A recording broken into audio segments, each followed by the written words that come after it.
Chapter 81. The auction begins. This deal was well sped by Yuze. In the center of the Colosseum, a loud and clear lion roar resounded through the sky and shook the earth. It was a male lion. A very strong male lion. All the muscles of his body were as if they were made of gold and iron. Gleaming in the sunlight, the male lion was like an emperor, quietly touring his territory, waiting for his fate.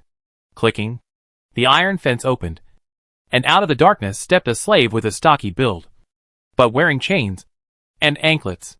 The slave's body was pitch black, like black charcoal, but his muscles were still not to be underestimated, especially the pair of eyes that were thrown dead on the male lion's body.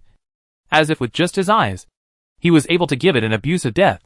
The corners of the lion's mouth with blood seems to have just devoured an opponent.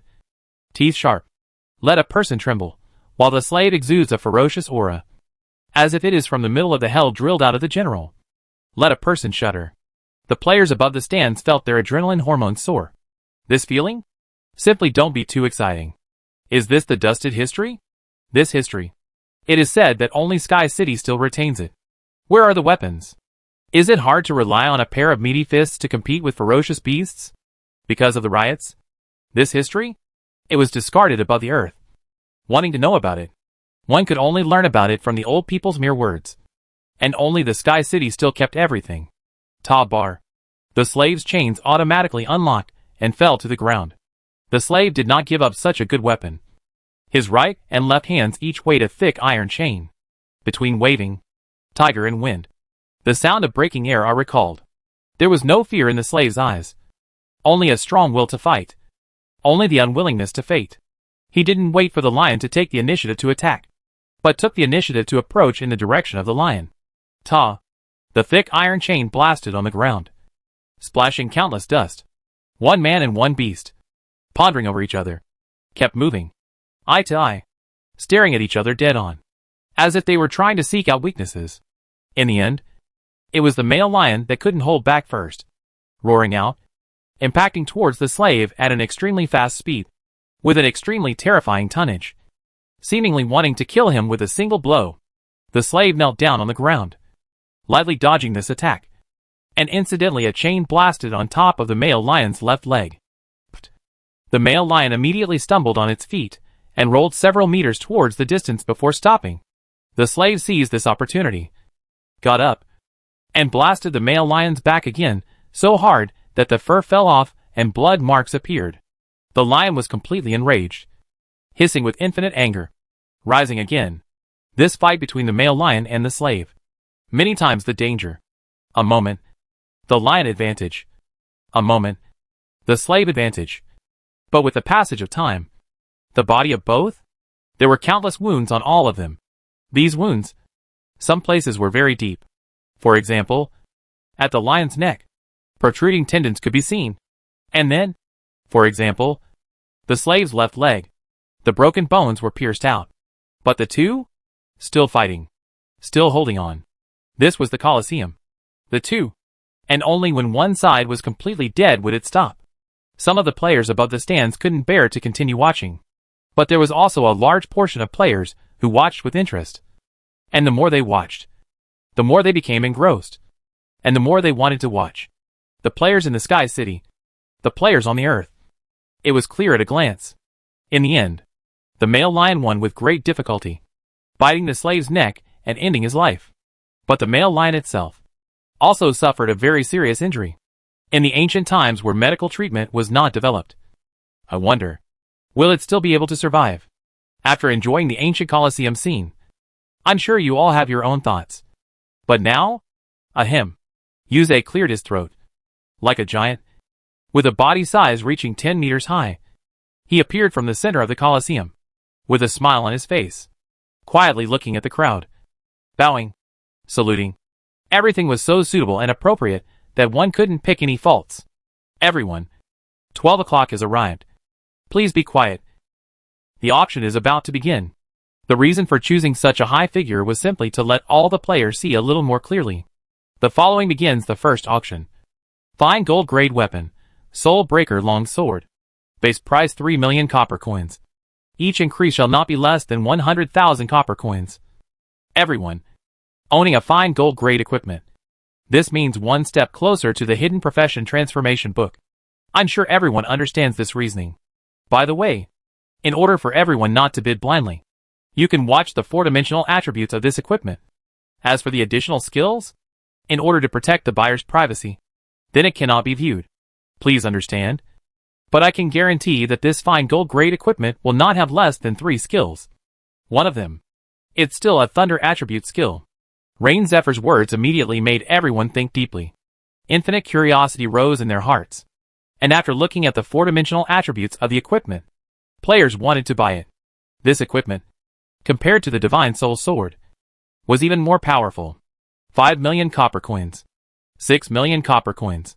This fine gold-grade equipment was originally meant to heat up the scene. Now that I look at it, the scene seems to have heated up.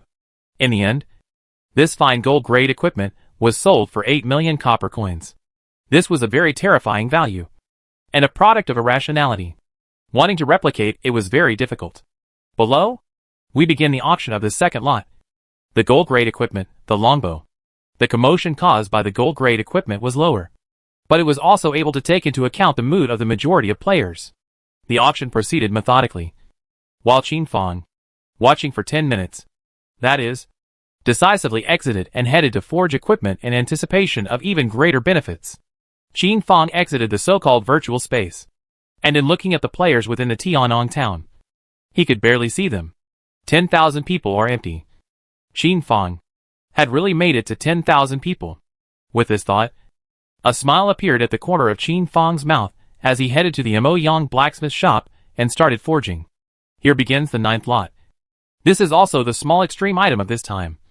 The attributes of this equipment can't be shown to everyone. But let's all look at this skill and bid freely. The reserve price is 3 million. It had to be said that Yuzei's skills were very much on point, evoking the curiosity of the players at every turn. Additional skill. Lethal. Each attack has a 1 in 10,000 chance of killing the target outright. Note, only effective on wild monsters of the same level. Although it possessed the so-called limiting conditions, it had to be said that it was the best of the best. Instead of attacking 10,000 times before dying, every time, there was a 1 in 10,000 chance of directly killing the target. If one happens to be a lucky player, maybe, the probability of death of the limit of soaring, with it to brush the monster, is not half the effort. The scene once reached a climax. The sound of bidding constantly recalled. In the end, Orbatian won move to establish victory. 9,999,000 copper coins. Once such a high price was set, players from all the major guilds could only sigh in disbelief. This piece of equipment exceeded 8 million copper coins. That is, it is not worth it. After all, he is only a transitional equipment. Nearly 10 million copper coins were taken by Batian. Batian kept playing with it in his hands, secretly mocking this group of people for being blind. Chapter 82, Auction. The most invincible thing about this equipment was that he was limitless. As long as the level of the wild monster is the same as his own. That is, there is a 1 in 10,000 chance to directly kill it. This is simply a divine weapon. Bosses should also be considered a type of wild monster. Note, lethal skill is useless against elite monsters, not bosses. Batian suspected that he had blurred his eyes earlier. He hadn't seen this line of small print. Thinking back carefully, this line of small words seemed to be hidden in the mist. This Yuzei? It's not honest. Batian could only let out a sigh. But this equipment? It wasn't exactly weak. Especially if you go to brush the present-day Divine Spirit copies. You will be able to save time. After all, the attributes of this equipment weren't bad at all. And if this equipment could help Bastard Heaven Guild capture another hidden profession earn transfer book, then it would be a real blood moneymaker. Thank you, President Batian, for your generosity. Yuzei's gigantic silhouette personally handed this equipment over to Batian, and then started the auction for the next piece of equipment once again. The next lot is still an essence gold-grade equipment. Please get ready. 5 million. 7 million. This flame necklace. It's really an extreme item. It's even able to devour other equipment and enhance its own attributes. Buy. Must buy. 9 million. Theoretically speaking, the four-dimensional attributes of this equipment can only be enhanced up to 9,999. So please be careful when buying it. If it could reach this value, it would definitely surpass any piece of equipment today. However, Yuze did not say that this equipment? Devouring silver level equipment can only increase random attributes by 2 points. Devouring gold? Randomly increased by 3 points. This equipment is the pit awe. As for devouring bronze level, black iron level equipment, invalid. If it is not equipped with limitations, Qin Fang how to take out to sell it. His own training is not good? In the end, the value of this equipment was set at the level of 10.8 million. The next piece of equipment is gold level. The next piece of equipment, it's fine gold level. The next piece of equipment. Rain Zephyr's voice kept ringing out. But as time passed, everyone bid and got the equipment they wanted. Thank you all for your support. Below, I will randomly select 10 players who entered that virtual scene and give away 9 pieces of gold-grade equipment as well as 1 fine gold-grade equipment, counting it as a small entertainment event. Every 10 minutes. Please do not leave your seats, so that your departure will not result in awards that cannot be distributed, causing you to lose money. In addition, players who left earlier will not be able to enter that virtual scene and participate in the lucky draw. So please spread the word. Rain Zephyr such a voice rang out. The players present were shaken and shocked. Some players who had originally got up and wanted to leave immediately sat down, not daring to leave. This Rain Zephyr. What a great stroke. Giving away 10 million copper coins of something out of hand? This? If the lucky one is me, wouldn't I have picked up 700,000 to 800,000 copper coins for nothing? To dream? You have to dream big. If an essence gold level equipment is given to you, wouldn't it be 8 million copper coins for nothing? Wait for it. For the sake of this gold level equipment, I have to wait here patiently as well. Yuze saw that the online players were constantly dropping before he came up with this plan. Otherwise, it might really be gone. After all, this auction's equipment? It was too high-end. Either gold or fine gold. Either hundreds of thousands or millions. This? How could it be possible to carry it all? Entering this virtual scene? Or ordinary people mostly ah. We open the eyes on the good. As for the purchase? It is impossible. Ding. The following we start the first round of the lottery. Within the nothingness, a large carousel coalesced. And above the carousel, countless numbers were automatically generated. Spin. As Yuze's words rang out, the hearts of these players present were immediately raised to their throats, staring at the carousel with unblinking eyes. Who didn't want to make themselves become that lucky one? Even Hegemony had great expectations. Bought with money? With giving it away for nothing? This is still a big difference. 30 seconds. The dial stopped. A flash of light flashed, and the number surfaced for you in the firmament, 344493. Please ask player 344493 to come up to the stage to receive the gold level equipment. This player was mad with joy. He was an ordinary small player. The highest rank in a piece of equipment was merely bronze. But who had thought? He had actually obtained gold level equipment, which was at the very least 500,000 bronze coins. This? His fate? A tiny bit was altered by 1 point. What is your profession? You can choose anyone you want. A list appeared in front of Yuze. Swords, guns, sticks, axes, hooks and forks, staffs and any other weapons were available. This player's eyes went straight as he looked at it. And in the end, instead of choosing a weapon that suited him, he chose one of the most expensive weapons from the previous auction, which he was obviously going to sell. Ding. Selection complete. I thank 10,000 people. This player was perhaps too excited, and his words were somewhat incoherent. In the end, in the midst of excitement, he went up to the stage to receive the award, and returned to his position in the midst of ecstasy. The surrounding players? They all cast envious glances. Crap. 10,000 people is playing for real. I thought this was fake. This old man? 700,000 copper coins. Sell it to me. I'll offer 800,000. Sell it to me. This price? It's already not low. Hundreds of voices drowned him out.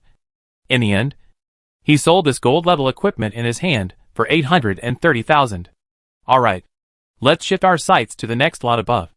The fine gold grade equipment. Yuze kept on auctioning, along with raffles. Time passed in a flash. Next, let's begin our 8th raffle. This time, it's still gold grade equipment. Another unfamiliar player took this gold grade equipment with good luck. It looks like everyone is a bit impatient. So let's start the auction for the extremely fine gold grade equipment. Each of the next 10 lots is an extreme item. So please pay close attention.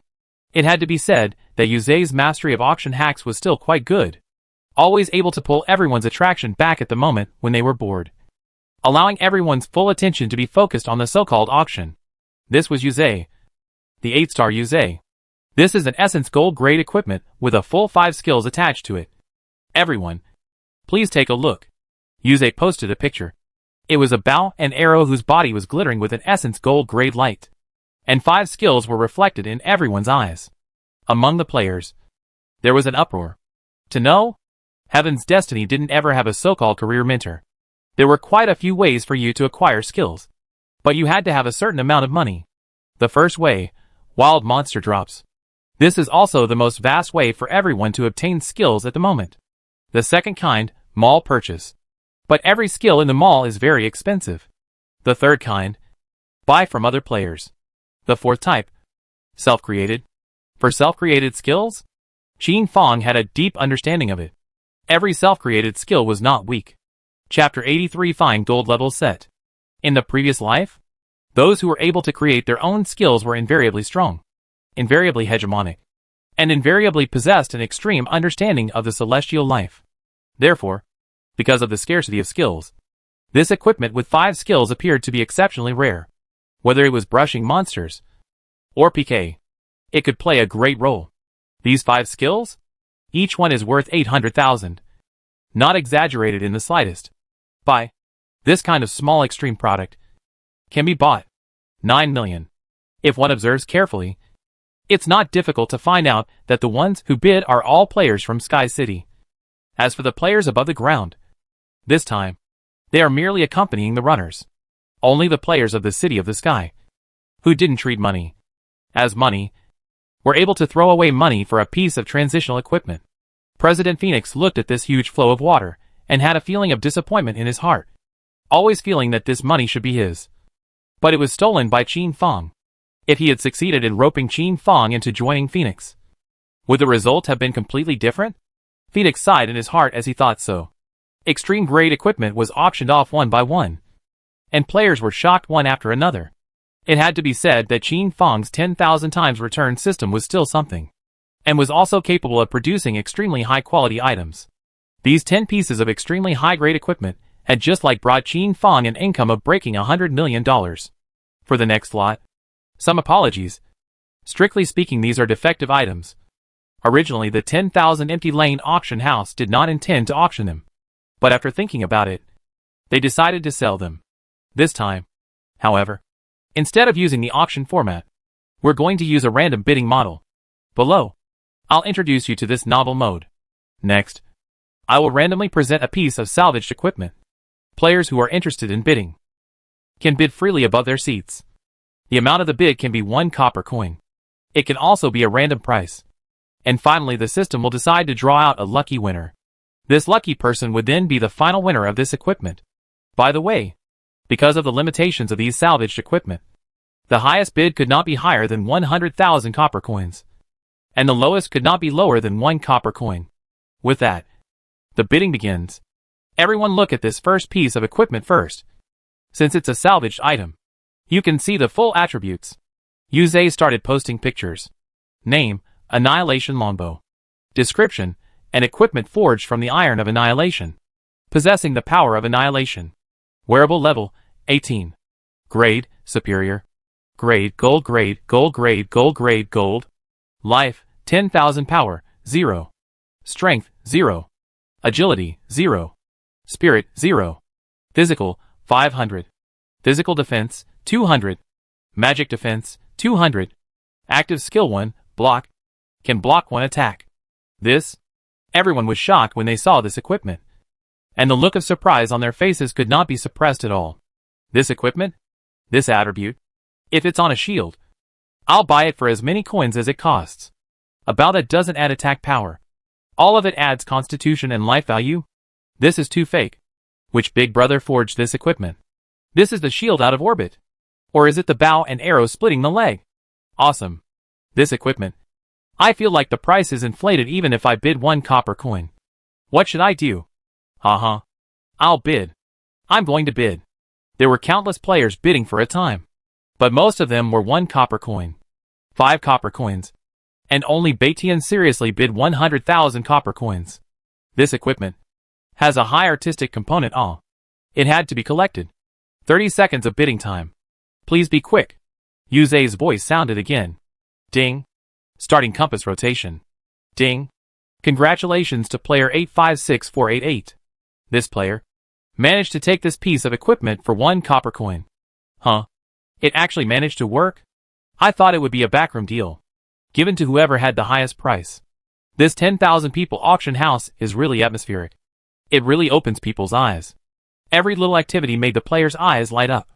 The bidding activity for the salvage items will become a custom for 10,000 people's alley in the future. And every time you pass by the auction house, you can place a bid. Once you are the lucky winner, we will mail it directly to you. This was also considered a fun event for all players to figure out. The following is the start of the auction for the second salvage item. Please feel free to get to bid. Here begins the third salvage item. The players were having fun, bidding 1 copper coin at a time. Hee hee. This fine gold level equipment. It looks so messy. But unfortunately the skill. It's daunting. Summoning an essence gold level wild monster. Attacking it indiscriminately and giving priority to the owner. This, isn't it adding to one's problems? This skill, at the very least, is worth 5 copper coins. I'll bid 10 copper coins.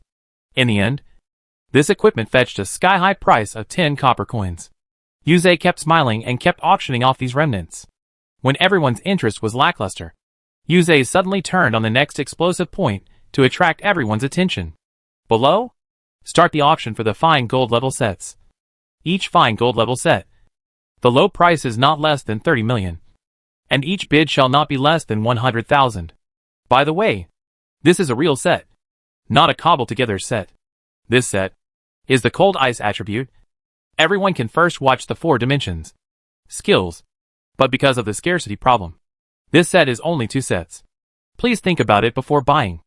Yuze intentionally sold a secret, waiting for a few seconds, after taking in the eyes of the crowd, and then began to post a picture. Sets? An essence gold level set? The players on the field immediately boiled over. What? I don't believe it. Where did these 10,000 people get a set? It's not a so-called patchwork set? Then what is it? An essence gold level set drawing? How is it possible to burst out? Holy shit. It's even real?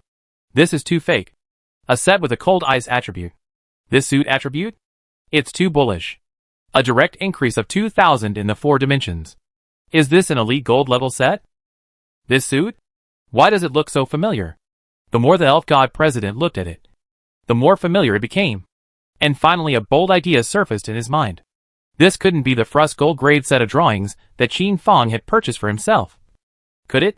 Yesterday, Qin Fong had taken the initiative to contact her. Hello. Is this the elf god? The elf god had been particularly surprised at the time, not knowing what Qin Fong had added her friend for. But what happened next broke through her perception. A cobbled-together set of essence gold-grade equipment in exchange for your ice and snow suit drawings. Is that okay? Faced with such a temptation, the elven god couldn't help herself. And directly agreed. This? Could one not agree? Hidden Earth? Because of a set of fine gold-level equipment? Directly swipe the Hidden Profession transfer book. Bathian? Because of a set of essence gold-level equipment. It exploded into 2 Hidden Profession transfer books. Wasn't this proof of the toughness of essence gold-level equipment? This? It's only a set of gold-level drawings. The most that I can forge is gold-level equipment. Agreed. The moment the elf god agreed, Qin Fong sent her a confidentiality agreement to sign. The elf god swore that this was the uppermost confidentiality agreement she had ever signed, closing all the loopholes to death. Chapter 84, Retreating to the next best thing. The drawings for this gold grade set? How did it become an elite gold level set? The elf god didn't know. But she knew that she would have to need to help Qin Fong keep it a secret. Or else, she would have to pay a minimum of 500 million in liquidated damages. This contract? The precision was mind-numbing. Unable to find any loopholes. To forge fine gold-level equipment from gold-level drawings had rewritten the history of blacksmiths to a certain extent. Qin Fong was definitely one of the most terrifying blacksmiths to date. Could it be that it was due to his hidden profession? Gold-grade drawings? It was precious. But the price was still slightly insufficient when compared to the elite gold-grade sets that were mixed together. This deal was technically a profit for the elven god. But now, after Qin Fong had forged the so-called Essence gold-grade set based on this set drawing, the elven god was a bit unable to sit still. For a while, many thoughts surfaced in her mind. But in the end, she could only let out a sigh. Facing Qin Fong, she was ultimately a little bit weaker. After all, the equipment forged by Qin Fong, there was no worry about selling it at all. While she, on the other hand, had no place to buy it. This kind of high-end equipment. So far only Qin Fong alone was able to forge it, which was the biggest monopoly. I'm sure everyone is a bit impatient. Then, the current set of this Cold Ice Attributes Fine Gold level set is up for auction, with a low price of 30 million copper coins. And lastly, a warm reminder. This set is level 20, and it should be the pinnacle of level 20. Yuze's meaningful words were noticed by some thoughtful people, but more players didn't take it seriously. I'll bid 50 million copper coins. If anyone is higher than me, I'll stop bidding. This set of fine gold level equipment, a total of 5 pieces, from helmets to weapons, all of them were present, which meant that the jeweler was a little worse and was not present. A set of 5? A sky-high price of 50 million copper coins, which is already a very high price. When converted, each piece of equipment, all can be discounted by 10 million.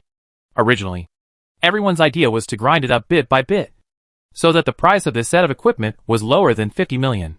But who had thought that Phoenix, this mallet, would raise this price to 50 million copper coins in the blink of an eye? 50 million copper coins? Is this called high? I'll bid 51 million. Haha. Everyone bidding like this. What can I do? I'll bid 52 million. Small-minded.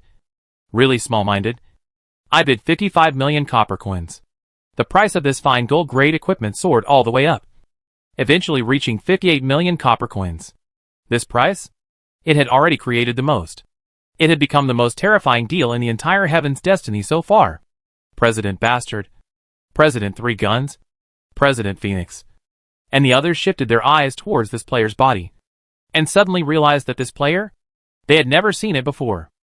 It was an unfamiliar face, but viewing his aura, it was so strong. Who was this person? Batian and the others were not bidding, but patiently waiting. No matter who this person was, Yuze began to calmly voice out. 58 million once. 58 million twice. 58 million 3 times. Congratulations to player Big Brother Fong for taking this set of Essence Gold grade equipment for 58 million. The player gently gapped his head before sitting down and waiting for the next lot. The next lot is a gold grade equipment. Yuze first let everyone slow down for a while, before opening the second set of fine gold grade equipment with the ice attribute once again. Below. Please bid freely. The competition this time was clearly much more terrifying than the one above. The players all seemed to have gone crazy. In the end, the set was taken by the 3 major guilds who joined forces and took it for 70 million copper coins. These 3 major guilds were Phoenix/3 Guns/Overwhelming. And these 3 guilds had become a collective that worked together to fight against Overwhelming Sky. If they don't join forces, this equipment finally belongs to the Hegemony Guild. But the Hegemony Guild's equipment has already reached the extreme. If you let the Hegemony get this set, the consequences are unimaginable. As for the other guilds, they were still watching and maintaining a neutral attitude. Ding. Is player I being contacted? Contact. On her way to the auction, the elven god decided to contact Qin Fong. Her hands? There still existed a set of gold-level drawings. This time, she had to sell them for a high price. Ding. Player elf god requests communication. Do you agree? Agreed. This woman? Is it hard to be hysterical? This Cold Ice attribute set. Qin Fong had known that it would be seen by the elf god, and in order to keep it a secret from her, Qin Fong had wasted a lot of effort when compiling the contract. If this woman wanted to breach the contract, Qin Fong did not mind activating the God of Heavenly Fate to let her know the price she would need to pay for breaching the contract. God of Heavenly Fate, the artificial intelligence of Heavenly Fate, also known as the Enforcer. Divine Fate? There weren't many restrictions for some of the players above the ground. For example, for the outlaws, if they made a mistake in Heavenly Fate, it was nothing more than smashing the Heavenly Fate helmet and never entering again. After all, the rules above the ground have long since crumbled. However, for the players in the Sky City, the god of heavenly fate's control was very strict. The world of heaven's destiny, the city of the sky. It was like two worlds with a common law. Once violated, even if you were in reality, you would have to bear the corresponding punishment. This bizarre, comical regulation. Yet, it was a rule that the entire top upper echelons of Sky City had made together, and anyone had to abide by it. As for those who don't comply, then they were thrown out of Sky City. As for the reason for this, even when Qin Fang died in his previous life, he had never been able to figure it out. Heaven's mandate? It seemed to try to create a whole new paradise. A whole new world. This set of contracts of yours? It's perfect. The communication was connected.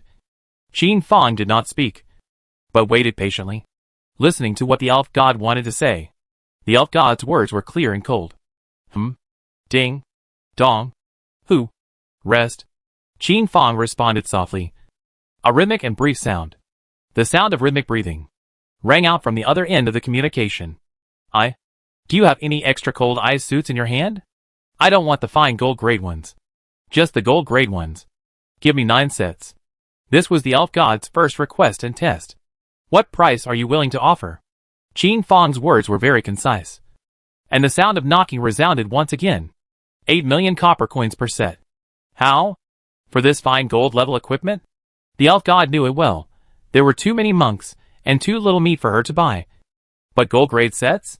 To a certain extent, it wouldn't be weaker than a mixed suit of elite gold grade 5-piece sets all. If she could take 9 sets, the Elven God Guild would be considered to have soared in strength. Ding. Player I requests a trade. This? Even the elf god was stunned. 9 sets? She was the one who lionized the price, aiming to suppress it. But who had thought? I actually did have 9 gold level sets. Ding. Trade successful. The spirit god was still a bit confused. Was this a done deal? Huff asterisk asterisk asterisk. The spirit god breathed heavily. Doing business with me was still really refreshing. Me?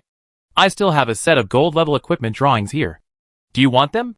At this time, the elf god clearly heard the sound of gold and iron chiming from Qin Fang's side stop. Chapter 85 Annihilation Guild. Qin Fang's heart was beating extremely fast. With a set of gold grade drawings, Qin Fang was already very satisfied. Who would have thought? This elf god even had another set. The price is yours, but don't be too outrageous. Qin Fang gave the initiative to the elf god. If her bid was too outrageous. This set of drawings? It wasn't like he had to have it. I'll use this drawing to exchange for a full set of elite gold grade sets, as well as 3 sets of gold grade sets. This? Obviously the elf god was a bit of a lion. Together, these things were worth straight up to 100 million copper coins. And she? Paying for just 1 set of gold grade drawings? Where could such a good thing happen? Snapping, Qin Fang hung up decisively. This woman? Could it be that she was blinded by lard? Such words? How could it even be said? The locations of the golden treasure chests within the Tianyang town limits in Qin Fang's mind had long been sorted out, just waiting to cooperate with Hidden Earth to explore it. Gold level suit drawings? It wasn't a rare thing either. It was too expensive for Qin Fang to buy it for 10 million copper coins, let alone having to pay nearly 100 million. Ding. Player I has hung up communication. Elf God was stunned as a whole. Qin Fang? Why didn't he follow the rules? At a time like this? Wasn't it just her asking for everything and Qin Fang paying back on the spot? And what about him? Surprisingly, he directly hung up the communication, seemingly not returning the price. By the time the elf god dialed Qin Fang's communication again. Ding. Player I has blackballed you. In a flash, the elf god's face was as black as the bottom of a pot of gray. This? Qin Fang's hand speed was really fast. At this moment, the elf god couldn't wait to slap herself twice, as if she had personally buried the future of the elf god guild. By the looks of it, I could only meet the player I by chance within the town of Tianyang. This matter had to be talked about. Or else, in the future, the high-end equipment forged by Qin Fang? It's not like there's nothing for the elf god guild to do. Qin Fang? Currently to a certain extent, already able to decide whether a guild is strong or not in a short period of time, without any other reason. The equipment drops from Heaven's Destiny were really too rare. Unless, at this stage, another high-level Forge Master suddenly appeared to separate himself from Qin Fang. Obviously, it was impossible. These days, it wasn't like the major guilds hadn't trained their own guild blacksmiths. But what was the end result? A whole lot of wasted materials. And the level was still hovering around black iron. Black iron grade equipment? The major blacksmith shops within Tianyang town could be purchased. And they were not expensive. Qin Fang pulled the plug on the elf god before he felt this nauseating undertone in his heart dissipate for a few moments. This?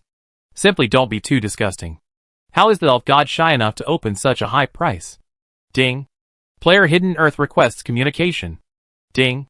Player Hidden Earth requests communication. The communication from Hidden Earth was urgent. So he thought that something must have happened. And Qin Fang answered at the first opportunity. Boss? Boss? Here. What do you see here? Hidden Earth instantly opened the transaction in such a treasure offering style. Qin Fang agreed to the transaction at the first time. Can it be? Was it a hidden profession transfer book? It couldn't be. Well, it really couldn't be. Ding. Congratulations on obtaining the gold grade Bright God set forging drawing *5. Boss? I've been brushing this set of drawings for a whole day before this dropped. So I'm sure it'll help you. Hee. Yes, it does. This was truly a mountain of doubt and a village of darkness. The elf god was being clever. But who had thought? The Hidden Earth turned around and gave Qin Fang another set of drawings of the God of Light. This set of drawings? Qin Fang quietly watched. The attributes were very strong. And when the finished product was forged, it was bound to be expensive. Not bad. New. Here. This set of equipment. You change into it first. Give me the old one. It can still be sold for money. Qin Fang traded a brand new set of cold ice grade essence gold grade equipment to Hidden Earth. And then recycled the scrap mixed together with the essence gold grade equipment on him. Hee. Boss. What a powerful feeling. I'm going to continue to go brush the divine spirit copies. Hidden Earth hung up the communication. So on the auction house, there was another set of mixed essence gold level equipment. Hee. Why do I get the feeling that this set of equipment was worn by Hidden Earth earlier? What seems like this is. Do you see this set of equipment that player Hidden Earth is wearing now? Hey. This Hidden Earth's luck is really good. Players opened the equipment list one after another, and suddenly found that Hidden Earth's name was at the forefront again. And the reason for that was because of this set of essence gold grade equipment set. This was one voice. And it was the voice of normal players. Nothing more than indie. But another kind of voice also existed. This eye is really willing to give it up. Isn't he afraid that someone else will explode the Hidden Earth? I've heard that Hidden Earth isn't very strong. Strong in this fine gold grade set? Do you want it? Should we get him? Screw it. It has to be screwed. It's best to let Hidden Earth strike out on his own first. In that case, every time he dies under the red name status, he will definitely drop an equipment. Haha. Good idea. This? It was the voice of the thugs amongst the heavenly fates. The Annihilation Guild? This was the guild that was made up entirely of thugs. The ranking of this guild? Within the Heavenly Sun towns. It could also be ranked in the top 20. The purpose of the Annihilation Guild, there is no purpose. Just do it when you see who's unhappy, and rob when you see who's rich. Over the years, it had been a good mix, and had a feeling of taking off. The Phoenix Guild joined forces with the Annihilation Guild to deal with the Hegemony Guild. And Annihilation naturally agreed to do so. Annihilation Guild? Never communicated with player me, and never bought equipment. Because in their thoughts? Can rob? Why buy? Player I. On top of the Annihilation Guild's must-kill list was number 1. But all along, Qin Fang had always been divine. Either completely cowering within the blacksmith shop. No one could find him. So the Annihilation Guild this hadn't made a move yet. Now, Hidden Earth had become their brand new target. This guy? He's been brushing copies daily. And is the easiest to locate. So he's really a lucrative little fat sheep. Chairman Annihilation? Is participating in the auction. Anyone who harvests from this auction. And the players whose harvests are targeted by the Annihilation Chairman. All of them are their targets. When the auction ends, the Annihilation Guild will definitely rise up at the first opportunity. Especially the player Big Brother Fang. No one knows his background at the moment. This also meant that either he didn't have a background, or he hadn't shown it yet. But whichever it was worth Annihilation's efforts. After all, what about the fact that he had purchased an entire set of Essence gold-grade equipment? Below, starting the penultimate finale lot of the show, purple gold-grade equipment, purple extreme heavy sword. I'm sure everyone is here for this equipment. Below, please welcome the purple extreme heavy sword to the stage. Finally, the auction gradually came to an end. Yuze lengthened his voice. Very shrill. Those who don't know still thought it was what came out. The purple extreme heavy sword was vigorously touted by Yuze. So naturally, it needed countless lights shining on it, and countless players cheering for it. Buzz, in the center of the entire virtual scene fighting arena, the silhouette of the purple extreme heavy sword, which was 100 meters high and low, appeared. For a time, the voices of admiration were endless. Chapter 86 Auctioning Purple Gold Grade Equipment. This was the power of technology. The original purple extreme heavy sword that was only half a person high and low had now become a truly gigantic sword. Every line and engraving on the sword body was clearly visible. These lines, these engravings, were like heavenly formations. Not at all like they were forged by people. This equipment, because of the boss requirements, everyone can only view one attribute. Power. Yuze began to post the picture. Name, purple extreme heavy sword. Power, 10,000. Players who were to see this attribute immediately sucked in a breath of cool air. What kind of divine equipment is this? Surprisingly, a single attribute can break 10,000. Additional 10,000 strength? This at this stage? Apart from individual blood bulls. Who else would be able to resist a single blow? A light knock will kill you.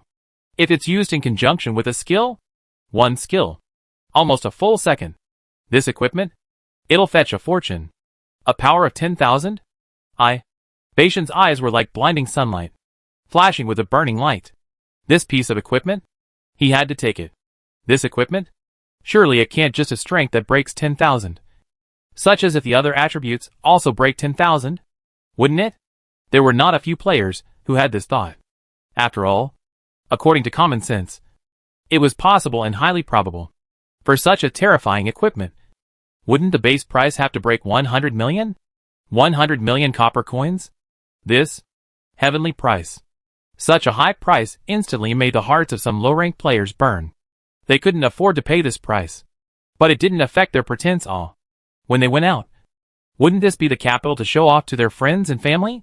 100 million in equipment? Have you seen it? I have seen. So, a group of players began to take pictures.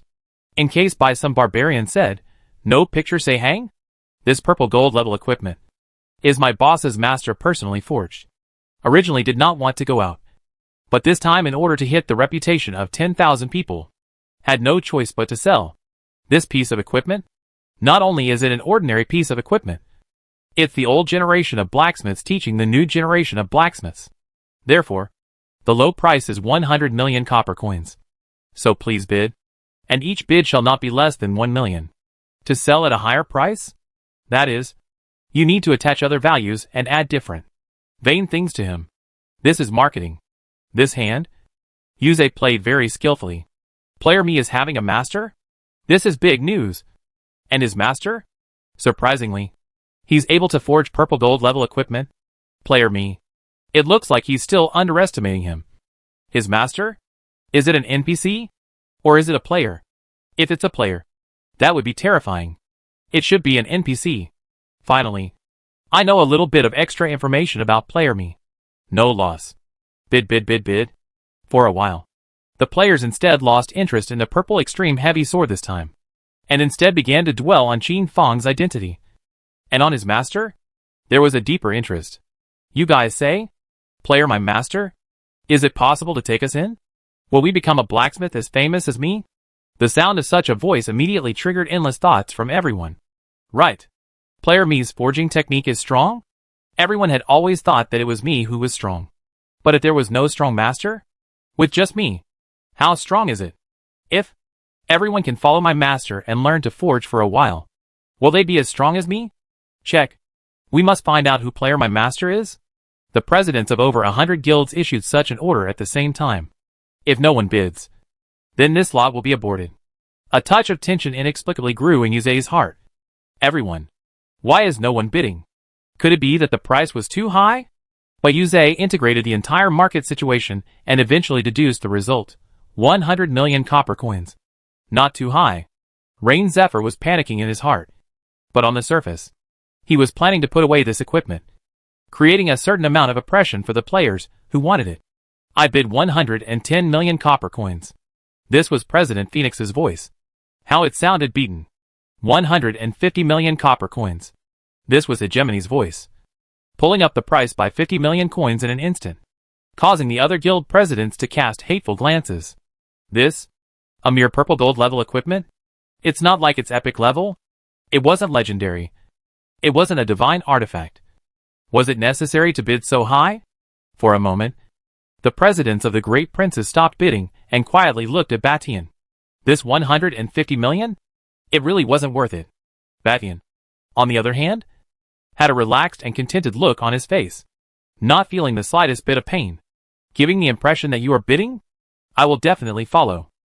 At this time, President Phoenix's heart was flooded with bad water again. He wanted to pit Batian again. 151 million copper coins. President Phoenix brought a smug smile on his face and looked at Batian with another provocative hint. Oh, I'm not bidding. Batian's eyes were filled with calmness, as calm as a river of stars, looking at President Phoenix as if he was looking at a fool. He doesn't want it. He's not bidding. In that case, the Phoenix president was instantly dumbfounded, and his entire body was in a cold sweat. For a true aristocrat, the Phoenix president was actually inadequate. 150 million copper coins he was able to take out, but all of it used to purchase this purple gold grade equipment. The guild's operation would lose its financial support. Moreover, this 150 million copper coins made him feel that the price was inflated, making him feel that it was not worth it. Batian? Are you really not bidding? President Phoenix looked at Batian with a dash of surprise, with a hint of astonishment. In response to this, Batian's body spread back, his hands went behind his head, and he quietly looked at President Phoenix, who was like a clown. President Phoenix instantly sat down and waxed. He wanted to contact the Three Guns Guild and contact the Annihilation Guild to make a joint purchase. But these two guilds? No one was paying any attention to him. Are you kidding me? This was 150 million. Evenly divided? That's 50 million per person. Crazy? Only a fool would buy it. The Annihilation Guild's previous 20 million copper coins hadn't been given to President Phoenix yet, and it looked like they were prepared to renege on their debt. After all, this was the so-called temporary alliance, and the contract signed had loopholes. If President Phoenix really took this equipment, it is not possible to say. President Phoenix would also become the target of annihilation. 151 million copper coins for the first time. 151 million copper coins. Second time. 151 million copper coins. Third time. Congratulations to Chairman Phoenix for taking this purple gold level equipment for 151 million copper coins. And President Phoenix's voice was suddenly like a deflated balloon, paying breathlessly and finally putting this equipment into his backpack. President Annihilation's eyes lit up. What was Hidden Earth? At this moment, President Phoenix became their brand new target. There's been a change in plan. We'll be hunting the Phoenix later, so prepare yourselves, brothers. Phoenix didn't know in the slightest that he had been targeted. However, when he equipped this piece of equipment, his entire body was instantly stunned. This purple gold level equipment? Surprisingly, it only had the attribute of strength attached to it, and the other attributes of agility, speed, and so on, completely blank. And the skills attached to the purple gold level equipment? All without. This? President Phoenix felt like he was being punked. Chapter 87, Hidden Profession Transfer Book, Bright Night. The 10,000 Alley auction house is suspected of false propaganda. Isn't this a deliberate attempt to pit me? All of a sudden, President Phoenix shot up and glared angrily at Yuze. This sad and angry feeling, a sudden surprise, made the players attending the auction burst with interest, ready to watch the show. You guys look at the equipment list. A player seemed to understand the point of this and laughed out loud. The players present at the auction opened the equipment list. The first place above the equipment list? It was clearly the Phoenix. It crushed Rainy Night and Rain Lightning. But then, the attributes of this equipment? It doesn't seem right. The next second, countless players let out sounds of harumphing laughter. seemingly mocking Phoenix. This equipment? Surprisingly, it only has strength breaking 10,000. Isn't this a pit? Luckily I didn't jump in. Haha. Thank you President Phoenix for draining the pit for us. What a good guy. You guys. Look at Bastard's expression. I suspect that he already knew and deliberately pitted Phoenix. For a while, everyone threw their entire attention onto Batian. Batian was still in the clouds now. Still with a wise guy expression. With a smile of I already knew everything at the corner of his mouth. President Phoenix instantly understood. This Batian old boy? Again. He is uniting with the player me to pit himself? Shit. Even if Chairman Phoenix had good breeding, he couldn't help but curse out a dirty word at this moment. This purple gold level equipment only has strength attached to it. Is this worth 150 million copper coins? Definitely not worth it. This rubbish equipment? It wasn't even worth 50 million copper coins. Return? I demand that 10,000 Empty Alley auction house return it. It was as if fire could be spewed out of President Phoenix's eyes, as he looked straight into Yuze's eyes, forcing him to return the item. If he did not return it, he, Phoenix, rather had the intention of splashing blood today. President Phoenix, you purchased the purple gold level equipment, allowed to return. But then according to the terms of the contract, need to deduct 1% of the deposit. Whether to agree? Faced with such a voice, faced with such an answer, President Phoenix instantly agreed. This 1% of coins? Consider it as a lesson that you paid for yourself. Everyone. This equipment? Does anyone else want it? If not, we, the 10,000 Empty Alley auction house, will abort the auction. President Batian, do you want it? According to the rules, Bastard Sky had the second highest bid and was qualified to buy it again. 2. How could I not want it? This equipment? It's simply not too good to use to brush the Divine Spirit copies. The smile at the corner of Bastard Sky's mouth this time was so bashful and full of true feelings that one couldn't tell the difference between true and false for a while. President Phoenix wondered if he was wrong. If he shouldn't have retreated. Batian? Is it hard to believe that this equipment? Is there any more mysteries? At this time, the elf god suddenly inquired so, as she vaguely sensed a hint of something wrong. This equipment itself isn't worth much. What's worth much is the value he's attached to it. If you have the time, I suggest that you guys go and learn about the purple gold grade equipment. Batian opened his mouth in such a way, as if he had said something, and as if he had said nothing at all. Such a sentence? It instantly made Phoenix doubt himself. Could it be that he was really wrong? Could it be that he really shouldn't have retreated? The 10,000 Empty Alley auction house never pits its customers. Since this purple gold grade equipment has a reserve price of 100 million, it must be worth 100 million. Yuze's timely patch-up instantly made President Phoenix feel as if he was really wrong. Is it hard to be wrong? This piece of equipment was the same piece of equipment that he had lost 1.5 million copper coins in the end. Below, the auction of the last finale of this 10,000 Empty Alley auction house will begin. This lot, at first, did not exist. But someone contacted us, and he needed a great deal of money. So that's why he decided to put it up for sale. And so, there was also this lot. This last finale lot is the Hidden Profession Transfer Book. The voice of Yuze's words grew higher and higher. And in the end, they all became excitement.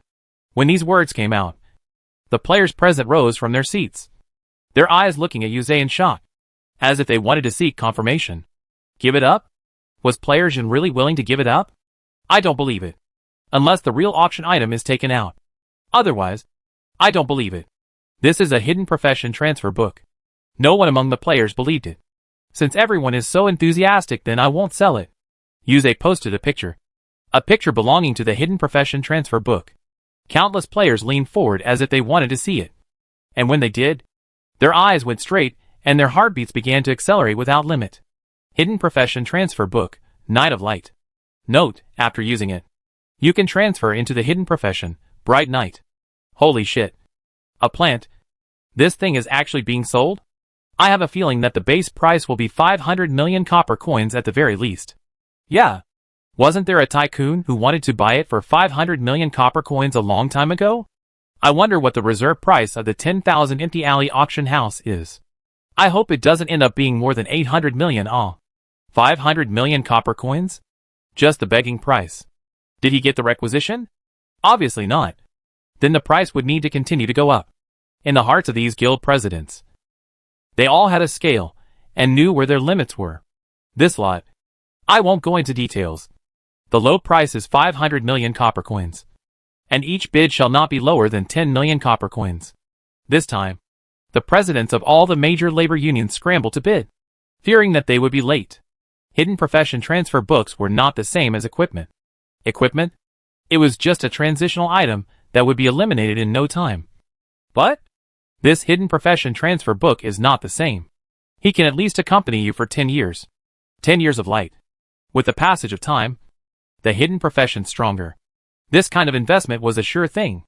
So why not do it? 600 million copper coins. 650 million. 680 million. 700 million?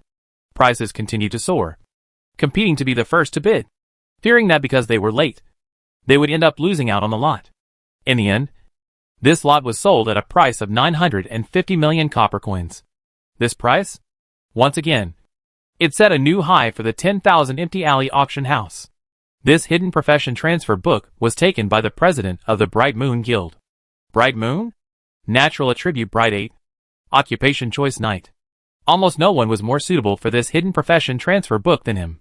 But this hidden profession transfer book? He wasn't that good at getting it. This one? Batian sniped him at least 3 times. And other guilds also sniped together. The purpose is to make Mingyu more blood, so that he can't get this hidden profession transfer book so easily. This dumb was. Mingyu had to eat it. Nearly 1 billion copper coins. He had to come up with it. Congratulations to player Mingyu for taking this lot. Hidden profession transfer book of Bright Knight. And thank you player Mingyu for setting a new record for my 10,000 empty alley auction house. Yuze bowed heartily in thanks before getting up and speaking once more. In order to celebrate the success of the last auction item, we here at 10,000 Empty Lanes Auction House are hereby launching another business, agency auctions. Regardless of the auction price, our 10,000 alley auction house only charges 1,000th of the handling fee. Fair and square. What do you want to auction in the future? In the future, if you want to auction anything, you can recognize the 10,000 Empty Lanes Auction House at the first time. Yuze bowed once again. Chapter 88, Fangwuya. As the official auction house of Heaven's mandate, no matter what is auctioned, all of them needed to charge a handling fee of 1%. For general equipment and items, a 1% handling fee may not be much. But if the funds exceeded 100 million? 1%? 1 million copper coins. 10,000 alley auction house is also to open up new business, so that more players trust the 10,000 alley auction house. In this way, business can be done. This auction ends here. Thank you for your participation. And finally, the 10,000 Empty Lanes Auction House in order to give back to all of you food and clothing, especially for each player to participate in this activity to issue a membership card. In the future, you in the Mo Yang Blacksmith Shop, in the 10,000 Empty Lanes Auction House to buy items, all can enjoy a discount of 90%. Whether it's a $1 billion item, or even a small screw, you can enjoy a 10% discount. Thank you all once again for your participation. Whoosh! Countless rays of light flickered and fell onto the brows of all the major players.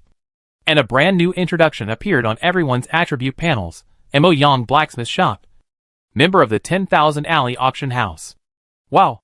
This player me is so big. Yeah. Nearly 2 million members. Just handed out like this. This is a permanent 90% discount. No loss.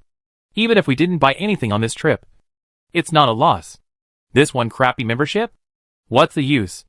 There were players who thought they had earned it. But there were also players who thought it was useless. But as time went on, they would recognize the terrifying usefulness of this membership. This was the first time that 10,000 Empty Lane Auction House had distributed members on such a large scale.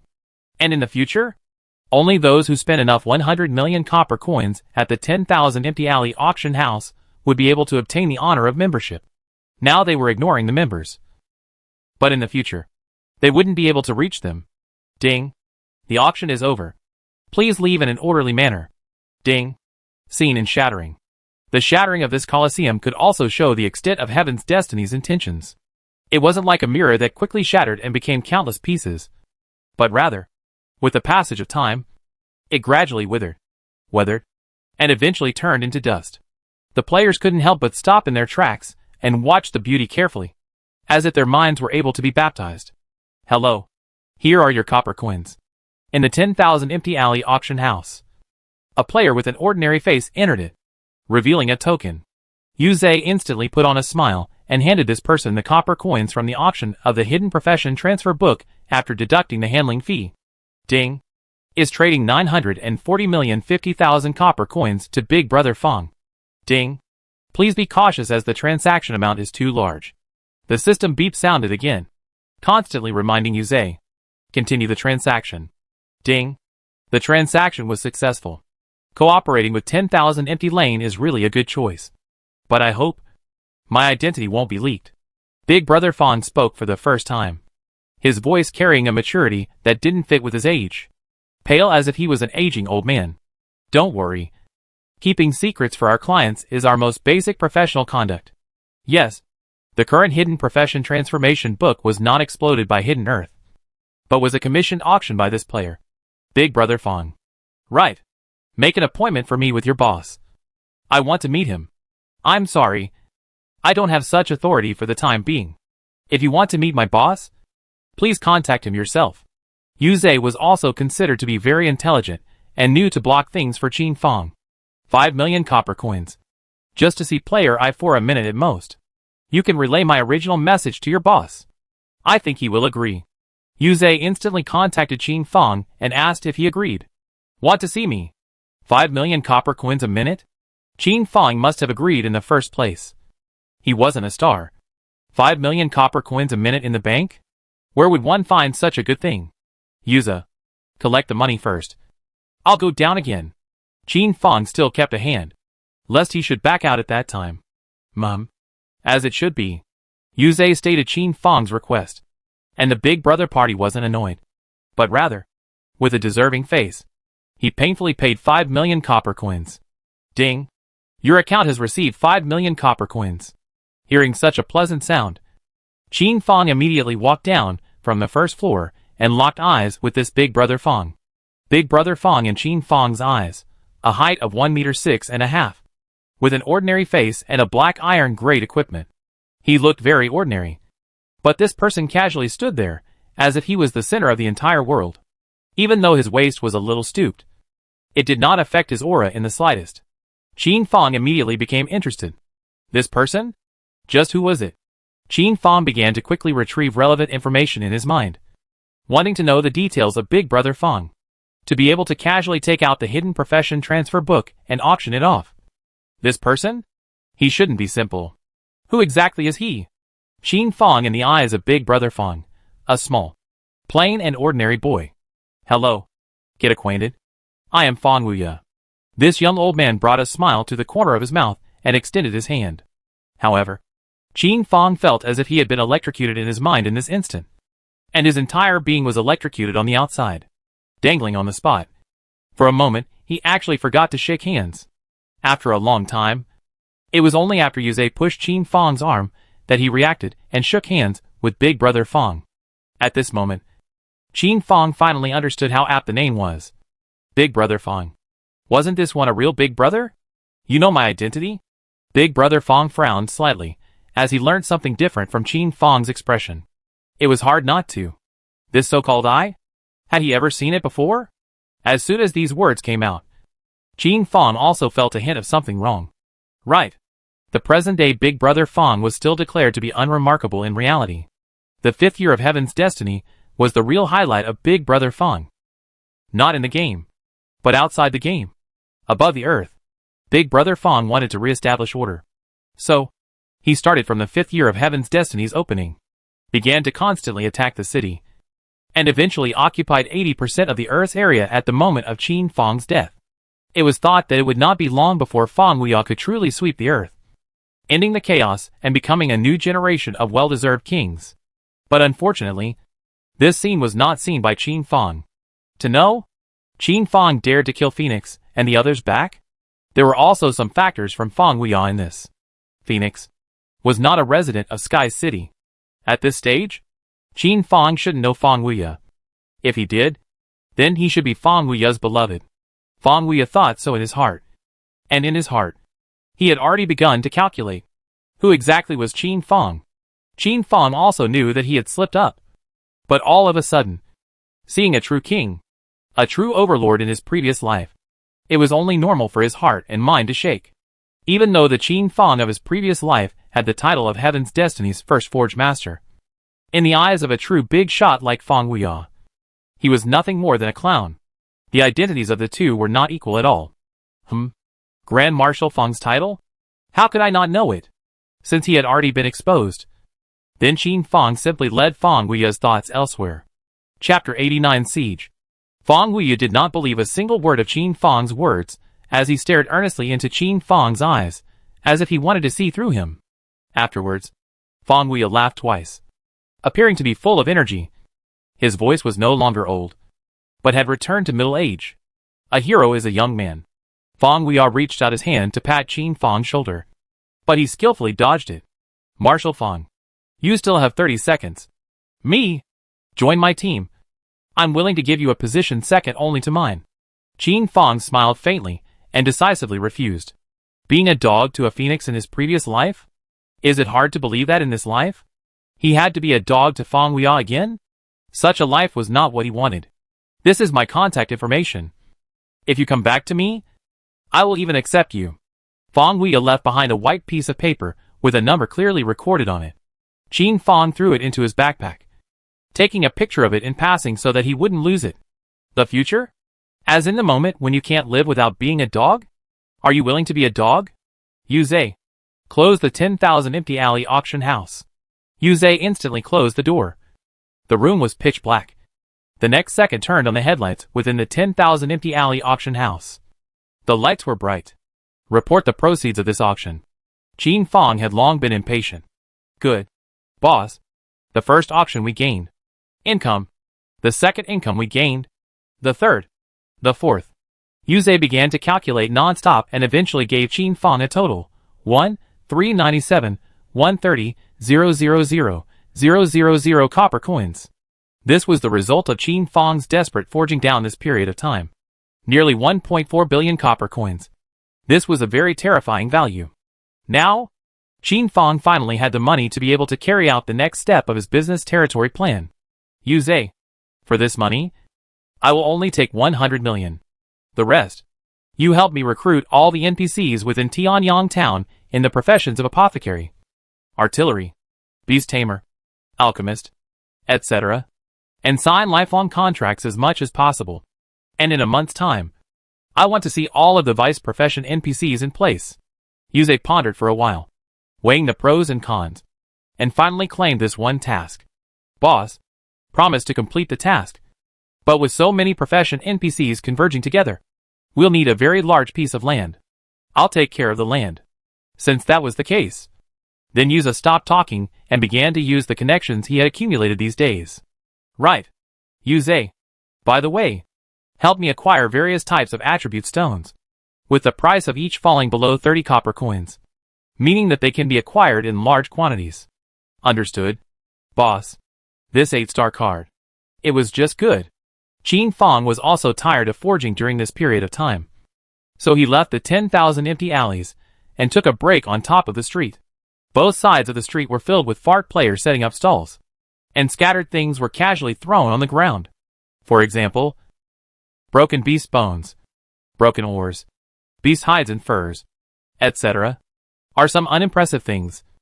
And the price is not high. But occasionally, it was possible to see fine products. For example, right now, Qin Fong passed by a small stall, and he noticed something wrong with a piece of ore. This piece of ore caused Xiao Hei's extreme desire to devour it, salivating as if he was going to roll in place if he didn't devour it in the next second.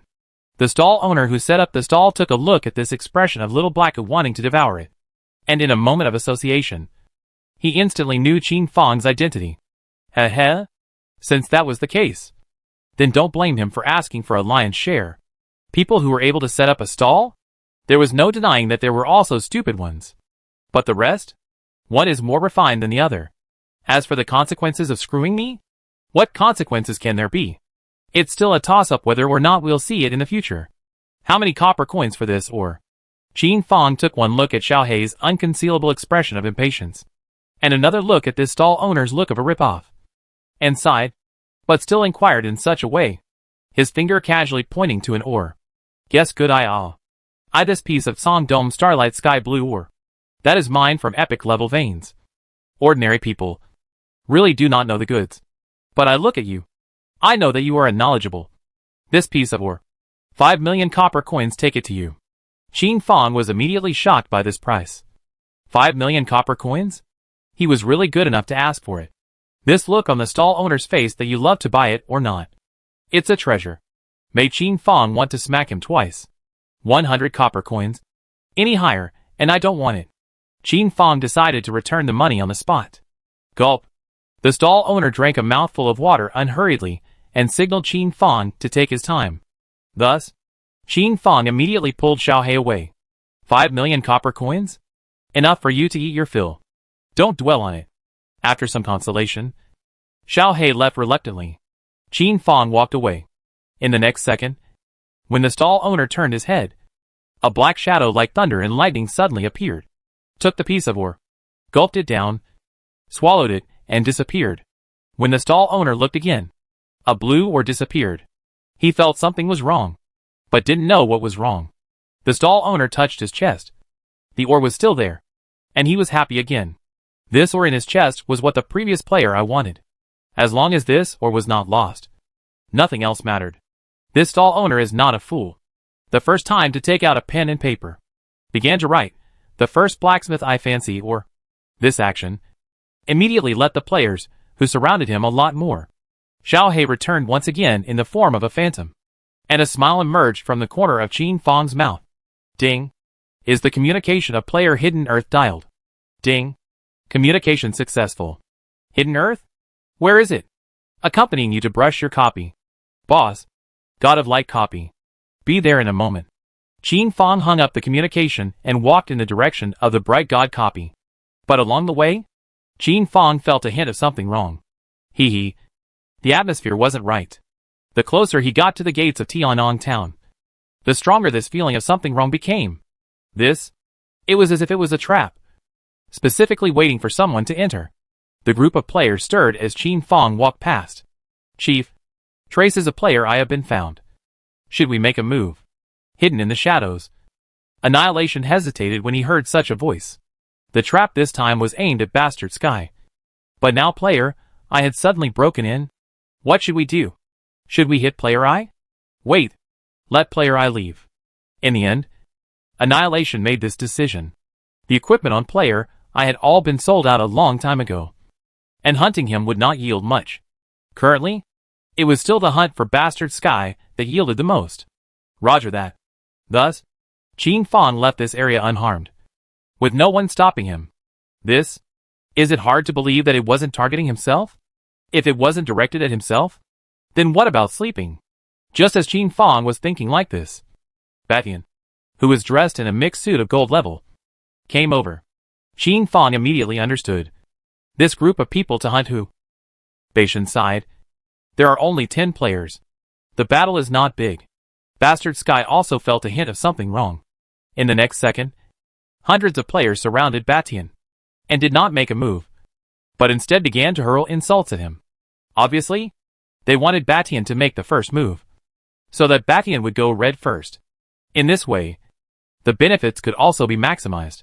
Chapter 90 Evil Props, Grudge Pillar. President, you must hold back. Don't make a move. Sword of the Sky whispered in Beishan's ear, while reaching out his hand and pulling Batian, telling him not to be impulsive. President, don't fall for it. As long as we retreat back within the Tianyang town, this group of trash can only throw their weight around. The crowd of Batian Guild was very clear-headed, and all of them did not choose to make a move. Tianyang town's east gate. Come quickly. The president is surrounded. This text was sent in the public channel of the Hegemony Heavenly Guild. For a time, the Hegemony Heaven Guild was furious. Holy crap. How dare you surround our chairman? Don't want to live. Let's go. Brothers, save the chairman. Charge. Decapitate this group of trash. 1/3 of the Bastard Guild's players were out, which was nearly 10,000 people. The remaining 20,000 or so? Then, they were guarding the guild residence that was about to be built. This guild compound? It was no exaggeration to say that it was the place where Hegemony Heaven had currently invested the most of its efforts. So there must be no mistakes. If the entire Batian guild went out, and the guild residence was destroyed, Hegemony Heaven would be able to die of anger. Even if I die 10,000 times, I have to make sure that the guild residence is unhindered. This was Hegemony Sky's reply. The most crucial thing was that, strictly speaking, the rescue of the guild members had come too late. Batian, you gave birth to a son without an arsehole. Batian, your women are really slutty. All sorts of unpleasant words kept coming out of these people's mouths, deliberately stimulating Batian. The anger in Batian's heart had been raised to the extreme, and he was about to be unable to hold back. A bunch of mongrels. The Sword of Heaven wanted to return to the town, but the path of retreat was blocked through and through, and it was impossible to retreat. And the encirclement was getting smaller and smaller. The likelihood of a clash was getting greater and greater. Batian, you eggless bastard. These words, like a fuse, completely enraged Batian. Batian, dressed in an Essence Gold level mixed outfit, together with his Flame Warrior's might, instantly rushed into this group of mongrels and began to slaughter them as if they were chopping up melons and cutting vegetables.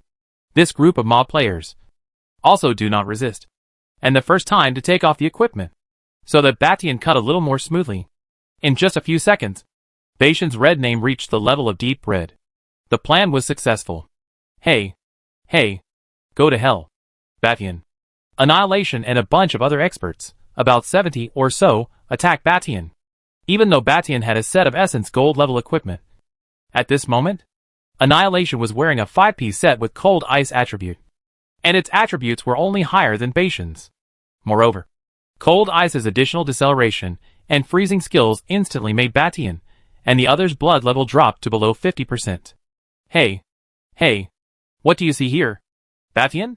Suddenly, Annihilation took out an object from his backpack as if it was a wooden sculpture. When this prop was thrown on the ground, it immediately started to expand without any wind, and in a short while, it became a totem pole of one person's height. This totem pole was named Grudge Pole. The body of the column seemed to be made of countless baby skeletons. Very eerie and terrifying. Grievance pillar after the death of any player within a radius of 100 meters. The attributes will be reduced by 10% to resurrect in situ. And after 10 times, the player can be resurrected at the resurrection point. Note, once entering the range of the Grudge Pillar, it is impossible to detach from it unless the Grudge Pillar is destroyed. But resurrecting at the resurrection point, attributes will be permanently reduced by 10%. This Grudge Pillar? It's an evil prop, but used at this moment, it was most appropriate. Batian died 10 times in a row. The equipment on the body will definitely fall off. And 10 times, the attribute dropped 10%, is able to weaken Batian. It can be said that this series of props layout is for Batian prepared. Annihilation to be able to obtain this cold attribute of the gold level equipment to wear. Is the Phoenix learned that the Annihilation to deal with Batian? So the first day of the rite, to use the transfer to the Annihilation. As Batian looked at the surrounding arrangement, a strong sense of powerlessness suddenly flooded his heart. Is it hard to believe that this time? Is there really nowhere to escape? The attributes of this Grudge Pillar? It was really vicious enough. A permanent 10% drop in attributes? This also allowed Batian to successfully leave the ranks of first-rate experts. In the shadows, Big Brother Fawn was hiding, watching, but not making a move. Just when Batian's blood level was only 10% left, a brilliant purple thunder's light suddenly descended from the sky. Under the might of this thunder, 3 or 4 peak players immediately entered into a paralyzing effect. And in the next second, Qin Fang's long sword of thunder appeared in his hand and began to slash, wanting to chisel through the Annihilation and save Batian and the others. As a forge master, Qin Fang naturally wanted to keep the strongest set of equipment for himself. For example, the set of equipment that Qin Fang had worn so far, a Thunder attribute Essence Gold grade, and for each piece of equipment, at least 2 Thunder skills were attached, which could be called the best of the best. Swoosh! The spirited Thunder Eagle emerged in the firmament, swooping down, dong, exposing itself. The 7 or 8 players present were instantly blown up. Like the god of death, the red-eyed Qin Fang quickly reaped their lives. Cleanly, handily. These players, even if they died, would also be revived under the power of the Grudge Pillar. However, The attributes had been reduced by 10%. Ta. Qin Fong pulled back the explosive prop grenade and gently threw it out. And never threw it far. At most 5 steps. The next second Qin Fong took out his shield and blocked it in front of himself. Dang. The sound of the explosion rang out. When Batian saw it, he cursed Qin Fong and quickly dodged. This grenade? It was also very close to him. This kind of lethal weapon. Batian also had awe. But he didn't dare to use it. After all, killing the enemy by 1,000. There was a possibility of losing 12,000 to himself. Unable to do so, Batian took out a bottle of blood potion that shimmered with golden light. And took it. His blood quantity suddenly recovered to full value. This bottle of potion was an extreme quality life recovery potion. Once taken, it restored 100% of blood. Although the Bastard Heaven Guild did not have a top blacksmith, it was not bad either. Having the best apothecary, Bastard Sky hadn't intended to use it. But under this grenade that deducted a fixed life value. If he didn't take it, he would die 100%. By then, that would be the death that would be suffocating. To be honest, Hegemony didn't expect Player I to rescue himself. This kid? Quite dependable in a critical moment. A trustworthy player. President Batian. Is there any interest in having President Annihilation's attributes permanently dropped by 10% off? Qin Fong's high-pitched voice rang out with endless mockery as he withdrew his shield in a flash and continued to charge forward. Haha. How could there not be? This group of scumbags.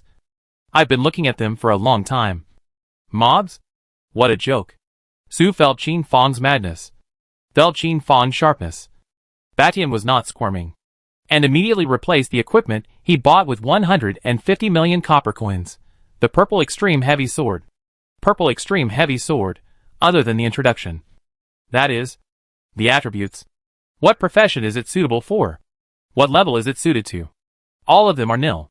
This also meant that Batian could equip it at any time. Previously, he didn't equip it because he was afraid that Annihilation would have some kind of killer weapon that would be able to instantly second him, causing this equipment to explode. But now, Qin Fong was trying to save him, going into danger at all costs. If he still hid his clumsiness? Is he still Batian? Can he still dominate the world? Ah! Kill! Charge!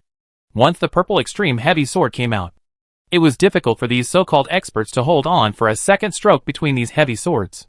But this second, the corner of Annihilation's mouth emerged to smile. His hand? Once again, the prop appeared. It was a withered bone, which contained the cursed Gotham. Target, Batian. Chapter 91.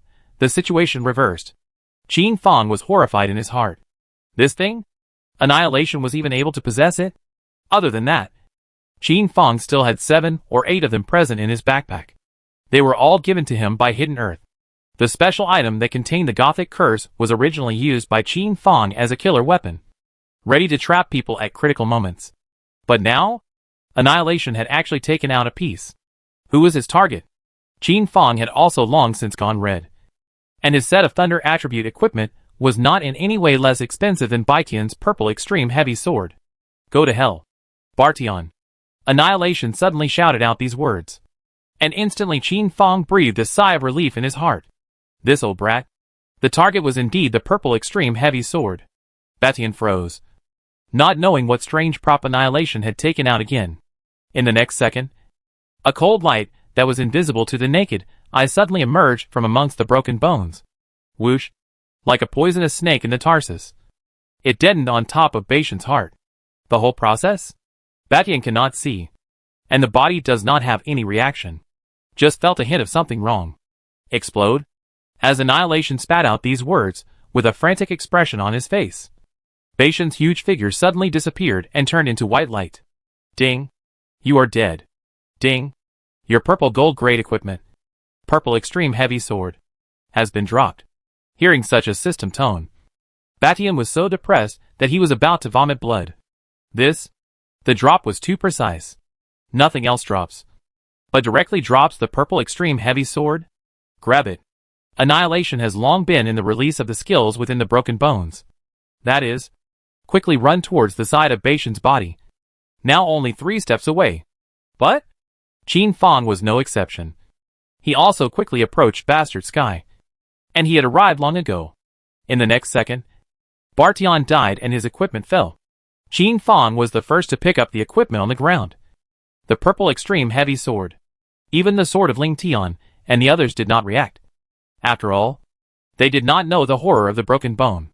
Buzzing, a bright and eerie red light flashed out above the grudge pillar, and Bastard Sky was revived in place, with his attributes dropping by 10%. Bastard Sky resurrected instantly saw Annihilation's irritated eyes, and saw the players, who were fleeing in a sorry state. In the beginning, the target of everyone's siege was the player Batian. But now that Batian was dead, the pressure did not fall on Qin Fang's body, especially since Qin Fang had picked up the purple extreme heavy sword. Annihilation and the others wouldn't let up. Ding. Player Bartion requests a trade. Qin Fang's blood level had been reduced to 10% of his blood level, and he looked to be in a precarious position.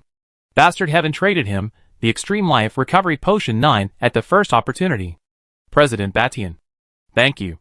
Qin Fang backhanded the purple extreme heavy sword and threw it up. And the trade was successful together. Once Batian looked at the lost and found purple extreme heavy sword, he had mixed feelings in his heart for a while. According to the rules of Heaven's destiny, the weapon I picked up belonged to me. Even if the player me took this equipment and went to sell it again, Batian couldn't say anything. But now, I have actually returned this equipment to him. You know what? This is 150 million copper coins. Qin Fang? What a man. With a sigh of admiration, Hegemony instantly equipped his purple extreme heavy sword once again and began to slaughter. With 10,000 points of power. Even if Baishan's attributes dropped by 1/10, it made him as terrifying as a heavenly god descending. Tearing and pulling. Batian once again tore open an opening. When Annihilation once again saw the purple extreme heavy sword in Baishan's hand, his entire body froze. This equipment? Wasn't it picked up by player Wei? Why would it reappear in Baishan's hands again? Could it be that player Jin was really a member of Bastard Sky Guild? Annihilation's mind couldn't help but be flooded with speculations on the interactive board about the relationship between me and Bastard Heaven. As for the new broken bone containing a curse, he possessed one piece. More. Then, there was none. Without a choice, Annihilation could only fight against Hegemony, with the cold ice grade equipment in his hands. A set of ice cold attribute fine gold grade equipment allowed him to at least be able to fight against Batian for 30 seconds. Go to hell. Dog scum. If you're capable, you can take out the same props again. At this moment, Hegemony was completely murderously red-eyed and hostile. As if he had lost his mind. Annihilation could only retreat. His heart bitter. He truly did not expect that hunting Hegemony Heaven would result in such a big mess. It should have been effortless. But now the Annihilation Guild had fallen into an absolute disadvantage. Hegemony lived to have the purple extreme heavy sword cleave Annihilation to death. And then began to slaughter. Ding. Player Annihilation dropped Essence Gold level equipment, Boots of Cold Spirit. Batian picked them up at the first opportunity, and threw them to Huanfan. Huanfan. It's yours. Remember to give old me the coins. This cold attribute equipment was most suitable for Huafan. There was a mistake in the previous article. Huanfan should be ice attribute. Huanfan instantly put it on playfully, and got faster. Bastard Sky was constantly hunting down targets. Qin Fang was also constantly hunting down members of the Annihilation Guild. The only ones struggling to resist were Sword of the Lingering Heavens, Huanfan and the others. The Sword of the Heavens took the time to carefully study the player's operations, and came to a conclusion in his heart, whether it was the player's strength or equipment. He was above the Bastardly Sky Guild's people. The player's positioning, operation, and reaction were all too fast. Non-directional skills? Player, I was able to dodge 90% of them. What kind of operation is this? If it wasn't for the fact that there were too many pointing skills. Sword of Ling Tian doubted that Qin Fang wouldn't have lost any blood.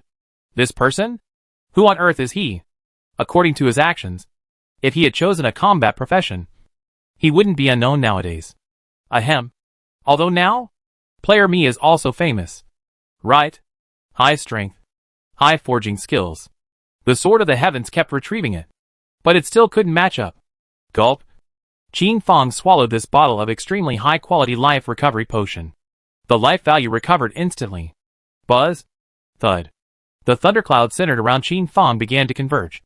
And 99 purple thunderbolts began to attack indiscriminately. Each thunderbolt dealt a minimum of 9,999 damage. As a result, A vacuum immediately appeared around Qin Fang. The 35 life experts who had surrounded him were all dead. Qin Fang was able to free himself and immediately replaced the thunder bow in his hand, opening one of his strongest skills, Thunder Dragon Arrow, and blasted at the newly revived Annihilation. This was Qin Fang's strongest single skill so far. Roar. A horrifying dragon roar appeared, as if it could purify the heavens and the earth. Buzz. The heavens and the earth shook, and the Thunder Dragon, that had transformed into a shadow, coalesced at an extremely fast speed. It eventually transformed into a smattering of arrows that blasted towards Annihilation at an extremely fast speed. Annihilation wanted to escape, but then, the cold spirit boots under his feet fell off, making it difficult to increase his speed. Dang. High damage exploded above Annihilation's head. It reduced his blood level by 70%. In the next second, Bastard's damage followed, killing Annihilation in seconds once again. Ding. Your equipment has been dropped. Ding. You have been revived. Ding. Your attributes have been reduced to 80%. When Annihilation heard such a system tone, he was so depressed that he wanted to vomit blood. It really was a case of stealing a chicken, but not getting it back. This time, it was supposed to pit Bastard Heaven.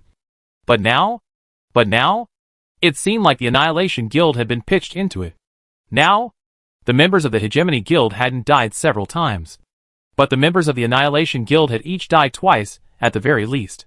Under this circumstance, perhaps the Hegemony Guild would really be able to kill all of the members of the Annihilation Guild. Chapter 92, Turning Defeat into Victory. There were not a few players around who were watching the show, and they were all talking. This Hegemony Guild is really backed up on points. It was actually surrounded. Haha. Do you know how much Bastard Sky bid at the auction house just now? If you knew, I guess you'd want to surround Bastard Heaven as well. 150 million copper coins for an equipment. What? Worry. Where are you going? I'm going to rob Dog Day though.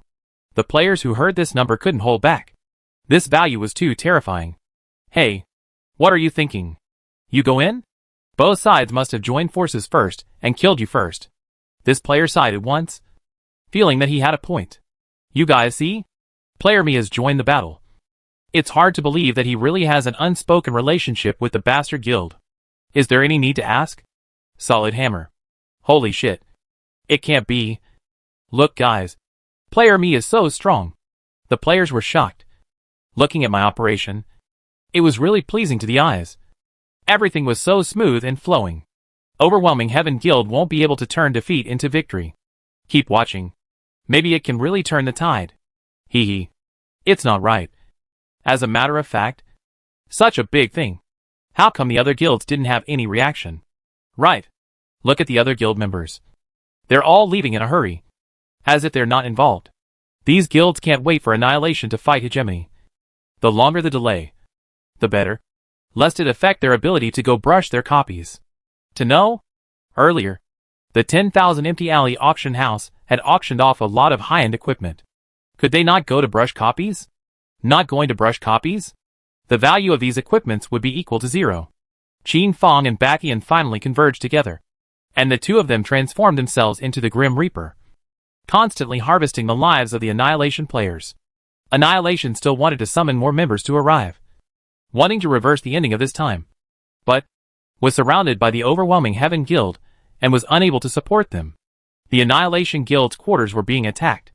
Right at the moment Qin Fang supported him, Hegemony instantly changed his strategy.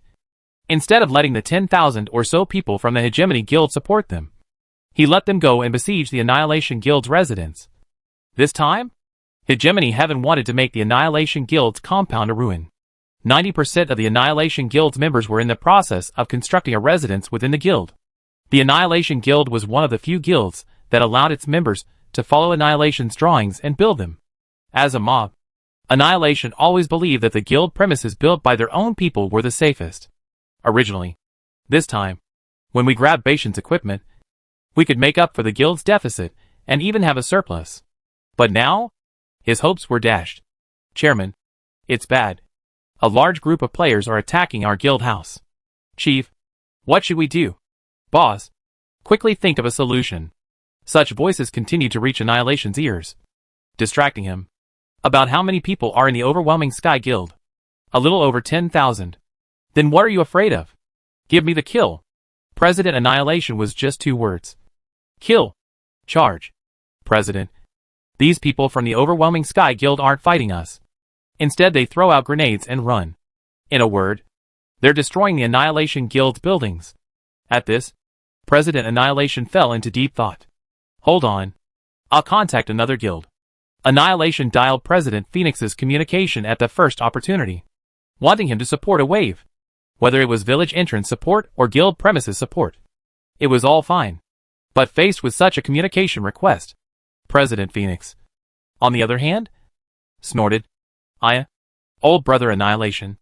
It's not that I'm not helping, but all the members of the guild are in the copy. So, wait for me for an hour. I'll definitely be able to spare some time and head to support. How about it? In the face of such a reply, Annihilation spoke coldly. The fine gold level ice attribute equipment is about to fall clean. Are you sure you don't want to come? I reckon that if I die 10 times in a row, I won't have any more. Don't blame me when the time comes. Upon hearing this hobnail's words, President Phoenix was instantly seething, but immediately calmed down. The contract signed by the 3 of us clearly states that those who lose their equipment due to the negligence of one party will need to bear the full consequences. So watch yourself. President Phoenix had long been guarding against this. And the contract deed he drew up didn't have many loopholes. Just as Tay was about to hang up the phone, Annihilation's leisurely voice rang out. Oh! This is not my party's fault. Targeting bastard is the premise of the 3 parties signing the contract. And now only letting me, Annihilation, is obviously the contract that you guys broke first. Annihilation started brushing off the scoundrels. But President Phoenix really couldn't do anything about him. Ding. Communication interrupted. Annihilation died once again. The equipment dropped once again. Qin Fong and Bastard Sky grew more and more courageous as they fought. After all, the 2 of them had enough attributes to crush the crowd at this stage. 10 minutes of light. The battle ended. Within the Grudge Pillar, only the members of Bastard Sky Guild and Qin Fong remained. As for the members of the Annihilation Guild, they all turned into white light and disappeared, resurrecting next to the resurrection stones within the town. On top of the ground, a layer of gold-ranked and silver-ranked equipment was randomly spread out. Qin Fong had not died even once. After all, he could switch equipment without limitations, could defend, attack, and had potions to swallow. His blood level was always healthy. Bastard Sky died 5 or 6 times, while Sword of Ling Tian and the others died 7 or 8 times. Luckily, the end result was good. Ding. Whether to collect the evil prop. Grudge Pillar. Qin Fong stepped forward and was the first to give the Grudge Pillar into his backpack. There was no nonsense from the members of the Hegemony Guild. This time, if it wasn't for Qin Fong's timely rescue, Hegemony Guild would have been planted this time. Really planted. The Annihilation Guild could be said to have succeeded with the Grudge Pillar and failed with the Grudge Pillar. This thing?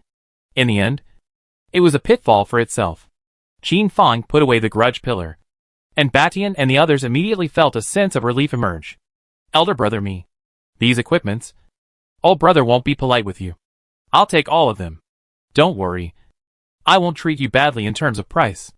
Batian needed the equipment, and Qin Fong didn't. You may, President Batian. Farewell at this point. Qin Fong quickly left.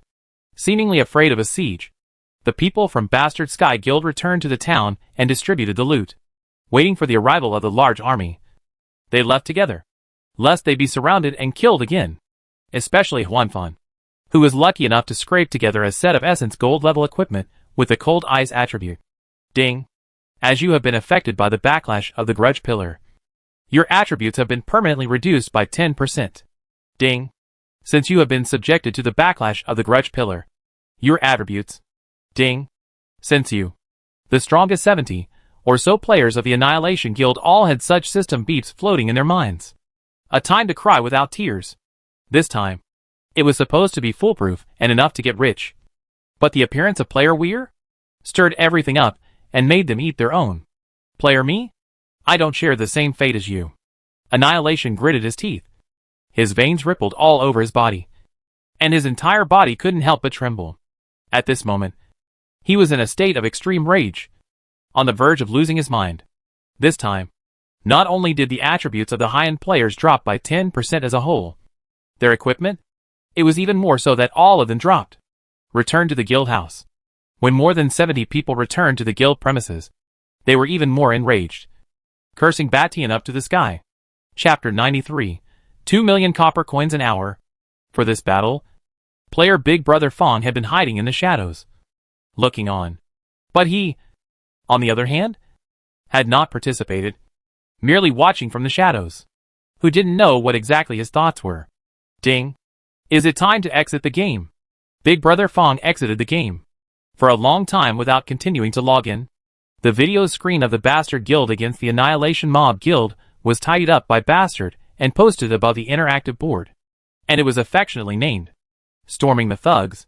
For a time, public opinion was detonated. Bastard Heaven Guild has actually flipped. This so-called annihilation, this so-called mob is nothing more than that. It feels like a bunch of trash. Thugs? This can also be called a mob. A group of Sky City's players, who hadn't seen real thugs, spoke thus. Their words full of insults and disdain. The absolute safety of Sky City made it impossible for them to know that thugs? Exactly what kind of group of people were they? But the true players above the earth were silent. This group of people? It really was a mob. And it was a massive mob. The players above the earth didn't even dare to send out verbal taunts, lest they be settled in autumn. It was all fear. However, there were some mob groups that were not weaker than the Annihilation Mob Guild, and they taunted Annihilation profusely, believing that he had disgraced the entire mob. Really? Weak? Rubbish.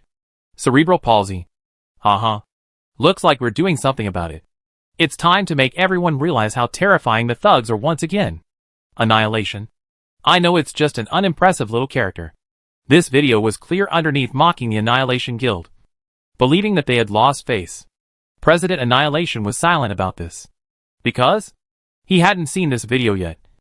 Right now, his entire mind was on the reconstruction of the Annihilation Guild's compound. The Annihilation Guild's compound had been destroyed by nearly 30%. What kind of concept is this? This is equivalent to 2 days of hard work ruined. Tonight, there's still the monster attack. If the Annihilation Guild can't survive the monster attack, then Annihilation Guild is finished. Unless it can grab a guild token with a territory again, seize the time to repair it, and strive to finish repairing it before 12 o'clock. This was Annihilation's request, and it was also a must. Otherwise, the Annihilation Guild would not be able to gain a firm foothold within Tianyang Town. Alright, Chief. The 20,000 or so players of the Annihilation Guild sprang into action, constantly erecting the guild building, each hammer very tamped down. Just as all the members of the Annihilation Guild were engaged in the construction, President Phoenix's communication called. This tiresome communication that made people feel disgusted with the players. President Annihilation did not want to pick it up. But in the end, he sighed and picked it up. Annihilation. There will be a monster siege at the Bastard Guild's compound tonight. Should we go and help him? All the harvest. Distributed according to 333. The remaining 10%. I'll distribute it with 3 guns. It's also considered as the copper coins you compensated for this set of fine gold level equipment. Think about it, and give me an answer by 7 o'clock in the evening. If you don't agree, the contract will be cancelled. Before Annihilation could speak, President Phoenix instantly hung up the communication, leaving behind a contemplative Annihilation. Tonight, our Annihilation Guild residents will also be monster attacked. At most 1/3 of the manpower will be drawn out. President Annihilation gave a reply. Yes, at least 5,000 players. Otherwise it's pointless. What time will we strike at night? Do it at 8 o'clock sharp. Gather at coordinates 84558976. Remember, don't leak the news ahead of time. Don't tell the members of the guild. Amongst them, there might be Bastard Sky's scouts, having just entered Tianyang Town. It was natural for the major guilds to need new blood to replenish and new players to join. For example, the Hegemony Guild already had nearly 40,000 guild players, with more than 10,000 that were in reserve and had yet to join the large organization that was Hegemony. Other guilds were in the same situation. Among the newly joined players, there must be scouts. This was not a lie, but a fact. For this kind of scouts, the normal way of searching for them is not really possible, unless he reveals himself. Annihilation was naturally aware of this. And he wasn't stupid. Ding. Player Phoenix requests communication. Do you agree? Agreed. President 3 Guns. Are you interested in raiding Bastard Sky's guild house tonight? What's the split? Annihilation 3. How about you and I split the rest equally? That's fine. But tonight, my 3 Guns guild will also have to deal with a monster siege. So I can only put out a maximum of 5,000 men. President Phoenix cursed a human spirit. These 2 guilds look like they want the Phoenix Guild to put out deadly force. They want to stand and eat the meat. Yes. Here are the coordinates. Gather at 8 o'clock sharp tonight. The Phoenix President, in response, could only agree. Or else just by virtue of the Phoenix Guild. It really wouldn't be able to eat it. The 10,000 people from the 2 major guilds. Plus the 10,000 people from the Phoenix Guild. Totaling 20,000 people. Combined with the endless monsters. It was unknown if it would be possible to take down the Bastard Guild's compound. The agreement was agreed upon. Waiting to strike tonight. Hegemony Guild's residence. President. It will be completely finished by 6 tonight. And at that time, everything will be ready for use. It had to be said that the guild residence that had been built after spending so much money was just atmospheric. The city wall that was as high as 30 meters with a purple-black light flickering through its body. Letting people know at a glance that the defensive power was astounding. The thickness reached a terrifying half a meter. Which even if a tank cannon came to bombard it, it would take a while to be able to blast it open. The city gate is made of cold iron. More than 30 centimeters thick. It looks heavy and impregnable. Above the plaque on the top of the head, there are 4 big words, Batian Guild. Surrounded by 2 thunder dragons. Adding to the momentum. 2 stone lions at the entrance. This is a gift. Does not have any defense. Attack roll. Simply good looking. Majestic. Domineering. The internal attack facilities. Batian is even more satisfied. Just to be tonight. A good experiment. All gather for a meeting. Bashan's voice quickly transmitted out. Suddenly the players gathered together. Tonight, there is a hard battle to be fought. Our opponents are not only the so-called wild monsters, but also other guilds. Such as the Annihilation Guild that has just made a grudge against us. Such as the Phoenix Guild. Tonight, these 2 guilds will surely come to attack. Batian began a series of arrangements. The distribution of high-end equipment.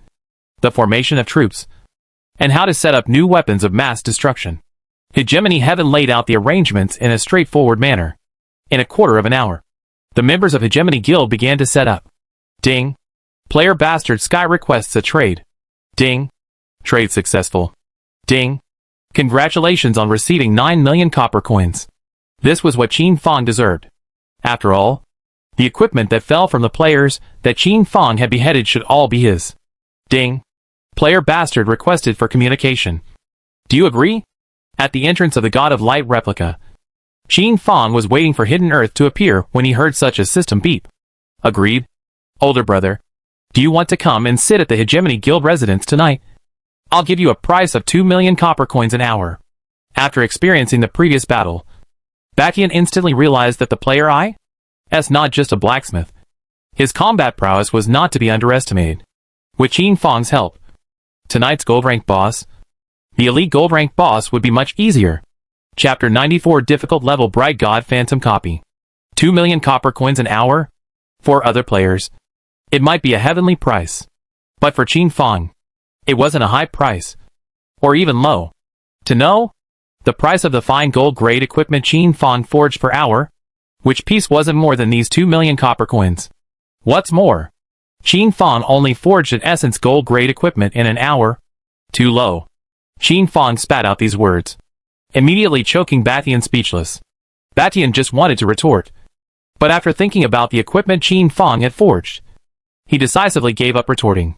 And then inquired, what do you want? Forging drawings of gold grade or above. At the very least 50 of them. No duplicates. This? Batian fell into deep thought. Gold grade drawings?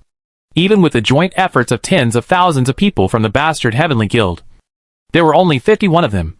If they agreed to Qin Fong's request, wouldn't it be that there was only one left in the inventory? One must know that this was a gold grade forging drawing. Old brother, you're asking for too much. Batian spat out these words, reminding Qin Fong. Qin Fong froze and thought about it. Good Thought did ask for a bit too much. So he spoke once again. Buy one, get one free. And Hidden Earth will be there as well. Agreed. But the boss drop has nothing to do with you. Hegemony finally agreed to Qin Fang's request.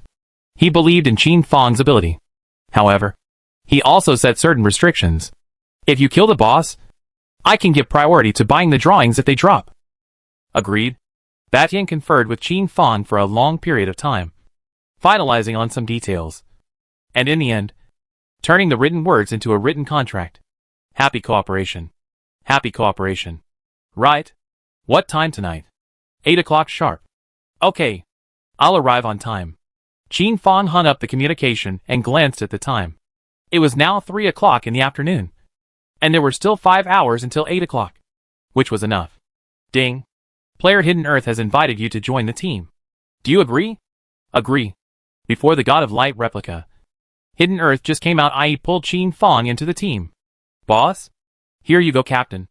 Qin Fang gained captain privileges and immediately began to choose. Ding. Is it possible to enter the difficulty Bright God Phantom copy? Yes. Ding. It is detected that there are players in the team who have not cleared the normal difficulty copy. Please try after clearing it. Qin Fang had no choice but to drag Hidden Earth into the normal level Bright God Phantom copy once again. Boss, I'll do it. Hidden Earth volunteered and started brushing the monsters, while Qin Fang watched from the side, studying the attributes of the monsters and operating them. Ding. You have successfully passed the Bright God's Phantom copy. Qin Fang began to touch the corpses, and with his black hands, he obtained a silver level equipment as well as 99 light attribute stones. Boss? A difficult level copy? Will we be able to clear it? Hidden Earth was a bit unconfident.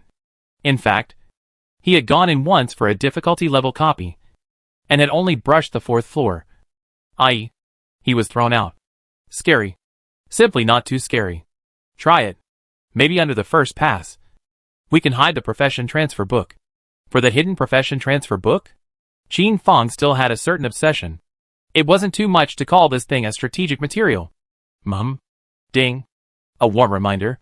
The difficult level Bright God copy has a certain level of difficulty, and is very dangerous. Will you continue to enter? Enter. Ding. Welcome to the Bright God Phantom copy difficulty level. Qin Fang. Hidden Earth landed on the ground. And at the first moment, they leaned their backs against each other, and surveyed this unfamiliar scene. This was a plain full of endless vitality. Boundless. Everywhere was green. As if it was a green blanket. Soft and comfortable. Flowers of various colors dotted the landscape, like the twinkling stars in the dome of the sky. The breeze blew gently, adding a few points of liveliness to this place. The blue sky, as if the smooth infinite mirror in general, reflecting the green grass, complement each other. There was no big sun in the firmament, but the surrounding light kept shining, not knowing where the light source was. This scene? Completely different from ordinary copies. Ordinary prized copies? It was merely a radiant cave. Ding. You have triggered a new scene. Humble mortals? How dare you trespass into a deity's backyard? Simply damned. Suddenly, heaven and earth changed color. A guard in armor the color of fine gold emerged, glaring angrily at Qin Fang. The Hidden Earth. His eyes filled with disgust. Humble ants? Who gave you the guts to die? Your existence?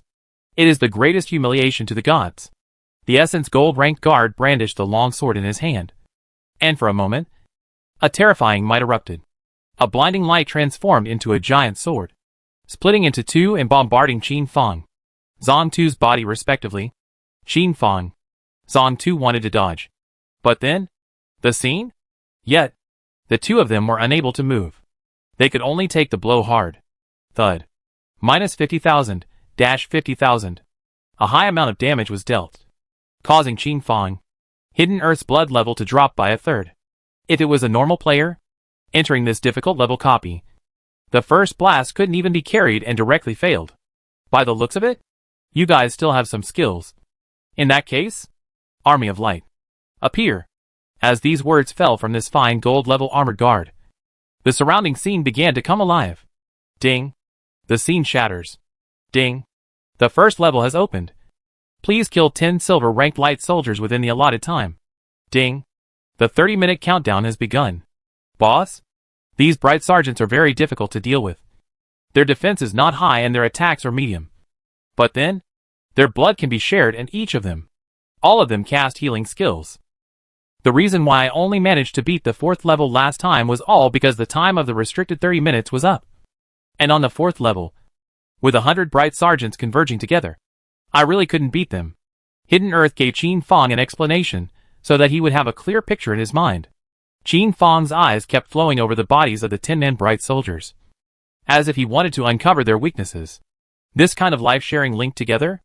In Qin Fong's previous life, he seemed to know the way to break it. The end of the chapter of the deity's vengeance? Then, the sergeants under the gods appeared. The sergeants under the gods of light had always been considered the toughest sergeants.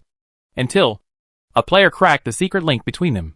Only then did the soldiers of light fall to the altar. Qin Fong cleared his twice.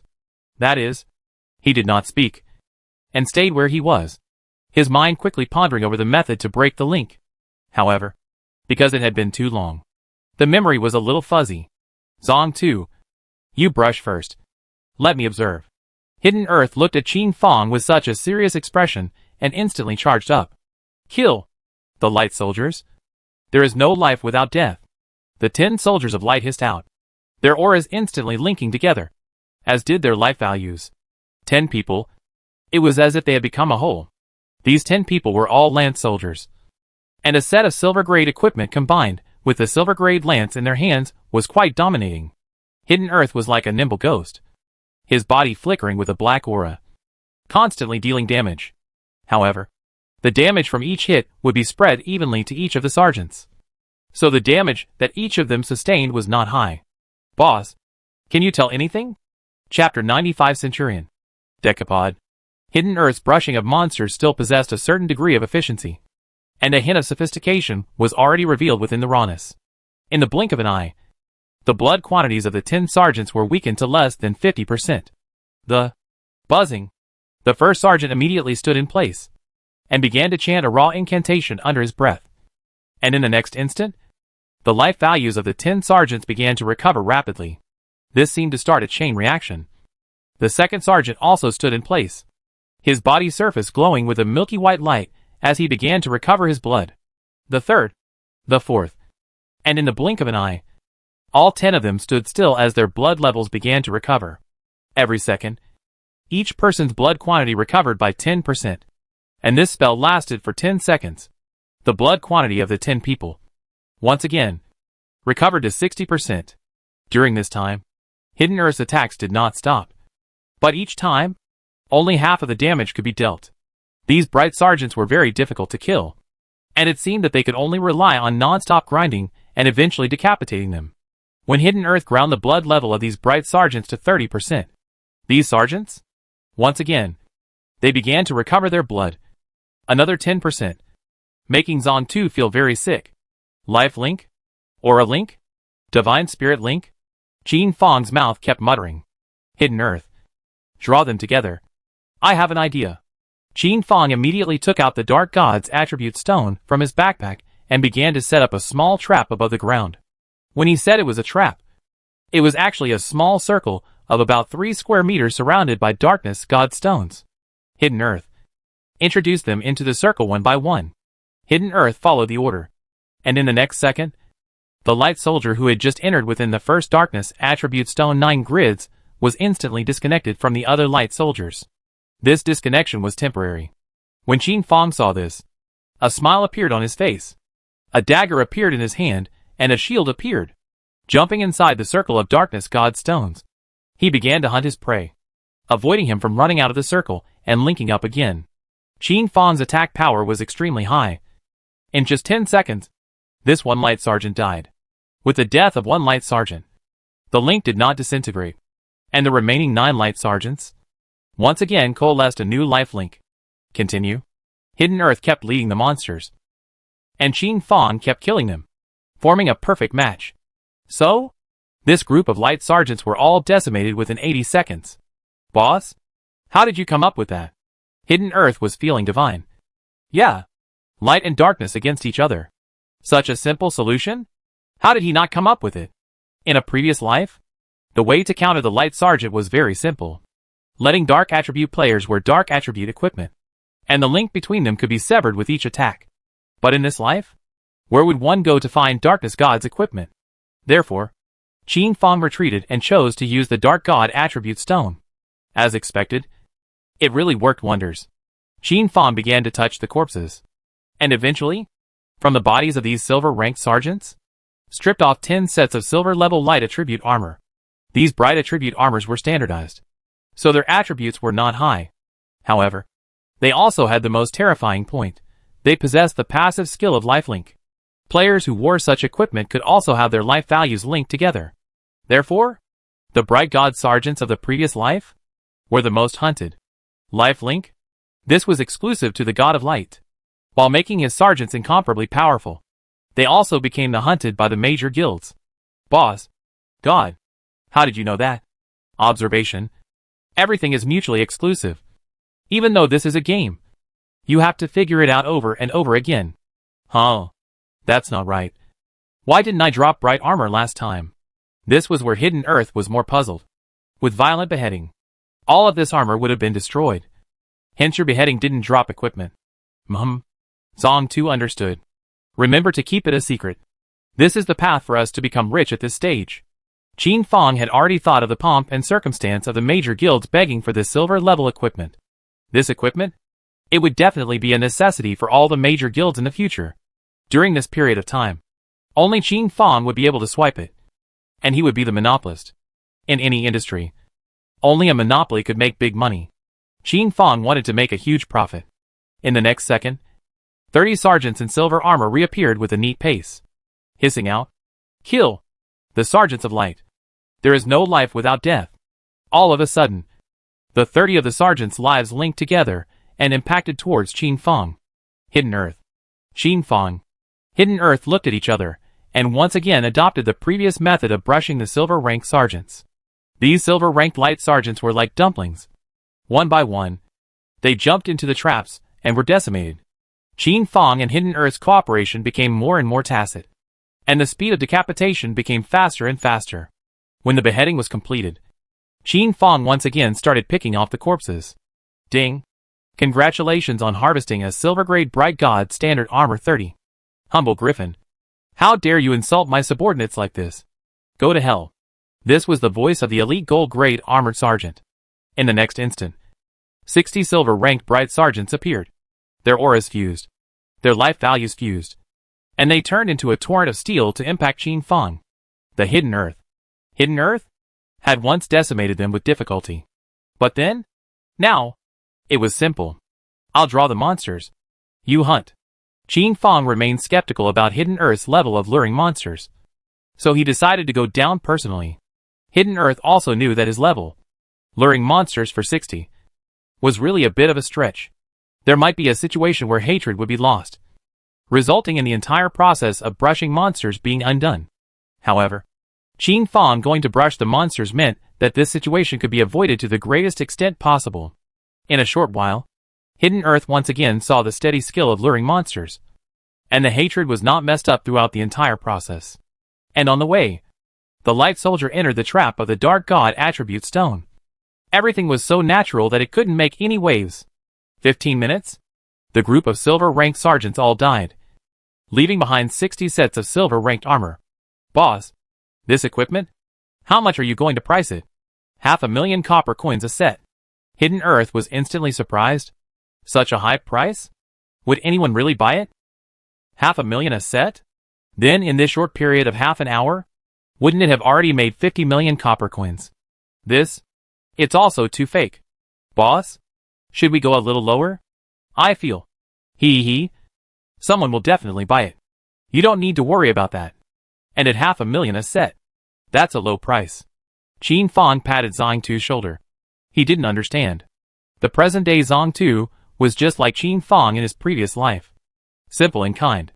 In the business world, Zong 2 was actually afraid of others losing out and wanted to take the initiative to lower the price. Boss, be careful at the 4th level. It's a gold-level light sergeant as well as 11 silver-level sergeants. Yesterday, Hidden Earth namely lost on this level. There was nothing else. It was too strong. In order to kill the gold-level boss, One had to kill the 10 silver level existences first. Otherwise, the 11 of them linked their lives together. It was no joke. Humble ant. Our centurion. Let me come out and behead you. Suffer death. The gold level warriors took the lead, immediately impacting towards Qin Fong, the hidden earth. The silver level sergeants, on the other hand, were like recharging treasures, waiting for the gold level being when his blood level was lowered. The ones that gave him back his blood. From this statement of his, Qin Fong captured two pieces of information. A gold level existence? It seemed to be a decapod. And an essence gold level existence? On the other hand, it was a centurion. Chapter 96, stripping the dark god of his authority. 4th level. The gold level decapitator was in charge of 10 silver leveled sergeants. Boss, this group of silver ranked sergeants don't seem to be moving. How can we attract monsters? Hidden Earth was a bit dumbfounded. These 10 sergeants were like standing stakes, as if they were rooted under their feet, not moving at all. Stupid. They won't move. Could it be that our dark divine stones won't move either? Qin Fong instantly took out more than 900 darkness god stones and handed them over to Zong Tu. Zong Tu instantly understood and started throwing them towards the feet of the 10 silver ranked sergeants, disconnecting them from the gold ranked decimators. Qin Fong, on the other hand, was fighting with the gold level decapitator with his left hand shield and right hand short sword. Ding. You can check the attributes of the decapod. Name, Brightness 99998. Profile, 10 Husbandman of the Bright Legion. Title, 10th Husbandman. Rank, 20. Power, 3000. Strength, 3000. Physique, 3000. Agility, 1500. Spirit, 2500. Equipment, Gold Braid Brightness Suit.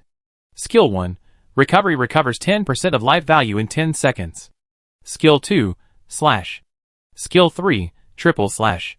After reading the attributes of this gold grade decapod, Qin Fong said that it was very weak.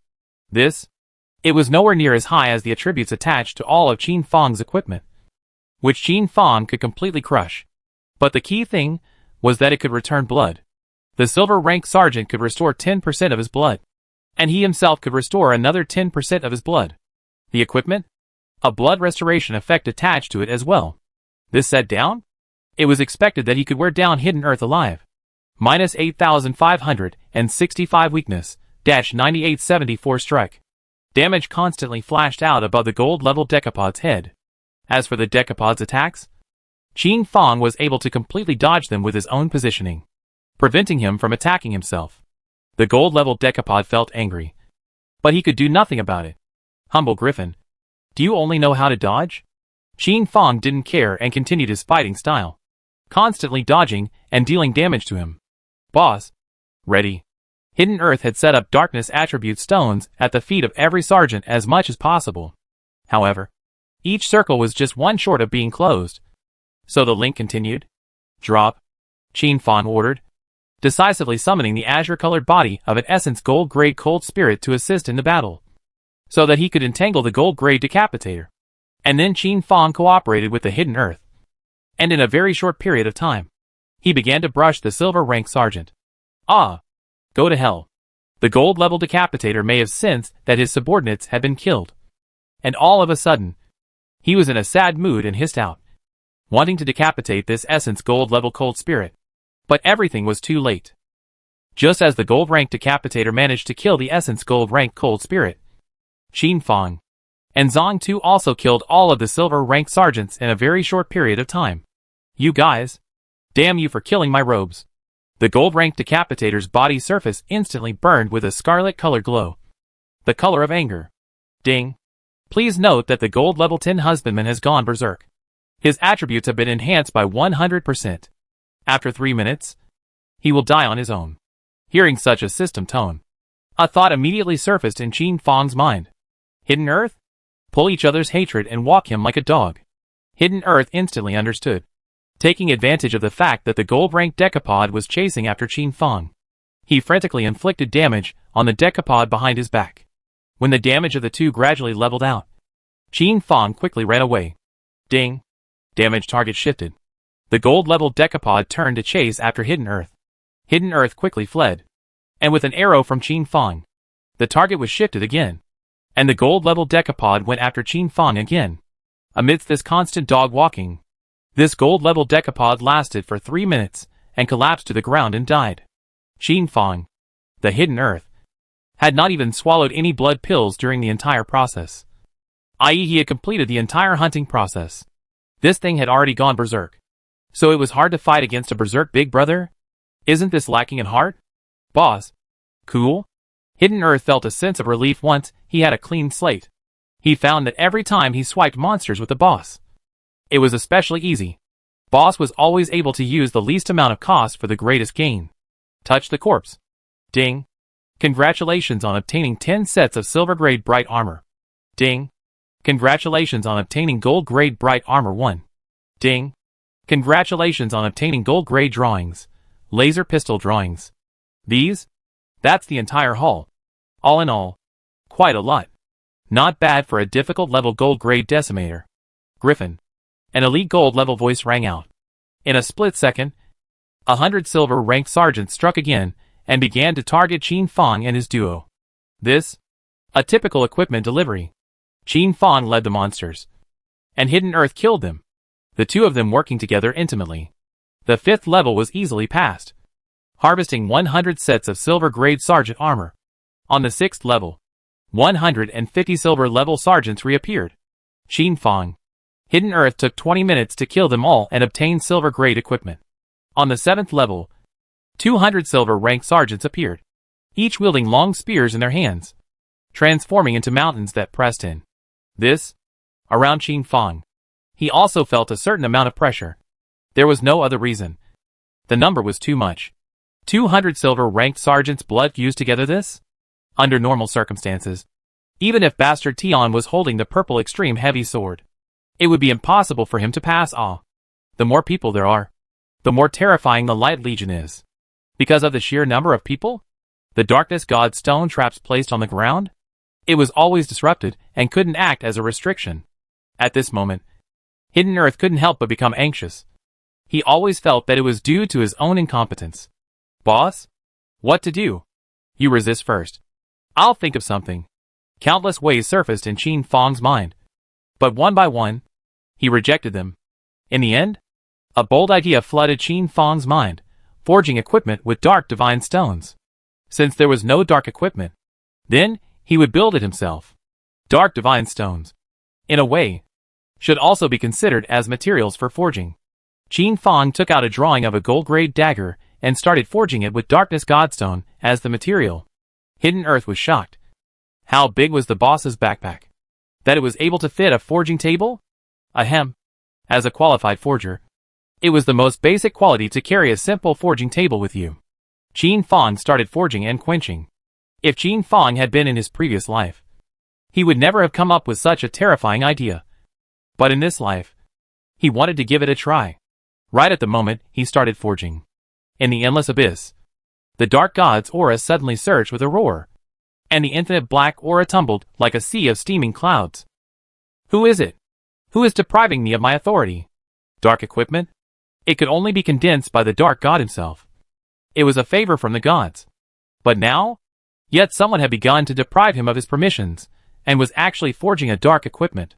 Once this equipment was forged, the dark god's authority was considered to be partially stripped away, and a portion of his divine power would also be lost. He would never allow such a thing to happen, although the dark god was sealed. But then, was forcibly escaped a trace of intention. Checking the situation. Checking who?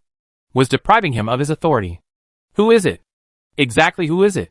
For a long time, he saw a light. Chapter 97, The True Backyard of the Gods. A trace of the dark god's intention frowned. He could never have imagined that he would be able to detect this aura of deprivation in the back garden of the god of light. Could it be that the light god was behind all of this? But light and darkness had been opposing each other since ancient times. So how could it be? Even if the god of light had deprived him of his authority, it was useless. What on earth was going on here? The dark god's intention wanted to wake up the light god, but he couldn't get any reply to his summons. Right. In the battle back then, the god of light's injuries were more severe than his, so he might still be sleeping. The darkness god wanted to take a peek into the light god's backyard, but it startled the light god guards. A lush mountain with a glittering golden light all over emerged, covering the sky and blocking the dark god's way. The light god's important land. Idle gods do not disturb. This wisp of the dark god's intent was forced to retreat as he looked at this mountain of bright gold. He couldn't fight it. At the same time, the deprivation intent within the back garden was also gradually diminishing, eventually turning into smoke and disappearing. In this way, the dark god Fong faded away. But there was also a firmness in his heart that it must be the light god who was messing with him. He wanted to devour his own power. Will light and darkness eventually become one? The darkness god left. In the firmament, the Lu Long divine artisan was hidden in the shadows. And in his heart, he pinched a cold sweat for Qin Fong. This brat? It was still really bold to dare to forge the dark god's equipment. If he hadn't obstructed it in time. Today, it was said that the divine war would be opened. Not to be spared. Here? Not a copy, but the real backyard of the God of Light. The moment Qin Fong chose a difficult level copy of the God of Light, it was moved here by Lu Long's master craftsman with his superior means. If it was cleared, it would be of great help to Qin Fong's forging technique. Lu Long. This was cultivating Qin Fong as if he was his successor. I don't know if Qin Fong had noticed that along the way. No matter how many levels were cleared, no system beep sounded. As for why the silver-ranked sergeant that Hidden Earth had killed did not drop silver-ranked equipment, it was because he was in a normal difficulty level copy. That was a simulation? How could there be equipment drops? At most, it would drop some experience. Copper coins. Qin Fong?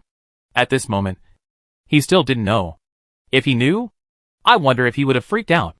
To know? Beheading his light sergeant in the deity's backyard, and depriving the dark god of his equipment forging privileges in his backyard in an open and above-board manner. Which of these things? Isn't it walking a tightrope? If you were not careful, Qin Fong would be discovered and eventually be imprisoned to death by the gods. A god? They might not be able to kill Qin Fong completely, but it wasn't difficult to imprison him.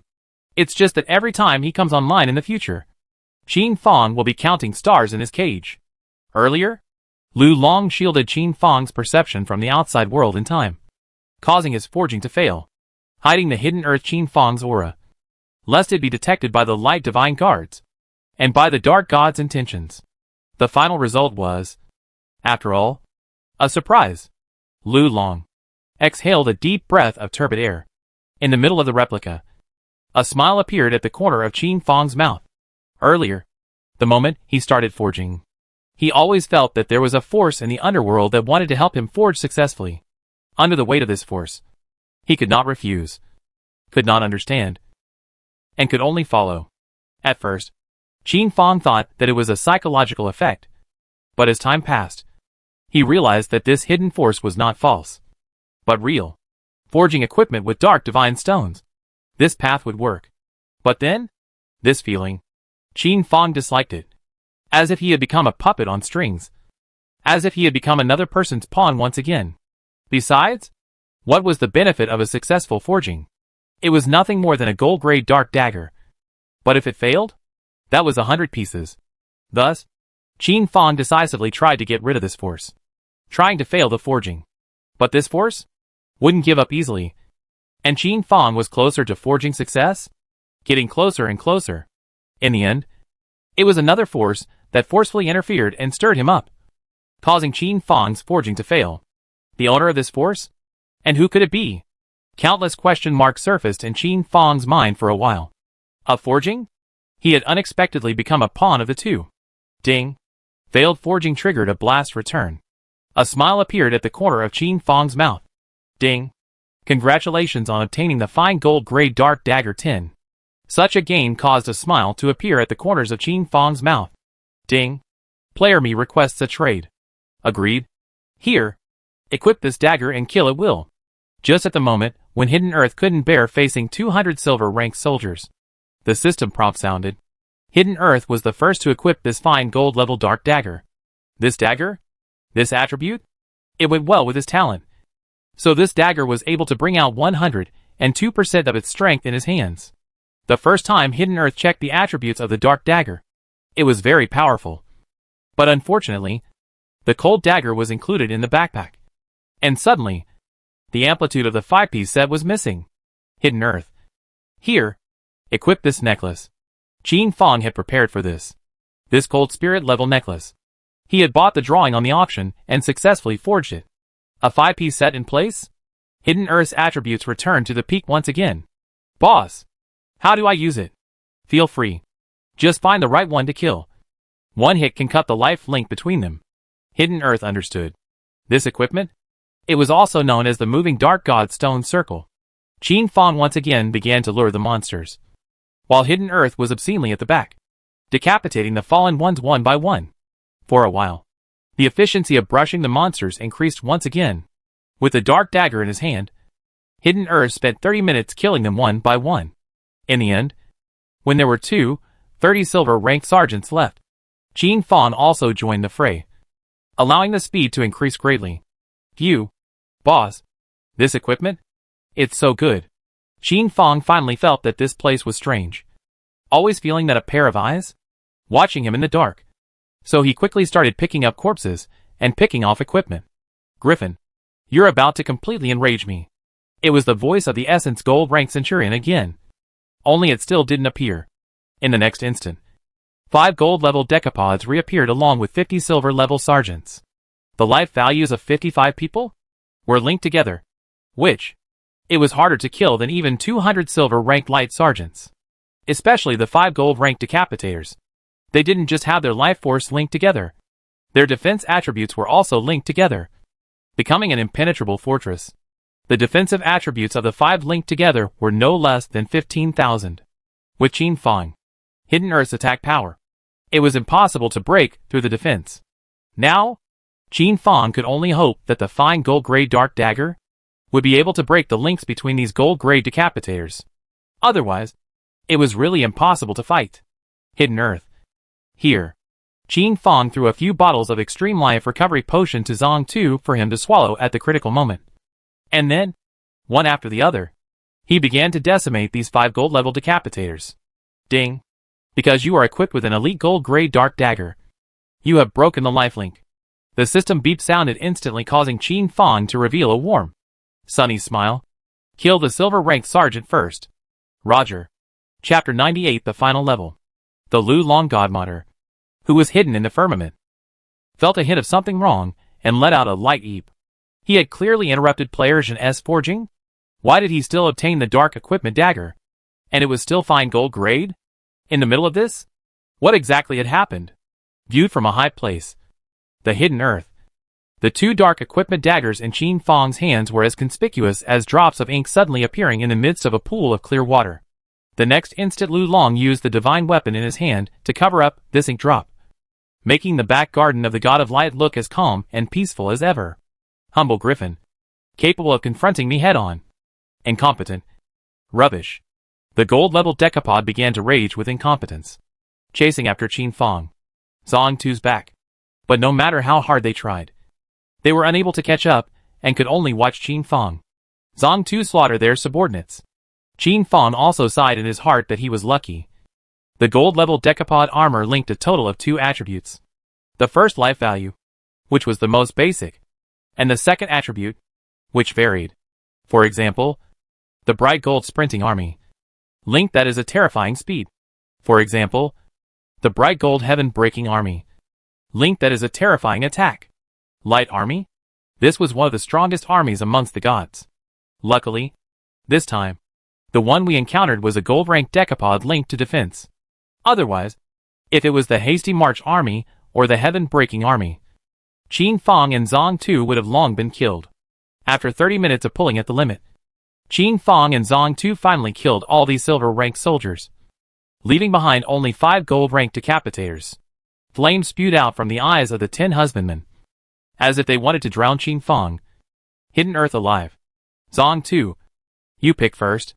Without the life value boost of 50 silver-ranked sergeants, these 5 people were no match for Hidden Earth. Qin Fong, 2 for me. Zhang Tu's face was expressionless, and he struck out at once, choosing the 2 gold-ranked decapitators on his left and right to fight with. Humble ants, you guys are finally. This gold-level decapod was still about to let out some harsh words, but all of a sudden, he realized that the connection between the 5 of them? It was forcibly disconnected. The defensive power they were so proud of had suddenly become a pose. You guys? Cast some kind of demonic spell? Why can't I feel the link anymore? On the faces of these gold-level decapitators? A look of horror appeared at once, changing to extreme fear in a split second. How ferociously they had screamed earlier. How pitiful they were now. Didn't you ask me to come over? I'm coming. Go to hell. Did you have a good time cursing just now? How about now? You're the humble mole cricket.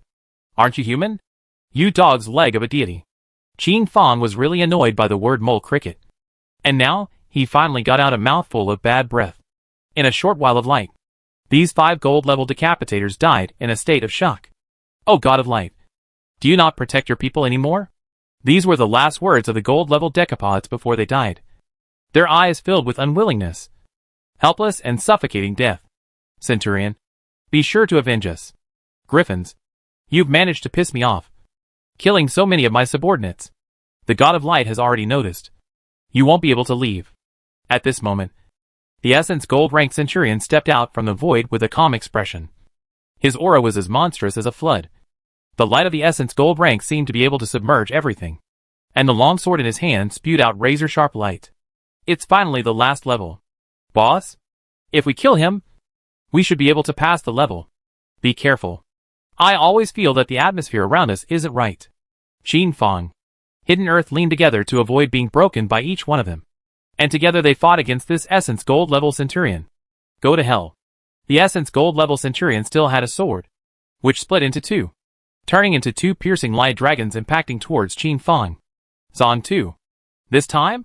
Qin Fang, Hidden Earth rolled away towards the left and right to avoid the strike. Boss? How do we fight? You'll be the main attacker. I'll be the secondary attacker. This is an excellent time to sharpen your alignment and sharpen your operation. Don't waste it. This Essence Gold-level Centurion? Although the attributes were higher than Hidden Earth, they were also high and limited.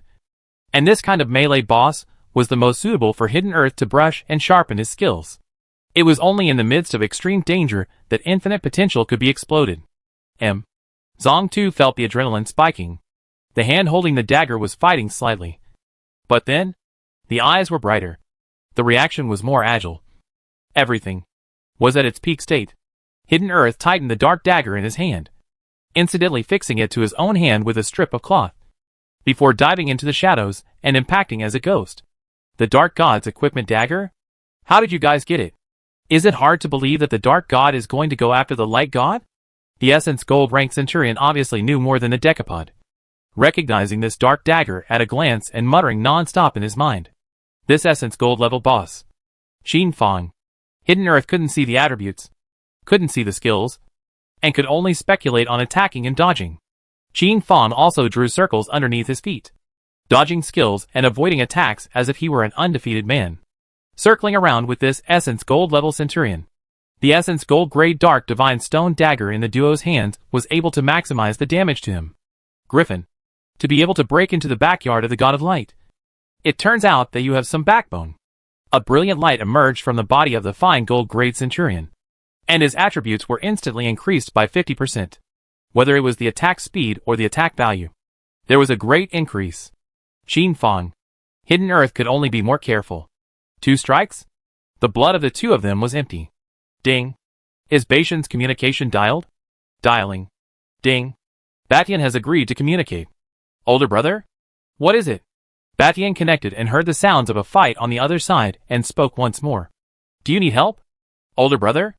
No need for now. President Bartion, I am purchasing 100 bottles of extreme quality life recovery potion. Do you have any in stock? When Qin Fang said his intention, a smile appeared at the corner of Baishan's mouth. Today? Finally. We were going to see the return of money. This extreme grade life recovery potion? Batian knew that no one would be able to refuse it. You sell me the equipment. I sell you the potion. That's only fair. Right. I raise the price by 50%? It's also fair. Brother. This thing? Guild also need generally not for sale. You open price. 5,000 copper coins for a bottle. Childish. This is the cost price. Ding. Player me requests a trade. Ding. Congratulations on obtaining 100 bottles of Extreme Life Recovery Potion. Baishan's heart was happy. and he accepted the 500,000 copper coins with peace of mind. It was also the price of a gold-level equipment. But potions weren't like gold-level equipment that could be used for a long time. This thing? If the battle was grueling, it was possible to use it up in a quarter of an hour. Batian waited for the player me to make another purchase. Older brother, I have other potions here, such as the Strength Amplitude Potion, Agility Amplitude Potion. Do you want them? They're all of the very best quality, and the price is the same 5,000 copper coins a bottle. Want it? Ding. You have obtained 1 million copper coins. Batian was in a very comfortable mood. Didn't discern it back?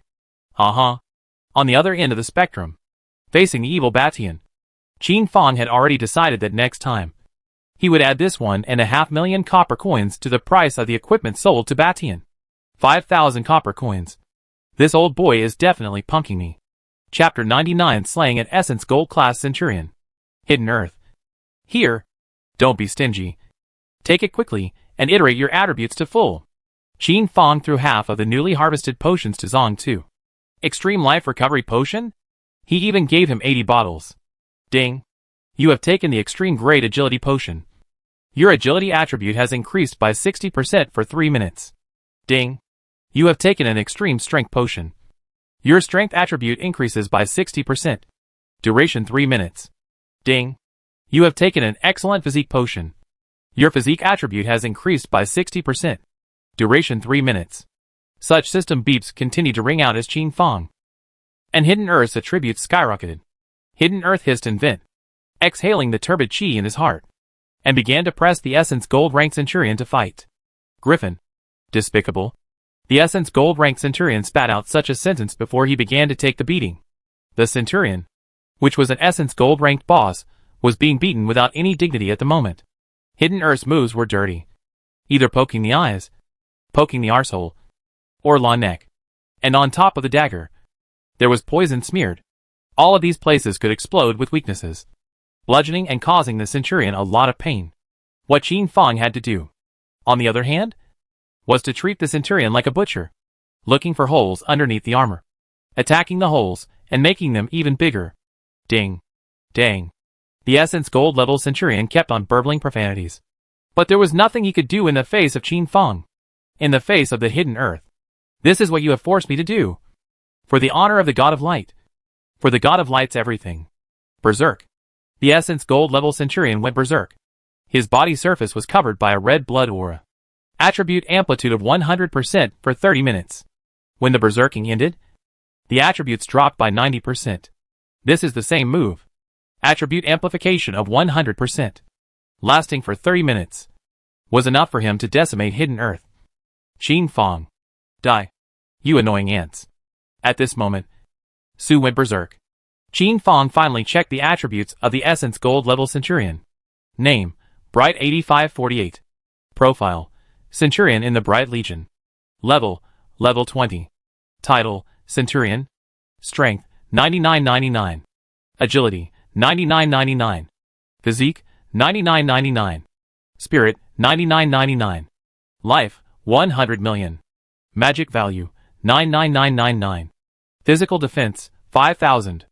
Magic defense, 5000. Skill 1, Light Restoration. Skill 2, Bright Judgment. Skill 3, Bright Blast. Skill 4. Status, Berserk. Equipment, Fine Gold Grade Bright Armor. This set of attributes? It surprised Qin Fong. If this was touched, it definitely hurt his bones. Before the words fell, Hidden Earth was swept by the long sword in the hands of the Essence Gold Rank Centurion. Bright verdict. Because he couldn't avoid it. Thud. The violent blast caused Hidden Earth to lose 80% of his life value. After taking a blow, he would surely die. And Zhang Tu's attack, which once again landed on the Essence Gold Rank Centurion, only caused a minus 3,584 bludgeon. This was too much weaker than the previous attack that had broken 10,000. Boss? Should we walk him? A Berserk Essence Gold level Centurion was the most suitable for walking him. Once half an hour had passed, he was a fish on the chopping block, to be slaughtered. No. Now is the best opportunity to sharpen. After saying that, Qin Fong directly withdrew from the battle, leaving Zhang Tu alone to fight against this Essence Gold level Centurion. Pay attention to your positioning. Make the enemy unable to catch where you are going next. Pay attention to your eyes. Keep a deadly eye on your target, and pay attention to his every move. Pay attention to your ears. Listen to everything that moves around you to avoid being hit by a hidden attack. Pay attention to the heartbeat. Pay attention to your breathing. Qin Fang's words kept falling into Zhang Tu's ears. And Zhang Tu listened attentively before transforming into his own battle. This was a metamorphosis. To be honest, after experiencing the brushing of the map over the past few days, Qin Fang was able to perceive that Zhang Tu was in a kind of cocooning stage. The accumulation of the previous stage? Hidden Earth had already completed it. Nowadays, taking off this fine gold level equipment, Hidden Earth could also be called a third-rate expert. Much stronger than the average player. Equipped with fine gold level equipment, he had barely crossed the ranks of a second-rate expert and stepped into the first-rate. But his essence? Still third-rate. With his current strength? Facing Qin Fang? It was no exaggeration to say that in 1 minute, Qin Fang could take him down. It was like forging. At this moment, Zhang Tu was like a piece of pig iron that had been tempered for a third of its life. It needed a fierce fire and strong pressure to continue its metamorphosis. Once metamorphosed, can cross into the ranks of second-rate experts. Zhang Tu kept breathing, stabilizing his rhythm. Qin Fang had withdrawn from the fight for 2 reasons. First, it was because he wanted to let Zhang Tu sharpen himself.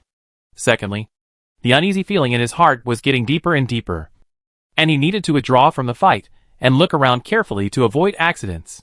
Qin Fang squatted down and began to touch the grass on the ground. Touching the flowers on the ground. This is so real. It doesn't feel like a copy at all. Crisis? Where exactly did it come from? As he was thinking so, a quarter of an hour later, Qin Fang suddenly exerted his strength and pulled up a small bright red-colored flower above the ground. Ding! Congratulations on obtaining item, Bright God's Backyard Wildflower 1. Note, specific efficacy unknown. Can be taken. Hearing such a system tone, Qin Fang was flabbergasted, and an endless cold sweat broke out all over his body. This place? Where exactly is it? It couldn't really be the backyard of the God of Light. For a moment, Qin Fang seemed to understand where this uneasiness came from. He was so reckless within the back garden of the God of Light. And this was still good. This was like pissing on the head of a sleeping tiger and taking a shit, and wanting to step on it twice in front of him when he opened his eyes. Qin Fang was still skeptical at first. How could this NPC be so real? With blood and blood. But now, he understood everything. Who is it? Who is it that is pitting him? After Qin Fang figured it out, he no longer cared about grinding the hidden earth, and immediately joined the battle. Now the Essence Gold Rank Centurion's blood level had been ground down to below 70%. Boss, I can do it. Just watch the show from the side. Qin Fang was able to tell that Zhang Tu seemed to have made a small breakthrough, and the entire person was more confident and smoother between his hands and feet. Although he hadn't really broken through to the ranks of second-rate experts yet, he thought, by allowing him to kill an Essence Gold level Centurion in its entirety, he would surely be able to make a breakthrough. A quick battle. It might cause unpredictable dangers later on. Time was running out. Qin Fang didn't go into details, but the movements in his hands were dirtier than Zhang Tu's. The blood level of the Essence Gold Rank Centurion was constantly dropping. Griffins, the God of Light will not let you go. The Centurion felt powerless. Felt that the life in his body was being lost at an extremely high speed. Felt death. Hidden Earth also did not ask why. And the movements in his hands were even more vicious, since it made the boss so flustered. Then, it must not be a small matter. 1 incense stick later, Qin Fang Hidden Earth finally decapitated the Berserk Essence Gold level Centurion without skimping on the potions in the slightest. Qin Fang quickly stripped off this Essence Gold grade bright armor, harvesting 50 gold coins, 10 gold grade forging drawings, and 1 Essence Gold grade forging drawing. Senior, has the test passed? Quickly let us leave. Qin Fang's words carried a sense of urgency, but the movements in his hands could not stop. Quickly digging the soil on the ground, pulling the grass and flowers on the ground. In short, nothing was spared. Incidentally, with a look, he told Zhang Tu, let him also do not be idle. Hurry to dig. Although Hidden Earth didn't understand, his execution was strong, and he started digging and mowing the grass. In the next instant, A system beep sounded. Ding. You have entered a brand new scene. Qin Fang's heart let out a sigh of relief.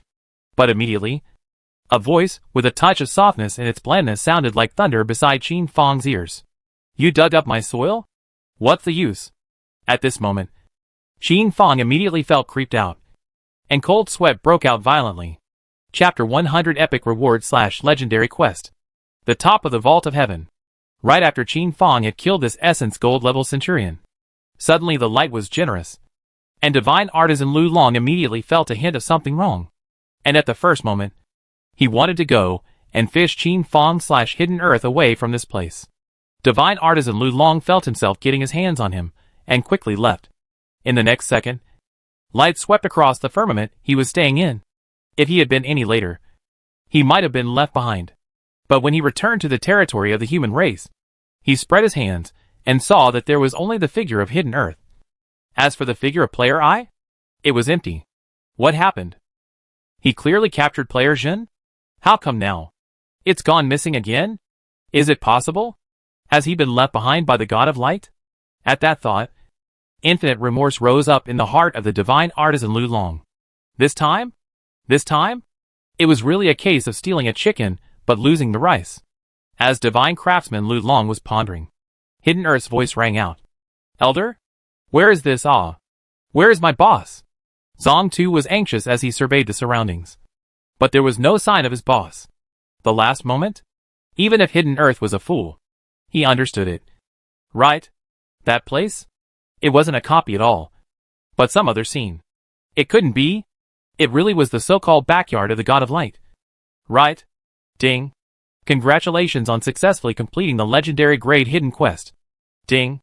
Congratulations on your reward. Level +5. Ding. Congratulations on your reward.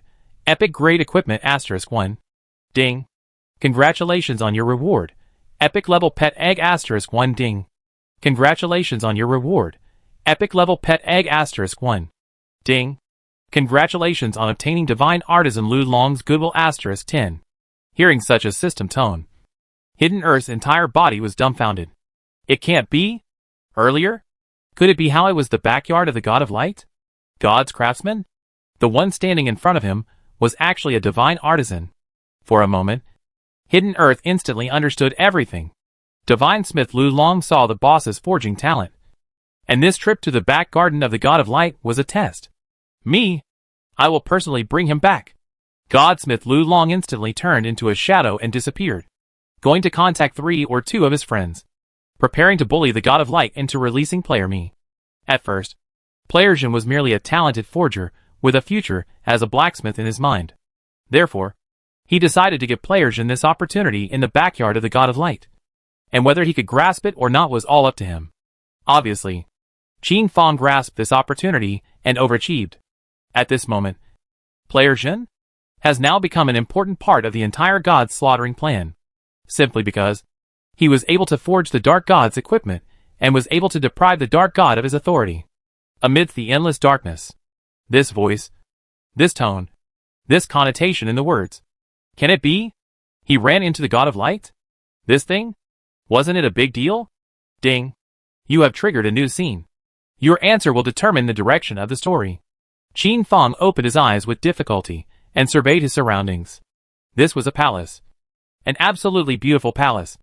And as far as the eye could see, it was all pure white. Pure colors, without a trace of mixed colors. 10 people surrounded the alabaster pillars that could only be held by 10 people, like giants holding up the entire palace. These giant pillars are 100. You can imagine the scope of the palace is large. On top of the jade pillars, dragons were carved and painted, and every ancient creature was lifelike. Although it was a dead thing, it made people's hearts feel scared. Above the ground were white jade bricks, foursquare, not possessing a gap between each piece, as if it was a complete piece of jade. This complete piece of jade, polished like a mirror, able to reflect the shadow of a person.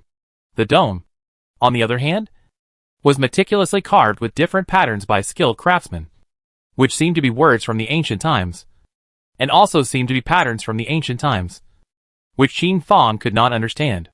Qin Fang stood in the fringe area of the entire palace, like a puppet, unable to move. only able to quietly look into the distance. In the distance was the center of the palace, and in the center towered a 100-meter-high alabaster statue. This was the statue of the god of light, and also his divine body. Because it was sealed, so it was transformed into the appearance of a statue. Around the statue of the god of light, there were 9 army chiefs, also transformed into statues of about 10 meters, kneeling on one knee, looking pious, defending the central statue of the god of light. God of light? It was a man, a handsome young man, wearing pure white armor all over his body, standing on top of the sky, giving people the feeling of imposing and forward-looking. The eyes of the statue staring into the distance, not knowing what he was looking at. His hair naturally falling, adding a few moments of softness and beauty to him. Statue of the surroundings without any weapons. But he gave people the feeling that is dangerous, as if the next moment that will blast through the world in general. Above the statue, as if it was a phantom, the shadow of a young man appeared, looking at Qin Fong without any emotion. The soil in your back garden is bland to you, but to the boy, it is a supreme treasure. Feeling that he was able to speak, Qin Fong hurriedly delivered a blow of horse's arse. Oh, in that case, you can go and dig a little more later. The young man spoke calmly without any killing intent, seemingly uninterested in this mole like Qin Fong. For a moment, Qin Fong could not hear if this was a backhanded remark. By the way, you killed my centurion. From now on, you are the centurion of the 9th Army under my 9th Light Legion. As he spoke, a pure white-colored light flickered and transformed into a brand that merged into Qin Fong's brow, and a white flame mark immediately appeared on Qin Fong's brow. Ding! Congratulations on becoming the centurion of the 9th Army under the 9th Legion of the God of Light. Ding! Congratulations on obtaining the title, Centurion. Ding! Congratulations on obtaining the fine gold-grade armor of light. Ding! Congratulations on obtaining a command quota, allowing you to command 10 gold-grade centurions and 100 silver-grade bright sergeants. The system beep sounded, instantly causing Qin Fong to cry. If Qin Fong were to enter the Tianyang town with such a stance, he would surely be hunted to death by the NPCs. Congratulations to Qin Fong on his new title, Divine Spirit Walking Dog. My subordinate will surely die with his liver and brain. Qin Fong immediately knelt down on one knee and swore his allegiance with a sincere expression. When one was under the roof, one had to bow one's head. This was a deity. Not bowing your head?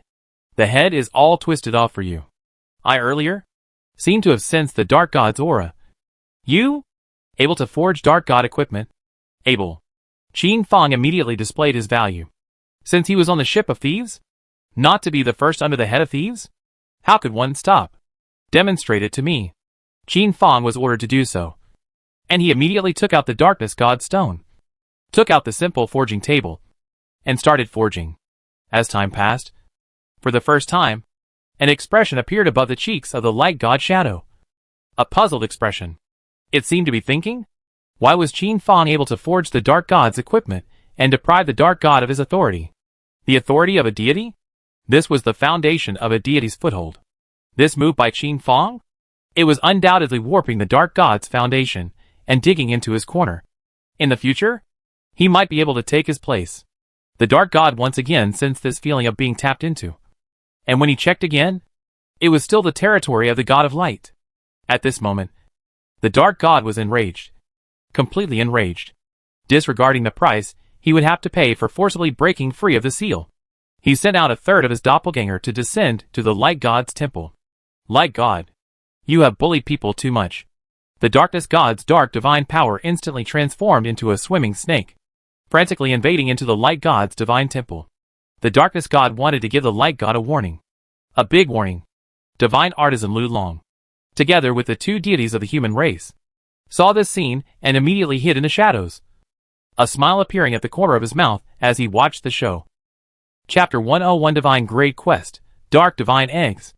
Qin Fong looked around at the black swimming snakes that possessed infinite spirituality and felt bad. After sensing a terrifying other aura that was not weaker than the Light God's, he knew that it was the Dark God coming. Now, what Qin Fong had to look at was namely the attitude of the Light God. Was it Lippo itself? Or the amount itself sold out? Dark God. Things aren't what you think you are. This is merely a strange movement of the Dark God stone.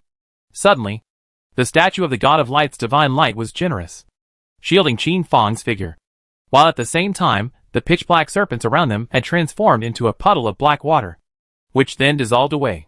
In this first encounter, the god of light was just as if he was not losing the battle. After all, this was his home ground. A disturbance in the darkness god's stone? Do you take me for a fool? 2 consecutive anomalies in a very short period of time? This reason, he, the dark god, did not believe. Thus, the terrifying pitch-black swimming snakes that could be called endless, spitting out black letters and carrying the dark god's anger in their eyes, impacted towards this place. Dang. The seal of the light god's palace shook. And for a while, it actually shook. Divine artisan Lu Long, as well as the 2 human deities, were about to be unable to hold back and wanted to strike. This was the perfect time for a sneak attack. It was definitely possible to take down this dark god's doppelganger in one fell swoop. But at the same time, it would also expose the player me. Because of a dark god's doppelganger? Exposing player me? This deal was not cost effective. And the 3 gods gave up at once. Dark god, let me explain. What do you see here?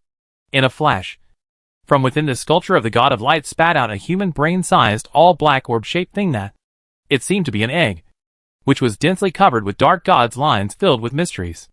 Upon seeing this egg, the dark god froze, and he actually sensed the aura of homology within this egg. It seemed like there was some kind of life that wanted to break out of its shell. This life's aura? It was the same as him. Can it be? This was his replacement. For a moment, countless thoughts flooded the dark god's mind. Everything. It seemed to be able to be explained. Something that was the same as his origin? No wonder it was able to compete for his authority. This thing? If it really grew up, it might become another him. At the same time, Qin Fang wanted to check the attributes of this one egg. But only a name was seen. The rest? It was obscured through and through. Name, Dark God Egg. Introduction. Utility. This? A god-level pet? I wonder if the pet reins in his backpack could be tamed successfully. Should he take a shot at being rich and famous? If you win the bet, that would be a lifetime's worth of things. In the end, Qin Fang decided to give up. This was the aspect of 2 deities. Give him to me. The dark god spat out this sentence with a tentative tone. Within your native stone sculpture, you must also contain my homologous egg. Give him to me. This was the voice of the light god. And it was also tentative. The dark god didn't say anything. Honestly, he didn't want to give it. The light god egg within him? It was possible to take the place of the light god. He still wanted to devour it. God knows what will be produced when light and darkness are fused together. Not now. Wait until my main body is fully restored. Then we can make a deal. The dark god gave a compromise. It can be done. Since he had probed the thing that was disturbing his authority, then the dark god wasn't that worried. Let's go. By the way, be careful of the human race's griffins. They've been moving around a lot lately.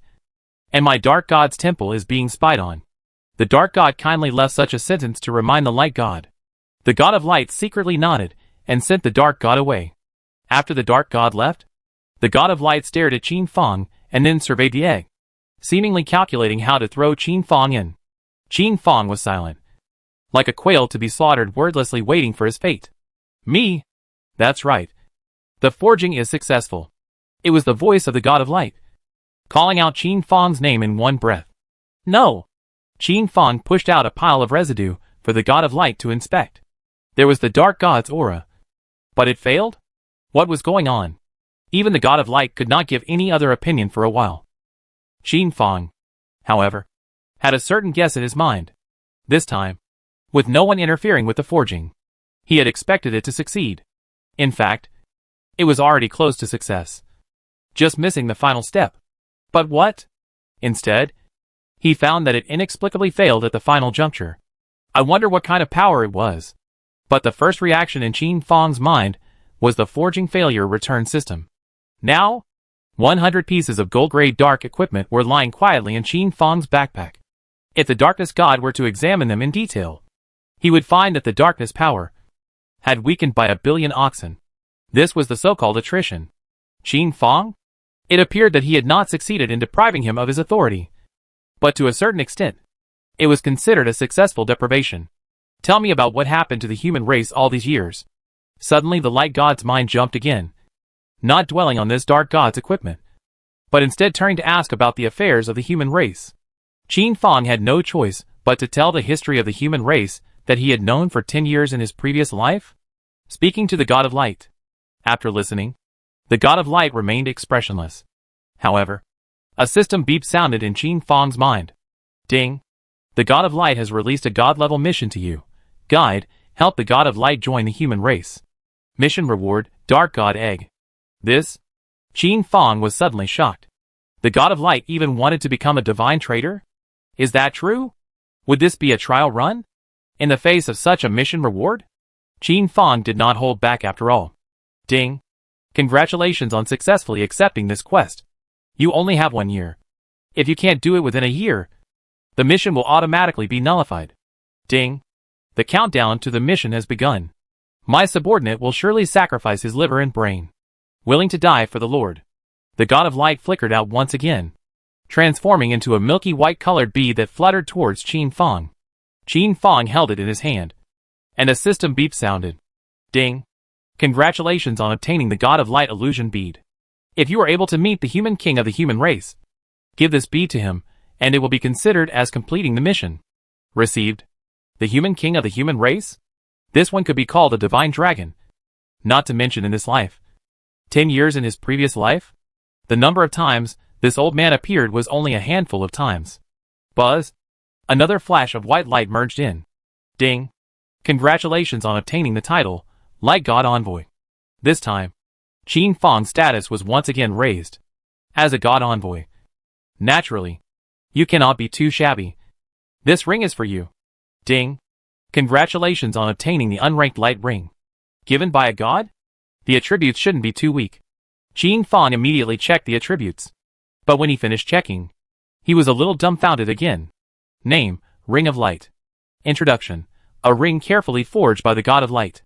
Additional dimension, 0. Additional passive skill 1, storage space. Storage space, 10,000 compartments. Note, devouring the Light God Stone can also increase the storage limit.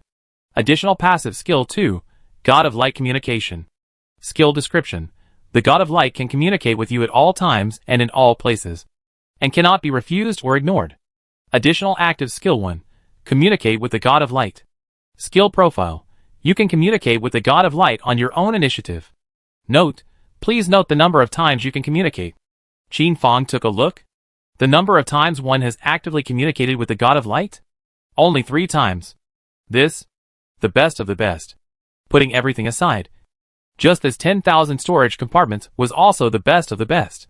To know that Qin Fong's backpack was already very large. This was only 1,500 compartments. Chapter 102 Reaching an Agreement. Alright.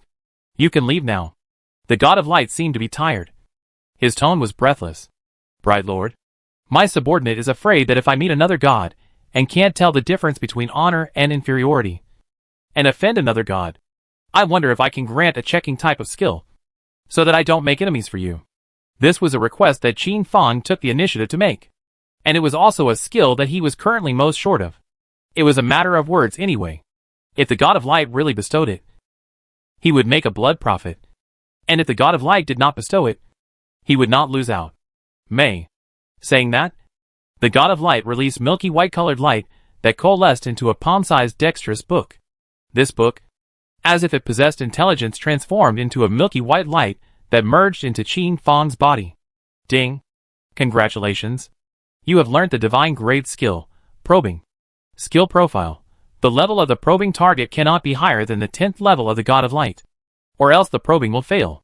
This divine skill. A truly divine skill. It meant that any NPC, any monster, had nothing to hide under this skill of Qin Fong. Note, each time you use this skill, you need to spend Light God Stones.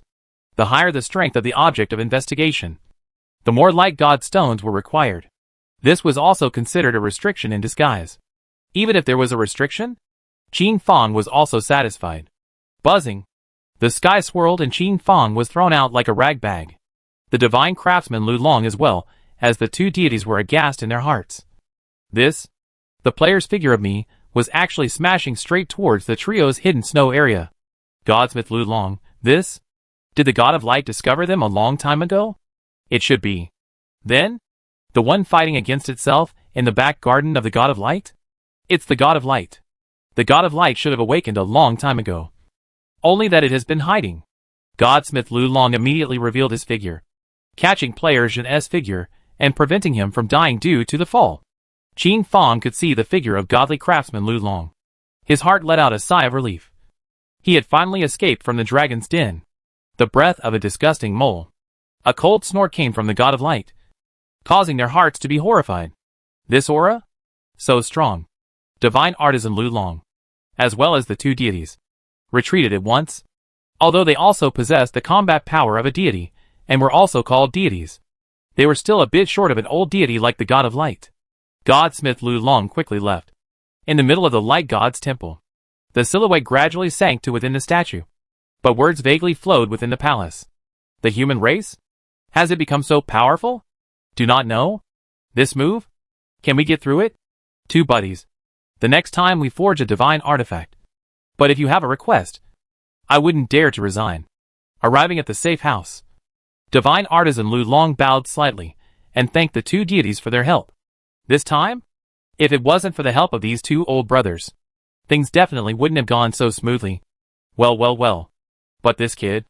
There's something odd. There seems to be the aura of a light god flowing through him. The two pale human powerhouses looked at Qin Fong and looked at his brow. Ding. You have triggered a new scene. Ding. Your answer will determine the direction of the plot. Senior Divine Artisan Lu Long. Two seniors? I was about to report to you. Qin Fong hurriedly began to report. After I was taken captive by that God of Light, he tortured me, wanting to know the secrets of the human race. But from the beginning to the end, I did my best to not say a single word. Even when endless pain was inflicted upon me, I did not cry out, showing off the heroism of my human race's men. This kind of dog scum is also worthy of letting me look at him squarely. Dream on. In a few words, Qin Fong instantly molded himself to be incomparably tall and magnificent. As for the God of Light, on the other hand, it was incomparably evil. But this? It was also exactly in line with the speculation of the God of Light in the hearts of the divine artisan Lu Long as well as the two deities. If Qin Fong were to truthfully say that the God of Light is just chatting with me, incidentally letting me show my forging skills, and then gave me the title of Centurion, such words, the divine craftsman Lu Long as well as the two deities would not believe it. Instead, seeing that I don't follow, the God of Light immediately cut off my back road and recognized me as a centurion among his legions, making it impossible for me to return to the human race. And even if I return, I will also be surrounded and killed. This is killing to kill. Divine artisan Lu Long as well as the two deities nodded their heads, recognizing this statement of Qin Fong. After becoming the centurion of the God of Light, his wariness of me diminished by a few points, and I instantly began to tell him about the might of the human race and persuaded him to join the great world of the human race. Hearing this, the divine craftsman Lu Long as well as the two deities could not help but have their mouths dry up and listen with some fervor. You imitate Ban Chao. This kid? It is really bold. You are not afraid of the God of Light directly live raked you. Deadless Lu Long looked at Qin Fong's expression and suddenly asked leisurely, you kid? Wouldn't really have succeeded? Yes. The God of Light wanted to join the human family under my 3-inch tongue. This is a token, saying that I should hand it over to the human king when I run into him, which is also considered completing the mission. He said that the human king would definitely grant him permission to join the human race. This is the mission I took on, with a time limit. Qin Fong's additions immediately coaxed divine craftsman Lu Long as well as the two deities into a daze. This token? What a strong aura of the God of Light. It doesn't seem like a fake. A year is the limit? This is also in line with the interests of the deities, because a year later, the strongest among the deities will awaken. This matter has to be reported quickly. Seconded. To know? These ancient deities were more stubborn than one another, and although they were sealed, no deity had ever defected to the human race. If this sets a precedent, the human race would surely soar in prosperity. Wait for me for a while. Divine artisan Lu Long immediately took out his communicator and informed the upper echelons. After a long time, divine craftsman Lu Long personally looked at Qin Fong in a serious and earnest manner. Ding. The human race's deity resolution group has issued a mission to you. Draw in the ancient gods of light to join the human race. Mission reward, random artifact 1. Hey. 1 quest. 2 rewards. That's very nice. Quest restriction. If the god of light wants to join the human race, he must require a caste. Elder Lu Long? This castellation? What is it? A god's head. This meant that the god of light would have to decapitate other deities, completely cutting off his heart from swinging back and forth, and placing bets back and forth. I'll try my best to.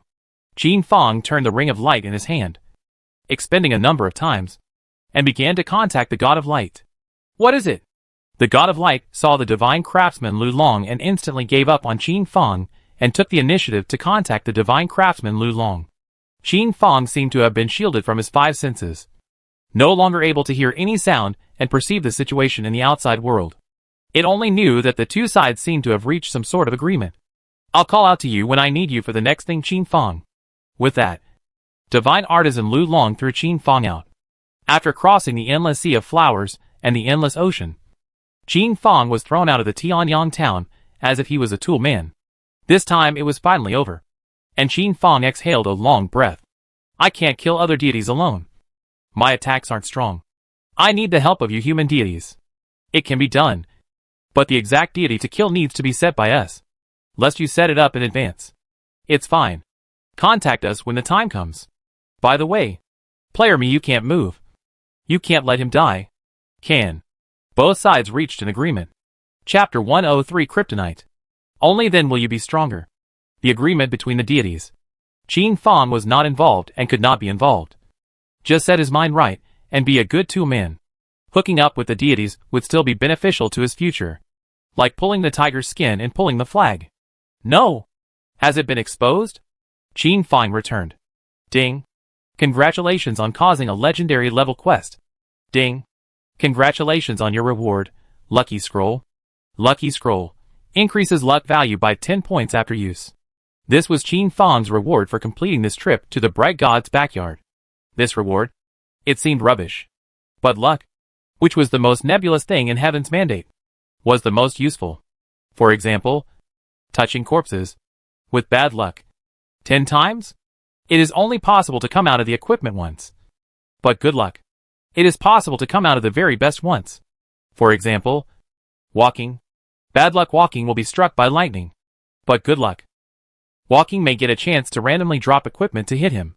These 10 points of luck value should have been specially prepared for Qin Fong by divine artisan Lu Long. If Qin Fong was a normal blacksmith, then these 10 points of lucky value would be of immense help to him.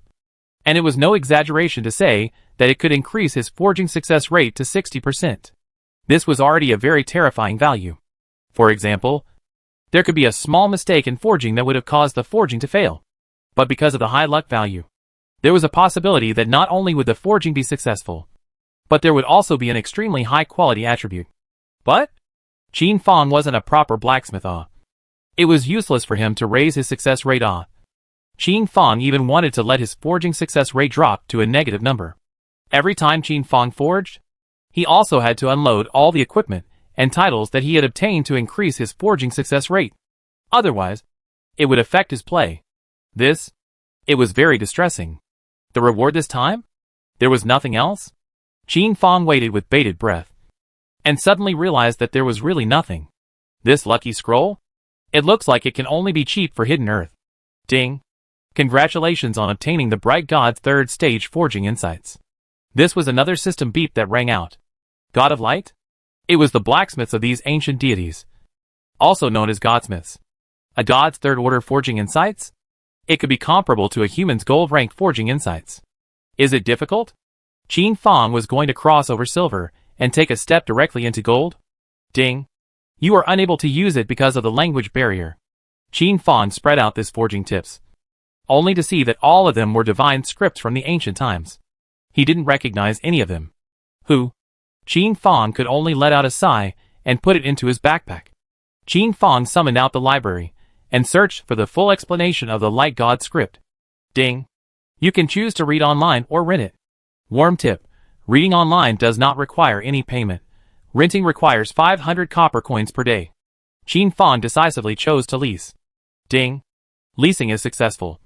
Please pay attention to receiving emails. Ding. Congratulations on obtaining the complete self-taught book of Divine Spirit Languages. Qin Fang began to read through the pages. The process? It would take a long time. Qin Fang glanced at the time at 7:30. There was still the last half hour left before the overwhelming Heaven Guild's monster attack. And he could still learn for half an hour. Ding. Player Hidden Earth requests for communication. Do you agree? Agreed. Ding. Player Hidden Earth requests a trade. When Qin Fang read the contents of Hidden Earth's trade, his eyes went straight. Epic pet eggs? Epic equipment? This? Holy shit. Qin Fang couldn't help but spit out an expletive. How did this come about? Boss, I can't use these equipments. Pets or whatever. And I won't use them. So I'll give them all to you. Put your motherfucking arse on it. This epic level 20 Darkwalker dagger? Isn't this just for you to keep close? What are its properties? It's directly inferior to the purple extreme heavy sword. These skills? Every single one of them is a godly skill. With this equipment, Hidden Earth is a pig. Can also become a super first-class master. There's no way to touch it and die. At this stage, it is estimated that no one is able to resist this blow from Hidden Earth's casual hand. There is also this pet egg. A look at the body is dark. The lines are diffuse. This is the dark attribute. You give me. How can I use a thunder attribute? I can't even use this. Holy shit. Qin Fang was just about to patiently explain, when he suddenly took a look at it. Hidden Earth's level had actually reached level 21. And once again cursed out expletives. This brat? It's hard to believe that he has also gone to make friendly contact with a deity. This ascension was too terrifying. Qin Fang flipped through the entire Heaven's Destiny rank list. Hidden Earth stood proud as number 1. And number 2? It had only just reached level 20 as well. How did you do this? After listening to Hidden Earth's account, Qin Fang was enlightened. It turned out that it was also a reward from the trip to the back garden. And perhaps because he had lost Qin Fang, Divine Artisan Lu Long had given Zhang Tu an extraordinarily generous reward. There's no need to give me any of these. Instead, I have a gift for you. Qin Fang cancelled the transaction and incidentally placed the Scroll of Luck. There is no hurry to bind the epic level equipment first. But this pet, this lucky scroll for me to use in the first place. Forget it. Send me a location. I'll go over to you. Hidden Earth sent the location. And Qin Fang quickly rushed over. This kid? Still brushing his copy at the God of Light copy. Qin Fang watched as Hidden Earth used the lucky scroll. And only then did this tell him the price. This lucky scroll, at the very least, is worth 10 billion. You kid? You can give me a good job. This trip to the back garden of the God of Light. 9 deaths and 1 life. In exchange for one of these scrolls. If Qin Fang did not say the price, Hidden Earth would have thought that it was just an ordinary piece of paper. Boss, what did you say?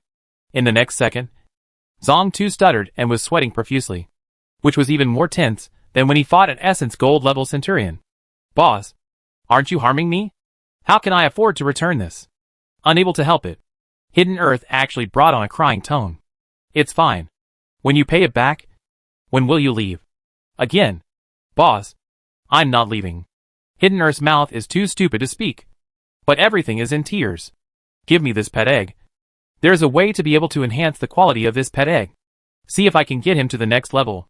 Qin Fang retrieved his memories along the way and finally remembered this method. Kryptonite. What was the meaning of this? In his previous life, a player had accidentally placed a pet egg with an attribute stone of the same origin.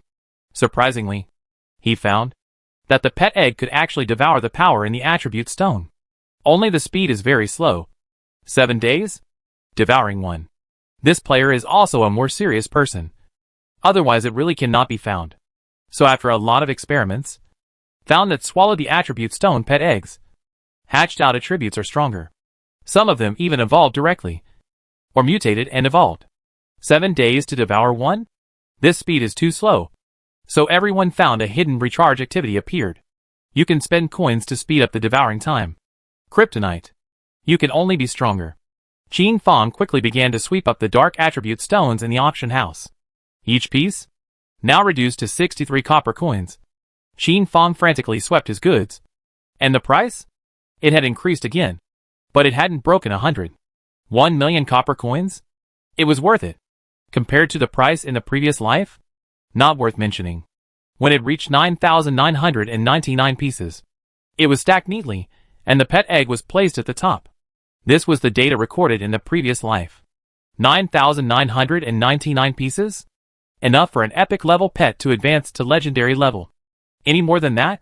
It wouldn't serve a greater purpose. It was a long process. If the pet egg was left to absorb it. So, Qing Fang began to artificially accelerate it. Ding. Does it cost 10 million copper coins to shorten the devouring time to 10 minutes? Boss? It's not worth it. This kind of behavior was tantamount to being a loser in the eyes of Hidden Earth. How could it be so wasteful? Chapter 104, number 1 on the 3 lists. It's all worth it. This thing called money? Wasn't it meant to be used to create deeper value? A legendary grade pet versus an epic grade pet. The price difference was too much. And how could the cheapest legendary class pet in the previous world not cost 20 million copper coins? Now, Qing Fang was considered to have earned it. Don't look at money too much. Saying these words, Hidden Earth was in a trance for a moment.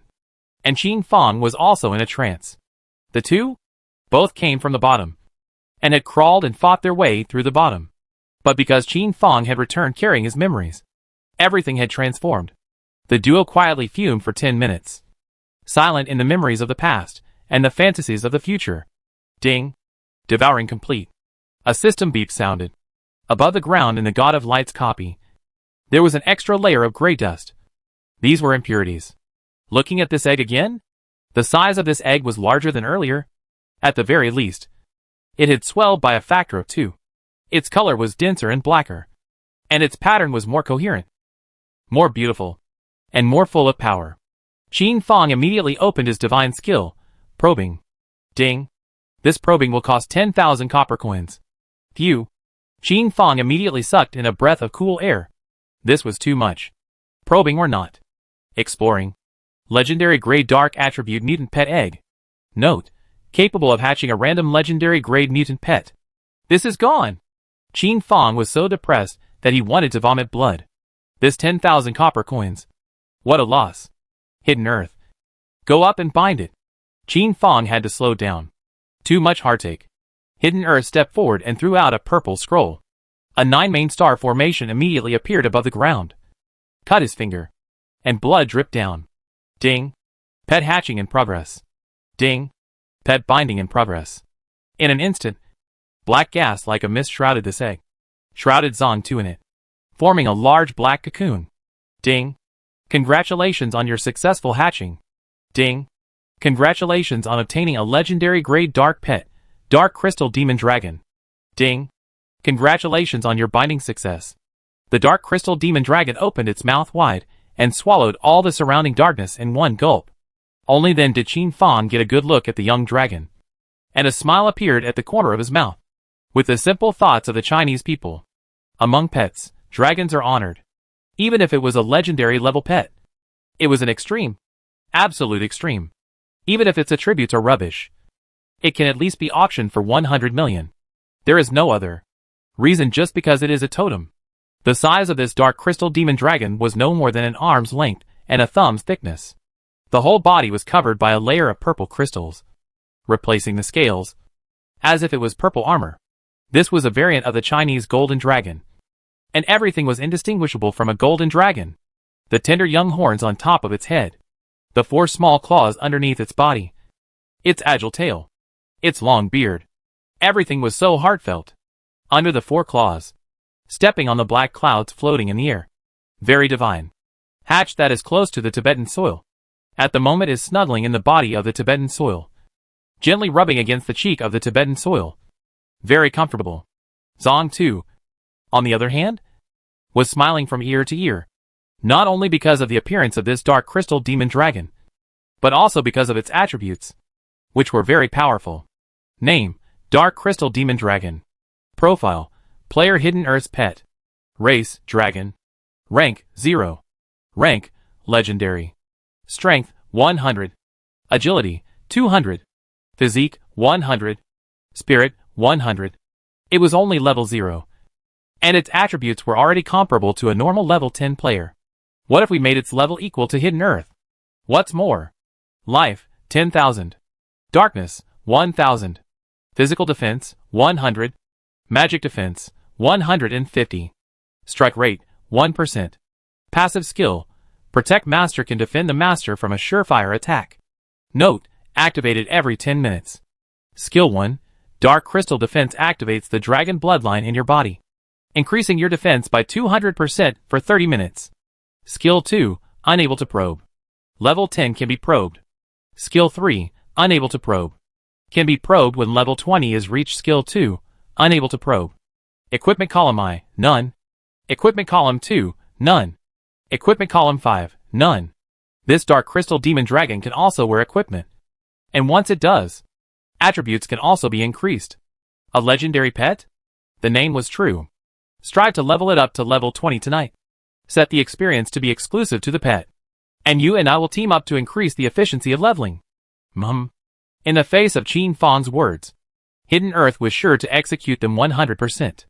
Ding. Setting is complete. Ding. Player Bastard Sky requests for communication. Do you agree? Agreed. Older brother. This battle is about to start. Where are you people? I can prepare this gold level drawing. Only more. Batian hurriedly said so. President Batian. Send me a coordinate. I'll rush over right now. There were still 10 minutes left before the monster attacked. With Qin Fang's speed of hiding the earth, it should be too late. No need to be so troublesome. You can directly teleport from the town to Bastard Heaven Guild residence. It was Qin Fang's turn to have a small surprise. Batian? This opened the teleportation between Tianyang Town and his Batian Guild residence? Ding. You have obtained the teleportation internal test qualification. Hearing such a system tone, Qin Fang instantly understood that it was still being tested. Okay. Right away. President Batian. This price negotiated. Originally I shouldn't back out of it. But, wait and see what you do. Qin Fang did not say much, but gave Batian a precautionary shot in advance. A third-rate expert Zong 2, with a set of Essence Gold level equipment attached to it, versus a Zong 2 with an epic level equipment and a legendary level pet? The appearance fee shouldn't be the same. If the Hidden Earth doesn't raise the price. Or just let the normal Hidden Earth make an appearance. Hanging up the communication, Batian was thinking? It's hard to believe that player me. Has player Hidden Earth made another breakthrough? Holy crap. Is it just my eyes? What is this? You guys look at the pet list. I'm numb. Really numb. Impossible. Absolutely impossible. It's only been open for how long? Some of the players within the Hegemony Guild suddenly seemed to go crazy, as this incredulity began to spread rapidly. A legendary grade pet? Is this really a legendary grade pet? Wow. This pet is so handsome. It's a dragon. A dark crystal demon dragon. His owner is Hidden Earth? Surprisingly, it's Hidden Earth. To know? Although the pet system was open, it was still incredibly difficult for the majority of players to capture pets. So much so that above the pet list nowadays, it was still Qin Fang. Hidden Earth's 2 pets. First, Hidden Earth. Legendary grade dark crystal demon dragon. Second, silver grade little black. These 2? Whoever looks at them, all could tell who was stronger. No. You guys are looking at this rank list. How come Hidden Earth is suddenly in first place? 21 ranks? Impossible. Yesterday I saw that Hidden Earth was still a few hundred places away. Still level 16. Holy shit. How is this possible? 5 levels in one day. I don't believe it. Hidden profession list. Hidden Earth is number 1. Pet list. First in Hidden Earth. Level list. First in Hidden Earth. Equipment list. Top 10. This person? Just who is it? For a time, there was an extremely strong interest in Hidden Earth within the Hegemony Guild. At this moment, Hegemony also seemed to understand why the player I want to raise the price. This Hidden Earth? It seemed to have more wind in its sails than player Jin. Chapter 105 Preparing for Battle.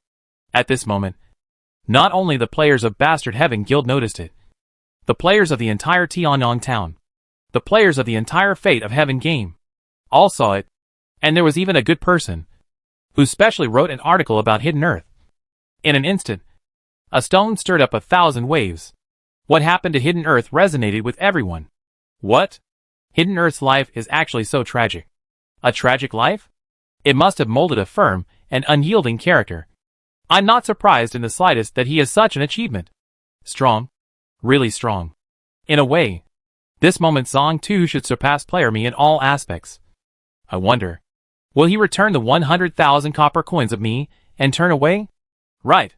If Hidden Earth is willing to leave, wouldn't it be possible to pull it together? The players only believed in what they saw. Only believed in what they brainstormed. Unbeknownst to them, Hidden Earth's distress, what he owed the boss, it was already growing. It was estimated that he wouldn't be able to pay it back in this lifetime. The players of Sky City? As if listening to a story at the same time, however, the players above the earth were pondering about their own interests. Could they pull Hidden Earth into their side's ranks? President Three Guns? Is it ready? Ready and waiting for you at the established coordinates. Annihilation? Is it ready? Uh-huh. Waiting for you. Hanging up the communication. The Phoenix president led a full 20,000 players from the Phoenix Guild and marched to the agreed location in a huge soup. This moment, it could no longer be hidden. The Hegemony Guild instantly knew that the Phoenix Guild wanted to regiment the hegemony and began to actively prepare. The guilds in the entire Tianyang town knew that the three guilds, Phoenix, Three Guns, and Annihilation, had joined forces in an attempt to stifle the Batian Guild. Hegemony? It was indeed a hidden danger.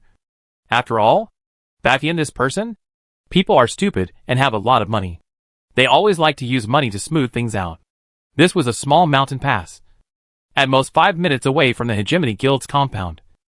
The players of the three major guilds. The president met here again.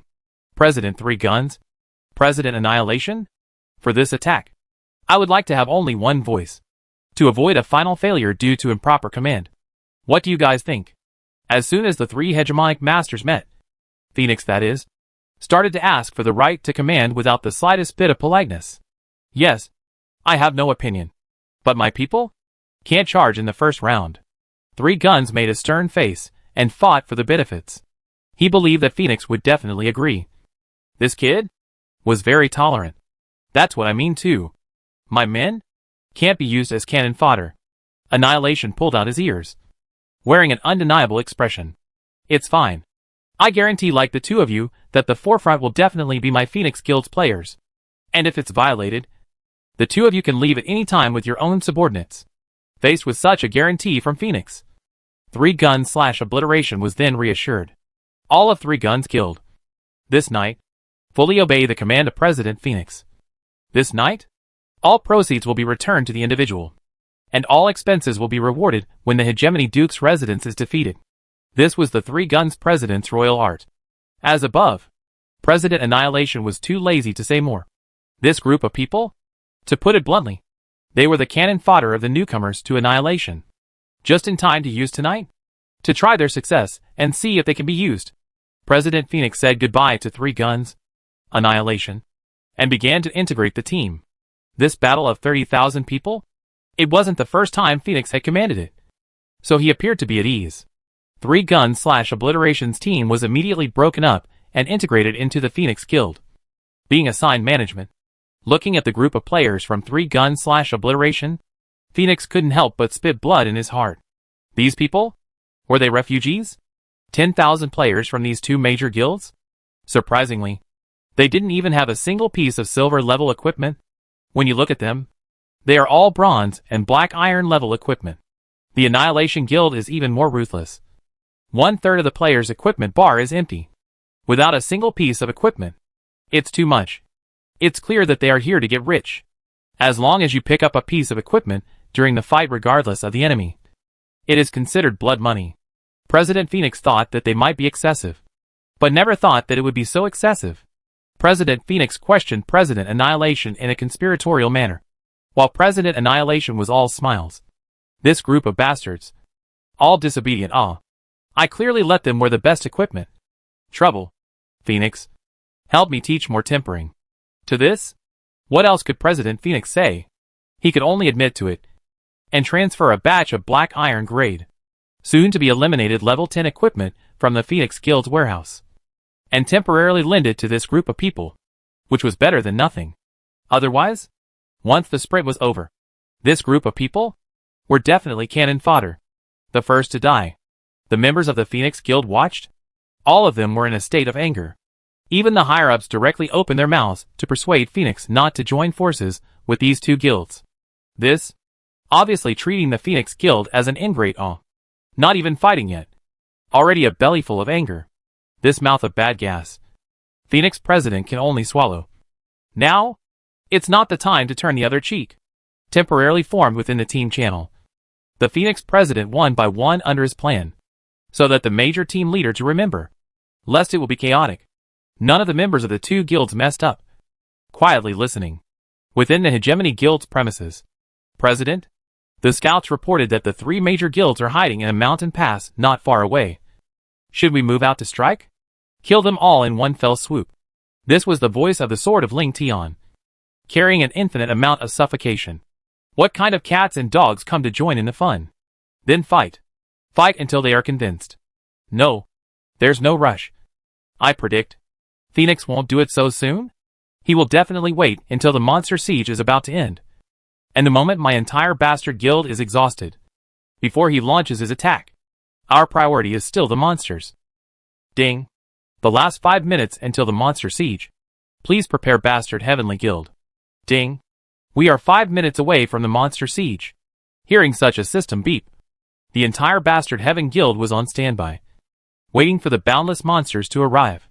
Hegemony, why hasn't player I/Hidden Earth come yet? Tonight? It wasn't just the Hegemony Guild that was enjoying the monster siege, but at the very least, half of the guilds were enjoying the monster siege. Stick around? They were namely considered to have successfully established themselves on the outskirts of Tianyang town. I heard that Phoenix, 3 guns, and Annihilation joined forces, and went to besiege the overwhelming Sky Guild? Yeah. What about a full 30,000 players? Maybe this time, the Hegemony Guild will really fail and be annihilated. Hegemony Guild? This is too hard. It's a pity that I can't go to the theater. Otherwise, I'll have to help bastard heaven high and low. Batian has a bold personality. If he falls, the entire ethos of Tianyang town would have to change. All the major guilds side. Those who had the intention to help Batian, because of their own reasons, unable to help. Those who had no intention to help, secretly and quietly watching the show. As for the guilds that fell on the well, there were also, beside the Hegemony Guild, roughly 100,000 players were pretending to brush monsters. Their eyes, always staring at the Hegemony Guild's compound. They were all scavengers. Professional scavengers. They were not directly involved in the battle, but they would weave in and out of the battle, picking up equipment non-stop. Every piece of equipment picked up was earned.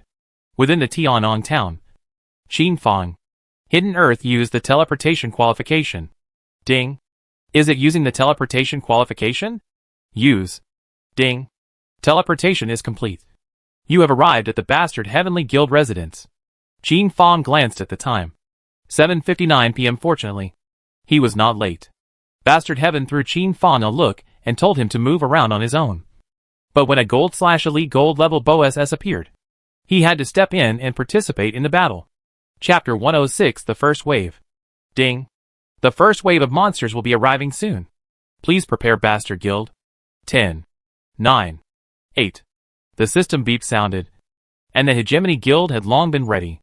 From Xinfang's perspective, countless players of the Bastard Heavenly Guild had stepped out of the thick city walls, and were waiting in the open ground outside the Bastard Heavenly Guild's premises.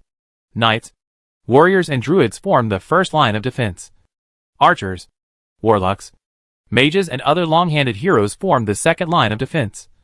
And towards the back, there were modern weapons, artillery and other thermal weapons. After the artillery, there was the city wall, on top of which Batian was commanding from above, and would be able to see all the mountains from the top. The 4 lines of defense were on standby. Batian was still quite serious about this monster attack. Batian saw the mountain pass where Phoenix, 3 guns and the others were hiding, but did not make any movements. Xinfang, Hidden Earth, on the other hand, within the Batian Guild residence left to look at the right walk. Infrastructure has been repaired 7 or 8, but there are still some places, or embryo. After all, time was tight, and the task was heavy. To be able to make it this far was already considered very good. Inside the guild, the decoration team is still carrying out the final repair work. The guild hall in the center, Qin Fong had no right to enter. Within the guild hall towered the guild life value pillar. In order to completely breach the Hegemony Guild, breaking the walls of the Hegemony Guild would be useless. One would first have to destroy the resurrection stone pillars within the Hegemony Guild. And in that case, players who died in the Hegemony Guild could only be resurrected in Tianyang Town. And then the guild life pillar within the guild hall needed to be completely destroyed. Only by destroying the life pillar could the Hegemony Guild be considered completely destroyed. Next to the guild hall, which was also the most heavily defended, at least 3,000 elite players were left behind. These were all veteran players who had followed Hegemony for many years. Their loyalty was absolutely trustworthy. Qin Fong turned around and placed his eyes on the attack towers. The two attack towers. This was the last line of defense for the Hegemony Guild. The attack power was extremely strong, capable of destroying almost all foreign players that entered the interior of the Hegemony Guild. This was the last safeguard. Buzz. Although it was night, under the illumination of the moonlight, it was still possible to see terrifying clouds, like blood, that were rapidly covering this entire Tianyang town. I wonder if it was the moon turning blood-colored. Or is it the clouds turning blood-colored? Ding. You are under the coverage of the domain kill, dropping 1 point of life value per second. This was a special scenario. Don't underestimate this life value. At critical moments, it was capable of killing you. Dang. A sound like a violent earthquake rang out, roaring and roaring low, as if a huge dragon was turning over in the ground. The commotion made the players somewhat unable to stand, as if they were about to fall. In the next second, a thick breath of smoke and dust came racing in from far and near, sweeping in like a simultaneous sandstorm in early spring. Very strong, with extremely low visibility. The players swallowed a mouthful of saliva, their hearts aghast. This first wave of monster attack? What exactly was it? Along with the smoke and dust sweeping rapidly, the warriors, knights in the front row, got a good look at the incoming enemy. It's the iron-armored rhino. Be careful. Such a voice spread rapidly within the guild channel. Hold on. Must hold on. Don't let the rhinos break through the first layer of defense. Bastard Sky's commanding voice rang out, with a slight tinge of nervousness in his heart. Blacksmith rhinoceros? Thick flesh, high blood, heavy tonnage, combined with a powerful impact effect. It was really possible to impact open the defense line. The members of the first line of defense of the Bastardly Heaven Guild braced their shields at the first time, and used their bodies to resist to the death. Hegemony Guild will win, the players hissed out, adding to their morale. Click, click. Before the iron-armored rhinoceros could touch the first line of defense, it suddenly tripped and fell into the huge pit in front of it. This was a trap laid by the Bastard Guild beforehand. Inside the pit were sharp knives and thorns, and even if the defense of the rhinoceros was high, it would be a dead end, letting its blood run dry and die. Especially the subsequent rhinoceros kept falling into it, like a nesting doll, rammed very solid. In the end, the huge pit buried more than 100 iron-armored rhinos. The subsequent, treading on the rhinoceros corpses in the pit impacted. At a distance of 3 meters, it was only then that they could see the appearance of this iron-armored rhinoceros. Each iron-armored rhinoceros was like a small mountain, with a layer of greenish-black colored armor covering its body surface, glistening with a metallic sheen. Hence, it was called an iron-armored rhinoceros. The sharp horns on the front part of the head, flashing with an ancient luster, not the least bit inconspicuous. But if you dare to underestimate it, then the one who gets hurt is still himself. Dang. Like the sound of a mountain hitting the ground rang out. This was the iron-armored rhinoceros hitting the forefront of the shield, tearing and pulling. Scratches appeared on the ground.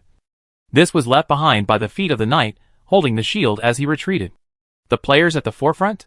They spat out mouthfuls of blood, and high amounts of damage appeared above their heads. This impact force? It was terrifying. Stab. The gunmen after the knights immediately stabbed forwards. Eyes, mouths and so on, all of which were the key parts to take care of. Mages, warlocks, archers, etc. were not idle either, releasing the skills in their hands one after another. Front row. Steady. Then, the fate of this group of iron-armored rhinos could only be death. Qin Fong on top of the city wall used his divine skill to check the attributes of the iron-armored rhinos. This first wave? Bronze-level monsters. Their attributes weren't high, but they weren't low either. The only bright spot was the high defense. The hegemony guild passed through with ease. As time passed, a fishy and disgusting smell of blood filled the air. Above the open space, it was filled with the corpses of iron-armored rhinos. 1,000 of them. Quickly clean up the battlefield. Bastian's voice rang out. Not knowing how long was the difference between this first wave of monster attack and the second wave. In the middle of the mountain pass. President? Are we going to attack? The iron-armored rhinoceros from earlier? It was an excellent opportunity to strike. With the iron-armored rhino combined with the strength of their 3 guilds, they might be able to crush the bastardly Heavenly Guild in one fell swoop. There's no rush. Right now the hegemony Heavenly Guild is enjoying high morale. Plenty of food and grass. And strong soldiers? Not the best opportunity to strike. Phoenix was wise and confident. Annihilation? Monsters attacking the city? Are you sure you don't want to go back and take a look? President Three Guns inquired with slight concern. Not going back. I believe they can handle it. Do you have enough manpower left at your guild house? Don't get counterattacked by Bartime.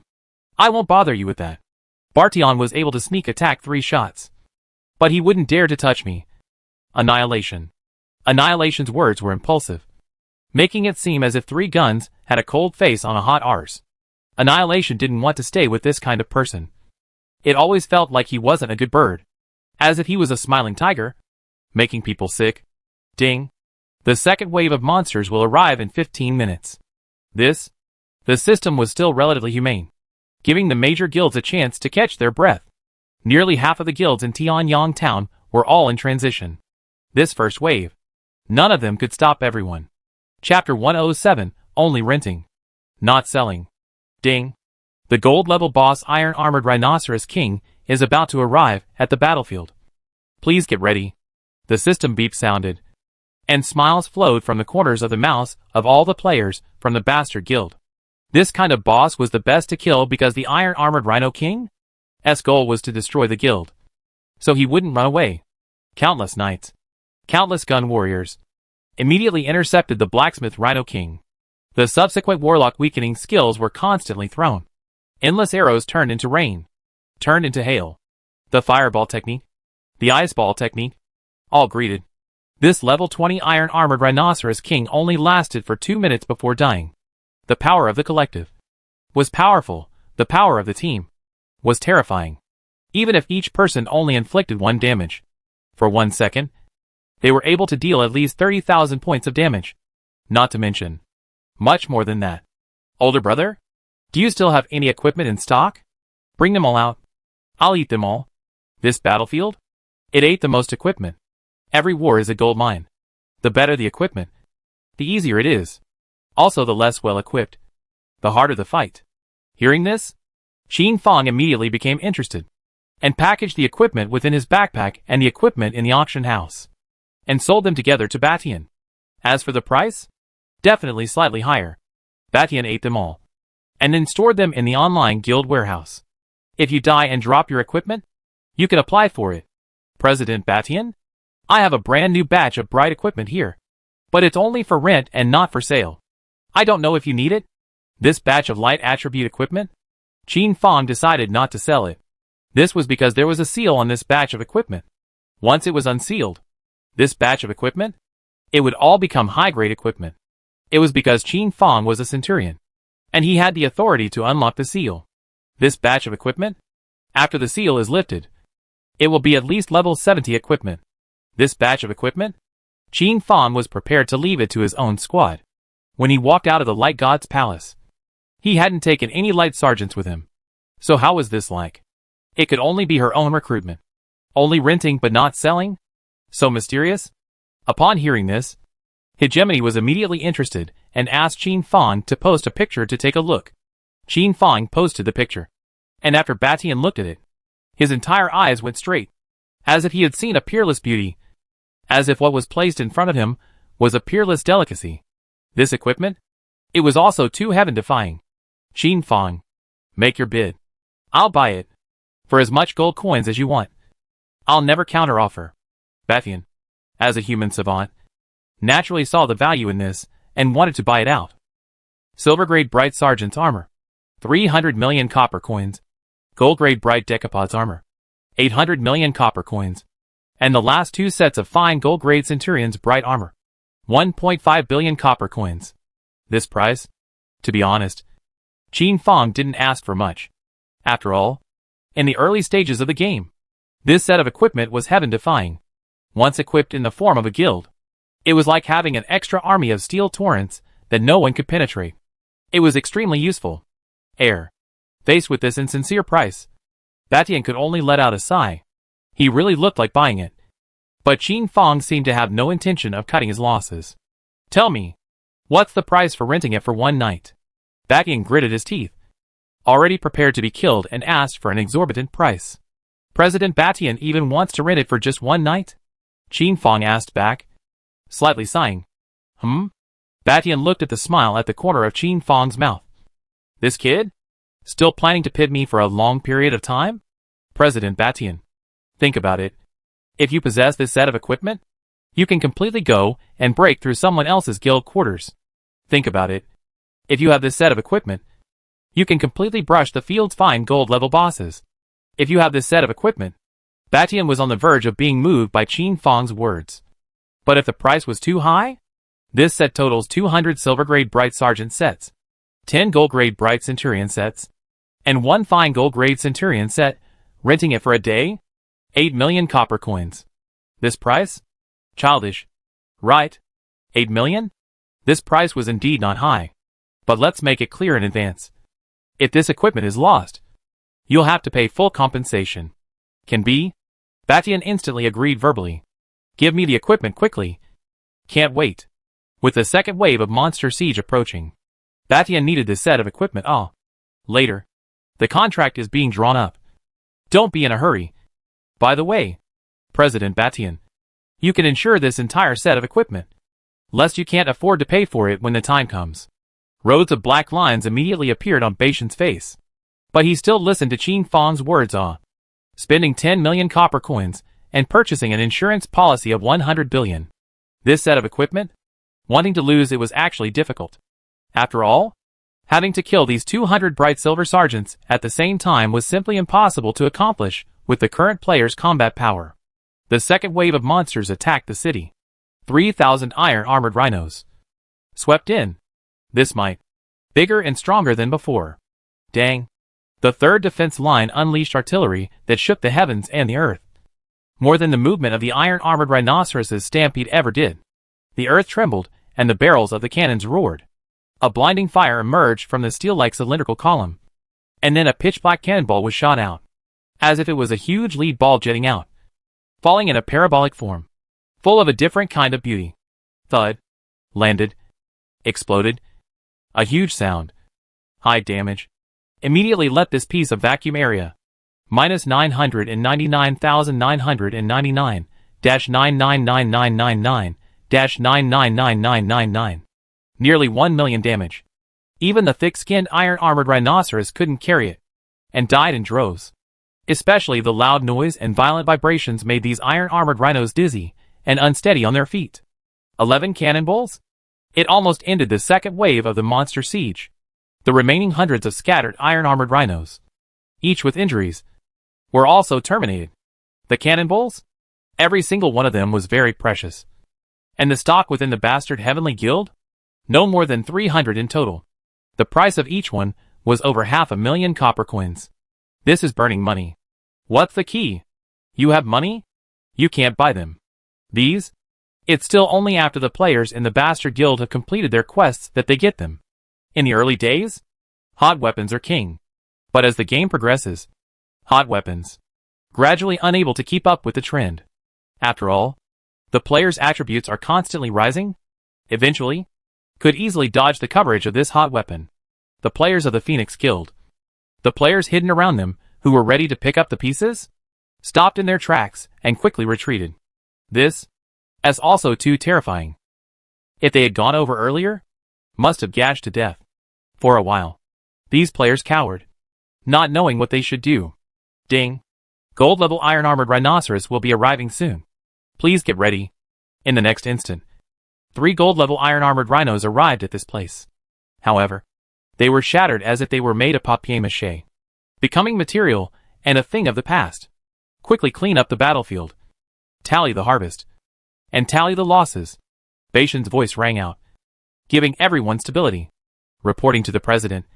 This time, a total of 103 pieces of bronze-grade equipment were harvested, 2 pieces of silver-grade equipment, and 1 piece of gold-grade equipment to be stored in the warehouse. Reporting to the president. Life potions consumed 10%. Strength, agility, and constitution potions, enough to support this battle. Waiting for the third wave of monsters to attack the city. Qin Fang drew up this contract. Chapter 108 in Phoenix Lair. Batian looked at this contract, and then at Qin Fang. His eyes were filled with doubt. As if he was inquiring? Are you serious? This contract? It's 184 pages long. You just don't need to sign such a long contract even if you are applying to enter the Sky City. Right? Older brother? Are you sure you're not joking? Bastard Sky also really admired Qin Fang for being able to conjure up such a long contract in such a short period of time. Please also read it carefully. President Batian. How could Batian have that kind of free time? He directly flipped to the last page and signed his name. Ding. The contract is in effect. Qin Fang sighed. This? Batian. I don't know if he's really simple-minded or he trusts Qin Fang too much. Isn't he afraid that I'll intentionally lay a mine to pit him? Ding. Player me requests a trade. Agreed. Ding. Please pay 8 million copper coins. Ding. Payment successful.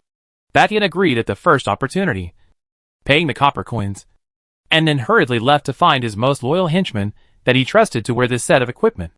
Wearers. Each of them would need to sign a contract. Qin Fang stood on top of the city, quietly watching the battle below. The third wave of monsters attacking the city was still the iron-armored rhinos. Only this time, the number? It directly broke through to 9,000. The ground shaking and the mountain shaking were not even enough to describe the scene at this moment. Qin Fang quietly watched as the bastard guild methodically fought and hunted. Dang. The firebomb exploded. Dang. Fireball spells exploded. For a while, the surroundings suddenly became a sea of fire. A hell on earth. The third wave of monsters gradually dissipated into thin air. Dang. 9 gold-level iron-armored rhinos impacted. The players of the Hegemony Guild, under the command of their heads, turned into 9 teams and surrounded these gold-level bosses. The third wave ended. In the first 3 waves of the monster siege, the Hegemony Guild had not suffered any casualties. It was just a matter of blood pills, and blue pills costing a little more. View held another wave. Haha.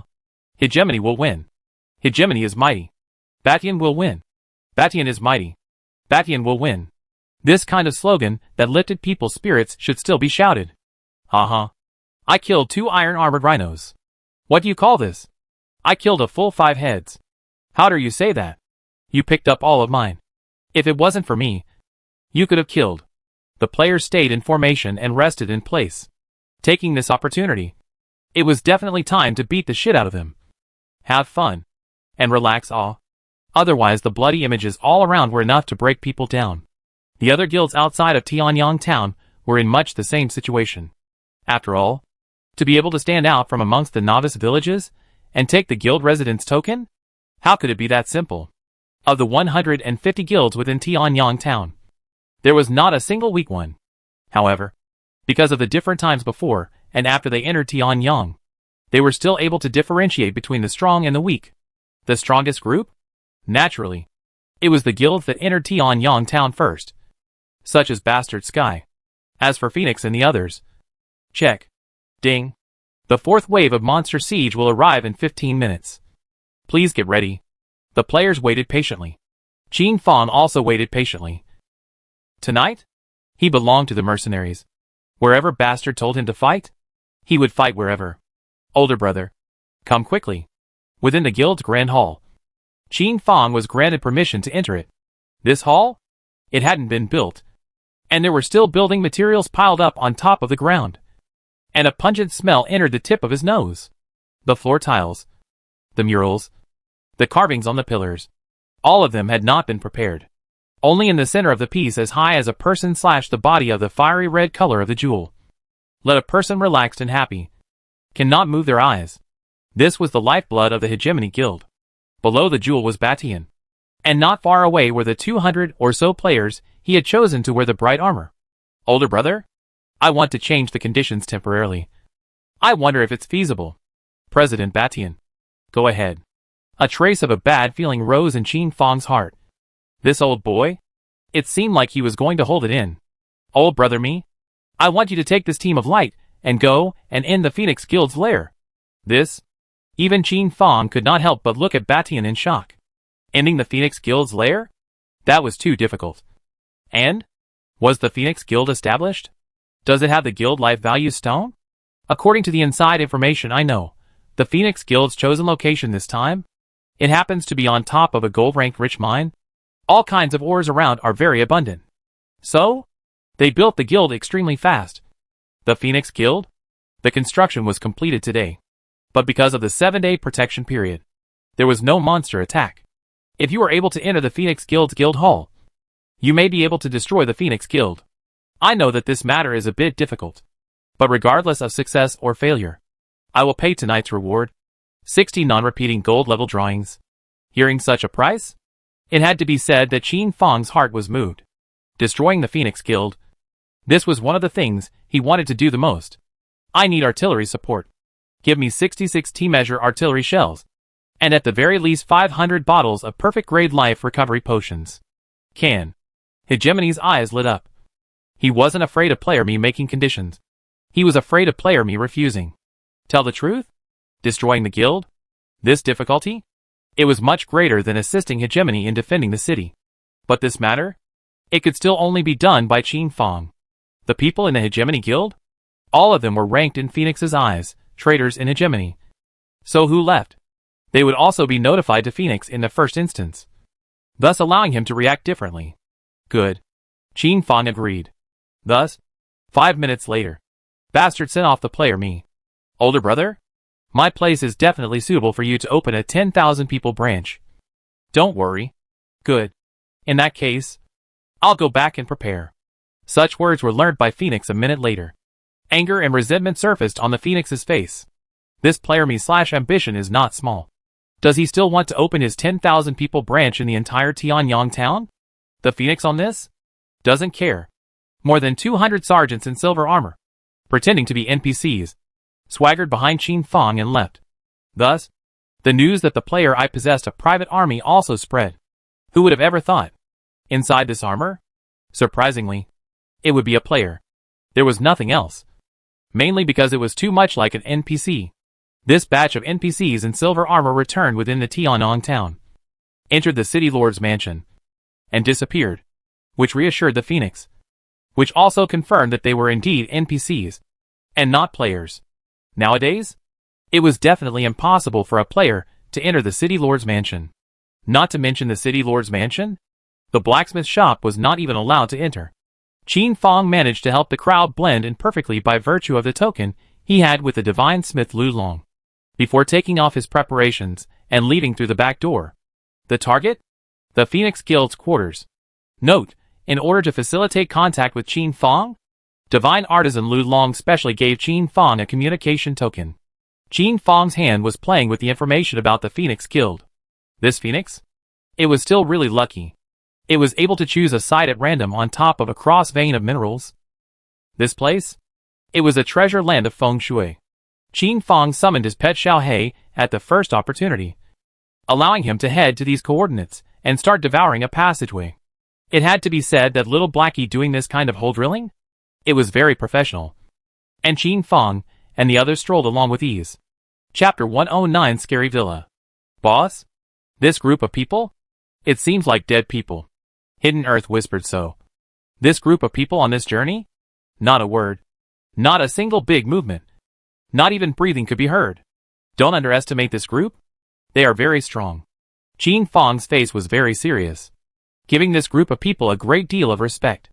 This group of light soldiers led by Qin Fang were all existences that were deathly loyal to Bastard Heaven, similar to a group of dead soldiers secretly cultivated amongst the great clans.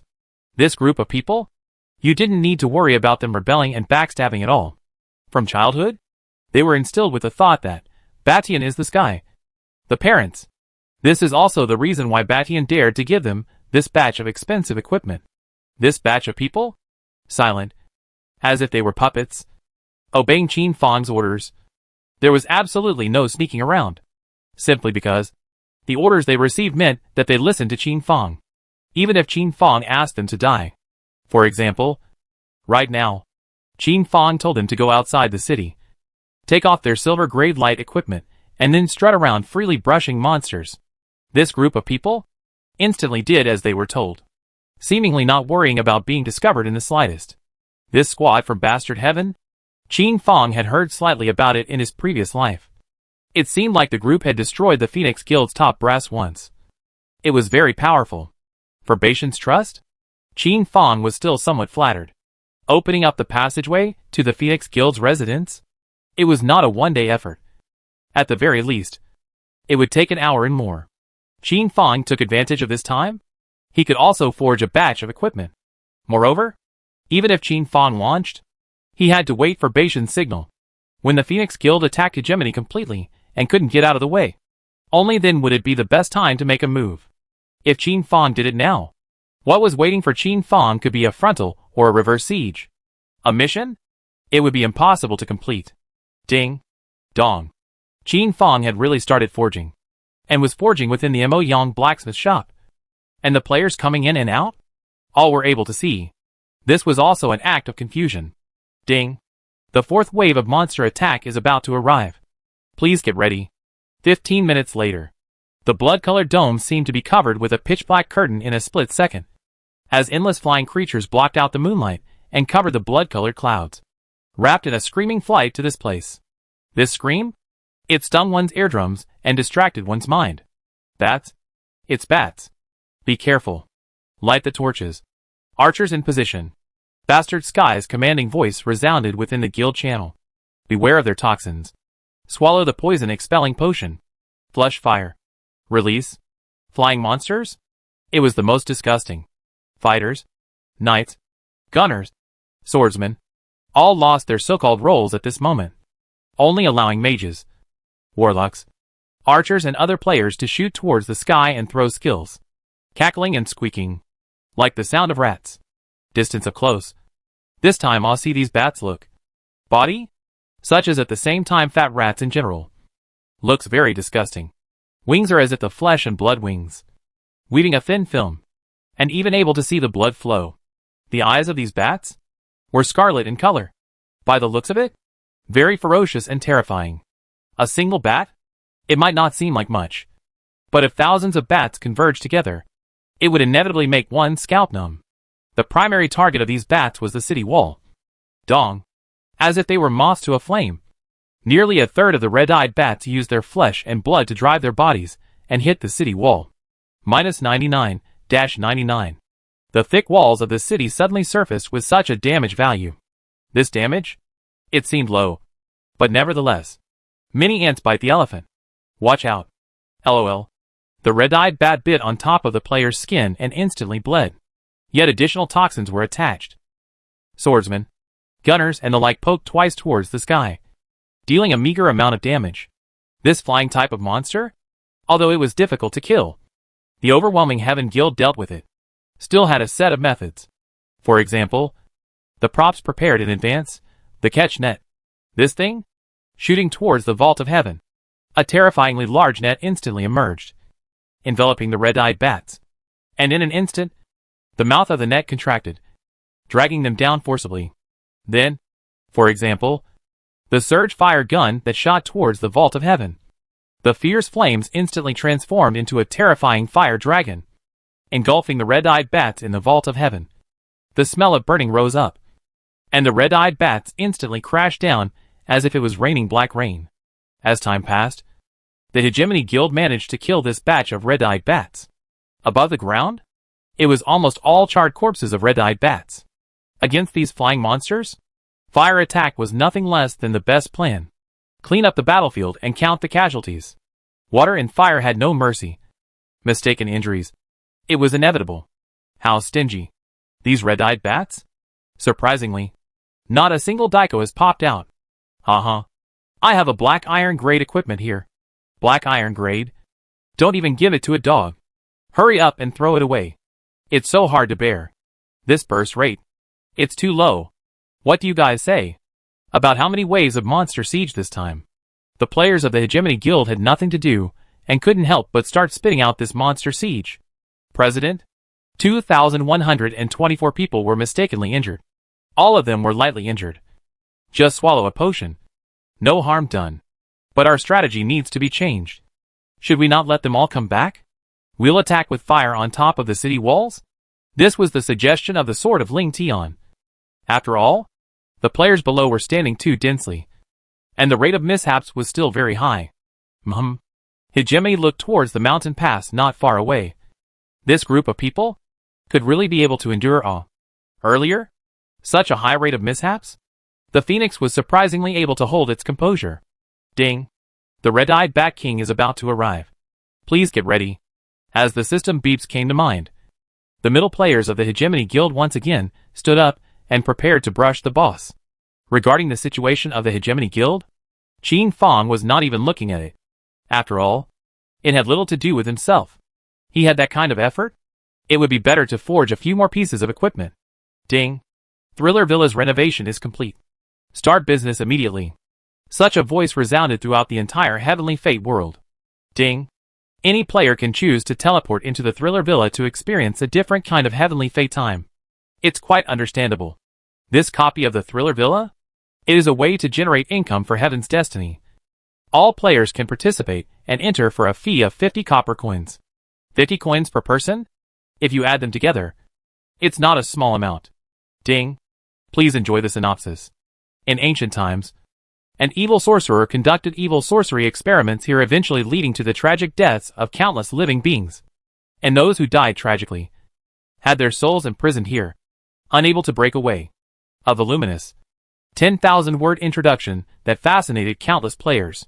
Below the text, then, there were additional horrifying pictures.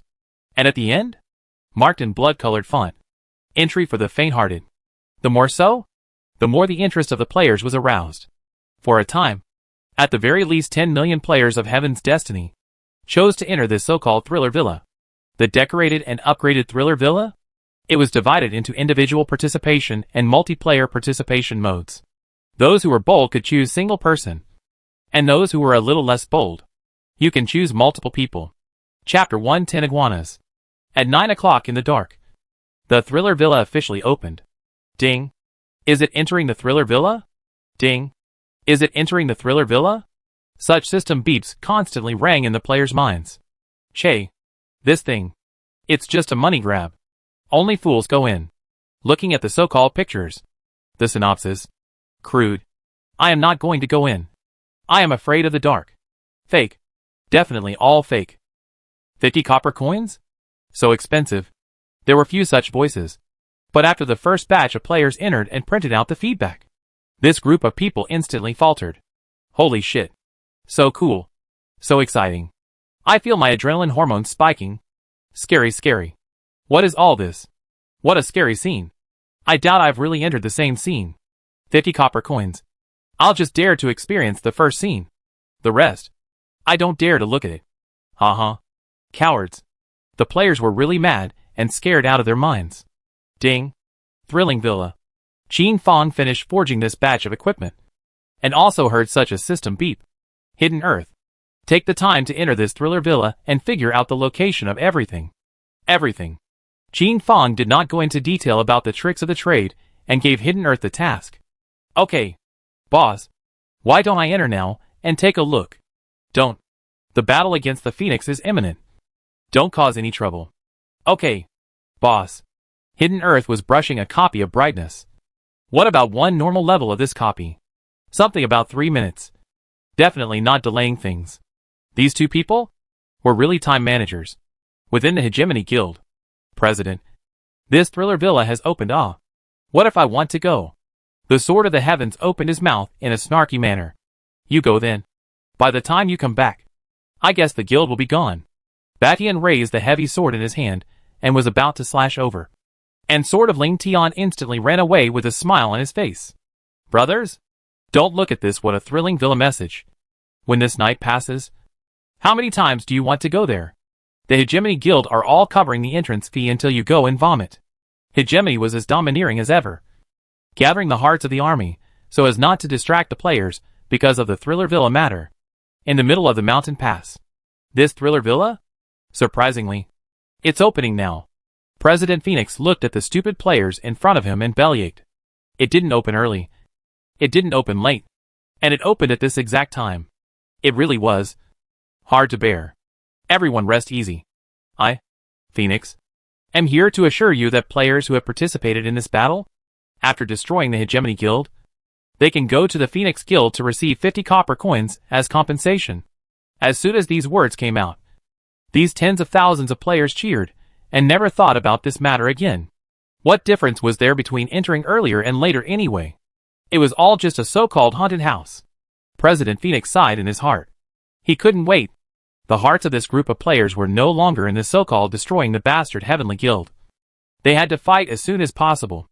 The sixth wave, 10,000 red-eyed bats swept across the firmament and began to impact the Hegemony Guild. At this moment, President Phoenix instantly rose and gave orders. Brothers, this is the best chance. Attack. This, not the best time. But the Phoenix must be so. With the war to let the Phoenix.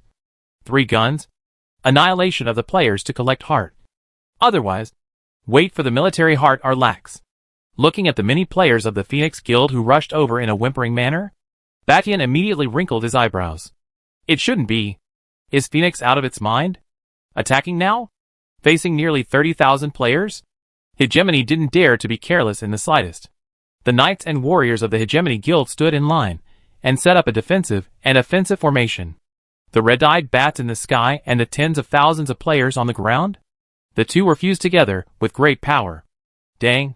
Hegemony fired the artillery at the first opportunity. The ground shook, and the players from the 3 major guilds, Phoenix, 3 guns, and Annihilation, quickly dodged. But there were still thousands, failed to dodge and disappeared into white light, leaving behind only a field of equipment with varying flashes of luster. Charge forwards. Keep charging forwards, so you don't get blown up. This was the voice of the Phoenix hissing. And for a moment the players understood. No longer bothering with the so-called bombardment. Rushing forwards. The stock of this artillery was no longer much. After all, gave Qin Fan a lot. As the distance got closer, Bastard directly gave up bombardment and chose physical combat. What are you waiting for? There won't be another chance to pick up the pieces later.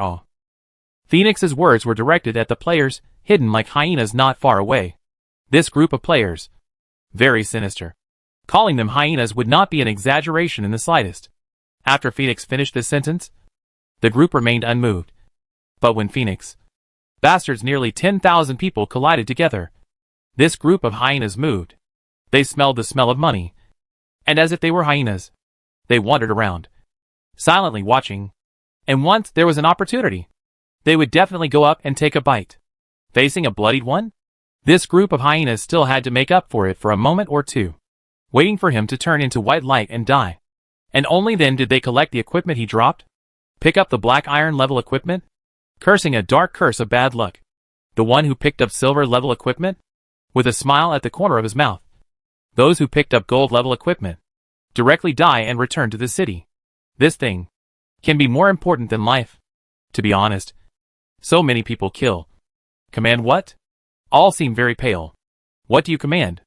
Once you killed your eyes. In addition to ensuring that the overall team is not chaotic, to ensure that the archers and other long range do not die, has been all excellent high commanders. After all, this is only a group of like-minded friends combined guild, not a well-trained army. Bastard Sky was atop the city, watching everything, slightly anxious in his heart. The players of Bastard Sky Guild were divided into 2 batches. The first batch, following Bastard Sky and the others, stood above the city walls brushing the red-eyed bats to prevent them from causing even more serious damage to the city walls. The second batch, on the other hand, stepped outside the city walls to fight the Phoenix's 3-shot Annihilation players. Of the Phoenix's 30,000 odd players, only 15,000 odd were left at the moment, while the rest had been resurrected in Tianyang Town and were on their way here. And the members of the Hegemony Guild? Although the casualties were also heavy, because the resurrection pillars were within the guild's premises, they could be quickly resurrected and join the battle once again. But the lost equipment? Then it was really lost. One could only apply for it, and wear a new one in the middle of the warehouse. Steady. Must be steady. As much as possible. Regiment them. This time? This group of hyenas is the biggest winner. Bastard. Phoenix can only admit his own bad luck. This group of hyenas? They weren't just targeting Batian, but all of them. Especially the player whose equipment was flashing yellow. They were even more targeted. They wouldn't stop until they stripped him of his yellow equipment. These hyenas? Not people. Players like hyenas? No longer a few. Next to other guild quarters? All of them. Only? There were more hyenas in front of the Hegemony Guild. Ding. Congratulations on successfully passing the 6th wave. When Bastard Sky freed up his hands, he immediately led the remaining players and impacted towards the Phoenix. Rather like a duel to the death. President Phoenix backed up. Chapter 111. Skimming doesn't affect viewing. Chapter 112. The final wave. The Phoenix Guild was beaten back. And over 30,000 players died without exception. A wave that defeated the Bastardly Heavenly Guild and made the Bastardly Heavenly Guild a thing of the past. Phoenix didn't even dare to think about it. After all, this kind of old guild was still very strong. This time was merely a test. And even more so, a kind of consumption. Using human lives to exchange the resources of the Hegemony Guild. Such as powerful resources like artillery. Waiting for the Hegemony Guild's resources to be depleted? Then everything becomes easier. This was the first time. But it wouldn't be the last. When all the dead players converged, Phoenix would launch a second attack. A hyena? When the Phoenix Guild's players are dead, they will make their last profit and flee. This group of people? It was annoying. But there was never a better way to deal with them. It was really hard. Batian endured and figured it out. This time, the Phoenix's active impact was for the purpose of gathering people's hearts. To make everyone forget about the Thriller Villa. And to provoke everyone's anger. Otherwise, it would inevitably not be like this. Therefore, he had not sent a message to Playergen to make a move to impact the Phoenix Guild. Hegemony knew that Playergen only had one chance. If it didn't work out, it would surely be returned by the Phoenix. Thus standing in a strict line. Take an inventory of this battle damage. Batian was high up on the city wall and gave the order. And Ling Tian's sword was immediately busy. Not long after, the sword of Ling Tian was heard reporting. This time, guild players died twice on average. 30% of the potions in the guild were used up. The deaths of our family dropped roughly 30,000 pieces of equipment. 18,000 were snatched back. But the rest? It was all snatched by these hyenas. Damn. Annoying shit. The Sword of the Sky looked at the list, and his eyes were about to spew fire. More than 100 gold-level equipment had been snatched away. More than 1,000 silver level. And the rest were bronze. Black iron. It was a considerable amount of money. Make it up. Don't be petty. Batian's face was expressionless. Quietly looking at the mountain pass not far away. The dead players of the Phoenix Guild were rapidly converging. Looking at the dense forest not far away. Hyena-like characters were also eyeing the area. Always ready to tear off a piece of meat from Hegemony Guild's body. In the end, Hegemony looked towards the Phoenix Guild's compound and wondered, can the player me succeed? Hegemony had already known that one of the most elite teams within the guild was hiding their identity and brushing wild monsters. And as for Playergen, he was forging? Hegemony couldn't figure it out for a while. Playergen? Was he actually hiding his clumsiness? Or is he preparing to work out? Hegemony hoped it was the former. The faces of the Sword of the Heavens and other senior officers were also serious. Serious? This time? The Hegemony Guild had really stumbled upon a big test. Qin Fang, who was forging, couldn't help but check Little Black's progress. Xiaohei's progress is very fast. How long has it been? Has already dug through half. And the channel are about 30 guilds. Cannot stand. But creeping forward is still possible. Mainly because the workload was too big this time. So the passage could only be smaller. Otherwise, Qin Fang was really afraid that Little Black would devour half of it and suddenly fall asleep. Qin Fang started forging once again and waited quietly. Tonight is destined to be chaotic. 70 or 80 guild quarters. It was experiencing tribulations.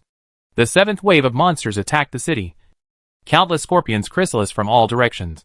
Phoenixes contributed. And hyenas followed. Such a configuration gave Bastard Sky a headache. However, he quickly calmed down and organized a whole new offensive to fight together. Black fire oil. Pour me black fire oil. Buzzing. A foot of flame sword. like a giant wall of flames that made people not dare to advance. The Phoenix Guild decisively retreated. Consuming another one of Bastard Sky's cards. 8th wave. 9th wave. 10th wave. 11th wave. 16th wave. The further back? The time between each wave is getting shorter and shorter. The interval between the 15th and 16th. Only 5 minutes. The battlefield can't even be cleaned. The next wave of monsters will arrive. Indeed, there was no need to clean it. These hyenas would actively help clean it up. Not a drop left. Chairman, the last batch of equipment stored within the guild has been patched clean. Chairman, the potions stored within the guild? The last 10,000 bottles of each remain. 10,000 bottles? It seemed like a lot. But so many players? One person would only be able to share one set. It was too difficult. President. Within the guild. President. Within the guild. These countless voices rang out, causing Batian to be slightly burnt out. For the sake of this war, Batian had prepared a lot. From the first day he entered Tianyang town, he was preparing. But it still wasn't working. It was still a fight to the finish. Use the guild fund. Sweep up the goods. And buy whatever is lacking. This was Batian's response strategy theory. Trying to solve things with copper coins. The gold-devouring beast that was the Hegemony Guild began a non-stop sweeping journey. No potions? No equipment? This battle? How could it be fought? President Phoenix also learned about the lack of potions and equipment from the Overlord Trader. And a smile appeared at the corner of his mouth. Charge. Brothers. The Hegemony Guild has become the end of the line. This time, we must take them down. Charge. Charge. How could Phoenix let go of such a good opportunity? This wave was treated by him as the last wave, wanting to take down Hegemony Guild in one fell swoop. The players were incomparably valiant. The 17th wave ended with difficulty. This was the toughest wave that the Hegemony Guild had ever dealt with. And the Phoenix Guild came close to completely breaching the city walls and taking over the city. With more than 10,000 level 40 monsters. Together with the Phoenix Guild's players' killing spree. The Hegemony Guild had really reached its limit. The Hegemony Guild's thick city wall defense still had the last 500,000. Even though the architects kept repairing and brushing the life value. They couldn't catch up. Everywhere is pitted. Everywhere are traces left by the attacks. A scorched black. The smell is unpleasant. Hold on. Must hold on. All of you. Forget about the loot below. Hurry and come and mend the walls for me. Hurry. This is the last line of defense. The players of the Hegemony Guild mended the city walls at once. Ding. The last wave of Monster Siege will arrive in 15 minutes. Please prepare yourselves. Such a system tone rang out, instantly causing the presidents within Tianyang town to breathe a sigh of relief within their hearts. Especially Hegemony. Such a moment? The potions on the market? They had already been bought out. And what was left behind? All of them were high-cost items. Only a fool would buy it. Luckily, it was the last wave. If there were a few more waves, the Bastard Guild might really be dragged down. It's too costly. This time? A huge loss. When President Phoenix heard such a voice, he immediately organized his language within the guild channel. Brothers, last wave. Hold on a little longer. After this wave, I'll treat you all to a hot pot on the ruins of the Hegemony Guild. Hegemony Guild? Can't hold on anymore. You guys should have seen just now. A lot of players don't have any equipment on their bodies. The Hegemony Guild is not okay. They are not okay. President Phoenix's voice grew louder and louder. And his aura grew higher and higher. Chapter 113. Something goes wrong. More than 30,000 members of the Phoenix Guild. 3 Guns Guild. And Annihilation Guild. Everyone's excitement was not high. When President Phoenix gave his impassioned speech, everyone only gave a symbolic clap and agreed to a couple of sentences. Even more so? He said his. I said mine. Since the 7th wave, everyone had already died 10 times in a row. And the equipment on their bodies had long since fallen off. If it wasn't for their quick eyes and hands during the battle, fishing for a few pieces of other people's equipment, the current batch of players would have to fight bare-assed. Blood medicine? Equipment? Auxiliary potions? What also does not give matching. Only requires everyone to sincerely pay. This Phoenix president really is a good hand of calculation. Counterintuitive? Look at the others. Bastard Guild? Potion Guild bottom. Lost equipment? Guild to help buy. Auxiliary potions. At least 3 bottles per person. This simply cannot compare. Buckle. Too stingy. This kind of speech was deliberately spread by the spies among the Overlord Order Phoenix Guild. Deliberately setting off the darkness of the Phoenix. You guys go and take a look? This Phoenix only lets us charge. But what about himself? Cowardly as a quail. We died 10 times. And others? Not even dying once. You're looking at the Annihilation Guild. The 3 Guns Guild. And the equipment knocked out? Our president paid to subsidize it. And us? Can only rely on ourselves. I'm also really numb. This kind of president. What's the point of keeping him? Continue to pit us? That's right. Just fire him and we'll be fine. We'll join another guild. Big deal. We'll fly solo. It had to be said that the group of spies chosen by Hegemony, each and every one of them could speak their mind.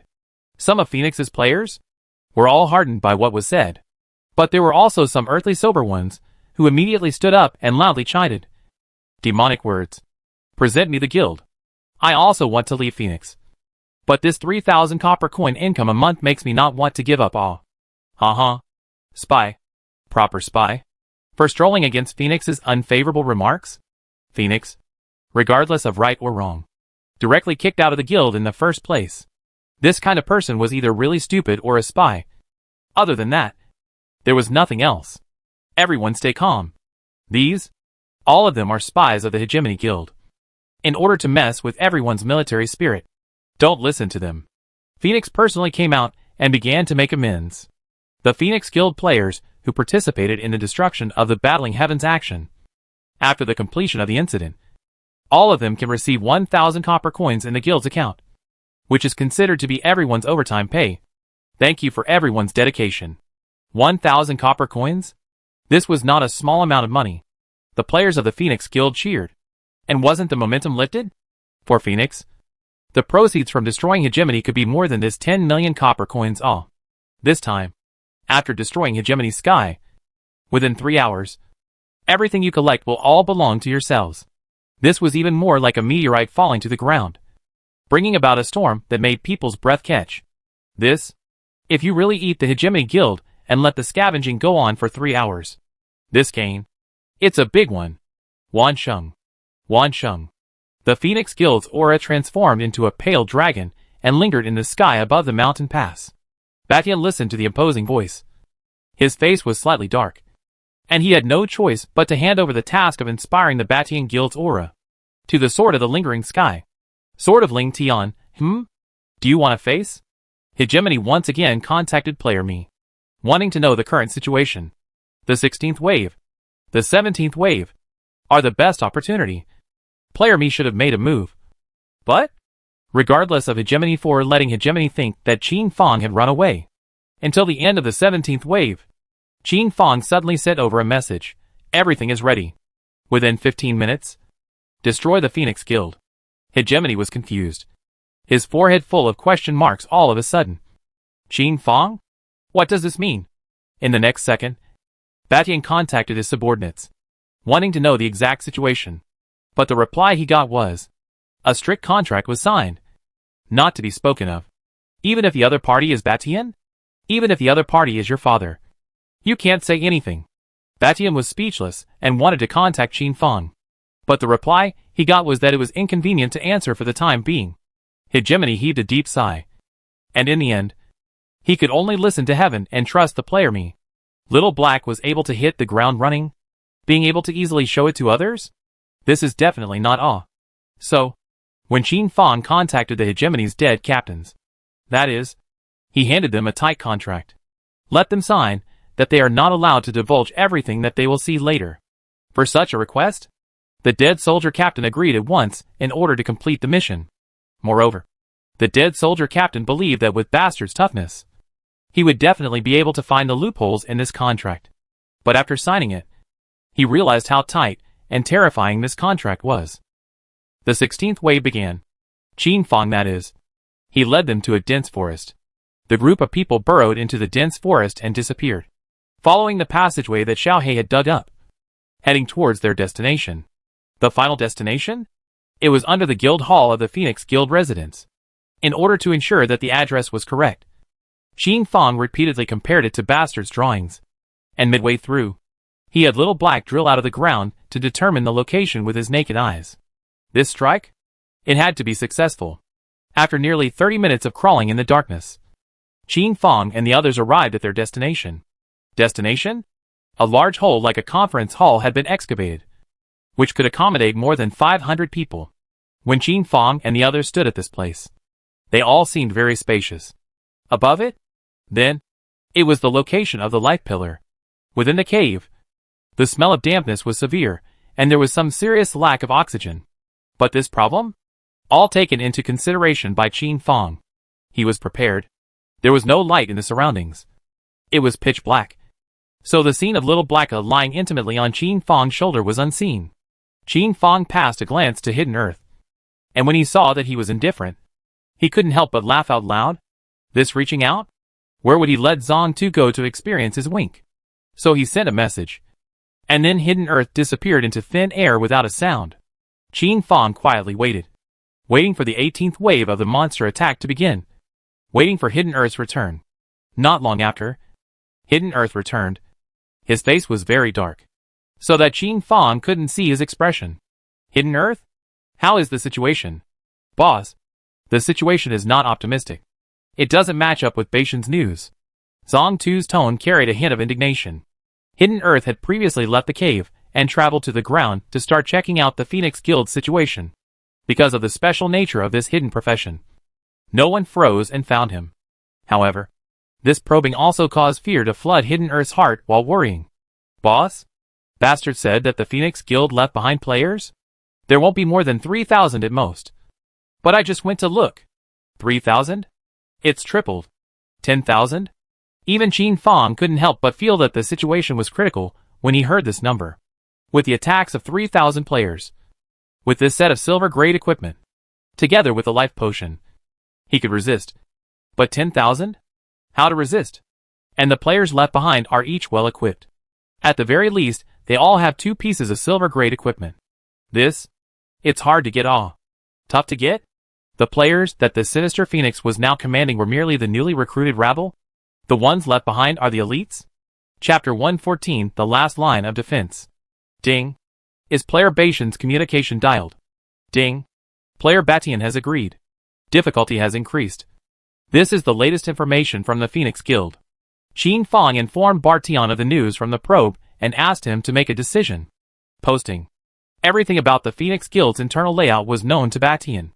To be honest, Qin Fong was holding a fire in his stomach yet, and his tone was slightly tinged with a touch of emotion. It was fortunate that he had kept an extra eye out and asked Hidden Earth to do some checking. Otherwise, he would have been completely exposed. Maybe, would have been taken down. This thing, the grudge pillar? Qin Fong didn't believe that the Phoenix Guild didn't have. As for an even more terrifying prop, it also definitely existed. And the most crucial thing is that Xiao He will be exposed. This silent infiltration of his into the hinterland of another guild's quarters would leak. At that time, Qin Fong would be the one that everyone would be shouting about. The major guilds? Who would let Qin Fong exist? Qin Fong's existence would become a huge threat. Batian pondered for a long time. His heart was like a river turning over. He had truly never thought that the Phoenix Guild was hiding so deeply. 10,000 elite players? What was he, Phoenix, preparing to do? This time? Annihilation. The 3 guns had only sent out 5,000 players, feeling that they had taken advantage. Ultimately, it's not yet known who took advantage. Phoenix? It was just casually playing with them. Retreat. Batian opened his mouth with a calm face and spat out these words. Since things couldn't be done, then retreat, so as not to add to the troubles and casualties. Hegemony also wanted to contact other guilds to get other guilds to involve these 10,000 or so players, so as to free up time for Qin Fong. But once that happened, Hegemony believed that Phoenix would definitely return at the first opportunity. At that time, Qin Fong would also be exposed, and the loss would outweigh the gain. Hegemony wanted to destroy the Phoenix Guild, not simply besiege it. If he wanted to surround Wei to save Zhao, wouldn't have waited until now at all. Retreat. But don't forget my gold level drawings. Don't worry. This communication from Qin Fang was also considered a very hidden message, and it gave Bastard Sky a successful reminder not to underestimate the people of the world. He, Phoenix, had joined the Tianyang town the latest. But now look. Convergence of players on the contrary is the most. Have to say, everyone has the so-called charisma. If these words were to be heard by Qin Fang, he would definitely be the first to sternly retort. Fart personality charisma. It's all fake. It's all a lie. Using flowery words to trick you into the Phoenix Guild. And then signing a long-term contract of at least 10 years. Making it impossible for you to leave and disengage. This? Fuck. How ruthless. Batian let out a leisurely sigh, looking up at the sky in a very melancholy mood. This time? Gave it for nothing. Batian began to sort out the gold-level drawings, ready to pack and mail them together to Player Me. Tonight, Player Me did nothing, and took 60 gold-level drawings for nothing. Batian was simply depressed and wanted to vomit blood. But this? As also a hole he dug for himself. If Qin Fang had helped defend the city, perhaps this battle for Hegemony Guild would have been slightly easier. Ding. The 18th wave of Monster Siege will arrive in 10 seconds. The entirety of the Hegemony Guild's players were suddenly in high spirits. And Hegemony didn't know how Ling Tian had drummed it up between them.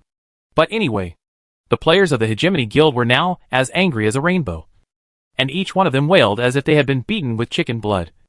As if they wanted to fight with the Phoenix Guild to the death. Hegemony was satisfied. This is the last wave. Everyone work hard. I promise. Bastard Sky, will absolutely work with everyone. After Batian finished speaking, he immediately began to command methodically. This battle, out of the city. The players, still the first line of defense. Once the 10 seconds were up, the overwhelming wild monsters suddenly emerged from all directions. Each with red eyes, all filled with madness. The aura on their bodies? It made people shudder. Flying in the sky, running on the ground, all of them. At least 200,000 of them. This number? This scene? There was a sign that the Bastard Heavenly Guild was going to die. President Phoenix seemed to see the scene of Bastard Heavenly Guild's destruction. And a smile appeared at the corner of his mouth. And the laughter became more and more joyful. This time? Definitely win. Not to mention that there were still 30,000 players. Even if there weren't? Even if it was just by virtue of the terrifying swarms of monsters. The Hegemony Guild would die for sure. Charge. Kill. Following behind the monsters, the Phoenix Guild moved once again. The Phoenix president quickly summarized the news from all the guilds. And eventually, his body trembled slightly, seemingly nervous and frantic. And he suddenly stopped and gave orders. When the members of the Hegemony Guild looked at the monsters that seemed like an endless tide used to, each of their faces turned white with fear, and low emotions swept out as if they were swept out. This? How can we still play? Wasn't the heavens destroying the Hegemony Guild? My goodness.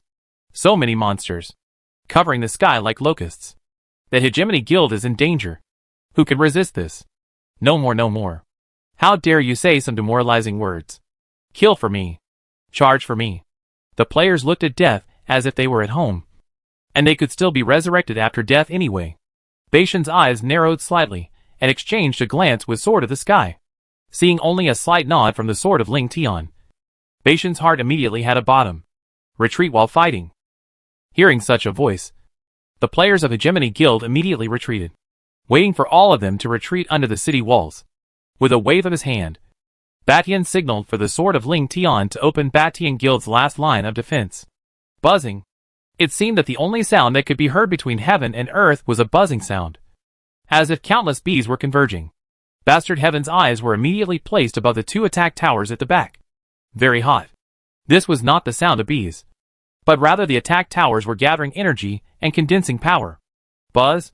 The color of the attack tower's body surface rapidly shifted from a light blue color towards a scarlet red color.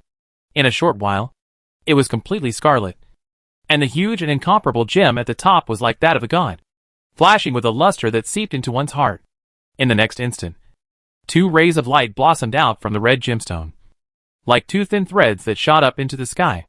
This silk thread? Seemingly insignificant, but it destroyed all monsters within range. One thin line towards the sky, targeting flying-type wild monsters, and one thin line towards the ground, targeting wild monsters above the ground. These two thin lines were controlled by Sword of the Sky and another one of Bastard Sky's beloved players. Whoosh! The thin lines gradually dimmed and turned into nothingness. It was because the energy gathered inside was no more. Kill! Bastard Sky hissed out, causing the players to return to their senses and start killing once again. This? Simply don't be too terrifying. The killing power caused by these two thin lines.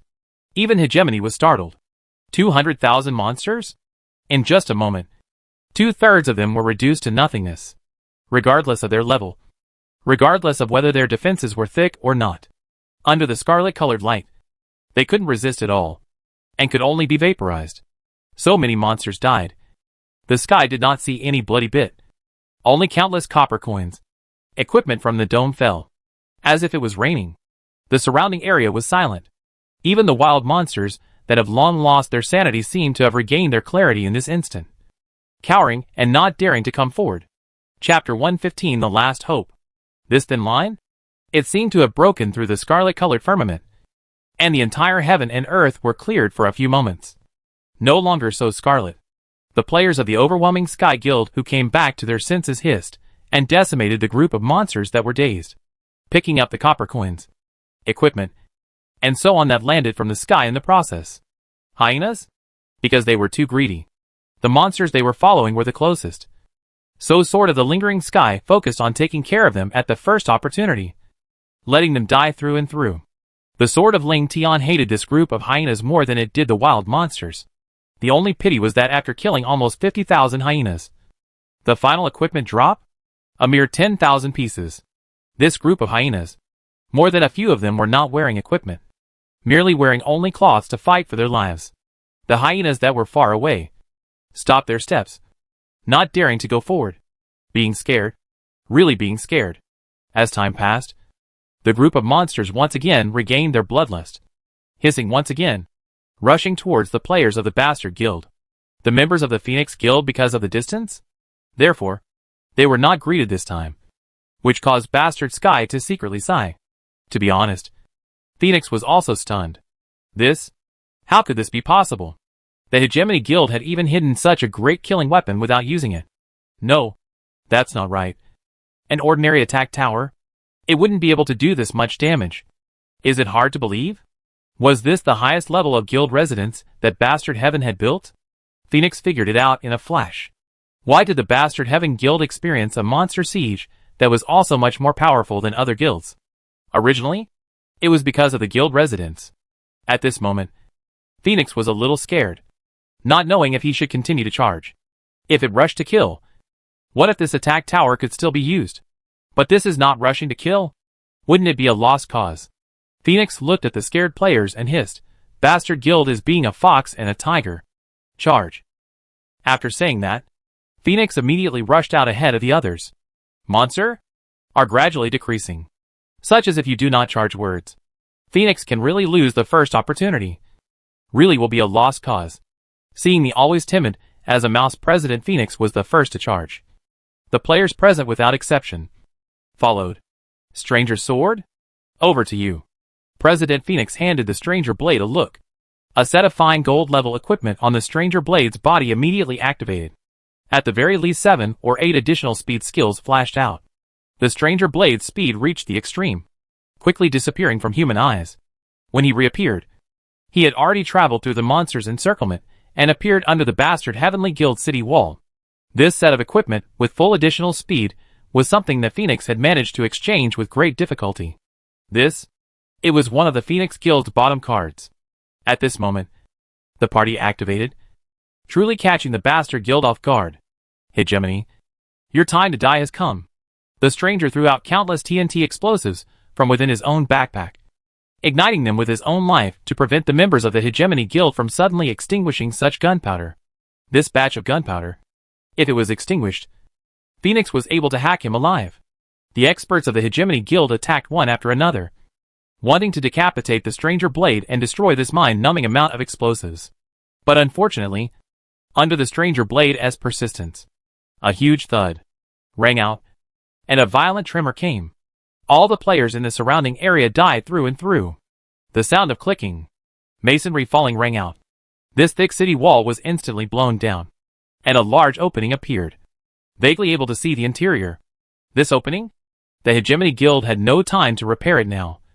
And this was the last straw that crushed the Hegemony Guild. The stranger blade was resurrected. But not within Tianyang town, but in the middle of the mountain pass. This mountain pass?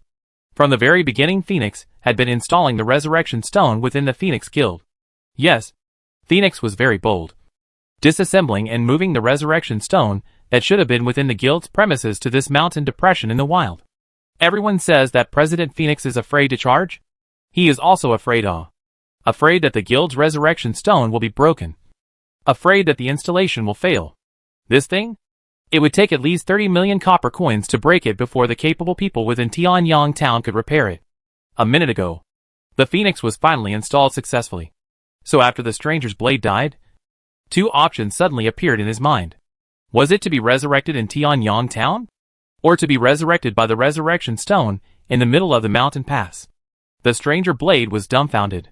Which even if he was a beloved, Phoenix had never told him about this matter. Don't talk. Come quickly. After resurrecting, Stranger Blade quickly ran to the middle of the battlefield again. Wild monsters? They also have a certain level of intelligence. Seeing the city walls collapsing, they naturally wouldn't waste time elsewhere, and were like a tidal wave, quickly rushing in towards the gap that had been broken open. The members of the Hegemony Guild were instantly caught off guard. Thousands of players supported this place, but it was still a drop in the bucket. This line of defense of the city wall was broken through, and the monsters poured into the bastard Heaven Guild as if they were flowing water. Ling Tian? Organize a rescue. The next second, the stranger's figure reappeared, and his target was another city wall. Boom!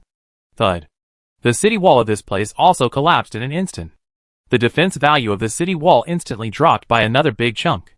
The monsters once again went in through this hole. And for a while, there were multiple blossoms within the Hegemony Guild. Rather like a feeling of being overwhelmed. Huafan, you lead a team and go guard this opening. This was the first time Hegemony had given such a heavy task to Huanfan, a newcomer, and it was all to test him. Thud. The third place collapsed. Dang. The fourth place collapsed. The members of the Hegemony Guild took care of themselves, abandoning the high walls to arm wrestle with these monsters. The monsters that entered the guild's interior, as if they had a guide, they killed towards the Phoenix Guild's guild hall, impatient to destroy the Hegemony Guild's guild life pillar. Guild hall outside the players. A night of idleness are almost fade out of the bird too. This moment to see countless monsters attacked. Suddenly face appeared a smile. Stood up. Impact to the group of monsters. This group of players were the absolute elite of the Bastard Guild. Each person, at the very least, 3 pieces of gold level equipment. These monsters had thick blood. But this group of people were still able to hack and slash. Throw grenades. Dang. As the grenades exploded, the monsters suddenly tumbled over, adding a bit more killing. The overwhelming Sky Guild's players were instantly divided into 2 waves.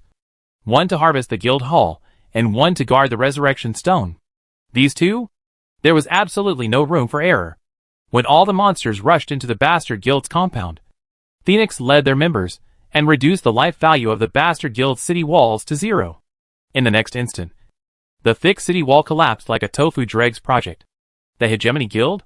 This moment was like virgin land? It was completely exposed in front of Phoenix's eyes. President Phoenix quickly led the players, and rushed towards the resurrection pillar within the Hegemony Guild, wanting to quickly destroy it. This resurrection pillar? It was something that must be destroyed. Otherwise, the Hegemony Heavenly Guild would never be destroyed. Phoenix, little brat, you must not bully others too much. When Phoenix heard these colorful words from Hegemony Sky, he instantly knew in his heart that Hegemony Sky was at his wit's end. Destroying the Hegemony Guild? You and I are both heroes. Chapter 116, The Last Stand. Ding. Bastard Heaven Guild City Wall blood level has dropped by 100,000. Ding. Hegemony Guild City Wall blood level has dropped by 100,000. Ding. Hegemony Guild city walls have been destroyed. Ding. The buildings within the Bastard Heavenly Guild are being destroyed. The hyena-like players, they didn't care about the resurrection stones. Instead, like termites, they quickly emptied everything inside the Hegemony Guild. Not even the floor tiles. When this group of hyenas pried open the door of the Hegemony's warehouse, they immediately cursed 2 lines of bad luck. because the warehouse was empty. Not even a single bottle of potion was left behind. This was too difficult. The Hegemony Guild had fought until now. It had long since run out of ammunition and food. Even if some players still possessed these supplies, but there wasn't much left. The hyenas ran to the next area and began to carry them. The hyenas? Not a single one of them spoke. All of them were moving around. And this scene? The players of Sky City might not understand it. But if Qin Fong were to look at it, wasn't this a true portrayal of the ground rubbish pickers? The movements weren't even any different. Among the members of the Annihilation Guild, the Three Guns Guild, there were also players who had broken away from the large group to follow the hyenas to get rich. In response to this, the members of the Phoenix Guild were extremely angry. These things? It should have been theirs. But now they could only listen to the orders and surround the Resurrection Stone, avoiding the Hegemony Guild's players inside from running out and supporting the public hall. Don't let the Hegemony Guild players inside run out. Haha. Block you guys. The more players here, the less players there are by the guild hall. Ha ha ha. In the end it might be pushed out by monsters. President Bastard? It's still really suffocating. The newly resurrected players by the Resurrection Stone wanted to break through the encirclement, but with 3 layers inside and 3 layers outside. That was so easy to break through. Throw grenades and die together. This could only temporarily clear an area, but other players would instantly plug the hole. Next to the guild hall, looking at the constantly dying and decreasing number of players, Bastard Sky was really anxious. This? The Resurrection Stone and the Guild Life Pillar? At that time, in order to prevent it from being used in one pot, Hegemony purposely separated the two. But now, this had become Hegemony's biggest weakness. The nearby monsters? At the very least, there are still 30,000 players, but there are only 8,000 or so. And this number is still dying. Ding. Phoenix Guild is attacking Bastard Guild's Resurrection Stone. Ding. Blood levels are dropping. Phoenix is nearly 20,000 players. Each of them dealt at least 100 points of damage. This damage? It's considerable. So a large number of Bastard Guild's players used their own flesh to protect the Resurrection Stone pillar from being destroyed. Once it was destroyed, the Hegemony Guild would really be finished. Hold on. Must hold on. Bastard Sky's gums itched. His eyes were incomparably red with rage. Son of a bitch, Phoenix Chicken Boy. When I take a breather, I will definitely return a tooth for a tooth. An eye for an eye. Your guild? There has to be a day when monsters attack the city too. Right? Shit. For bastard shouting. Phoenix President coldly said, at first, you teamed up with Player Me? Robbing my boss? Robbing my chance? Did you ever think that there would be today? Today. He, Phoenix, could be considered to have ruthlessly drawn a mouthful of bad breath. No. There are resurrection stones around here. Batian finally reacted. If the resurrection point of Player Stranger's blade was the Tianyang town, he wouldn't have had time to blast down 7 or 8 city walls in a row. Moreover, the Phoenix Guild's players were also dying. But every time they died, in 30 seconds at most, they would definitely appear alive and well on top of the battlefield again. There must be something wrong. The only explanation, there was a resurrection stone nearby. The Phoenix Guild's resurrection stone. At this moment, Hegemony couldn't help but praise Phoenix's boldness a bit.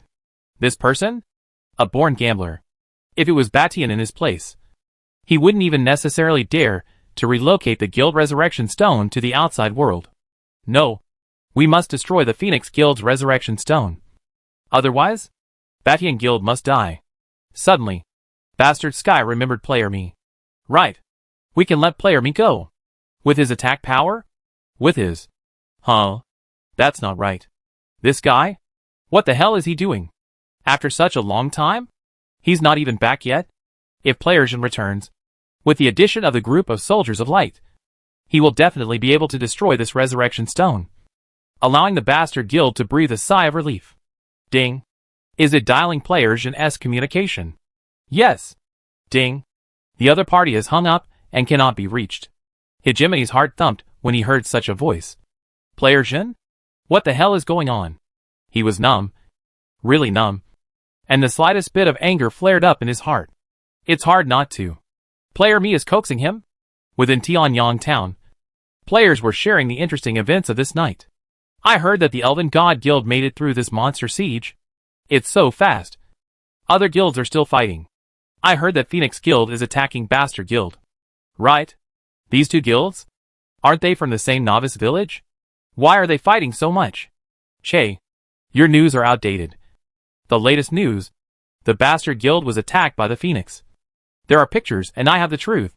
For a while, the players listening to the gossip had a melon-eating expression, wanting him to say more. Batian. What day your mother? Son of a bitch. How dare you? Grass. You son of a bitch. Suddenly Batian, who was dialing the communication of the dead soldier's captain, was frozen by this sentence of pain in the heart, as if he had killed his old mother in general rage. Phoenix? This is cursing himself? But why is he cursing me? Is it hard to blame my resurrection stone for having too much blood? This stinking shamelessness. But no. This emotion? So full of it. What exactly is he cursing? Bastard Sky froze for a moment, unsure. But when he dialed the communication of the deadly captain, he understood everything at once. It was only then that this one realized that he was the one who had wrongly blamed Player Jin. And at this moment, all the resentment in Baishan's stomach dissipated, all of it transforming into gratitude. For a moment, he couldn't help but laugh out loud, looking at the Phoenix with an incomparable sourness in his heart. Phoenix, you're attacking You're being arrogant Your home is about to be stolen by Lousy. Haha. Useless thing. You're giving Lousy a wild With a flurry of abuse, Batian felt relieved all over. The depression that was suppressed by the Phoenix was swept away, laughing and raising his eyebrows. Batian released a voice within the guild channel. Everyone. Hold on. The Phoenix Guild's lair is about to be stolen by us. It's only 10 minutes at most. Hold on. Must hold on. Hearing such a voice, the players of the Hegemony Guild all had expressions of disbelief. What nonsense is the president talking about? Where else within the guild is there the strength to attack President Phoenix's quarters? That is to say, this falsehood is really too false. I really want to trick myself into believing it, but my IQ won't allow it. Shut up. This is the president purposely cheering us up. What are you all talking nonsense about? Fighting and killing a few more chickens. That's the right thing to do. Huh? Why do I feel like it could be true? You guys, look at Phoenix's expression. This rage-filled expression? Is it really possible to fake it? Chapter 117 Entrance of the Elven God Guild. Ding. Phoenix Guild Life Pillar is under attack. Please defend in time. Ding. Phoenix Guild Life Pillar is suffering from. Ding. Phoenix Guild. The system beeps kept ringing out. Phoenix, as the president of a meeting, was able to see that the life column's blood level was dropping. His heart was anxious and his heartbeat was restless. President? It's not good. Bastard Guild's players are attacking our guild life pillar. President. These guys are so meaty. They can't be beaten at all. Chairman. It's not good. Their damage is ridiculously high. Our brothers can't carry it. Chairman. Our men are almost dead. This? What should we do? Chairman. Where are the elite players who stayed behind? Why are they all gone? This was the voice sent to Phoenix by the remaining players of the Phoenix Guild. And it came with picture/video information. This group of players who stayed behind at the entrance of the Phoenix Guild's main hall, they were all on the verge of crying in anxiety. Originally, they were entrusted with a heavy responsibility. But now? Yet they had become sinners. But they of the Hegemony Guild? It really was like a divine warrior had appeared out of nowhere. And this group of people's combat power, defense power are all strong and terrifying. Slaughtering them? It was like slaughtering chickens. Such system beeps coupled with the players' terrified voices alternately rang in Phoenix's ears, which was what caused President Phoenix to go on a rampage, causing him to rage against Bastard Heaven despite everything. Phoenix carefully watched these pictures taken, the video screens, and instantly felt that things were not simple.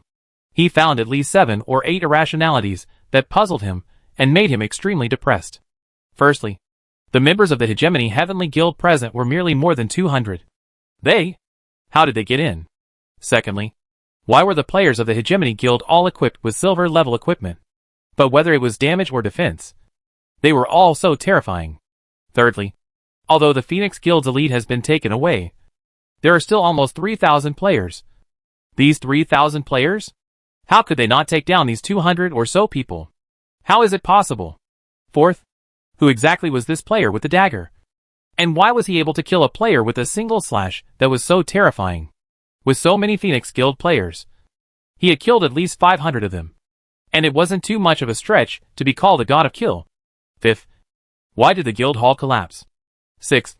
Countless doubts resounded in Phoenix's mind at the same time. Not a moment's light? These questions? All of them were answered. Chairman, the name of the assassin who killed me is Hidden Earth. And the equipment in his hand? At the very least, it's a fine gold-grade dagger. This was the leader of the players who stayed behind. And an old man within the Phoenix Guild. A first-rate expert, Xuanzang takes the scriptures on a long road, being referred to as Xuanzang for short. Xuanzang? Are you sure it's Hidden Earth? At this moment, the Phoenix president wanted to see confirmation, and he forced down the anger in his heart. Yes, it's definitely Hidden Earth. Xuanzang posted the death record. Ding. You have been decapitated by player Hidden Earth. Phoenix's face darkened. Since this assassin was Hidden Earth, then the other one? Phoenix was 100% certain that this was player me. This dog. Grass. Last time the two namely joined forces. This time, they even joined forces again. Careless. Really careless. This time? Phoenix was cheated by player me. By Batian teaming up. This duo? Acting is also too much like it. He had thought that player me will not join hands with Batian again. After all, he is still within the blacksmith shop forging equipment. But who would have thought? A look could not be. Player me even appeared within their own guild premises.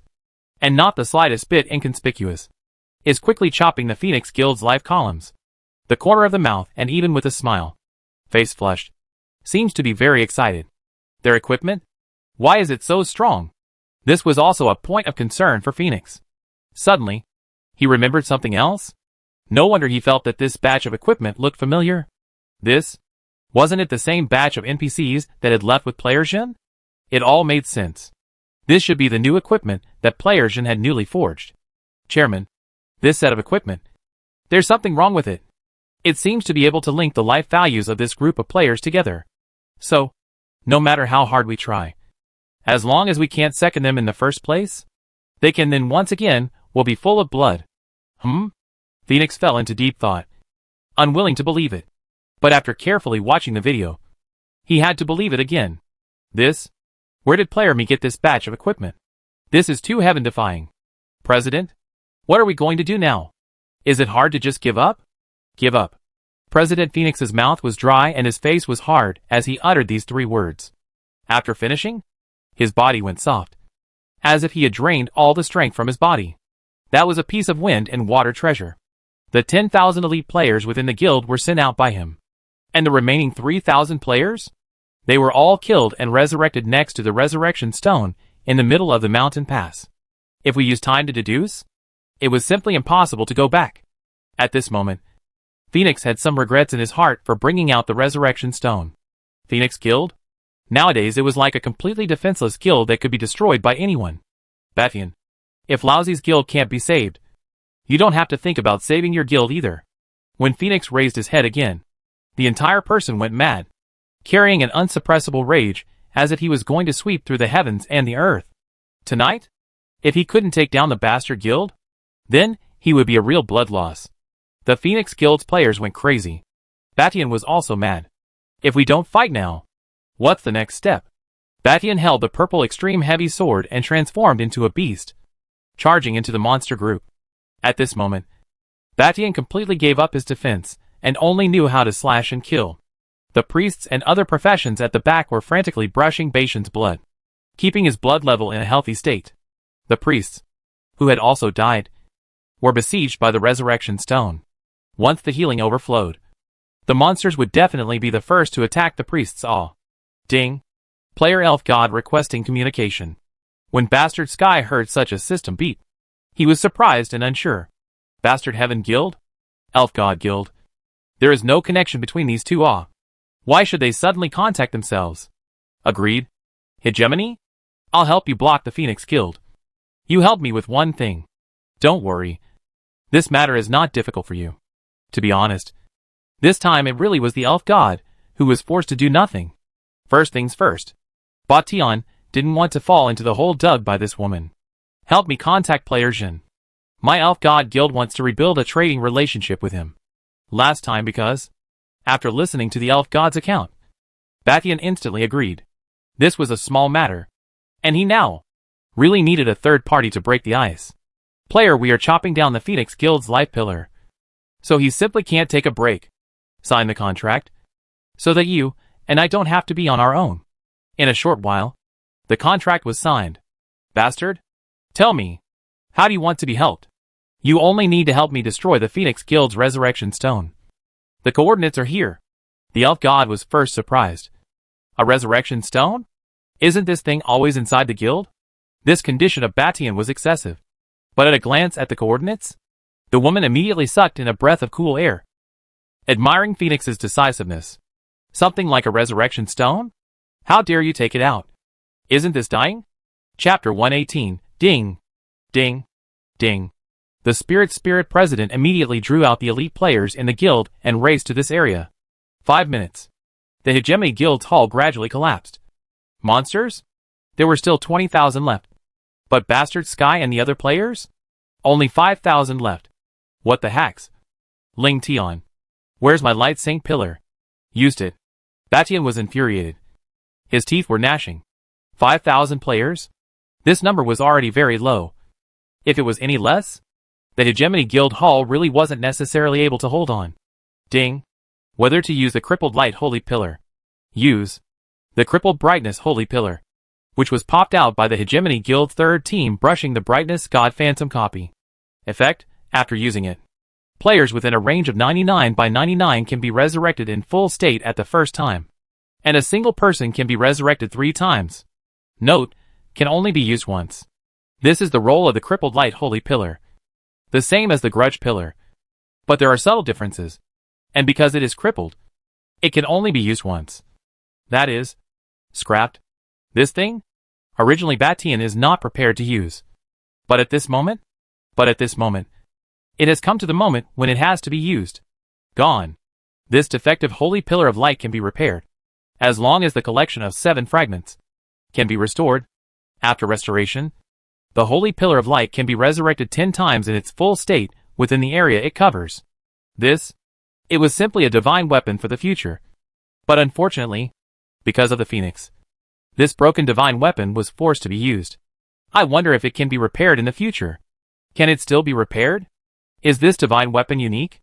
The sword of Ling Tian's hand took out a crippled golden fragment, as if it was the base of something. Snapping. The sword of Ling Tian pressed it hard on the ground. And for a moment, the golden light flickered, and then quickly covered the current area, wrapping all of the 5,000 or so players into it. Ding. Congratulations. You have obtained a special buff enchantment. The Heart of Light Death can be resurrected in situ with full status. Boss? You're using this too? The top players within the guild? They questioned one after another. This prop? It's very precious. Surprisingly, how dare you use it like this? It's not worth it.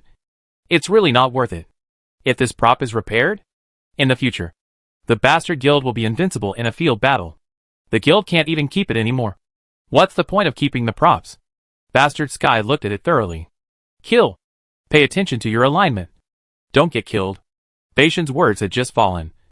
That is, he was torn by the monster, unable to break free, or the sword of Ling Tian's desperate attempt to save him. Only then did he get out of the misery. President, be careful yourself. Don't waste such a good opportunity. The crowd of Bastard Heavenly Guild burst into laughter and worked even harder. Prickling. The sound of the purple extreme heavy sword breaking through the air rang out. Bastard Sky's arms were aching from swinging, and the sword of Ling Tian and the others were almost numb. At this time, the hyenas looked towards the Bastard Heavenly Guild's main hall, as if they had something in mind. It's fine to rob my Bartion Guild's materials, but if you move this grand hall and break the hyena's rules, then when Hegemony Sky has slowed down, he will definitely hunt you down and kill you until the end of time. Hegemony Heaven's mighty and domineering voice rang out, not giving them any extra thoughts. As soon as they heard this, the hyenas left, no longer getting involved in this matter, lest they be hunted down and killed. When dealing with hyenas, you have to deter them once and for all. Otherwise, they would test your bottom line again and again, and eventually devour you to the last drop. The battle lasted for another 3 minutes. And Phoenix keenly sensed a hint of something wrong. Why? Such a long time? The players from the Bastard Guild? Not revived by the Resurrection Stone? Could it be that none of them had ever died? How could that be? Phoenix began to investigate this matter. And finally, you saw the bright sacred pillar fragment. Have to sigh. This Bastard Guild? Chance is not small, But this? It's only delaying the speed of the Hegemony Guild's defeat. It doesn't change anything. Ding. Phoenix Guild's Resurrection Stone is being attacked. Please provide support. Ding. Phoenix Guilds. Ding. The system beep sounded, instantly causing the Phoenix to frown. It was hard to believe that the overwhelming Sky Guild still had a hidden team. Not a word. Absolutely impossible. Who is it? President Phoenix inquired. By the Phoenix Guild's Resurrection Stone? To be on the safe side, he had left 500 elite players to guard it. President? It's the Elf God. It's carrying around 600 or so men. Hearing such a voice, the Phoenix president immediately gritted his teeth. Elf God? I think you're tired of living. How dare you get involved? Who could have thought that the Elf God would join forces with Bastard Heaven? What was the basis of their joining forces? President Phoenix was somewhat puzzled. Hold it for me. You must hold it. The difference in strength between the two sides wasn't that big. 500 against 600? Couldn't this still be defended? 20 minutes. As long as you are able to hold for 20 minutes. The victory will be ours. If you hold, you are the one who gets the credit. If you can't hold, you are the biggest culprit of this battle. Phoenix was roaring and hissing, as if he was a raging wild bear. Send out 1,000 players to support the Guild Resurrection Stone. Phoenix was still uneasy, and still sent out reinforcement players. Phoenix wanted to play steadily. And in the last 20 minutes, there must not be any accidents. Bastard. I'm in position. Let's see what you can do. I'll contact player me. Batian believed in the Elf God. After all, as far as he was concerned, who hadn't had a few undercards? The Elf God took out a black marble from within his own backpack. Very inconspicuous. Merely the size of a small thumbnail. Kill. The 500 players of the Elven God were suddenly as powerful as rainbows. Killing towards this group of people. Why did the Elven God have to re-establish its trading relationship with Qin Fang? It was because this time, the monster siege, the Elven God Guild all pushed across, killing all the monsters and bosses. But in the end, the gold-grade equipment they got? But dozens of pieces. Elite gold-level equipment? No! The explosion rate of this equipment is too low. In such a situation, how could the Elf God not be anxious? She couldn't wait to buy a batch of equipment from Qin Fang and guaranteed that this time, she wouldn't bargain. The Elf God walked straight to the side of the resurrection pillar, and used the marble in her hand to smear it on top of the resurrection pillar's body. In an instant, the black marble transformed into a liquid, like a drop of ink, dripping into water, quickly spreading to the entire resurrection stone pillar, eventually covering it completely. Retreat. After doing this, the Elven God instantly led the elite players to retreat. The Phoenix Guild's players didn't chase after them, avoiding the resurrection stone from encountering destruction. However, this resurrection stone had already been sealed and had become a waste product. Although it was temporary, it was still enough for the Phoenix Guild to drink a pot. The 1,000 players that the Phoenix chose to support all ran to the Bastard Guild's main hall, exchanging their lives for theirs. Bastard Heaven instantly understood the Phoenix's intentions. He hurriedly dialed the Elf God's communication and told her to get ready. As for the Elf God, she silently sent him an OK emoticon. Hegemon, so fast. How did the Elf God do that? The players of Chairman Phoenix, who were in charge of the support, each took up a battle stance. But when they fixed their eyes on the situation, it wasn't right. Here, how could it be Tianyang Town? The group of players rushed to give feedback. But Phoenix already knew about it. Ding. Phoenix Guild's resurrection stone was sealed. Cannot be used within 1 hour. Hey. This is fate. Just at the moment when Phoenix was resigned to its fate, the system beep sounded. Ding. Congratulations to Phoenix Guild for successfully defeating. Chapter 119 Extreme Home Swap. Ding. Congratulations to Phoenix Guild for successfully defeating Pikachu Guild. Ding. Congratulations to Phoenix Guild for successfully defeating Pikachu Guild. Ding. Congratulations to the Phoenix Guild for successfully defeating the Pikachu Guild. 3 consecutive system beeps rang out within Tianyang town, instantly causing a strong sense of powerlessness to flood the hearts of countless players, flooding them with a thick sense of incomprehension. This Pikachu Guild. It didn't have any interactions with the Phoenix Guild on weekdays? Why would the Phoenix Guild choose the Pikachu Guild to hunt this time? The meaning of this system beep. That is to say, the Phoenix Guild had destroyed the Pillar of Life within the Pikachu Guild's guild hall. Now, the Pikachu Guild had become a ruin. This place? It was no longer the Pikachu Guild's residence, but rather an unclaimed land. The eaters within the Tianyang towns came online at once and turned on their analysis mode. Isn't this Phoenix Guild dealing with the Hegemony Guild? Why hasn't the Hegemony Guild been destroyed? Instead, the Pikachu Guild has perished? Right. Is it hard to believe that the Phoenix Guild is already this strong? To be able to one guild? Against 2 top guilds. Don't you guys feel that something isn't right? This situation isn't right.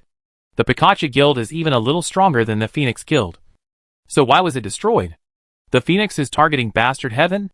It's not just one. It's 3 families joining forces. But up until now, it hasn't attacked down yet. As for the attack on Pikachu, it said that only 10,000 men were used. Hearing this, the players in the repertory immediately sucked in a breath of cool air. Should we say that the Pikachu Guild was weak? Or should I say that the Phoenix Guild was strong? Phoenix is also taking advantage of this monster siege. And that's how they managed to eliminate Pikachu. Hearing such a voice, Hegemony combined the news given to him by the dead soldiers, combined with Qin Fang's words, and combined with his own deduction. Finally, he understood everything. So it was like this. Time rewinds. Retreat. In the darkness of the cave, Qin Fang had just given this order when he heard heavy footsteps, which were very neat and loud, and their position was getting farther and farther away from the Phoenix Guild. Qin Fang? He stopped his departing steps. Hidden Earth. Go check again. Qin Fang still wanted to act, wanting to cut down the Phoenix Guild's life pillars. Hidden Earth returned and instantly informed the group of players that they had left quickly and were marching in a hurry. In a short time? Shouldn't be coming back. Qin Fang waited patiently for 5 minutes, which allowed Little Black to eat everything around him empty, allowing the entire hall to be destroyed. And then the group burrowed out from the ruins and began to go on a massacre. The reason why Qin Fang gave the order to hunt and kill was because Qin Fang knew there were no resurrection stones within the Phoenix Guild. After seeking confirmation, he was told by Bastard Sky that it was in the mountain pass outside the Bastard Sky Guild. Since that was the case, then what was the point of being polite? Qin Fang instantly transformed into a butcher and started chopping and slicing. Although this group of players weren't elite, they weren't far from being elite. But in the end, they simply couldn't carry Qin Fang/Hidden Earth's damage. The damage of these two was too high. As for this batch of silver grade sergeant's armor, it was also a great credit. As if it wasn't life-sharing, it wouldn't have been able to carry the attacks of 3,000 players at all. But now, blocked with ease. The existence of these 3,000 or so couldn't break the defense at all. In the end, Qin Fang began to go and cut down the life pillar, allowing Hidden Earth to wrap it up. The players guarding this life pillar all died. Qin Fang, Hidden Earth, together with the 200 or so players were all hacking away. But it was also a full 10 minutes before the system beep sounded. Ding. Congratulations to Hegemony Guild for successfully defeating Phoenix Guild. Ding. Congratulations to Bastard Heavenly Guild for successfully defeating Phoenix Guild. Ding. Congratulations to Hegemony Guild for successfully defeating Phoenix Guild. This system tone rang out after the Phoenix defeated Pikachu. And the players within Tianyang Town were instantly baffled, and expressed a great deal of incomprehension towards this matter. Expressed a great deal of incomprehension. What's going on here? Why can't I read it anymore? Wasn't it said that Phoenix Guild was close to crushing Hegemony? About to break through? Why is Hegemony destroying the Phoenix Guild now? What? What's going on? Can't it be that the Hegemony Guild is fighting back? I have first-hand news here. It's the player me who led the members of the Hegemony Guild, like a divine soldier descending from the heavens with a drive of 200 people, successfully destroying the Phoenix Guild. Facing such a voice? Who would believe it? Qin Fang? After hearing that the Phoenix had defeated the Pikachu Guild, that was when he understood everything. It turned out that it was the Phoenix who was greedy enough to swallow the elephant. not only wanting to take down the Bastard Guild, but also the Pikachu Guild. Now, the Pikachu Guild had been taken down. So I wondered how the Hegemony Guild was doing. Qin Fang surveyed the base token in his hand, and immediately requested the system to block off this area to avoid outside players from intruding. Base token. This was the only thing that dropped after defeating a guild. As for the function, it was to obtain ownership of this land, similar to a land deed. In other words, this guild compound of the Phoenix Guild now belonged to Qin Fang. Qin Fang was immediately happy in his heart and accepted this token. As for this group of dead soldiers, silent, it was assumed that they did not need it. In this way, Qin Fang was even more at ease. Batian Jr. I want you all to live a life worse than death. The Phoenix was truly furious. The whole person could no longer control his emotions. Well, after trying so hard for so long, it's hard not to end up with an empty loss. Phoenix began to quickly approach the so-called Bastard Heavenly Guild's main hall, and began to chop and slash. The Phoenix Guild left 5,000 people behind to block the way, and the rest headed for the guild hall. Was Phoenix's decision wrong? Should he have sent his players to Bastard Heaven's Guild Hall long ago? Phoenix hadn't actually been wrong, only lacking some luck. Letting the monster personally destroy Bastard Sky's heart and soul would be considered a relief for Phoenix, if it wasn't for the elf god's forceful meddling. If it wasn't for Player Jean's good luck? If not, Chairman Phoenix should have won. If none of these accidents had happened, Phoenix Guild would have taken 2 guild residences in one go, and with the inherent one, it would have reached as many as 3. At that time, Phoenix Guild would have swept away the decline and successfully become a giant guild within Tianyang Town. Unfortunately, his planning was good, but the final execution went wrong. And now, the lair was lost, and all he had left was the Pikachu Guild's premises. As for the Hegemony Guild, President Phoenix knew it was hopeless, because Qin Fang and the others returned. The dead soldiers wearing silver-level armor immediately fended off the front, making these monsters unable to take a step forward. There was no way around it. The attributes were too high, and the blood was too thick. As for Qin Fang, Hidden Earth, he transformed into a terrifying butcher and began to slaughter. Batian, you're just fucking lucky. Grass, old me will be back. Batian, son of a bitch. President Phoenix was still hurling insults, and one sentence was worse than the next. After a full 3 minutes, the Hegemony Guild's quarters were finally quiet for a second. But then violent cheers erupted. Victory. Finally victory. Finally exhaling a deep breath of turbid air. The Phoenix Guild's players? All of them died. And all of them were resurrected in Tianyang Town. After the resurrection, the Phoenix Guild's face was like an infinite convergence of dark clouds, as if it was capable of dripping water. A minute later, Phoenix Guild's resurrection stone was shattered. The Phoenix president spat out a mouthful of blood and instantly raised the game. This wave, Extreme Home Swap. No loss. Pikachu Guild? No loss? The old man's guild house is gone. Chapter 120, The End. In the last wave, the Phoenix Guild was in chaos. Complete chaos. Thus giving Bastard Heaven the chance to strike back perfectly. Not a single one of Phoenix's chickens were left behind. And then Hegemony and tens of thousands of other players took the initiative and annihilated the Phoenix Guild's resurrection stone, letting him turn into a piece of debris, so that Hegemony was relieved. Which was a relief. The pieces of the resurrection stone were put away by Hegemony as trophies. This thing? You want to fix it. You have to have bad parts too. Right? This time, Batian was bound to make the Phoenix bleed hard. The hyenas had been sticking to the last minute, waiting to grab the equipment dropped by the Phoenix Guild's dead. It had to be said that this group of people really weren't afraid to die. This group of people, outside of the game, were all bottom feeders. No, farts, who were only able to live by picking up trash. All of them need to trade their lives for food. Outside are not afraid of death. In the game? Afraid of what? For this group of rolling meat? Batian really can't do anything with them. Leaving now? Regardless of how many things you have taken from the Hegemony Guild, there will be no blame. I guarantee it with the reputation of the Hegemony Guild. All the members of the Hegemony Heavenly Guild lined up in a strong line to confront them. The group of hyenas didn't say a word, and merely had a ferocity in their eyes, as if they were about to choose someone to devour in the next second. which was very dangerous.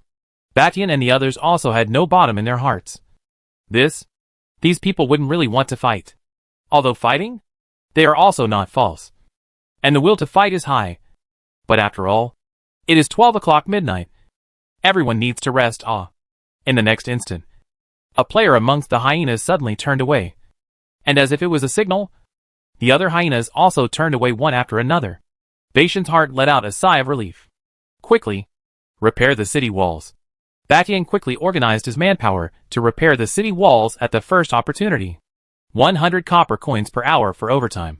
If you want the players to run fast, you have to feed the horses as well. Otherwise, who will work for you? Looking at the players working feverishly, Batian instantly felt that his leadership ability was still good. In response, Sword of the Sky scoffed. Leadership ability. My arse? Do you have a misunderstanding of leadership ability? Your money ability, alright. Right. Ling Tian. How did you just mobilize everyone's battle intent? You brat? Very good at it, Didn't realize that you kid is quite talented in management. At this time, the corner of Batian's mouth finally surfaced a smile, patting him Ling Tian's shoulder inquiringly. His heart was quite satisfied with him. The sword of Ling Tian's face instantly stiffened, and he took 2 steps forward, while then putting on an appearance of a worldly superior. He faintly spoke. This is not simple. I tell everyone. The president agreed. This time, as long as the guard Batian guild, each person on the spot to send 5,000 copper coins. Significant contributions to the player? 10,000 copper coins. Children and men. But if you can't keep it, people die bird towards the sky. The fart is not there. So, isn't everyone's wariness mobilized? How's that? My management ability? Finished speaking? The sword of the heavens instantly ran away with a smile on his face, leaving Batian in the wind. Batian was like a weathered stone sculpture at this moment, his body going soft for a while. This dog day. Batian ventured another expletive. This fuck. Breathe. Batian breathed heavily, fearing that, all of a sudden, he hiccuped over. The fart of management ability. In the end, or I pay the bill. Batian looked at this group of players who were building the guild walls, working feverishly, and suddenly felt that they were cute again. After all, the ones who were able to stay with Hegemony Guild until now, all of them were the most loyal fans. When you get offline later, fill out the sheet to receive the copper coins. It's overdue. Batian left behind such a sentence and headed to the middle of the Divine Spirit copies to brush the monsters and make money. As long as he swiped out a transfer book. Not to mention 5,000 copper coins per person. Even if it was 10,000 copper coins per person, Batian could afford to give it. The Sword of the Lingering Sky laughed out loud, praising his superior management skills. The Sword of Ling Tian was in charge of handling the internal matters of the guild, and was in charge of restoring the guild. This matter? Simple. Me? This is the payment the president asked me to give you. And by the way, the president asked me to thank you. This time, thanks to you. This was the first time that the Sword of the Sky communicated formally with the player. Shen. And the gesture was placed in the usual manner. Qin Fong silently accepted it. And then the corners of his mouth hitched an upward arc. Next time, there's this kind of good thing targeting the Phoenix Guild. You can still look for me. With one sentence, the Sword of Ling Tian knew 2 points. Firstly, player Me had a grudge against Phoenix Guild. Secondly, player Jin was satisfied with the reward this time. Fully 70 chapters of gold-grade forging drawings, plus 3 sheets of fine gold-grade drawings. This was the entirety of Bastard Heavenly Guild's forging drawings, and all of them were given to Qin Fong in one brain. Happy cooperation. See you next time. Qin Fong collected the silver-grade equipment one by one, and then put them into his backpack. These dead soldiers were also very cooperative, handing them over to Qin Fong one by one. This was also what Batian had explained before he left. The entire process. The Sword of the Sky was dumbfounded. This equipment was actually rented. It could still be like this? He had originally thought that this equipment had been purchased by Hegemony at his own expense. And he had already started planning in his mind to rely on this team to do and fight whatever he wanted. Now, broken through and through, Qin Fong finished his business. And only then did he leisurely leave Hidden Earth to bid farewell. Next time we cooperate. Next time we cooperate. Qin Fong. Hidden Earth left. Boss, what are we going to do now? Go offline and sleep. After Qin Fong finished speaking, he directly drilled into the Mo Yang blacksmith shop. Stealth mode. And started forging. So many newly acquired drawings. Not forging a few pieces out? He still wasn't satisfied. Ding. Player Elf God requests communication. The elven god was a little anxious. She had chatted with Qin Fong earlier. And surprisingly, he was still in a state of blackout. He Batian? Did he help her or not? This old boy? He wouldn't have taken my favors and not done anything about it. Batian, who was brushing monsters, heard such a voice. Suddenly froze. And then picked up? Smiled sarcastically. Player, I said. He will consider. To you rest assured. I now continue to fight. Must let him add your friend. This matter wrapped in me. Batian made a big deal. Not giving the elf god any chance to speak. According to Batian's past experience. Never offend a woman. Especially this kind of strong woman who could command a guild. Batian hurriedly dialed a communication to Player Jin. Agreed. President Batian? What is it? Qin Fong was surprised. Could it be that there were still some deals that hadn't been completed? Or do you want to continue renting this equipment? Old brother. Old brother won't hide anything from you. The matter is like this. After listening to Batian's account, Qin Fong was slightly surprised. This? When did one's influence become so great? Older brother. Don't make it difficult for older brother. Just reluctantly agree to it. Even if you're hacking her tomorrow. It had to be said that Batian was also a belly monster. Alright. President Batian. I'll give you this face. I'll go pull her out of the blacklist this time. Hee. Thanks. Old brother. By the way, give me 2 more sets of Essence gold level equipment. Price is not a problem. Tomorrow. Qin Fong distinctly heard the sound of crap coming from the other end of the communication before hanging up. This? Is Player Me a high-yield machine? Surprisingly, it will be available tomorrow? To be honest, Batian was just asking politely. But who had thought that he would agree? Buy. Must buy. Keep it for me. Batian sent a voice. Chapter 121 Devil's Cave equals Phoenix Guild. Batian hung up the communication and instantly sent a message to the elf god. Done. Don't get yourself killed. Player, I don't like to be threatened. This was Batian's advice. As for whether the elf god could listen to it, it was out of his hands. Qin Fong took the elf god out from amongst the blacked out list. Ding. Player elf god requests communication. Do you agree? Agreed. I want to purchase gold level. Fine gold level equipment. Is it possible? The elf god's voice sounded a bit pathetic. Like an aggrieved little daughter-in-law. Can I? This is the list as well as the price. Look at it yourself. Set the quantity. Kind of give me the list. Tomorrow afternoon delivery. As for the price? Because you are a member of the 10,000 people auction house. Give you a 10% discount. Qin Fong finished speaking, and sent the pictures of everything to the elf god. The elf god was dumbfounded. This? Can equipment still be bought like this? Wasn't it pay with one hand and deliver with the other? I want a large quantity. Are you sure you can deliver? The elf god still inquired with an uneasy sentence. To know the price of the equipment? It varied from day to day. What if after signing the contract, Qin Fong was late in delivering the goods? Then wouldn't she be trapped in a bloody loss? 10,000 pieces of gold level equipment above is considered a large quantity. It will take 2 days to deliver. Are you sure you want that much? Qin Fong looked towards the elf god. This? Can't it be that it's still a big customer? Hiccup. The elf god was shocked and started hiccuping. Qin Fong heard the sound and knew that this little bitch couldn't afford it. 10,000 pieces of gold level equipment? She really couldn't afford it. So, she honestly began to fill out the list. Not long after, the elf god filled out the list. 800 pieces of gold level equipment. All kinds of them. 5 pieces of fine gold level equipment. All of them were weapons. Delivery will be made at 3 o'clock sharp tomorrow afternoon. If you agree, let's sign the contract here. The elf god was in a bit of a trance. Was it really that simple? This was a big business of nearly 50 million copper coins. Is it so easy to sign it?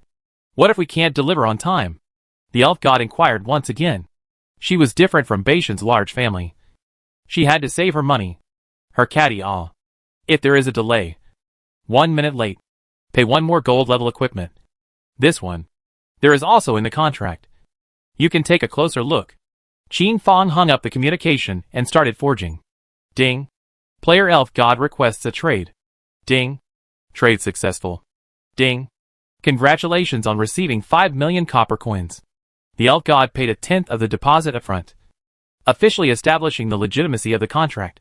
While Qin Fong was calmly forging equipment at the moment, the unconscious Phoenix was furious with the 6 Buddhas rising to the heavens, his teeth itching with hatred, and his mouth constantly muttering Batian. My name. These 2 people? Both are fast becoming his hard demons. Outside the Phoenix Guild residence, countless Phoenix Guild players stacked up here, wanting to enter. But then, the system tone heard was, Ding. This is private territory. Please leave. Ding. This is private territory. Please leave. Ding. 1 warning. Ding. 2 warnings. Ding. The system will rain down thunder for indiscriminate extermination. Please pay attention. For a moment, the Phoenix Guild's players immediately fell into a sinking ship and quickly fled in a very sorry state. Some of the slower-running players were swallowed by the thunder and turned into white light and disappeared. Grass. Your own guild can't even go in. What is this? Damn. Motherfucker Batian. You're really hurting us. That's right. Where can we reason with this? I still have a silver-level equipment stored in the guild shared warehouse. Didn't we defeat the Pikachu Guild? We can go to their guild house. Ding. Private territory. Entry prohibited. This was Phoenix's private territory. Hadn't let go of its permissions yet. Grass. I don't care. I'm going offline in place. I'll be looking for a guild just to get off work at night to be safer. This? Shit. You guys. The reward promised by the president? Will there still be? What are you thinking? Our chairman is smart. Have you forgotten what the prerequisite for receiving the reward is? It's to take down the Bastard Guild. Have you done that yet? Ha ha ha. So I worked all night for nothing? What can't I get? Bullshit. Aren't there still 50 copper coins? Ha ha ha. I even lost my trousers. The Phoenix Guild's players' grievances were very big. Be content. Look at the contract I signed. At this time, a newcomer Phoenix Guild player sent out his contract, and the entire Phoenix Guild fell silent, especially the players of Sky City. One by one, as if they had seen Joe Pippi in reality, all of them turned into cynics and ideal characters, and kept on spitting. Stranger Sword wanted to ban this group of people, but because the guild was breached, the guild channel was disbanded and could not be banned. Now, it was all free speech time for the players. In the end, in order to prevent things from spreading, the Stranger Sword personally stepped in to have a friendly conversation with this player. After a bit of intimidation, this player instantly dared not make a sound, and even began to say that everything was a lie, that it was all his fault, that he was trying to make a spectacle of himself. The player above the ground? For such a contract? It has long been strange and numb. They are all victims, but none of them dare to speak out. Phoenix Guild? Not as good as the mob. Once into the Phoenix deep like the sea. Phoenix Guild is equivalent to the Devil's Lair. Ding. Forging failure. Triggering 100-fold return. Ding. Forging failure. Trigger mob return. Qin Fong forged until 2 in the morning, looking at the equipment on the ground, and only then was satisfied to exit the game. This day. What a busy day. Taking advantage of the moonlight, Qin Fong prepared dinner for himself, poured water for the black cat, prepared delicious food, stood by the window himself and gulped it down, laid down on the bed and started sleeping. A moment later, that is, sinking into the dreamland. Tonight, reality is quiet. Qin Fong had a rare good night's sleep in the Black Widow Thug Corps compound. Even though it was already 2 in the morning, they were still drilling, trying to use the exhausting drills to paralyze themselves, to forget their past. Their pasts were all too bitter. This world, too bitter for women. Mom, I'm scared. Ah, don't come over. Don't come over.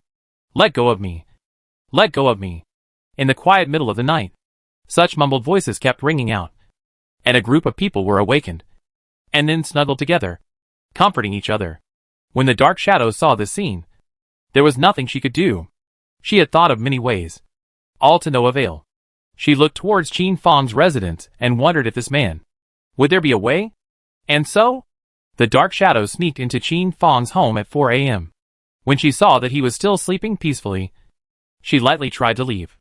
"Who is it?" Qin Fang's cold voice rang out. And the blue-colored pistol in his hand was particularly conspicuous in the dark night. This figure? It was familiar. So Qin Fang did not shoot. Qin Fang's windows, doorways and other places were all set up with small organs. So as long as someone entered his room, it would definitely wake him up. This was the first time the Black Shadow spoke to Qin Fang. His voice was timid as if he was a frightened deer, not daring to raise his voice. "You can talk?" Qin Fang was surprised. Regardless of his past life and present life, this was the first time he had heard the Black Shadow speak. All this time? Qin Fang thought that she was a mute. Coughing, Qin Fang lightly coughed twice to hide his embarrassment. This saying out? It was more or less inappropriate. "I want you to go and help me with psychological counseling for them." A sentence stumbled, but Qin Fang understood it. Chapter 122 Qin Fang's Past. "I'll go with you." Without any fuss or preparation, Qin Fang immediately followed the Black Shadow over the wall and left. 4 o'clock? It was the time when people were the most sleepy. But the sky was slightly flooded with a shallow light. This glimmer of light was as beautiful as a gentle ribbon fluttering in the sky. Qin Fang followed the Black Shadow and arrived at the Black Widow mob's compound. And when he saw the current scale, looking at many familiar faces, Qin Fang could not help but sigh at Black Shadow's sleight of hand. Being able to bring together 500 to 600 people in a short period of time. Black Shadow's organizational skills were very strong. Qin Fang followed beside Black Shadow, not saying a word, but just quietly looking at this group of people whose eyes were filled with confusion about the future, fear of the future, and desire for the future. 30 to 40 old men who knew Qin Fang, looking at him with no fear of life in their eyes and a seductive smile at the corners of their mouths. These people were also the most normal-looking group of people in this group. But if they had seen their methods, it would be guaranteed that they would wet their trousers. These people are truly ruthless people within the Black Widow thugs. In their hands, men have only one way, to be ravaged and then chopped into pieces. These people look normal, but in reality, their psyches had long been twisted. After Qin Fang had looked at each of their faces one by one, his mind already had a rough story about them. These were the purest of the poor. Qin Fang did not shout slogans, but quietly sat with them, and around them, flames were lit, bringing warmth in the darkness of the night. These people? Highly identical to his experience. No! The entire underclass within the town? All had similar fates. Tonight, I'm not here to preach. And I don't think you should want to hear about preaching. But I want to tell you a story. A story about me. That happened to me. I am a man who died once. Qin Fang's words carried magic power, and instantly made all the women focus their attention, looking earnestly at Qin Fang's face and listening to the story attentively. This experience was so real that I called it a dream. Perhaps it was real, but perhaps it is also false. There is no way to prove it. Qin Fang's emotions were in place. In the dream world, I was an ordinary person, living in a relatively safe area, experiencing the same things every day, logging on to Heaven's Destiny every day, playing the game, exiting the game when I got tired and looking at the firmament. And I thought that my whole life would pass like this. But what happened? I showed some forging skills in Heaven's Destiny, so I was targeted by a guild. No, an organization. They tricked me into joining them, and gave me non-stop big cakes, promising that if I joined the guild, I could get endless gold coins, and countless beautiful women. Even, I was promised that I would be able to climb up to the city in the sky. I believed it. It's silly, isn't it? But this kind of chance to reach the sky? Placed in front of every young man? Who can resist such a temptation? I agreed to join. In the beginning, I lived quite well, and I could get copper coins by forging in the daily. The first month, I got 3,000 copper coins. This is the first time in my life to make money. I bought a razor for my father, and a new dress for my mother. I was naive and felt that my days would be better step by step. But the good times didn't last long. The area where I lived in reality, because of the mob, the whole town fell. I, along with countless other people, became prisoners. Prisoners? We've all been there. Life was worse than death. But I wanted to live. With no hands. I was supposed to die. But I set my place in the divine order and asked them to save me. My plea for help? It was answered. The organization quickly organized a rescue, and I was successfully rescued. No. In other words, it might be more appropriate. I was sold for 10 gold coins. Qin Fang's emotions fluctuated slightly, seemingly angry and unwilling. But in just an instant, he regained his composure. The organization saved me? You guys guess what will follow? Qin Fang even laughed out loud. Interacting with him. Good food and drink. A forging master? Definitely have to be provided for. It's hard not to make you suffer. Don't sell it short. Quickly say it. The group of people were mesmerized by what they were hearing. These voices rang out, making Qin Fang believe that there was still light within them. They had not seen much darkness. But I was sold from a small thug group to another big thug group. My days during this time were worse than death. You can refer to how you guys beg for life in the thug group. My begging for life? It's better than your begging for life ever was. Because of saving my life, I need to pay the organization a reward. 10 gold coins, which is the right thing to do. But this reward, like usury, goes up every day. I had wanted to rely on my forging skills to repay this amount of gold coins. Gold coins? Do you know how expensive it is? 1 gold coin could buy one of you. I'm still worth more. But just 3 days? That pay went from 10 gold coins? It went up to 50 gold coins. I had no choice but to seek help from my parents, who gave up everything, which was enough to gather 50 gold coins, wanting to save my life. But, after this organization took it, but suddenly backtracked, said that it was 5 minutes late. Still need to pay 50 gold coins. 5 minutes just 5 minutes. This group of goddamned. This money? I couldn't get it. Nor could my parents. So I hid it from them. I willingly became a slave in this organization, using my life and my future to pay off the debt. This organization? For the existence of those who can't get paid. It automatically reduces to slaves in general. Being called around. Any dirty work is thrown to us. Beating. Being woken up in the middle of the night by urine. And so on and so forth. I've experienced all of these. Qin Fang spoke calmly, and the surrounding girls had already empathized. The sound of low cries rang out.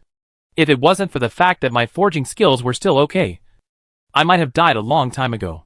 I endured humiliation for almost 10 years. And every year? Every day. I hovered on the brink of death. And every day, I lived as if I were walking on thin ice. Careful. Within this mob, I couldn't afford to mess with a single person. One day, I suddenly learned of my parents' deaths. And I didn't understand. They were obviously not very old. And very healthy. Why? I looked into it frantically. And that's how I found out. After all these years, they never let go of my parents. Every day to call the debt collection phone. Every day to send my humiliation pictures. Videos screamed to my parents. My parents? In order to help me pay off the debt. Selling blood. Selling organs. All the ways to think on. In the end, they were like 2 peanuts at the bottom of the storm.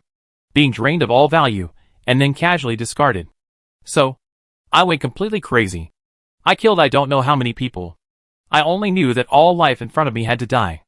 I killed everything and left no one alive. The memories of the past offended the current Qin Fang. His eyes were red. And a biting killing aura could not help but emerge from his entire body, turning into substance, impacting the surrounding women. Chapter 123 Good words hard to persuade damn ghosts. This group of women instantly felt that the one sitting beside them was not one of their own kind, but a very scary monster. As if in a moment, they were able to take their lives. Terrible. Too terrible. Around them, coldness turned into swords and pierced into these people, causing them to shiver. Maybe it's a dream. But this dream is so real. Maybe it's real. But I'm sitting here again. I can't tell the difference between true and false. But I'm going to give you guys a few words. In your hearts you are afraid. In your hearts you are troubled. In your hearts you even blame the Black Widow. Why? Because reality hasn't driven you completely over the edge, and you're still thinking? You can still put down your swords, cross your legs, and languish like dogs and pigs when another mob comes along. You still haven't escaped from your slave mentality. And I get that feeling. I really do. A human being? Once you've lived like an animal. It's a great feeling in your heart. Especially when you see other people keep dying, while you are still alive for some reason. Your heart is happy. Happy. Even? A group of people will also develop a perverted dependency on the so-called abuser. And these are the fears in your hearts and the burden you carry. Is this burden weighing you down? Does it often wake you up in the middle of the night? Qin Fang's words were like the sharpest of sharp blades, forcibly plowing away all the hidden filth in their hearts, making them all bloody at the moment. This group of women's hearts were poked and prodded. Part of them cried in a small voice. Part of them showed a look of longing, wanting to continue listening. But the other part? It was transformed into a shrew, wanting to break into cursing Qin Fang. But after thinking about it, she closed her mouth. She didn't dare. This man? It was even more terrifying than the Black Widow. Among you? The ones who still think about living like ordinary pigs and dogs? I won't stop you. All of you can leave. But I'll tell you that there is really only one chance to change your fate. I hope you awaken by yourselves. You control your own destiny. Instead of being forced, like me, to have someone push you to the brink of extinction, you will really come alive. Each and every one of you.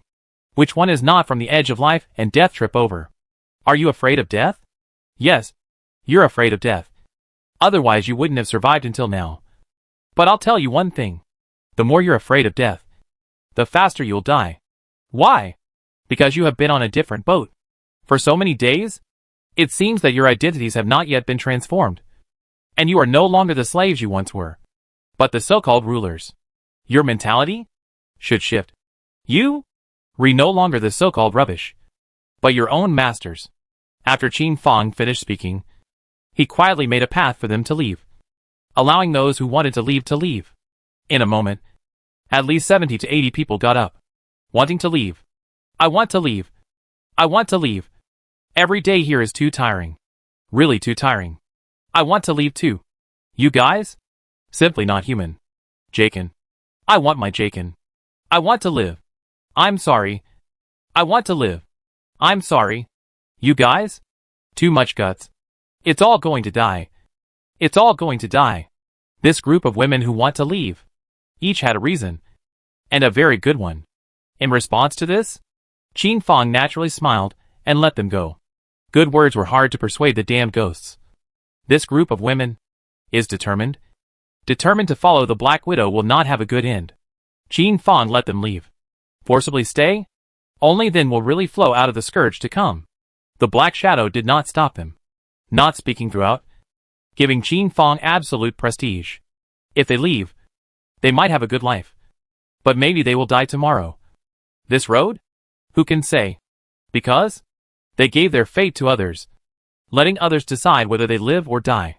Tell me, do you want to give your destiny to someone else? Do you also want to continue living this life of letting others decide your life and death? In this sentence, Qin Fang's voice was not loud, but in the ears of this group of women, it was as deafening. Right. Fate should be in one's own hands. Being strangled by others by the throat of fate day after day, living like the lowliest of pigs and dogs, was not what they wanted. Unwilling. Unwilling. The women erupted with a might that was also powerful and earth-shattering. The more you are afraid of something in your hearts, the more you can think about what at night? Dream about what? You? Tell me what you just dreamt of. Qin Fang casually pointed his finger at a girl whose body was trembling the most and who was crying the loudest. To really get better, one needed to vent it out. Needed to say it out. Keep it bottled up and sooner or later, one would get sick. I dreamed about my... Again, not just him alone, but many. This little girl said timidly, crying louder, her body trembling even more seriously. Is he alive now? Dead? This big sister helped me kill him. The young girl pointed to a pervert who was smiling not far away. The middle-aged woman smiled faintly at Qin Fang. Then what are you afraid of? Where's the corpse? Drag it out and let her kill it again. This was the root of the disease. It had to be pulled out. Qin Fang's voice was harsh and terrifying. In this situation, is it hard to let Qin Fang sensitize her with love? Chopped into flesh by this big sister? It was thrown under that tree. In that case, what are you still afraid of now? Tell me. I'm afraid of his ghost. The little girl's voice was timid. And hearing this, Qin Fang couldn't help but laugh. Afraid of ghosts? It was really a disease at her age. Who will tell her if there are ghosts in this world? Qin Fang didn't even bother to explain. Where would a ghost come from? If there really are ghosts? A pile of mush that I hacked to death? Why didn't they come to me for revenge? These were the words uttered by the pervert. Uh-huh. I said you've been afraid of something. So it's like this. Come on. Let sister hug. Sister has a ferocious aura on her body. Ordinary dead ghosts don't dare to come close. Want me to say? Still kill fewer people. More kill a few will be good. What ghost, God, are all fake. This group of women some comfort. Big her heart knot seems to be solved. Next. Different people share differently. The problem? Gradually talking it out? Just solve it. At 5 o'clock in the morning. The bright light gradually spreads and seems to tear down the black curtain that covers the sky with one hand. The women? One by one. All of them fell into deep sleep. While Qin Fang, on the other hand, entered the room with the black shadow. Tomorrow night. Go with me to exterminate the coyote mob. Coyote mob? At the very least. It had 800 men. The black shadow frowned slightly. She didn't dare to think about it. And there was some fear in her heart. This group of women needed a battle to completely reclaim their confidence. Not if they were too weak. Not if they were too strong. Almost 800 men of the coyote mob? Just right. I will fight. Don't be afraid. Without saying more, Qin Fang turned around and left. The black shadow silently looked at Qin Fang, his mind pondering again. The story he told? Was it true? He seemed really different from before. I was in the story. How did it end up? The dark shadow pulled on Qin Fang's arm and asked this question. You became the queen of half of this world. You were born, are the king. That's why I have to strike a good relationship with you, so that I can cover me in the future. Qin Fang lied. But his expression was very serious. After all, one couldn't just tell her. You were killed successively. After you died, there was no one to help you collect your body. Chapter 124, How to Dispose of Private Bases. I believe, at this moment, it was as if there were stars in the eyes of the black shadow, which were flickering with a different light. And his body? All radiated a brilliant light. You will definitely succeed. Exhaustion swept out as Qin Fang returned, and he once again fell into a deep sleep. The recharging of the blue-colored pistol was still continuing. It needed to be recharged to its full value in the next 2 days. Otherwise, it would not really be enough when the time came. The bright sun rose as high as a golden-colored pancake, the sunlight spilling down on the earth as if it was trying to cover up the filth in the human world. At 7 o'clock, Qin Fang awoke. The black cat had returned at an unknown time and was licking the clear water in the plate, replenishing the loss in his body, and towards Qin Fang. Lovingly, Qin Fang silently prepared breakfast for himself and ate it one bite at a time. Qin Fang ate very slowly. His pupils contracted slightly, as if he was thinking about something. It was only after a quarter of an hour that Qin Fang logged into Heaven's Destiny. Ding. Welcome back. Enjoy your game. Qin Fang immediately began to devote himself to forging, and finished forging the elf god's equipment. With today's market, there was definitely no worry about selling the equipment. In the overwhelming brush copy, from yesterday to today, it almost never stopped. It had to be said that the purple extreme heavy sword was really good. But the hidden profession transfer book? It was still not popping out. The repair work of the Hegemony Guild completed like 50 to 60%, which 80% is the credit of the decoration team NPCs. After all, this group of talent is a professional. As long as the sword of Ling Tian comes up with enough copper coins? Late night start? Not the slightest bit of nothing. The sword of the sky is also a helpless move. After all, the players need to sleep at night. Not who? All had a nutrient warehouse, like Bastard Sky and the others. The guild is repaired. Hurry up and go brush the Divine Spirit copy. And try to get out the third hidden profession transformation book. The Sword of the Sky had been busy all night, and just wanted to go offline to rest. That is, he heard Baishan's voice. So, you? Still a human being? Old me is going on strike. Brush 5 hours copy and strike. Damn. Joe Pickpocket. Tianyang Town? Not only was the Bastard Heavenly Guild repairing their guild house, other guilds were doing it as well. For a while, everyone was working feverishly, and there were a lot less players brushing monsters. Inside the Three Guns Guild, this Phoenix is still really rubbish. This can't even take down the Bastard Guild. But I have to say, this old boy? It's also a character. Surprisingly taking down the Pikachu Guild's quarters silently. Tough. What a tough character. This was the Three Guns president's evaluation of the Phoenix. Very high. Scornful. And even a little fearful. Once the Phoenix Guild succeeded in annihilating the overwhelming Heaven Guild, then Annihilation would have made a mortal enemy with the Hegemony Guild, and would 100% become the target of the Hegemony's retaliation. At this moment, Three Guns realized, what does the Phoenix chairman care about? It wasn't their 10,000 players that mattered. Instead, he cared about whether or not to completely tie him and Annihilation to his boat. This kid? That's dark. This time? If we really let Phoenix succeed, then he'll become the biggest guild in Tianyang Town in one fell swoop. He's got a belly full of shit. If he used all 10,000 of his soldiers to target Batian, he would have succeeded a long time ago. Haha. Now, he is also considered to be stealing a chicken without being able to eat the rice. How about the harvest of our guild members? Adu. One by one. They're so fat, yo. They can't even walk. In this way, a smile surfaced on Three Guns' mouth squarely. It was fine as long as it wasn't a loss. Inside the Annihilation Guild. This time, we were set up by the Phoenix Guild. This revenge must be avenged. Last night, he and Three Guns were like fools, being used as guns, who knew that the Phoenix was playing a trick to get rid of them in the dark. And he wanted more than just a Chinsong. Fortunately, thanks to last night's eyes, the Phoenix did not succeed. The contract is torn up, targeting the Phoenix. The Annihilation Guild is actually very simple.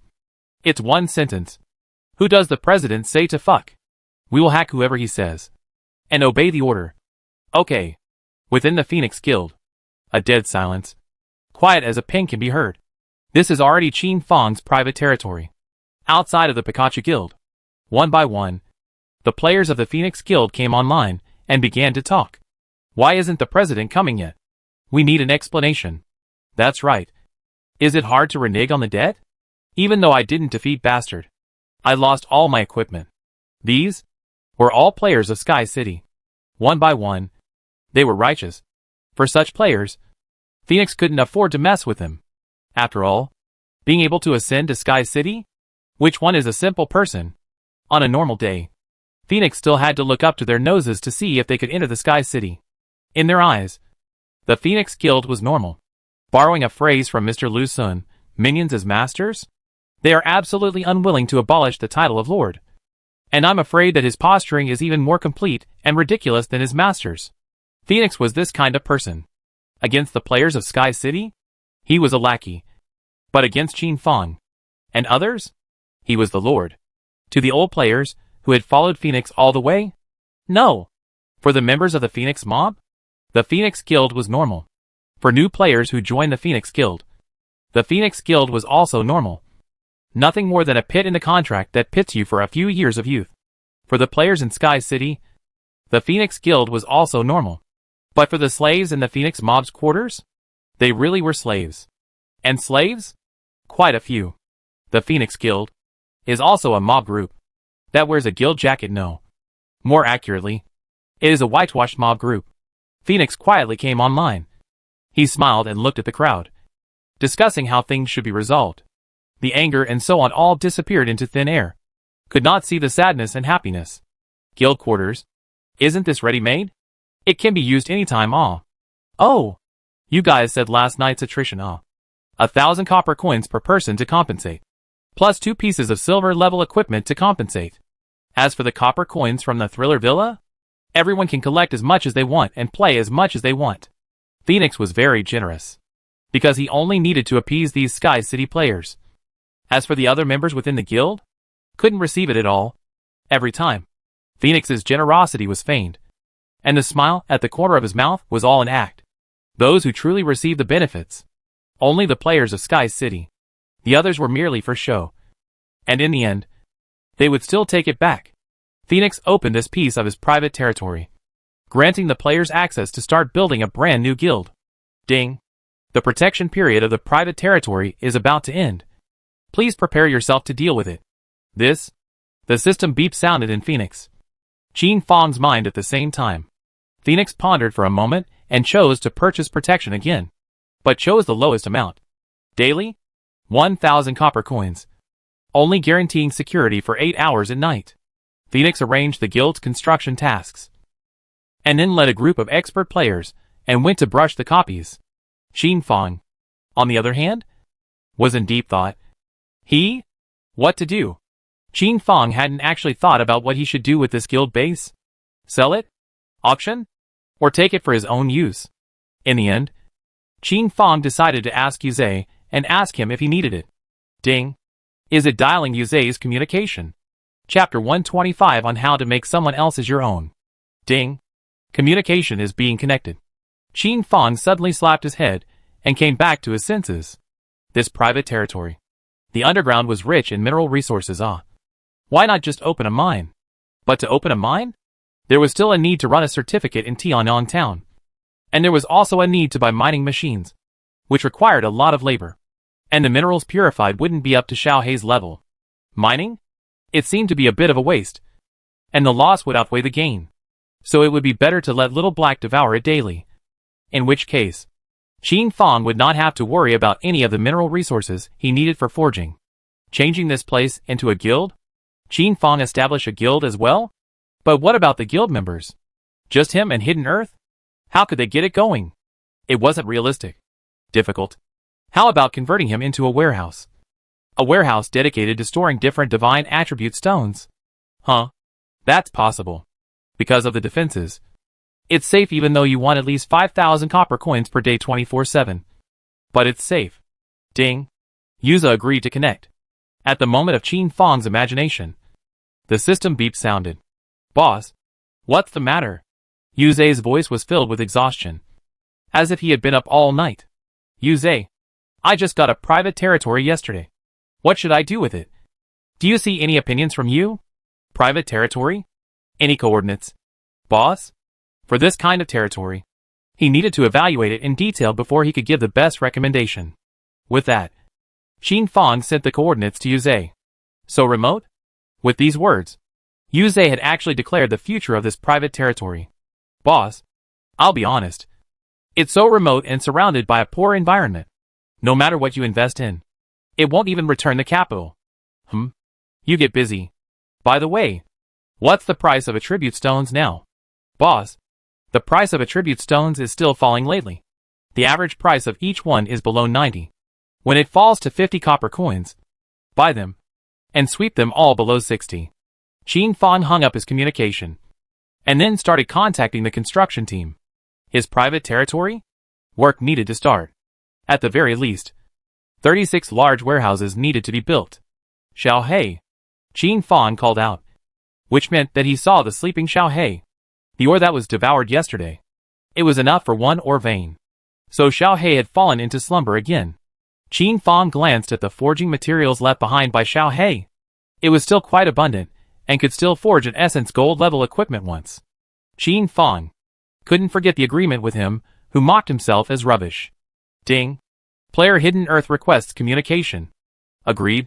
Boss, I'm going to re-enter the Thriller Villa. Remember to fish me out then.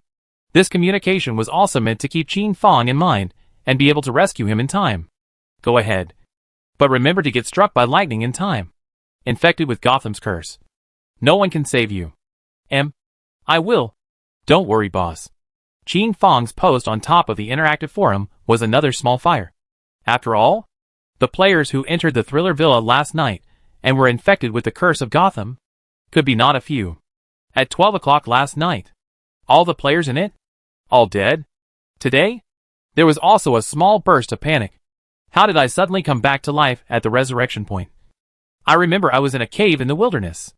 How come I'm resurrected too? I remember I was in the shop. There's a ghost. I've been resurrected too. In front of the resurrection points in the major towns? Countless players were resurrected, causing an uproar. As for the reason for the deaths, no one knew. Under panic, players headed to the interactive boards to post about their situation, looking for answers in the process. Thus, Xin Fang's post came back to life. Countless players purchased it, allowing Xin Fang to make another small profit. A smile appeared at the corner of Xin Fang's mouth before he watched as a large number of people traveled to sign and plead for thunder to descend. Unfortunately, it was a sunny day for a few days. Pikachu Guild, brothers, I'm sorry for everyone. But don't worry. We, the Picard Autumn Guild, definitely won't end up here. Tonight? I remember there are around 30 guilds going through a monster siege. We're going to rob other people's guild quarters. President Pikachu was very self-conscious, and then settled on a strategy to rob other guild quarters. President, it's not your fault. Who knew that Phoenix was capable of being so devious? Yeah. Who would have thought that there would be traitors within the guild? And still so many of them. President, don't worry, we will definitely rise again. Oh, you guys will rise again. I'm going to leave. This guild doesn't even have a residence. There's no point in staying. That's right. A bunch of rubbish. Also thinking of robbing other people's guild residents. Don't joke. Within the guild, there were many voices. Very mixed. But there was nothing that could be done about it. Brothers who want to go, I absolutely do not stop. You feel free. Do not go, brothers. When we rise again in the east. It had to be said that the Phoenix Guild had made a bad start. Originally, there has always been peace between the major guilds. But what? Being messed up like this by the Phoenix Guild? The major guilds were all on edge. Afraid of being touched by someone. You guys see this piece of post? On how someone else's guild quarters became their private territory. Sender, Phoenix? Holy shit. Can this article be posted as well? I'm so interested in reading it. And it's all free to read. Take a look. When the players finished reading this one article, their eyes became filled with aggression. This? So destroying another guild's quarters? It can become the so-called private territory. Private territory? What a treat. This? Who can resist this temptation? A security period of at least 1,000 copper coins per day? This is also a big selling point. Holy shit. Doesn't this mean that we become a target? The guilds that were preparing to deal with the monster siege tonight were dumbfounded and cursed Phoenix 10,000 times in their hearts. This fucking shit. So? Everyone's eyes focusing on Phoenix will be much less. This is the Phoenix intentionally. Private territory is such a cool thing? Can he be silent? Definitely cannot. Within a short quarter of an hour, the circulation of this piece of post broke 1 million. Whether it is the major guilds, or casual players, or members of small guilds, all of them had glowing eyes, and saw the guild that crossed the threshold tonight as a little sheep. Tonight, there is a possibility of more than 30 private territories. Who can resist this temptation? President Pikachu's face was dark because in the article, he was the example. This was the equivalent of tripping him up and stepping on his face several times. At this moment, he wanted to strangle the Phoenix alive. Qin Fong had also read the article, and it was true that he had not expected that Phoenix would be so ruthless. However, in this matter, he wasn't going to get involved and instead headed to the familiar rubbish heap in Tianyang town. Even though the sun had long been hanging high in the sky. Even though the stench was gradually rotten. Even though the rubbish was about to drown him. But a black silhouette in the rubbish heap was still sleeping comfortably and at ease. It seems? Really want to become one with the rubbish. Qin Fong had no choice but to take out a bottle of more mellow wine and unscrew the cap. For a while, the aroma of the wine gently dispersed like green smoke. Qin Fong fanned it, and the old beggar's nose twitched. And then he opened his eyes and looked towards the location of the fragrance of the wine. Why is it you kid again? Messing with people's dreams early in the morning. Hearing this, Qin Fong immediately threw the fine wine in his hand over, his mouth smiling. Use this bottle of wine to make amends to you. Chapter 126 Three-Colored Demigod Artifact. Teacher. Qin Fong had just shouted out these 2 words when he was stopped by the old beggar with a stern look. These 2 words? Not a casual shout. Shout it again in the future and break your legs. The old beggar's words were cold, and seemed to value the mastership. Senior, the kid dares to invite you to drink elsewhere. Is it all right? Qin Fong understood in his heart that he said more. It was not as convincing as actually forging a piece of equipment. Is there any fine wine? The old beggar pondered for a long time before he spat. There are. Countless. Qin Fong was overjoyed and immediately took out 7 or 8 bottles of fine wine and threw them to the old beggar. Use acquire the fine wines on the market for me and spread them all over the entire 10,000 Empty Alley auction house. Today, the 10,000 Empty Alley auction house is closed for business. Yes, boss. For Qin Fong's orders, Yuze would usually not refuse and immediately began to execute them. Along the way, players were pointing their fingers at the duo of Qin Fang. The old beggar. Hee. Isn't this Tianyang's #1 Forge master player? Jin? It seems like he went up to strike up a conversation. Who is the old drunkard behind him? The old beggar? Is it hard to believe that it's his master? Yeah. Player Jin had said that he is a master. Can it be that it's this old-timer? Quick! Notify the chairman this is the biggest news. The key? His master is an NPC who is able to worship. These were the voices of the players. And they were all carrying interest. As for the old residents, the old NPCs, who had lived within Tianyang town for more than 30 years, when they saw the old beggar, on the other hand, they were shocked. How is he still alive? It shouldn't be Grandpa. What happened? The yellow-haired junior, who was playing on the street, suddenly saw his grandfather's surprised expression and couldn't help but ask. Nothing. Good grandson. Not long after, Qin Fang led the old beggar to arrive at the 10,000 Empty Lane auction house. The 10,000 Empty Alley auction house had already been cleared out. Not a single player was left. However, there are not a few players surrounding the auction house. 10,000 Empty Alley auction house? But it was next to the resurrection stone, which was an inch of gold. What's going on here? Such a big battle. I just entered the 10,000 Empty Alley auction house, wanting to buy a piece of equipment. And surprisingly, I was told that I was clearing out. So leave as soon as possible. Is it hard? Is it because of this old beggar? Who is he? As long as it was a human being, there is ample curiosity. So above the interactive board, the speculation about this old beggar began. Players participated without exception. Qin Fang respectfully pushed open the door of the 10,000 people auction house and invited the old beggar to enter. Creaking, the door of the room gently closed, and the outside players could no longer observe the situation inside. Inside the 10,000 Empty Alley auction house, the lights are bright. Above the ground, above the shelves, beside the wall, even above the chandelier, all slowed down the fine wine. Red wine, white wine, yellow wine. All have, as long as can buy, use all do not stingy. Through the preparation of complete, for Yuze's arrangement, Qin Fang was satisfied in his heart. It was worthy of being an 8-star card. Boss, everything is ready. Do you need me to do anything else? Help me seal the field. No one is allowed to enter. Qin Fang finished. That is, he greeted the old beggar and started drinking. And the old beggar? On the other hand? He placed his eyes on Yuze's body and frowned slightly, seemingly dissatisfied. Ding. You have triggered a new scene. Please watch it. You can choose to interact. Qin Fang froze? He was just casually drumming this.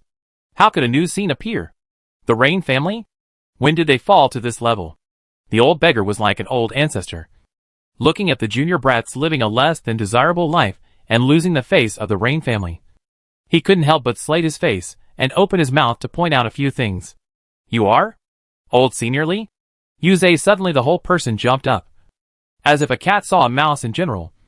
The heart is very afraid of suddenly put on a respectful posture. Elderly. The kid is incompetent, and was unable to advance to the 9 stars with delay. So the family decided within the family to let me enter the town for training with a view to breaking through the shackles of the 9 stars. Yuze lowered his head, literally like a mouse. His hands didn't know where they should be placed, and he couldn't help but keep rubbing them in the front section. Oh, since that's the case, then do a good job. Don't think of running around. By the way, about my news, don't pass it back. Annoying. Or else break your legs. The old beggar finished, immediately grabbed a bottle of wine on the ground and began to drink painfully. In the next instant, the old beggar suddenly raised his head and inquired. Right. Where is the good wine of the Rain family? Give me 2 bottles.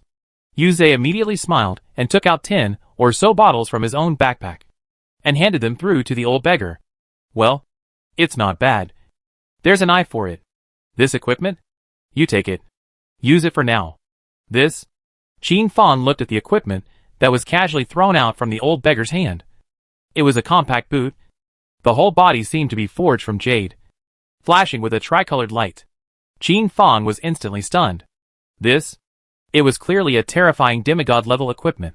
To throw it to the other party so easily just because of a dozen or so bottles of liquor? Overbearing and capricious. Abracadabra. The sound of the bottle cap being pulled out rang out. And for a moment, the rich aroma of liquor seemed to be the sweetest flavor of time, overflowing out into the entire room. At this moment, even a person like Qin Fong, who did not like drinking wine, couldn't help but want to taste it. Good wine. Really good wine. The wine in this room? There wasn't a single bottle that could compare to the bottle in the old beggar's hand. Qin Fong suddenly understood why the old beggar wanted to give a three-colored demigod artifact. Because his wine? It was worth the price. Perhaps it was because Qin Fong's wine was too lousy. So last time? That was why he only gave Qin Fong a purple gold grade equipment. By the looks of it, he himself needed to collect more fine wine as well. The old beggar began to drink. And after the good wine was finished, he wasn't the least bit picky and began to drink these inferior wines. Yuze carefully served at the side. Qin Fong purposely cleared away the area in the center, set up the forging table, and started forging. Senior? Please also guide me. After Qin Fong finished speaking, he took out the black iron grade materials from his backpack and started forging. As for the old beggar, on the other hand, he was lying on top of the finished bottle of wine and continued to drink, not bothering to look at Qin Fong in the slightest. Qin Fong's current forging method was one that had undergone improvement and was most suitable for him. But today, instead of using his own forging method, he decided to imitate the old beggar's forging method from back then. Ding, ding, ding, ding, ding. Once this familiar melody came out, the old beggar was instantly hysterical, as if he was caught up in some special scenario. This is a forging rhythm that belonged uniquely to him. From the time he started forging until now, during that time, he had not passed it on to anyone. This teenager? How did it come to be? Ding, ding, ding. What a familiar forging sound. At this moment, even Yuze could not help but frown. This kind of forging sound. He seemed to have heard it somewhere before. After a long time, he came back to his senses. Wasn't this the unique rhythm of Elder Senior Li's forging? Like music. It was pleasing to the eyes and filled one with pleasure. Boss, is it hard to be related to old Senior Li? Right. To be able to summon old Senior Li here. The two of them? There should be a relationship. What kind of relationship is it? Chapter 127 Forging Like a Tune. Yuze couldn't help but look towards the central area of the forging platform. Watching quietly. Not only was the music of the forging pleasing to the ear, but the dance of the forging, the movements, were simply exactly the same as that of old Senior Li from many years ago, as if they were carved out of the same mold. For a while, Yuze was even in a bit of a trance. This, had he not traveled across the world and seen old blacksmith Li's figure once again. At this moment, it was as if the past time and space were overlapping and merging. Ding, ding, ding, dong, ding, dong, dong, dong. The music score formed by the combination of hammering sounds gradually transformed from flat to high, before falling from high to low, and finally, like a kunping, rising up to the sky, drawing a perfect conclusion to the entire forging. Dang! With the fall of the last hammer, Qin Fong's forging stopped. On the forging table, quietly placed on it was a silver-grade equipment. It was a sword. A sharp sword. To know, this was a silver-grade equipment that had been forged using black iron-grade materials. This? Yuze glanced at old blacksmith Li, and then at Qin Fong. Now, if he said that the two of them were not related, he wouldn't believe it to death. To know, the entire Heaven's Destiny world followed a restricted rule. What grade of materials? What grade of equipment to forge? No one could go against it. This was a law that no one had been able to break for a long time. Until that person appeared. Yuze stole a glance at Licia once again, recalling the story about Licia in his mind. Licia? This was an absolute forging genius. When he was a teenager, he had once forged bronze-grade equipment with black iron-grade materials. When he was a youth, it was even more out of control. With bronze-grade materials, forged gold-grade equipment. But I don't know why. From the time he forged gold-level equipment with black iron-level materials, overnight, all news about him disappeared, along with his entire person. No one knew what exactly happened to the Li family. Some people were sorry, while others rejoiced. But now, this overwhelming forging method has once again appeared, and it's still his boss. This thing? What to do? Yuze glanced at Elder Seniorly. And Li Xie seemed to come back to his senses as he glanced at Qin Fang before drinking again without caring. However, it seemed that his eyes were blurred. At this moment, Yuze suddenly reacted to something. The demigod artifact he had just obtained? It couldn't have been forged with black iron grade materials as well. If so, to what extent would his forging skill have to be upgraded? Senior, please enlighten me. Qin Fang's forging did not end. Once again taking out new black iron grade materials. He put his best foot forward and began to imitate Li Xie's forging back then. Qin Fang's strongest talent? It wasn't forging, but imitation. He could look at the video screen and mimic the alignment of a top powerhouse. He could watch the operation and perfectly replicate it one-to-one. This was Qin Fang's greatest advantage. In his previous life, Li Qi had not passed on this forging method to him, believing it to be ominous and that it would limit Qin Fang's future. However, Qin Fang had merely looked at it several times. I.e., he had copied it down perfectly. And it was only after continuous forging, after continuous speculation, that he had succeeded, that he had learnt the tricks of the trade within. Ding! It was as if it was another tune. Like the Yellow River roaring. Like a volcano collapsing. Like the sky falling. Everything? It was all filled with the emotion of anger. Each hammer was as loud as it could be. And one hammer followed the other, dazzling people, so that they couldn't help but immerse themselves in it. Experiencing the emotions in this forging. Yuze frowned. He didn't seem to have heard this tune before. The old beggar, on the other hand, stood up at the first opportunity, his face filled with horror as he approached Qin Fang step by step. This tune? It was composed the moment he had just left home, because his heart was quite too angry. So it was too furious, and it was a huge challenge for the forger. And he was confident that this tune? So far, only he would be the only one in the whole of Heaven's destiny. And other than him, no one else should have heard this tune at all to be right. This kid? Where did he learn it from? And? Li Qi was able to sense that Qin Fang's forging was not just drawing a picture from a cat, but that he had really comprehended the emotions and the true meaning. His anger? It seemed to be even more pure and terrifying than the anger he had left his home with.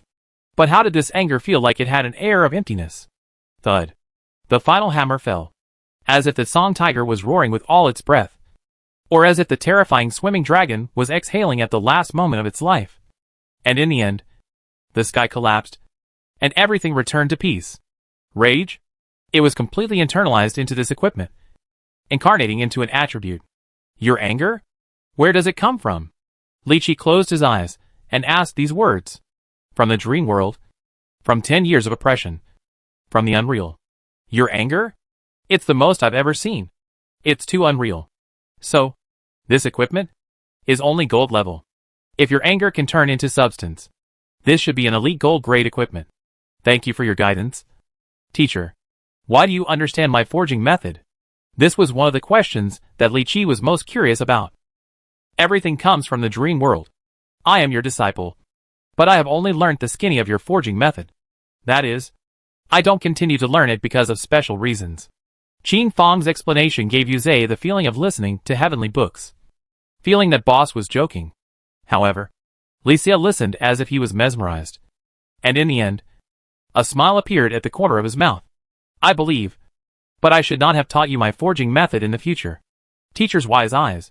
But please teach me. Describe my forging method in your words. This was Li Xie's examination. At this moment, there was light in his eyes and a smile in his heart. Emotional forging method. With the power of emotions? Endow the low-level materials with a very strong power, thus allowing them to continuously advance and evolve in the midst of forging, eventually forging a high-quality finished product. Not bad. How many emotions have you comprehended? Disciple is ashamed. I have only comprehended one. And it was just now that I had a feeling, which led to the forging. Indeed, the forging of the first piece of equipment. Li Qi could clearly sense that Qin Fang's emotions were unstable, and a vague emotion was brewing. In the end, although it was also forged successfully, it was better to say that it was clueless. The second forging? It was what Qin Fang truly comprehended, and it was what allowed Li Qi to truly recognize Qin Fang's forging. Help me find a bottle of legendary great fine wine, and I'll accept you as my disciple. Li Xie drank the bottle of fine wine in pain, feeling that he had no regrets in life. Ding. Li Xie releases a quest to you. Collect legendary grade fine wine. Quest reward, master and disciple.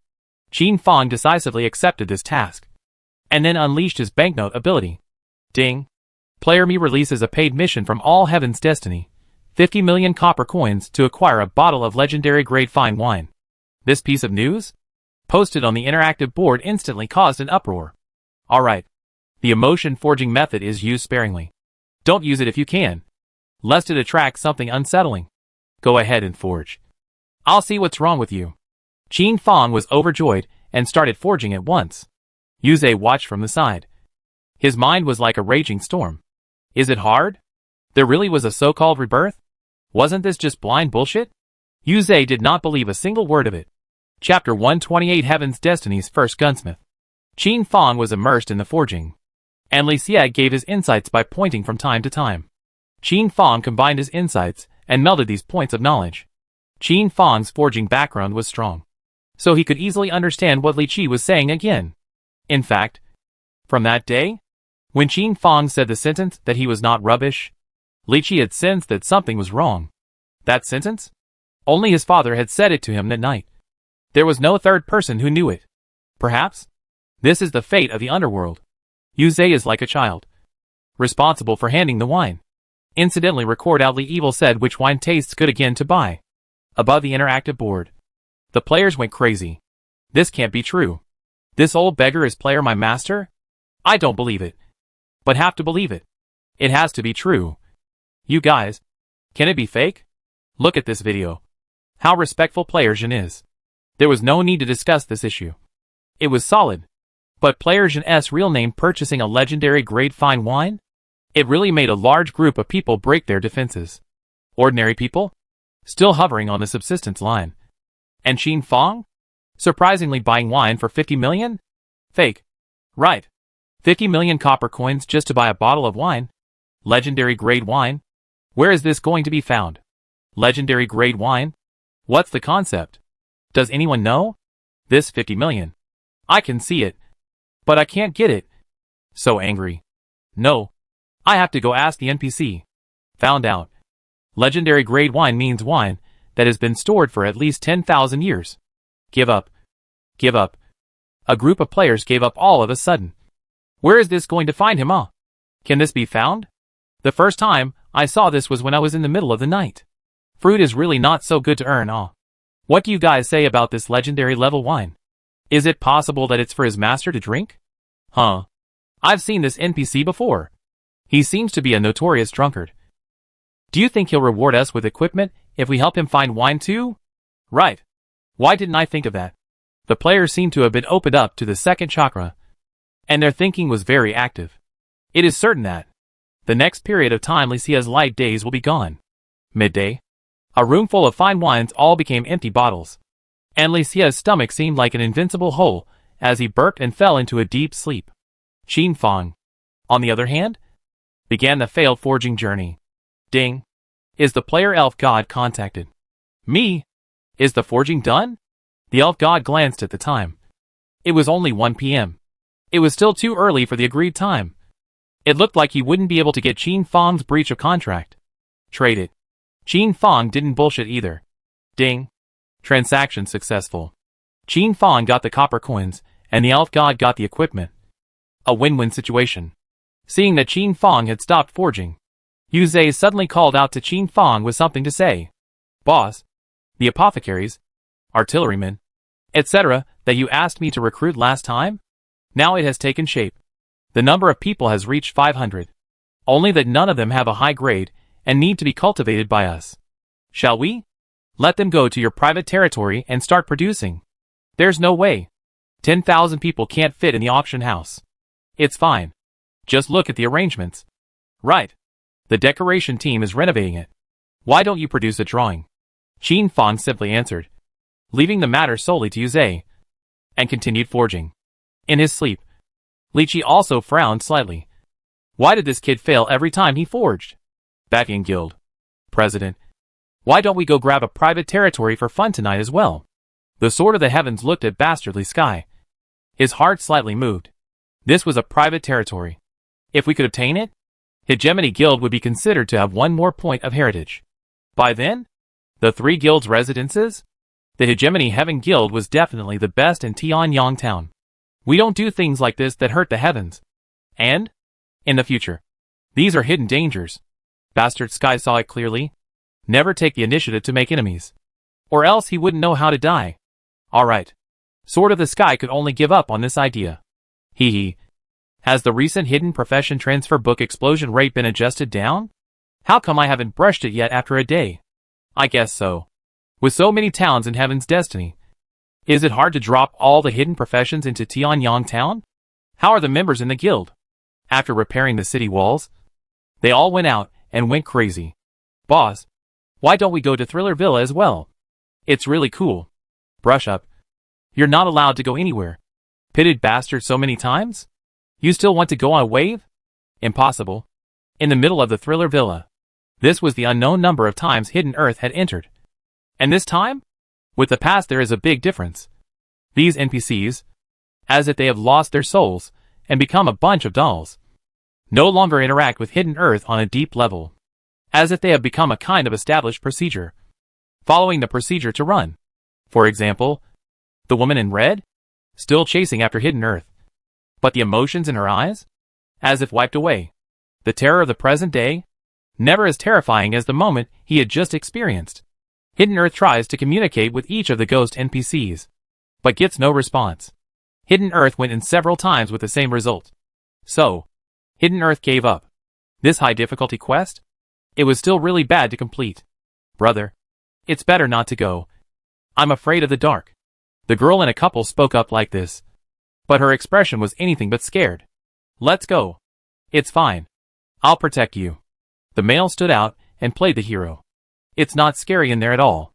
At this time, Hidden Earth came over and gave an assist, while looking at the duo to enter. It's better to go brush the copy when it's really boring. Hidden Earth turned his head to go brush his copy.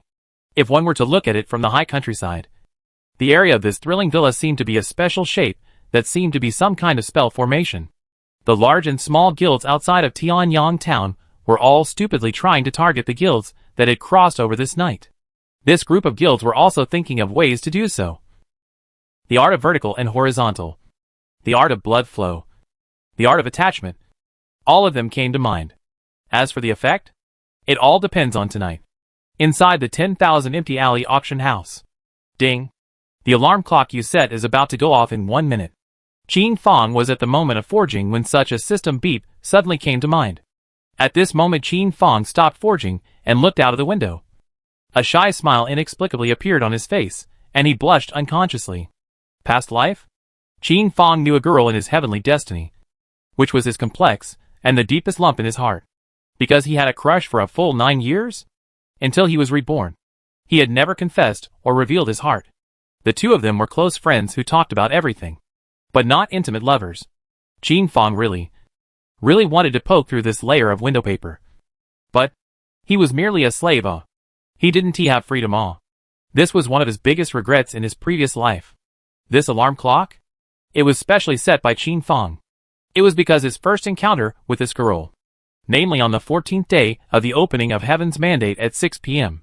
He remembered that on that day, when the breeze was clear and the sunset was like a band, Qin Fong's soul was lost. Qin Fong decisively gave up the forging in his hands, put on a white coat, straightened his hair, sprayed perfume. For the first encounter, he must leave a good impression. After finishing all this, Qin Fong quickly ran towards the place in his memories of his previous life. His mind constantly floated the terminology of how he should greet her in such a way. How can he not be embarrassed? How can he make a real impression in front of her? How can he? The distance is getting closer and closer. Qin Fong felt his heart beating faster and faster as he stood at the established place, ready to meet as expected. The girl's chosen profession was a gunnery artist, specializing in the creation of guns and cannons. And although she was not famous now, in the future, it was the #1 gunnery master of Heaven's Destiny who was famous on one side of the town. Chapter 129, My name is Schwetzinger. The corner cafe, covering a not-so-small area, was on the first floor. The classical decoration style paired with relaxing classical music in addition to the ancient style and colorful character NPCs. It was so alive that it made people feel as if they had entered a world in a painting. This place became an attraction in Tianyang Town. And players? When they are not brushing monsters, they love to come here to relax, unwind and clock in. Note, there were more female players. Qin Fang skillfully pushed open the door, took 2 deep breaths to calm himself down, brought a smile on top of his cheeks and strolled in. The entire building was made of aged wooden materials, mortise and tin in construction, and when he entered it, he could sense a fresh fragrance that was refreshing to the heart. Sandalwood incense lit in the central area, curling smoke into cloud columns, gradually twisted to rise into the air, quietly dissipated, but also let a person feel a wave of ethereal beauty. Bar place. Placed a long-time-old koto. A beautiful female player's slender fingers is gently playing, very engrossed. Feelings are fused into the elegant sound gradually came. Let a person's mind are peaceful a lot, but also let the Qin Fang taught mind relax. Qin Fang stopped to listen quietly, and then quietly applauded. Do you also like this piece of music? At this moment, a voice as pleasant as a phoenix's cry rang out beside Qin Fang, causing his heart to tremble, and even his body to tremble slightly for a minute. It was her voice. It was really her voice. And tears suddenly seeped out of Qin Fang's eyes without argument. This song? I don't understand it, but I think it sounds good. Think it has feelings. This was Qin Fang's reply. He did not turn around, as if he did not want her to see the tears in his eyes. You're crying? I guess you must have understood the connotation of this song. My sister said? This song is sad, but I don't hear it in the slightest. The bright and pleasant voice handed over a tissue and placed it in front of Qin Fang with a hint of curiosity. She seemed to want to know? Someone who could understand the meaning of this tune. Who exactly was it? Qin Fang gently wiped away his tears and turned around, his eyes filled with complex emotions as he looked at the figure in front of him. The one who had long haunted him. Hello. Get acquainted. My name is Xueqinger. I joined Heaven's Destiny on the first day today. Xueqinger took the initiative to extend her hand, her face smiling, her eyebrows curved into a crescent moon, filled with a pure, sunny aura, wanting to get acquainted with Qin Fang, the woman who was playing the guzheng? Obviously a little older than Xueqinger. This was her elder sister, but did not stop her. Because this man? She felt strange. It seemed like he understood the meaning in his guzheng. But then again, he didn't seem to.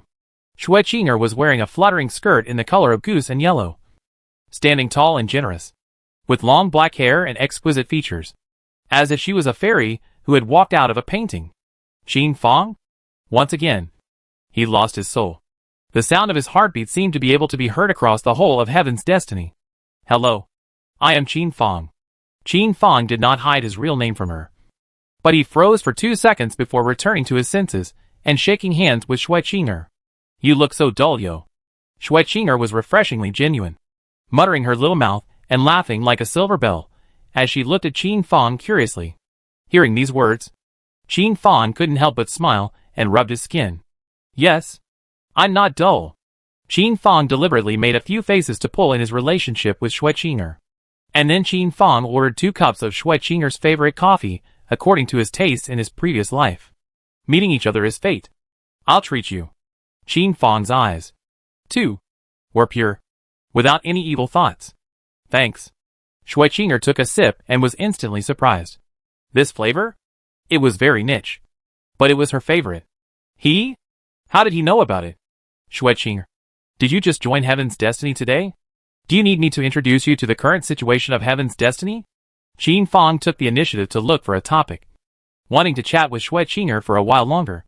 For her part, Xueqinger's sister was still playing the guzheng, and her pleasant voice with the guzheng was truly an absolutely beautiful treat. Qin Fang talked from the novice village to the town, from the vault to the earth. The two of them talked about everything. Ding.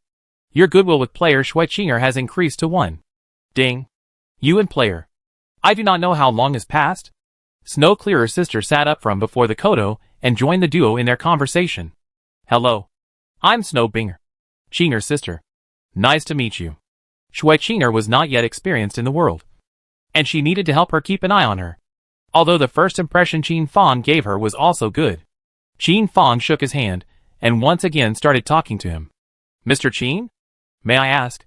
What is the first feeling this cafe gives you? Tranquil. Comfortable. Letting people linger. The whole house adopts. It's not difficult to see the owner's taste is very elegant. Especially your guzheng. It's very beautiful. Very bleak. And very appropriate to the scene. With today's, Qin Fong spilled out as if writing a small composition. The talk is not humble. These questions? They were all questions that Shui Binger had asked in her previous life. But the Qin Fong of that time? Merely a child from a poor family. How could he know the answers? Even the corner cafe? He was all because of curiosity, which led him to enter. Who thought that he would lose his soul as soon as he came in? Afterwards, Qin Fong consulted the information and knew the answer. But it was too late. He had always been considered by Shui Binger as an earth dog and could not get into Shui Binger's eyes. Does Mr. Qin know anything about guzheng? A little bit. Please also enlighten me. This was also one of the exam questions from the previous life. The previous life? It was difficult for Qin Fong to stay alive. So how could he know anything about the guzheng? But in order to have a common topic with Shui Qing, Qin Fong had purposely searched for the master's videos to imitate and practice. Qin Fong sat down on his knees without being humble, closed his eyes, and began to play. A song was finished, causing Shui Binger's face to turn red with shame.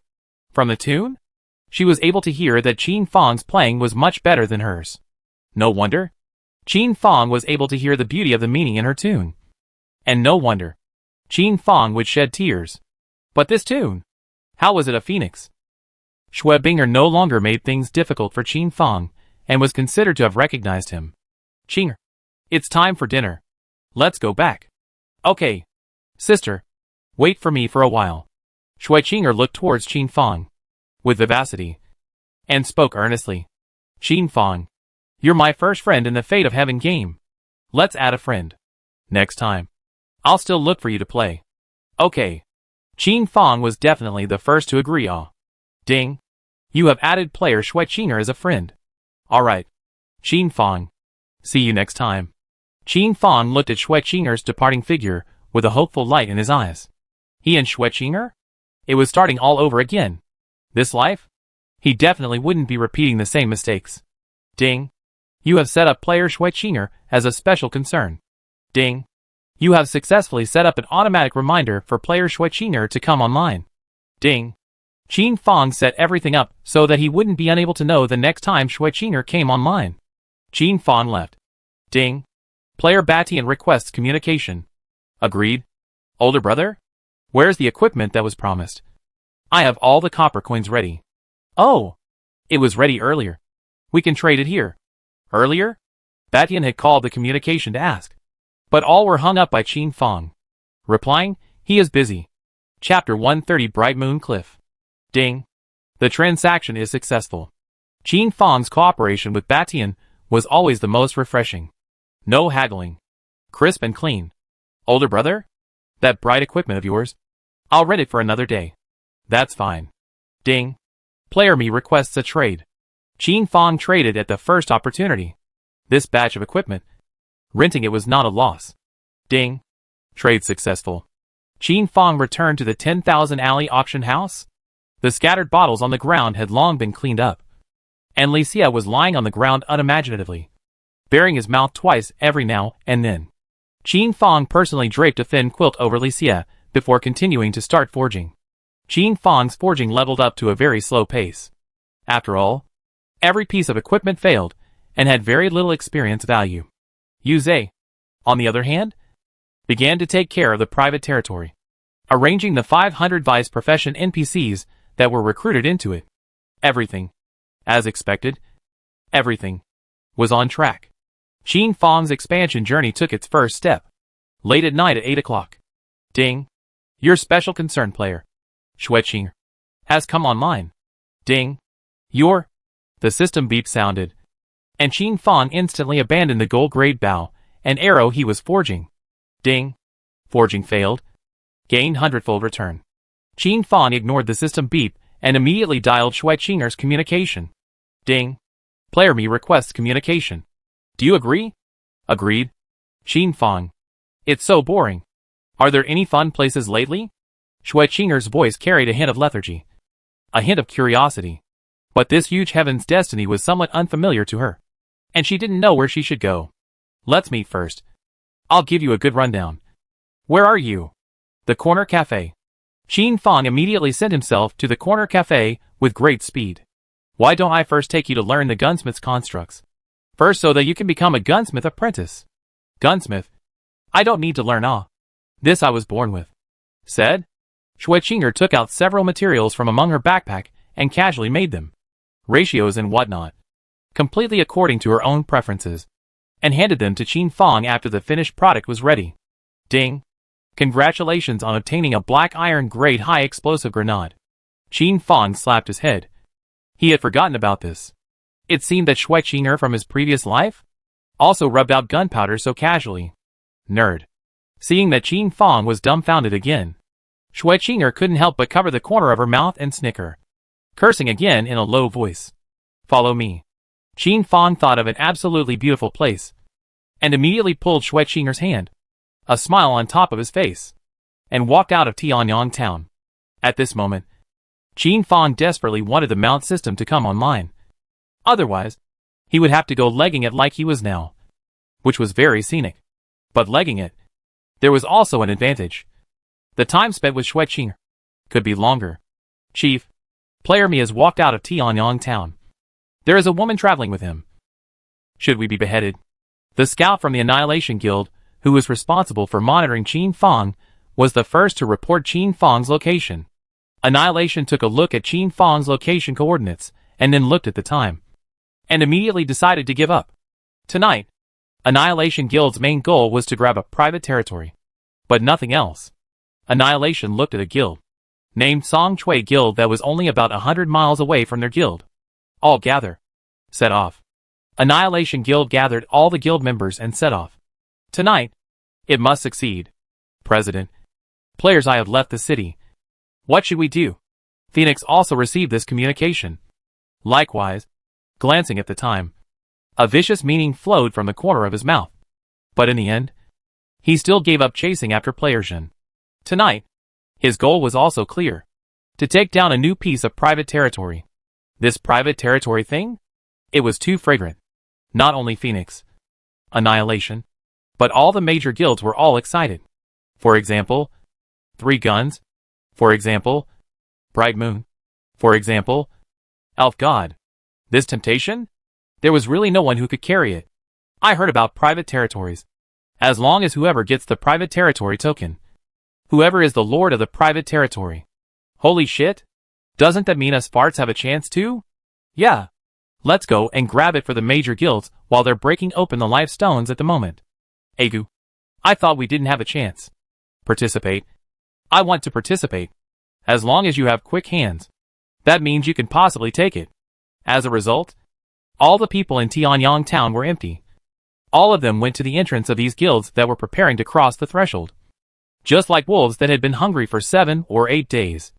Withering green light in their eyes. Ready to devour these guilds at all times. These guilds have a hard time with this in their hearts. But there is nothing they can do about it. The greed in people's hearts can't be killed. Whitey Guild. Within the guild, there was a dead, dull, silent scene. They couldn't see any hope for the future. President. This? How else can we fight? Looking around, there are enemies everywhere.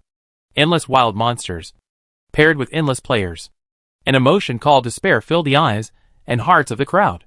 Looking out from above the city walls, all around, all of them were blackened with enemies. These enemies?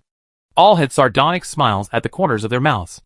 They weren't in the slightest hurry and were prepared to let the wild monsters consume them first. Or else, let's just abandon the guild house. Damn. This is such a disgusting setup. By what right would the guild compound become a private territory after being broken? Call for help. None of the guilds agreed. They're all waiting to see how good we are. They're all ready to build their kingdoms on our corpses. The presidents of these guilds were about to go mad with anger. The 36 guilds that were crossing the threshold tonight all had to face such a situation. It was desperate. Truly desperate. When Qin Fang passed by these guilds' quarters, a flash of sympathy flooded his heart. But it was forgotten in an extremely quick time. Qin Fang? Where are you taking me? Even though it was in the middle of a game. The feeling of exhaustion was still very real. And Schweitzinger's heart brought with it a faint touch of resentment as well as fear. After all, this place was getting farther and farther away from the town yet. Qin Fang's hands were like a magic trick. And snacks and drinks that Schweitzinger liked to eat appeared. The moonlight at the top of this bright moon cliff? It's beautiful. As if you can touch the moon when you raise your hand. I want to bring you along to see it. Mum. Schweitzinger seemed to be thinking of the beautiful moonlight. And her resentment immediately dissipated as she took a deep breath and followed Qin Fang as he traveled once again. On this journey, the wild monsters, mini-bosses, elite monsters, etc. that they encountered were all killed by Qin Fang, clearing a moonlit path. Not long after, the duo arrived at the foot of the mountain. The process of climbing the mountain was hard, but it was also sweet. Qin Fang needed to keep pulling Schweitzinger's small hand, and from time to time, he had to carry her on his back. And it took 2 hours for the two of them to reach the top of the mountain. This mountain? It's the highest peak outside of Tianyang town, called the top of the Bright Moon, also known as the Bright Moon Cliff. And every night, there are always countless players who inexplicably come to this place to clock in and take pictures. Look, this bright moon. Isn't it as if you can reach out and touch it? Icy and cool. Qin Fang closed his eyes and quietly touched the moon, seemingly feeling the temperature of the collapse. Schweitzinger did the same, a trace of satisfaction surfacing in her eyes, as if she had really touched it. Ding. Tonight, the Bastard Guild will not participate in the Battle of Evil. Whichever guild needs to ask for help can contact the Bastard Guild. Chapter 131 Another Solution. Qin Fang opened his eyes at some point, quietly looking at the fairy under the moon, his eyes filled with purity. Schweitzinger? It was his all awe. How could he dare to desecrate it? Bright moonlight sprinkled down on Schweitzinger's new beige dress, drifting down on top of her hair. Everything set Schweitzinger off as if she was a fairy from the 9 heavens above who had landed in the mortal world. Qin Fang. So beautiful. Schweitzinger turned around. The 2 dimples around her mouth, her sweet smile, and her soft voice made it impossible to forget after one look. I wish time slowed down a bit. Qin Fang froze again, silently staring at the spot. Qin Fang. What profession are you playing? Schweitzinger interrupted Qin Fang's daze. I chose blacksmithing. And the equipment that I build, the quality is all very good, yo. Is that so? Then you were able to help me build it. The two sat in the gazebo at the top of the mountain, chatting quietly and very comfortably. I'm so cold. Qin Fang immediately took off his jacket and draped it over Schweitzinger's body. Thank you. Qin Fang. Qin Fang. I have to go offline. My sister is shouting for me to go to bed. Bye. See you tomorrow. Qin Fang talked and laughed as he returned to the city in place with Schweitzinger, and then looked at her as she left. Ding. Whitey Guild has been breached by player Intong. 11 points? Qin Fang suddenly heard such a system beep, and there was no ripple in his heart. The world of the weak and the strong should have been like this. However, things did not want to be as simple as Qin Fang thought. What the heck? I'll get lost. In the next second, all the players within the Whitey Guild were thrown out by a powerful force. This place? It had become private territory. No attacks were allowed. Inside the Whitey Guild, only one player was left behind. And that player was the Whitey president himself. The players outside, all the major guilds were dumbfounded, and said one thing after another. Tough enough? Really tough. Just one step away. Just one step away from success. My attack? It clearly landed on his life pillar. It's late. The life pillar was already cleared before your attack landed on it. The players outside were each downcast. One step short. Really just one step short. The members of Whitey Guild on the other hand? On the other hand? They couldn't help but celebrate and cheer. It worked. It worked. Things? What was going on? From 8 o'clock at night, countless wild monsters took the lead in attacking the city, and the Whitey Guild was still able to withstand it. But as time went on, other players? When paired with the influx of players from all the major guilds like a tidal wave, everything became devastated. Within the Whitey Guild, there was an immediate wailing all over the place. No longer seeing the slightest bit of hope. Damn it. I just don't want this guild residence today. There's no way I'll give it to you guys. President Yitong removed himself as president and instead began attacking Whitey Guild's life pillars. The players within the guild thought that the president had gone crazy. But when they came back to their senses, they withdrew from the guild and joined in the attack on the life pillars. Right. Since this guild couldn't hold it, then it would be better to become someone else's private territory than to become the president's own. And so, when countless players poured into the Whitey Guild's compound, ready to harvest the loot, that is, they heard the SO system beep. Whitey Guild was destroyed by them from the inside. This private territory? No one should want it. Silverton? Still the owner of this piece of guild quarters. Only, the interest had changed. The presidents of the major guilds that are crossing the threshold tonight? It's not a bad idea to break through the guild life pillar yourself and become the owner of a private territory. These words? It was a voice released by Een Tong that resounded throughout Tianyang town. In an instant, the guild leaders of the major guilds reacted. Right. Such a simple way to break the situation? How could they not think of it? And so, the presidents of the major guilds started destroying the life pillars on their own. Not long after, the life pillars collapsed and became private territories. The major guilds followed suit. But there were also 2 or 3 guilds that had the final blow of the life pillars snatched away from them because they were being focused on.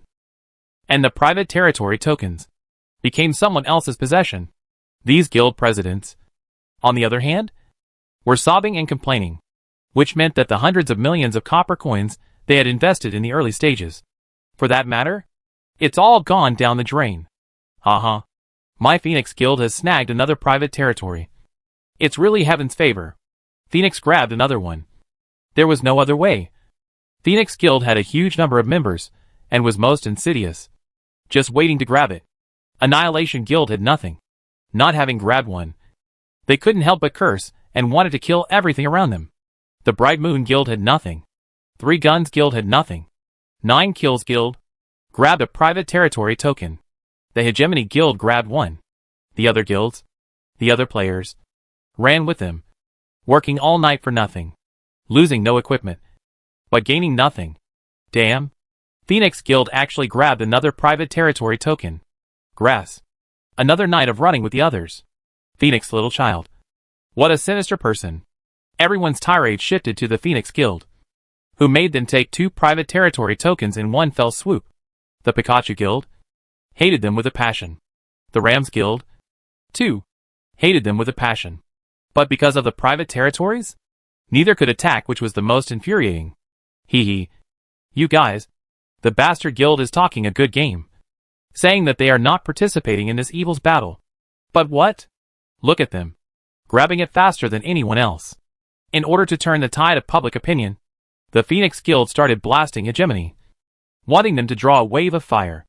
Yeah, Hegemony is also a moralistic villain, thanks to me trusting him so much and thinking that he was on the side of justice. That's normal. This is a guild compound. If it was you, would you give it up? To put it bluntly, it's possible that it's more than 100 million copper coins. I can't help it. I really can't. Either grab it or don't grab it. What I hate the most is this. Being a bitch and still wanting to set up a house of cards. Disgusting. Really disgusting. Hegemony Guild? We need an explanation. The players were sort of in a group. In response to such voices, Hegemony released a video of the private territory token giveaway. In the video, it could be clearly seen that Bastard Sky had transferred a newly acquired private territory token to the president of the Battlehard Guild. The president of the Battlehard Guild was sobbing uncontrollably, thanking Batian one after another.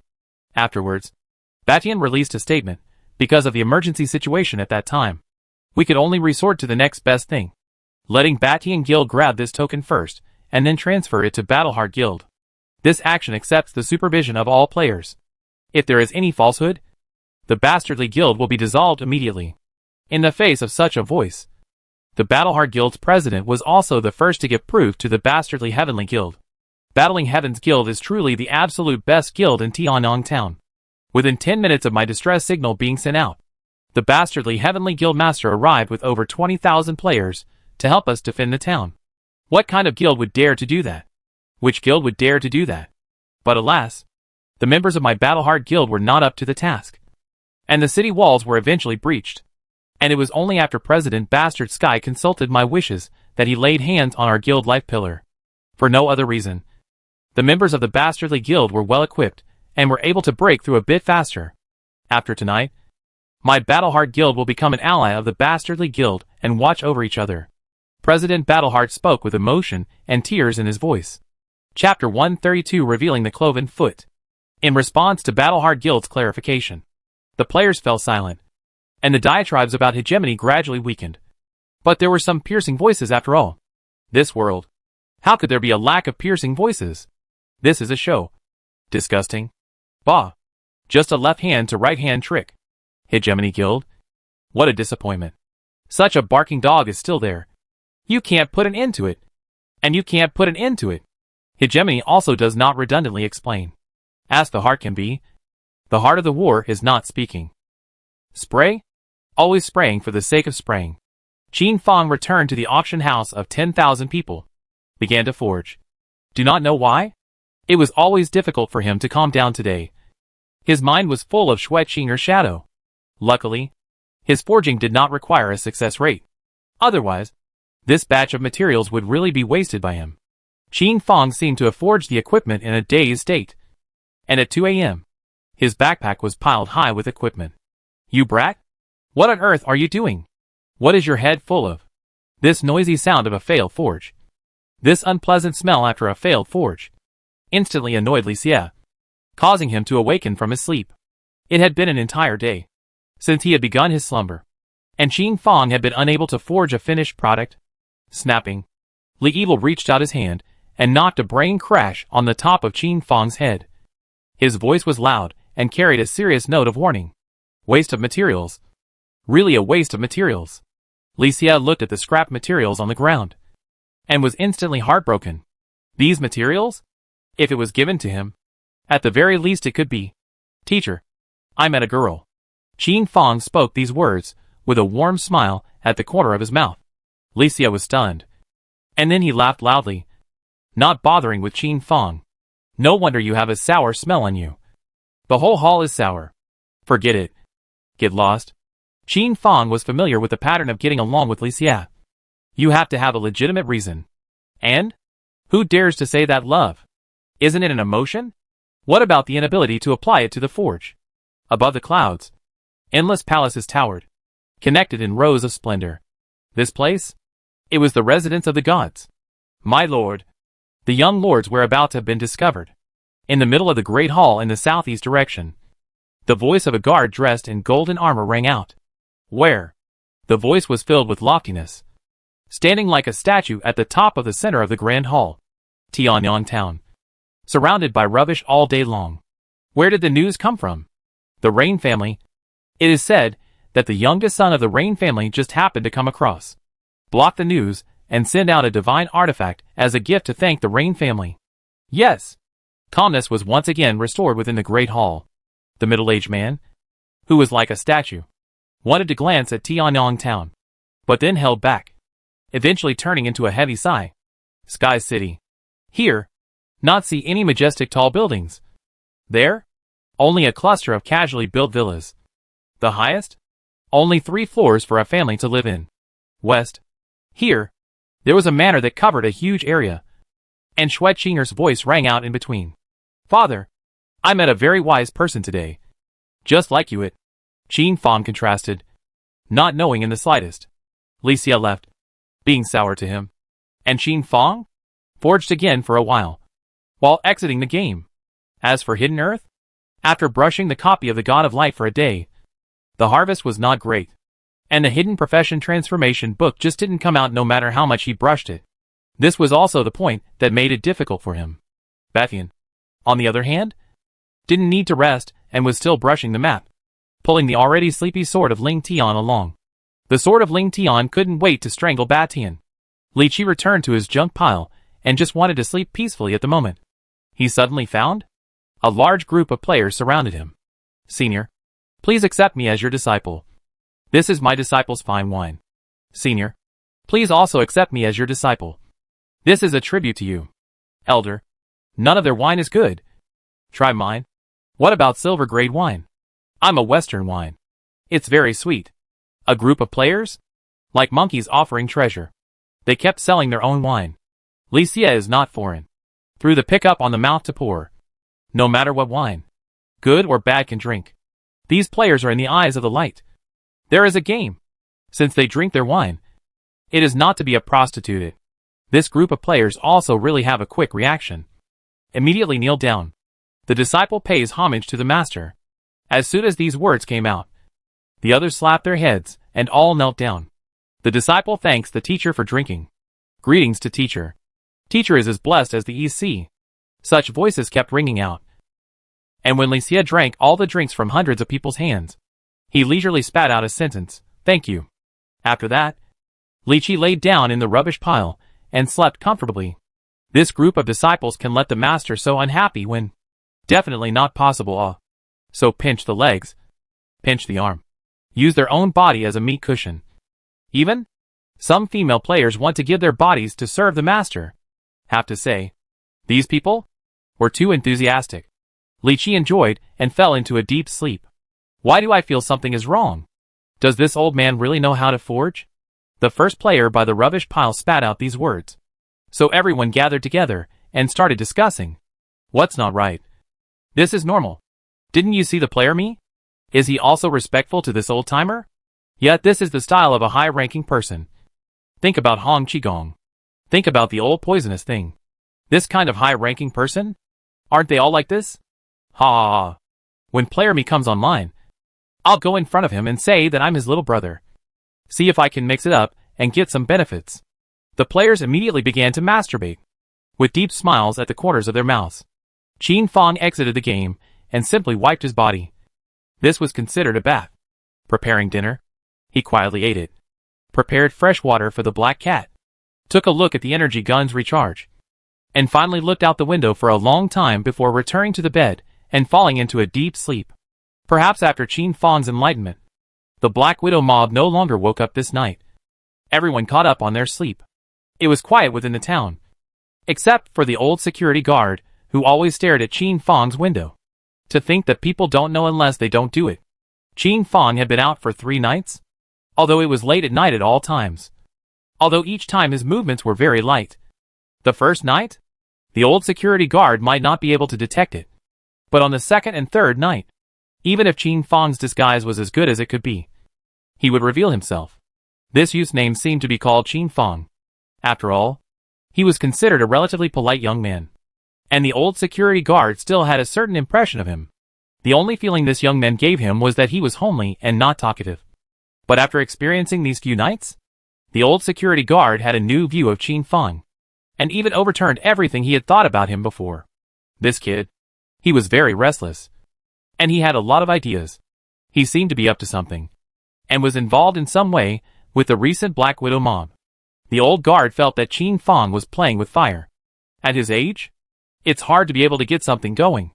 Qin Fong? Probably no exception. Chapter 133 on how to pit the phoenix. The old security guard looked at the window of Qin Fong's room, lit a long-cherished cigarette, and began to gulp down the smoke. And no one knew what he was thinking about. This thing? It's not even good to buy now. The town was chaotic, but a certain amount of peace could be maintained in the midst of the chaos, which was the result of multiple checks and balances. The second day, as the sun rose, Qin Fong stretched out like a vine, comfortably stretched out, and began to prepare breakfast for himself. The black cat was like an emperor, lazily licking the clear water in the plate, and would not look at Qin Fong more than once. Ding! Welcome to Heaven's Destiny. Enjoy your game. Qin Fong firstly threw the equipment he forged yesterday. All of them were dropped off at the 10,000 alley auction house for Yuze to watch and deal with. Yuze was very dedicated, but at the same time, he was a bit puzzled. Was this really forged by one person? This was too much. 2,000 pieces of gold-grade equipment. Although there were flawed items, there were also extreme items. More than 80 pieces of fine gold-level equipment. This, far more than Yuze could have imagined. Ding! A new batch of gold-grade equipment has arrived at the 10,000 empty alleys auction house. Buy them as soon as you can. As soon as this sound came out, the 10,000 empty alley auction house was immediately surrounded. Holy crap! This batch of equipment is surprisingly so diverse. And there's even equipment for priests. Buy. This definitely has to be bought. Look at this fine gold-level equipment. How suitable for flame mages. The Thunder and fire double explosion. Grass. This 10,000 empty alley auction house's speed of putting up new items is also too fast. This batch of equipment? It's probably all level 15. Perfect for today's players. In just 10 minutes, the items on the shelves were snapped up, leaving only empty shelves. What awe! I was just 10 minutes late and it's gone. Where is God's justice? I queued for 10 minutes my turn just happened to be gone. What's going on here? My whole body is stupid. There's a player in front of me who bought hundreds of pieces of equipment. And I think he's a member of the Phoenix Guild. Fuck the Phoenix Guild. The equipment is also robbing with us. The following players could only sigh. The speed of this looting was too fast. It looked like they should get up a little earlier tomorrow. With such speed. Even Yuze sighed. It's just annoying when it doesn't show his sales level. Making money like this? It's really too simple. Boss Forge. He's responsible for shelving it for a bit. And it's all sold out? This job? Anyone can do it. In the end, Yuze still put his eyes on the boss's private territory. There? That was where he could show his worth. From the purchase of raw materials to the final sale. All have to be a step by step. Yuze wants to be promoted to only 9 stars. So simple work won't do. Qin Fong was also a little surprised at the spending power of Tianyang Town. This batch of equipment? How could it be consumed in 10 minutes? To know that even gold level equipment will not be less than 400,000 copper coins. Fine gold level? Even more so. It directly broke 2 million copper coins. The major guilds learned that the 10,000 empty lane auction house was selling equipment. It was already late. They were remorseful. And then made a decision to let a player within the guild, specifically guarding the entrance of the 10,000 empty lane auction house, striving to be the first to queue up. So, a spectacle appeared at the entrance of 10,000 empty lanes. It was only 7 o'clock in the morning. And suddenly there was a long queue. These were all sent by a big guild. Of course, there were also some casual players. High price for gold level and above materials. Qin Fong purposely hired a few NPCs within the Moyang blacksmith shop and began to purchase gold-grade materials. Xiao Hei's slumber had caused Qin Fong to lose his source of raw materials for forging equipment all of a sudden. So he could only beg for them. If he had acquired them himself, the price would have risen many times over. Qin Fong slipped around within the Moyang blacksmith shop to take a look at his property before leaving in satisfaction. This blacksmith shop? It had already belonged to him to a certain extent. Unable to help himself, Qin Fong took a step to the Thriller Villa? This place in his previous life? Qin Fong had never gone in once. As long as it was too much of a waste of money. 50 copper coins for a ticket? It was enough for Qin Fong to live for a week. Last time? Rescuing the Hidden Earth. Qin Fong had only taken a general look. Today? He decided to go in for an inspection. If it was really thrilling, he could bring Shui Qinger inside to deepen their relationship. Qin Fong thought, and the corners of his mouth could not help but reveal a piggish smile. Ding. Please pay 50 copper coins. Ding. You have obtained the ticket. Ding. The interior is too dangerous. Please be mentally prepared. Qin Fong directly ignored it and strolled inside it. First level. Rotting woman in red. Second level. A group of women tortured to death. Third level. The fourth level. 15th level. The 16th level. The moment Qin Fong came out remained expressionless. Which? Not scary at all. That is to say, it was very disgusting. To sum up one point, these living beings were all tortured to death alive in their lifetime. So they looked very scary. For this one Thriller Villa Paradise? Qin Fong wasn't very interested. What he was interested in was the copy of the Thriller Villa 5 days later. That would be the highlight. Directly deciding the ownership of such a large area. This piece of land, if taken, no matter what it was developed for, it was all excellent. In the end, Qin Fong still decided not to bring Shui Qinger into the Thriller Villa, which was more or less inappropriate for children. Within Tianyang Town, the Phoenix Guild had begun to recruit a large number of new members. The minimum level had to be 15. The minimum piece of equipment was silver. And entering the guild meant signing a contract. A large number of players had gone to sign up. After all, the conditions given in the Phoenix Guild's contract were too enticing. Qin Fong looked at this scene. Memories of the past surfaced in his mind. The anger in his heart rose up with a loud bang. Mongrel guilds in general should not exist. Before Qin Fong could do anything, the members of the Pikachu Guild all of a sudden rushed over a group of people, smashing the Phoenix Guild stall to smithereens, and letting out a bold statement. Old me see once. Smash once. See once. Kill once. Hearing such a voice, and seeing such a scene, Qin Fong immediately felt very comfortable. However, Qin Fong knew clearly in his heart that it was merely treating the symptoms, and could not curb the Phoenix Guild's development at all. Now, the most important thing was to take down the 2 private territories of the Phoenix Guild. Qin Fong inquired about Heaven's mandate, but the reply he received was that it could not be changed. Private territory tokens? It was bound to oneself. Even if one died, it was also impossible to drop it. Qin Fong stepped into the Mo Yang blacksmith shop and asked the old blacksmith how he was able to seize someone else's private territory. The answer received was also that he did not know. Qin Fong was ready to head to the rubbish pile and ask Li Qi. Having just walked to the rubbish heap, Qin Fong was stunned. Where was this still a rubbish heap? All around? It was cleaned up and sprayed with perfume, which was refreshing to the mind. A group of players were holding Li Xia's stinky feet, carefully clipping their toenails. He didn't mind the dirt. What's more, rubbing the dirt on Li Xia's body and washing Li Xia's hair, bound to make Li Xia comfortable.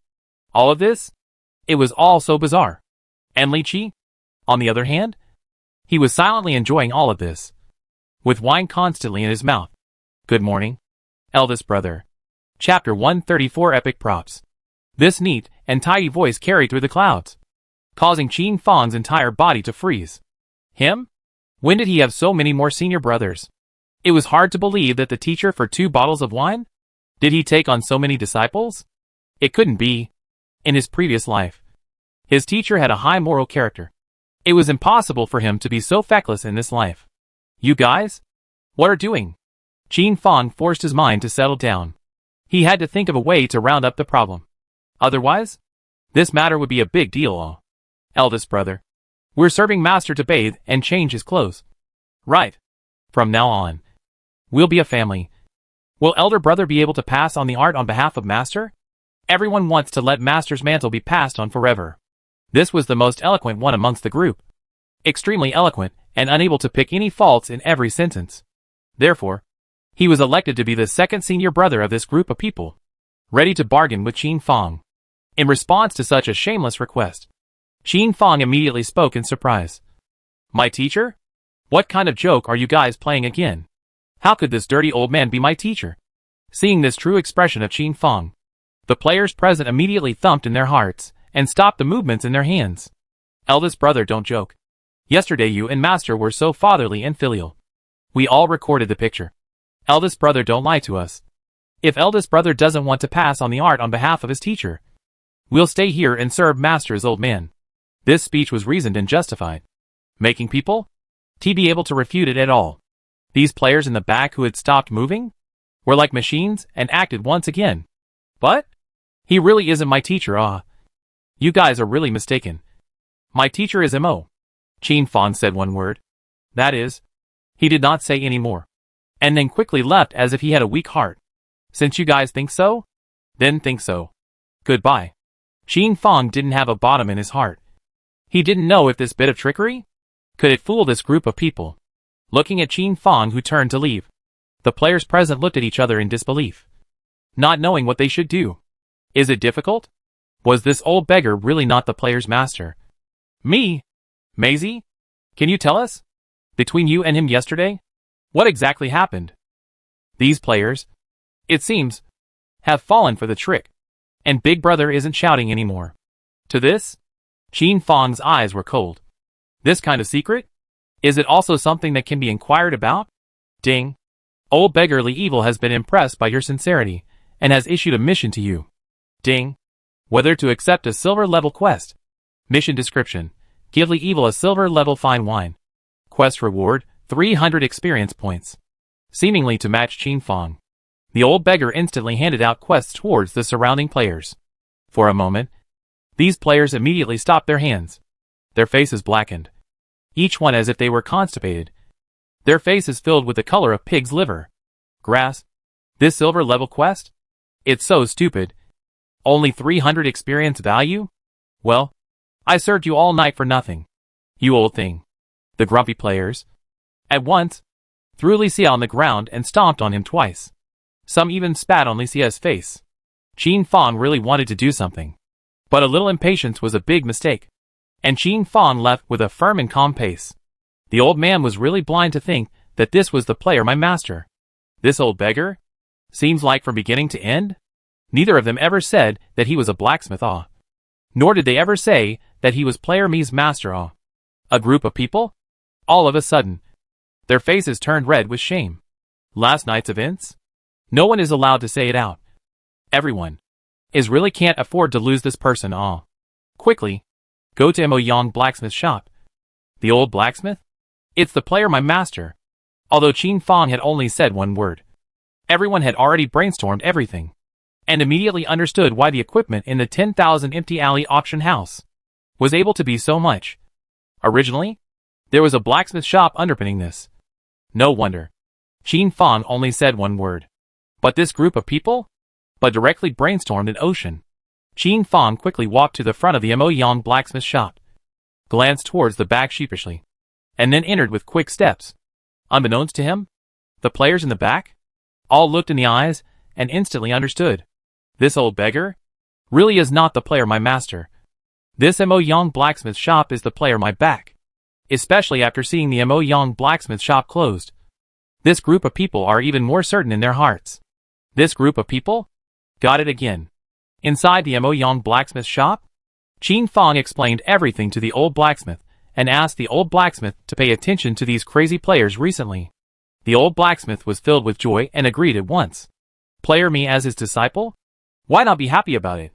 Qin Fang ducked into his room to dial Li Qi's communication, lest he travel to go to Li Qi at this moment and be overinterpreted by them again. Ding. Is dialing Li Xia's communication. Dialing. Ding. The other party has agreed.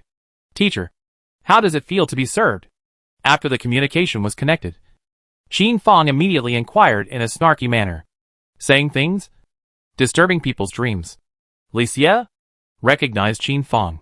Therefore, there was more than a hint of casualness between the conversations. Teacher, do you know how to be able to deprive someone of a prop that they have bound? Hearing such words from Qin Fang, Li Xia was stunned for a few seconds. Player me? Li Evil had his eye on it, and really wanted to take it as a close disciple. But he didn't want Player Zhen's nature to go wrong and become an evil person. Against whom? Against the source of anger in the heart. Okay. 2 bottles of good wine. And I'll give you 2 props that can break the binding. This is the first time, and I hope it will be the last. That wrath? It can certainly make your forge stronger, but it can also blind you and lose yourself. Qin Fang listened silently and nodded seriously. Teacher, don't worry. This will definitely be the last time. Hearing Qin Fang's assurance, Li Xia traded Qin Fang 2 props. Ding. Congratulations on obtaining an epic grade prop, binding breaking stone *2. Epic grade props? 2 in one shot. Qin Fang's heart was nothing but grateful. After hanging up his communication, Qin Fang immediately dialed Baishan's communication. President Batian? Are you interested in making a big wave? You say? How big? Bastard Heaven was still interested. Robbing the Phoenix Guild's private territory? 2. Both robbed. Batian softly chimed, coming to be very interested. But the private territory token he had also obtained. This thing? Once it was bound. That is, it could not be dropped. So how to grab it? President Batian. Look! Qin Fang didn't hide anything, and immediately sent a screenshot of these 2 epic level props to Batian, who immediately sucked in a breath of cool air. This player me? Just how big of a grudge did he have with Phoenix, that he would even be willing to take out such precious props? What does it look like? Player me was planning to completely play the Phoenix to death. After it's done? How will it be split? This was what Batian was concerned about. Grab 2? 1 for 1. Snatch 1. Go to you. After all, this time, Bastard Guild needs to come out of the manpower. Such as if one has not been snatched. Consider it a wasted effort. Yes. Fair. Bastard Heaven agreed to Qin Fang's proposal. Chapter 135 Plotting. Fighting the Phoenix tonight. Qin Fang discussed some specific details with Batian and determined the time to strike before dialing up Yuze's communication. Yuze, give me 2 bottles of fine wine. The kind that teacher drank yesterday. How much? You'll transfer it directly from the account. For a long time, Yuze didn't say anything, and Qin Fong thought that he had hung up. Not long after, Yuze replied quietly, not enough. Qin Fong was instantly shocked. Above the accounts? There were at least 800 million copper coins? Buying 2 bottles of wine was not enough. At this moment, he seemed to understand how precious Yuze's wine was yesterday. Ahem. Is there a lesser one that I can afford? Qin Fong was slightly vain, rather feeling like he was deceiving his master. Boss, Elderly said that he won't let me sell it to you. You need to think of something yourself. Yuze's words had already made it very clear. Qin Fong had no choice but to hang up the communication and sigh quietly, looking for clues to legendary grade fine wine. 1 million copper coins. Qin Fong had no choice but to want to announce this task again. But after thinking about it, he deleted it. It was better not to create pressure on teacher Licia. He believed that once he published this there would definitely be countless players that would go and surround Licia again and give him fine wine. Qin Fong? It was now no longer an inconspicuous little player, but an existence in the limelight. Qin Fong decided to ask other aged NPCs. Maybe they would have the answer. Old blacksmith? Where is the place within Tianyang town where the fine wine is stored? Any idea? I know. One is the city lord's mansion, and the other is the current Thriller Villa area. Underneath these two, there is definitely fine wine buried. It was the same as not saying. Is it hard to let Qin Fong go to the city lord's mansion to ask for wine from the city lord? Or to go to the Thriller Villa to ask the ghost for wine? Ding. Is dialing player Hidden Earth's communication. Hidden Earth. Help me post a quest inside the city guard's internal system to search for fine wine. At the very least it has to be gold grade or above. At the very least 2 bottles. I'll buy it with copper coins. Or I can buy it with equipment. At the very least gold grade equipment. What is not in the player's hands doesn't mean it's not in the hands of these NPCs. Hidden Earth froze, and decisively issued a quest in the middle of the city guard system. Not to mention, after only waiting for 3 seconds, someone took the initiative to contact Hidden Earth. Young man, need fine wine? I have channels. I wonder how much of a price you can offer. Within the city guards, there were quite a few capable people. Boss, someone is asking for a price. Hidden Earth hurriedly relayed Qin Fong's inquiry. Below 10 million copper coins. Feel free. Qin Fong responded casually. 50,000 copper coins for a bottle. Or a bottle of a gold-grade equipment. Kid? Are you playing with me? Do you know how high the price of gold-grade fine wine is on the market? Your 15-level gold-grade equipment? It's like rubbish. Who cares? 500,000? If you are insincere, I will hang up the communication here. You name a price. Hidden Earth also didn't want to spoil things for Qin Fong and handed over the pricing power. 4 million for a bottle of gold-grade fine wine. How many bottles do you want? You can get a discount if you buy more. 2 bottles. Yes. 7 million copper coins. The deal was quickly struck. The Hidden Earth obtained 2 bottles of gold-grade fine wine and immediately traded them to Qin Fong. After Qin Fong arrived, he asked the 2 blacksmith apprentices within the Mo Yang blacksmith shop to go and deliver them to the old beggar. Hidden Earth. Help me ask him if he has any legendary grade fine wine. Legendary grade fine wine. Are you kidding me? How could I possibly have legendary grade fine wine? That thing? It wouldn't be for us to drink. It would be for high and mighty lords. Helpless, Qin Fong could only give up. Hidden Earth. Tell him that you expect to establish a long-term relationship. Understood, boss. Not long after, Zhang Tu sent a short message. Boss. He agreed.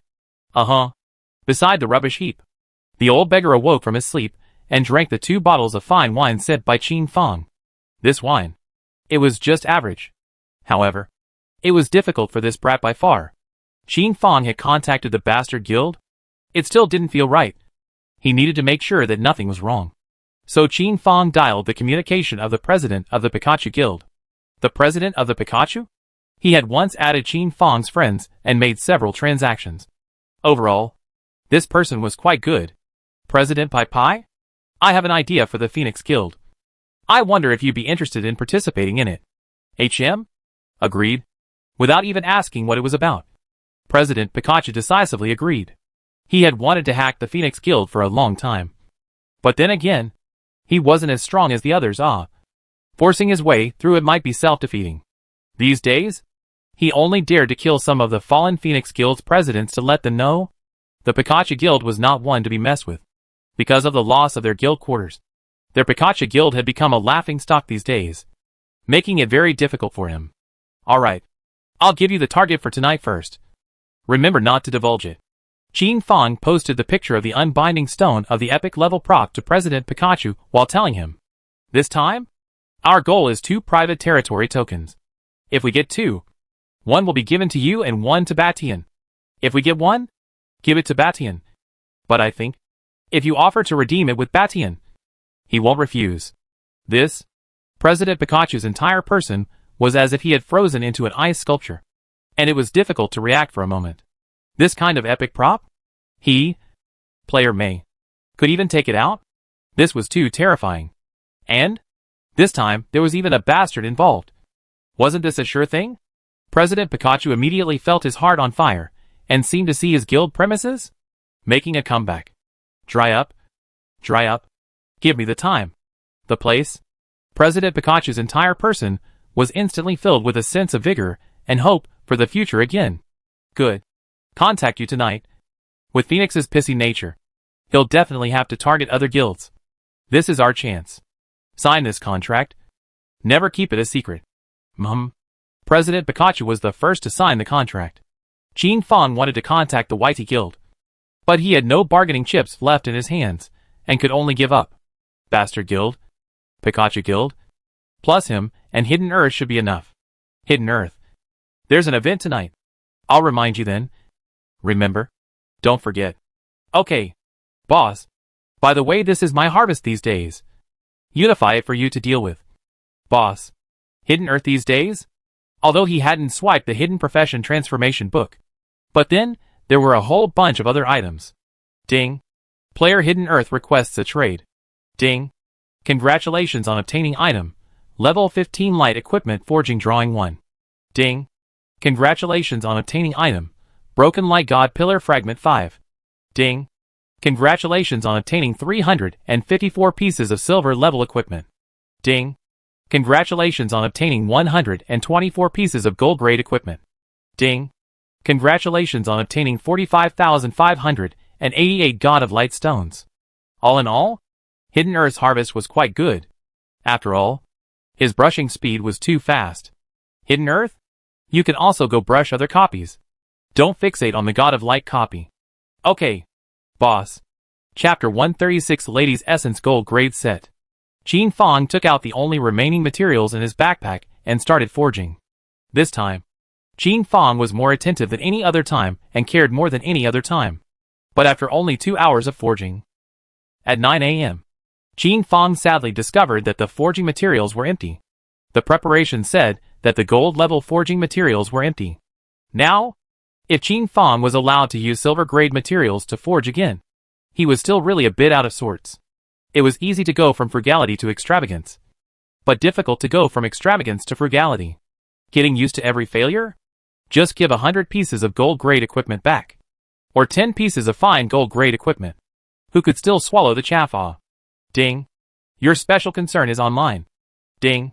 Qin Fong stepped out of the Mo Yang blacksmith shop at the first opportunity and headed to set up a stall next to the resurrection stone to sell his equipment, preparing to give Shui Qinger a surprise. By the resurrection stone, it was very lively, and it was not too much to say that it was a sea of people. After all, almost every moment, there were players who were brushing monsters who died and could only be resurrected. And there were countless vendors setting up stalls, selling potions, selling equipment, selling clothing, selling all sorts of miscellaneous items. Everything. Not all players, all aiming to join the guild. Much more. Scattered players. The prices of these vendors? The same as the prices within the shops. Or even slightly more expensive. But then, many players buy from them. People? Always like this. Always suspecting that the big shops were pits, and not daring to go in. Qin Fang could only seek out an area on the edge because he came late. Ding. Player Shui Qing'er requests communication. Agreed. Qin Fang. Where are you? Shui Qing'er contacted Qin Fang at the first opportunity. Thinking about where to go with him today. I'm setting up a stall by the resurrection stone. Do you want to come? Here are the coordinates. This was the scene that Qin Fang had deliberately arranged. Shui Qing'er took a look at the coordinates, and it was very close to her. So she walked towards Qin Fang's direction. Qin Fang began to set out his equipment. A set of finely forged, exquisite essence gold-grade ladies' equipment. Very simple and plain, yet not too flashy. The whole body glittering with the piercing light of the color of essence gold, causing passers-by to gather around at once. This was specially forged by Qin Fang for Shui Qing'er. Yesterday, Shui Qing'er had told Qin Fang that he wanted a set of equipment while joining his big sister to experience the fun of brushing monsters. Shui Qing'er had chosen not a support profession, but a combat profession. And Shui Qing'er had wanted to follow her to brush the monsters, but they had all been rejected. The reason was, it's not like you have strong equipment. You'll be killed. Before Shui Qing'er could come over, Qin Fang's stall was surrounded by countless players asking for prices. Old iron. This equipment. You see there are still burrs? Let's do it this way. I'll charge 8 million copper coins. The edge area of the equipment. This was a spike edge that Qin Fang had specially created. It was very much a test of the forger's level. Not only did it increase the aesthetics, but it was also able to increase a certain amount of attributes, which was not a burlap edge. Older brother? I see that you are also a truthful person. 15 million copper coins. I'll buy it. You guys are all pitting people. 30 million. It's all profitable. I'll buy it. There were constantly bigwigs bidding. And as time went on, the number of onlookers increased. The most crucial thing was that this was a female set of equipment. How many overlords were there? Would be willing to throw away money for their women all. So? Even if this set of equipment 50 million to take? There was money to be made. Qin Fang had no choice. He could only take out the wooden board and start writing. This set of equipment is not for sale. Waiting for a person of destiny. Master, do I look like a person of destiny to you? Look at my head. How round it is. Master, look at mine. Master, look at my peak. Is it round? This moment, hearing that it didn't cost any money, this group of players, both men and women, went crazy. Qin Fang saw Shui Qing'er, who was struggling to squeeze her way through the crowd. Ugh! Qin Fang had wanted to make it romantic, but it seemed like he screwed it up. Qin Fang? Shui Qing'er revealed a smile, like a flower, like sunshine, and waved her hand towards Qin Fang. This outfit, its owner is here. Qin Fang looked at Shui Qing'er with a slight apology, stood up, and personally escorted Shui Qing'er before leading her away quickly into the 10,000 empty alley auction house. This person? Is it player me? Holy crap. I should have thought of that long ago. Oops. Miss. But? Who is this woman? Can she be worthy of player me? That's right. The long one isn't even as big as mine. I don't know what player me likes about her. The players were all mouthing off one by one. 10,000 people were at the auction house. Sorry. I was going to. Qin Fang looked at Shui Qing'er's eyes with a strong sense of apology. He had wanted to make everything a little better. But now it was. Nerd. This moment's Qin Fang? Inexplicably a bit cute then. Shui Qing'er purposely put on an angry face. But her eyes were flowing over this set of equipment, as if saying, give it to me, and I won't be angry. Would you quickly try on this outfit to see if it fits? When Shui Qing'er finished wearing it, Qin Fang's eyes looked infatuated again. It was so beautiful. This set of equipment was simply a perfect fit for Shui Qing'er, setting off her temperament. Everything about her. Like a fairy. The exquisite golden light was turned off by Shui Qing'er, and this set of equipment instantly became ordinary. Agu. Qin Fang. I can't see that your forging level is very high. This set of equipment? Just let my attributes surpass my sister's. Hee. Now I'll see how my sister can still reject me. Right. Qin Fang. Do you want to come with me? Go where? To help my sister brush the monsters. She always says that the monsters in Heaven's Destiny have high attributes and can't be brushed. Let's go help her. Shui Qing'er waved the small fist in her hands. It seemed like she was a bit impatient yet. Good. Where is your sister? Shuiqinger instantly started dialing the communication. And after inquiring about the target, Qin Fang, Shuiqinger instantly headed there. Qin Fang, are you good at this? My sister is quite a dish. Not bad. Average. Not too strong. Qin Fang replied modestly. Shuiqinger joked and laughed with Qin Fang along the way, and walked out of Tiannong town. When Qin Fang left Tiannong town, 7 or 8 guilds immediately set their eyes on him. Right now, Qin Fang could be said to be a treasure pot. If they could take him down, it would be beautiful to live and die. Not long after, the Phoenix Guild was the first to block Qin Fang's oozing players. A full 20,000. This battle, which was enough to go and exterminate a guild. Big Blacksmith. Our president wants to hire you to become our guild's chief forger. I hope you don't want to drink wine, but not the punishment wine. With us yo trip it. It was still the same hypocritical face of the stranger sword. Qin Fang felt nauseous just looking at it. This time, the Phoenix did not appear in person.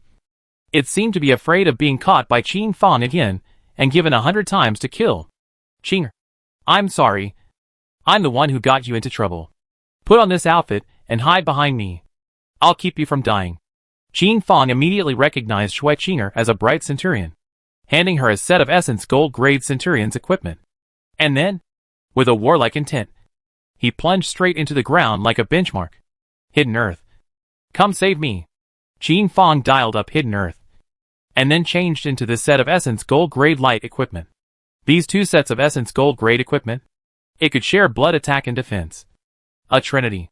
Qin Fang wanted to chisel through the formation of these 20,000 people with the overwhelming stature of the two. Chapter 137 10,000 people chopping. Although the equipment that Qin Fang had purposely forged for Shuiqinger was still high in attack and thick in blood. But then, in the end, it was not as good as these two sets of bright grade equipment. Qin Fang? What are these people up to? To be honest, the budding Shuiqinger had yet to figure out what was going on, and was blinking her big eyes as she asked Qin Fang. Qin Fang, on the other hand, returned with a smile on his face. These people, wanting me to become their slave, and specialize in making iron for them is simply a dream. Then they are bad people? Yes, bad guys. Qinger, don't be afraid. I'm here. Qin Fang dialed Baitian's communication at the first opportunity. President Batian. Perfect grade restoration potion. Give me 500 of them. You set the price. These two sets of Essence gold grade equipment, with a perfect recovery potion, they were simply unbeatable. Me? I heard that you're surrounded. Do you need help? One could hear that Bastard was still very worried. No need. It's just such a little bit of scum. Hearing such words, Batian could only let out a sigh and prepare to head for support. Player me? It was possible that they were being mouthy right now. The Pikachu Guild also got the news at the first time and wanted to support Qin Fang. But they were decisively rejected by Qin Fang. He Phoenix? Since he wanted to touch it? Then let's touch it. Qin Fang was confident that as long as he had enough blood pills to boost him, he was completely capable of killing through these 20,000 people. Ding. Player Batian requests a trade. Ding. Congratulations on obtaining 800 bottles of perfect grade restoration potion. Batian? As usual, he was bold and generous. Qin Fang's heart could not help but float over a trace of warmth. There was really nothing to say about getting along with Batian these days. The Annihilation Guild, on the other hand, was on the periphery, acting as the second layer of the encirclement. If the Phoenix couldn't take it, then it would have to be the Annihilation Guild that would step in. Me? I'd better advise you. Join my Phoenix Guild. Otherwise, I can't guarantee. What about the little lady behind you all? Stranger Sword's slightly lewd words rang out, coupled with his lewd expression. The anger value in Qin Fang's heart was then instantly raised to the extreme. Qin Fang replaced his equipment with a fine gold-grade bow and arrow, instantly activating the skills attached to the equipment. Dang. This was a tracking arrow. Even if the Stranger Sword wanted to look for a scapegoat, he would not be able to find one. Minus 85,948. With a full 80,000 damage, the Stranger Blade died directly. At this stage, there was simply no one who could withstand such damage. Capture him alive for me, and bring him to the Phoenix Guild. This was the voice of the Phoenix. It was easy to kill Qin Fang once. But was it useful to kill him once? It was useless. After killing Qin Fang, Qin Fong once again resurrected next to the resurrection stone in Tianyang town. So wouldn't all the effort be in vain? The light-grade equipment in Shui Qinger's hand. It happened to be a shield that was one person high and low, enough to block the attacks from behind for Qin Fong. Qin Fong bolted Shui Qinger onto his back, saw the right moment, and started the onslaught. Shui Qinger was very light, seemingly weightless in general, but with her bright shield, she helped Qin Fong withstand a great deal of damage. Within Tianyang town, countless players learned of this incident. Grass. The Phoenix Guild is really shameless. How dare they want to take players in for themselves? Good calculation. In that case, those who prized themselves within the entire Tianyang town, that is, become a phoenix. I have a feeling that player me won't be able to carry it. Numerous players were worried and decided to take a look, and incidentally verbally attack the Phoenix Guild. Qinger, close your eyes. Don't look at anything. Don't listen to anything. It was because the Phoenix Guild didn't dare to kill Qin Fong, and thus gave him the opportunity to do so. Qin Fong's figure was like a ghost, dodging and dodging quickly to kill the enemy. No one was able to carry 2 strikes from Qin Fong. There was no other. His attributes were really too high. Per minute, Qin Fong was able to kill at least 70 to 80 players. Quickly, Warlock, release weakening skills to slow down. Hunter, set up traps to slow down the player me. Qin Fong's feet immediately increased his movement speed to the extreme. He couldn't be hit by this weakening skill once. Otherwise, before the words fell, the directional weakening skills were thrown all over Qin Fong's body in a flash. At this moment, Qin Fong was as if he was carrying a huge mountain on his back, making it difficult to move. And he couldn't lift his feet at all. The members of the Phoenix Guild taunted the player me. Ah, that's it. I thought how strong you were. You're still able to move after being hit by my impotent skill. That's the joke. Done. Simple. But in the next second, a holy light fell, instantly removing all the negative effects from Qin Fong's body. This was a priest's skill. Not too far away, a player wearing a milky white colored holy robe was slowly lowering the staff in his hand. So many people bullying one? You guys really aren't shy. The female priest had a cynical look on her face. And whoosh! Another green light flashed as Qin Fong's blood recovered by 2/3. This? It seemed to be a hidden profession. Other players healing him out. It couldn't be this high. Qin Fong restarted again, like a terrifying beast out of its cage. He no longer killed the front row of warriors, but rushed into the group of warlocks at an extremely fast speed, decimating them like a chicken pinching to death. After that were the Phoenix Guild's priests. And these blood-boosting ones? Even more hateful. At this moment even Hegemony couldn't help but freeze. They had thought that Qin Fong was trying to kill his way out to escape. But now, it was as if Qin Fong was trying to kill all the Phoenix Guild players. This? Qin Fong wanted to use flesh and blood? Decapitate 10,000 people? And still 20,000 people? Is this for sure? But look at Qin Fong now. Moreover, he really seemed to have this ability. The players on the sidelines were dumbfounded. Dumbfounded by the player Zhen's attack. Dumbfounded by the player Zhen's defense. The attacks of 20,000 people were very high. But falling on Qin Fong's body? All of them were -1 to 1. There was no way. Defense sharing? It could be understood as defense iteration. It could not be interpreted as 1 + 1 is equal to 2. And then leveled out. Once again equal to 1. If that's the case, this equipment is not the same as farting with your trousers down.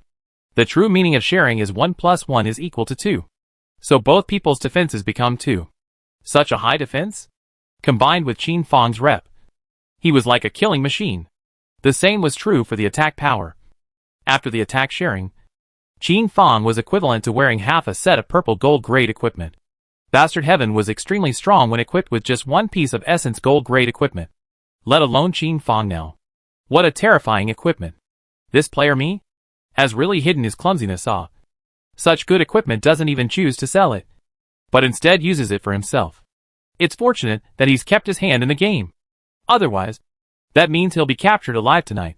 100, 300, 500, 1,000. Qin Fong was truly like a tireless machine, chopping and killing non-stop. Every strike? Qin Fong's movements were all very standard, using the best angle to inflict maximum damage. Whoever dares to touch my boss, I'll grass on them. At this time? Hidden Earth hissed. But he could only be heard, not seen. It could only be seen? The countless players of the Annihilation Guild were falling at an extremely fast speed. This speed? As when a storm howls, endless crops collapse in pieces. And as if when a tsunami descends, countless houses collapse in an instant. Chapter 138 Prestigious and Famous. What is this? So fast. I only see a flash of black shadow. Is it a player? Or an NPC? You guys. Is it just my eyes? What terrifying speed. What terrifying damage. It's the sound of Hidden Earth. Is it hard to believe that it's Hidden Earth killing? One blow. I'm dead? The Annihilation Guild's players only felt a coldness in their necks. And then their eyes went black. And when they appeared, he was already by the resurrection stone. All around the players were wide-eyed, wanting to capture the location of this one black shadow. The dead player is the first time after the resurrection. That is, check the information panel to see how he died. Ding. You are dead. Ding. You are dead. One hit kill. No matter where you run into. All of them are killed in a single blow, without giving any chance to breathe. The blade in Hidden Earth's hand? It's no other than an epic dagger. This dagger, when helping the Hegemony Guild, never used it, hiding it.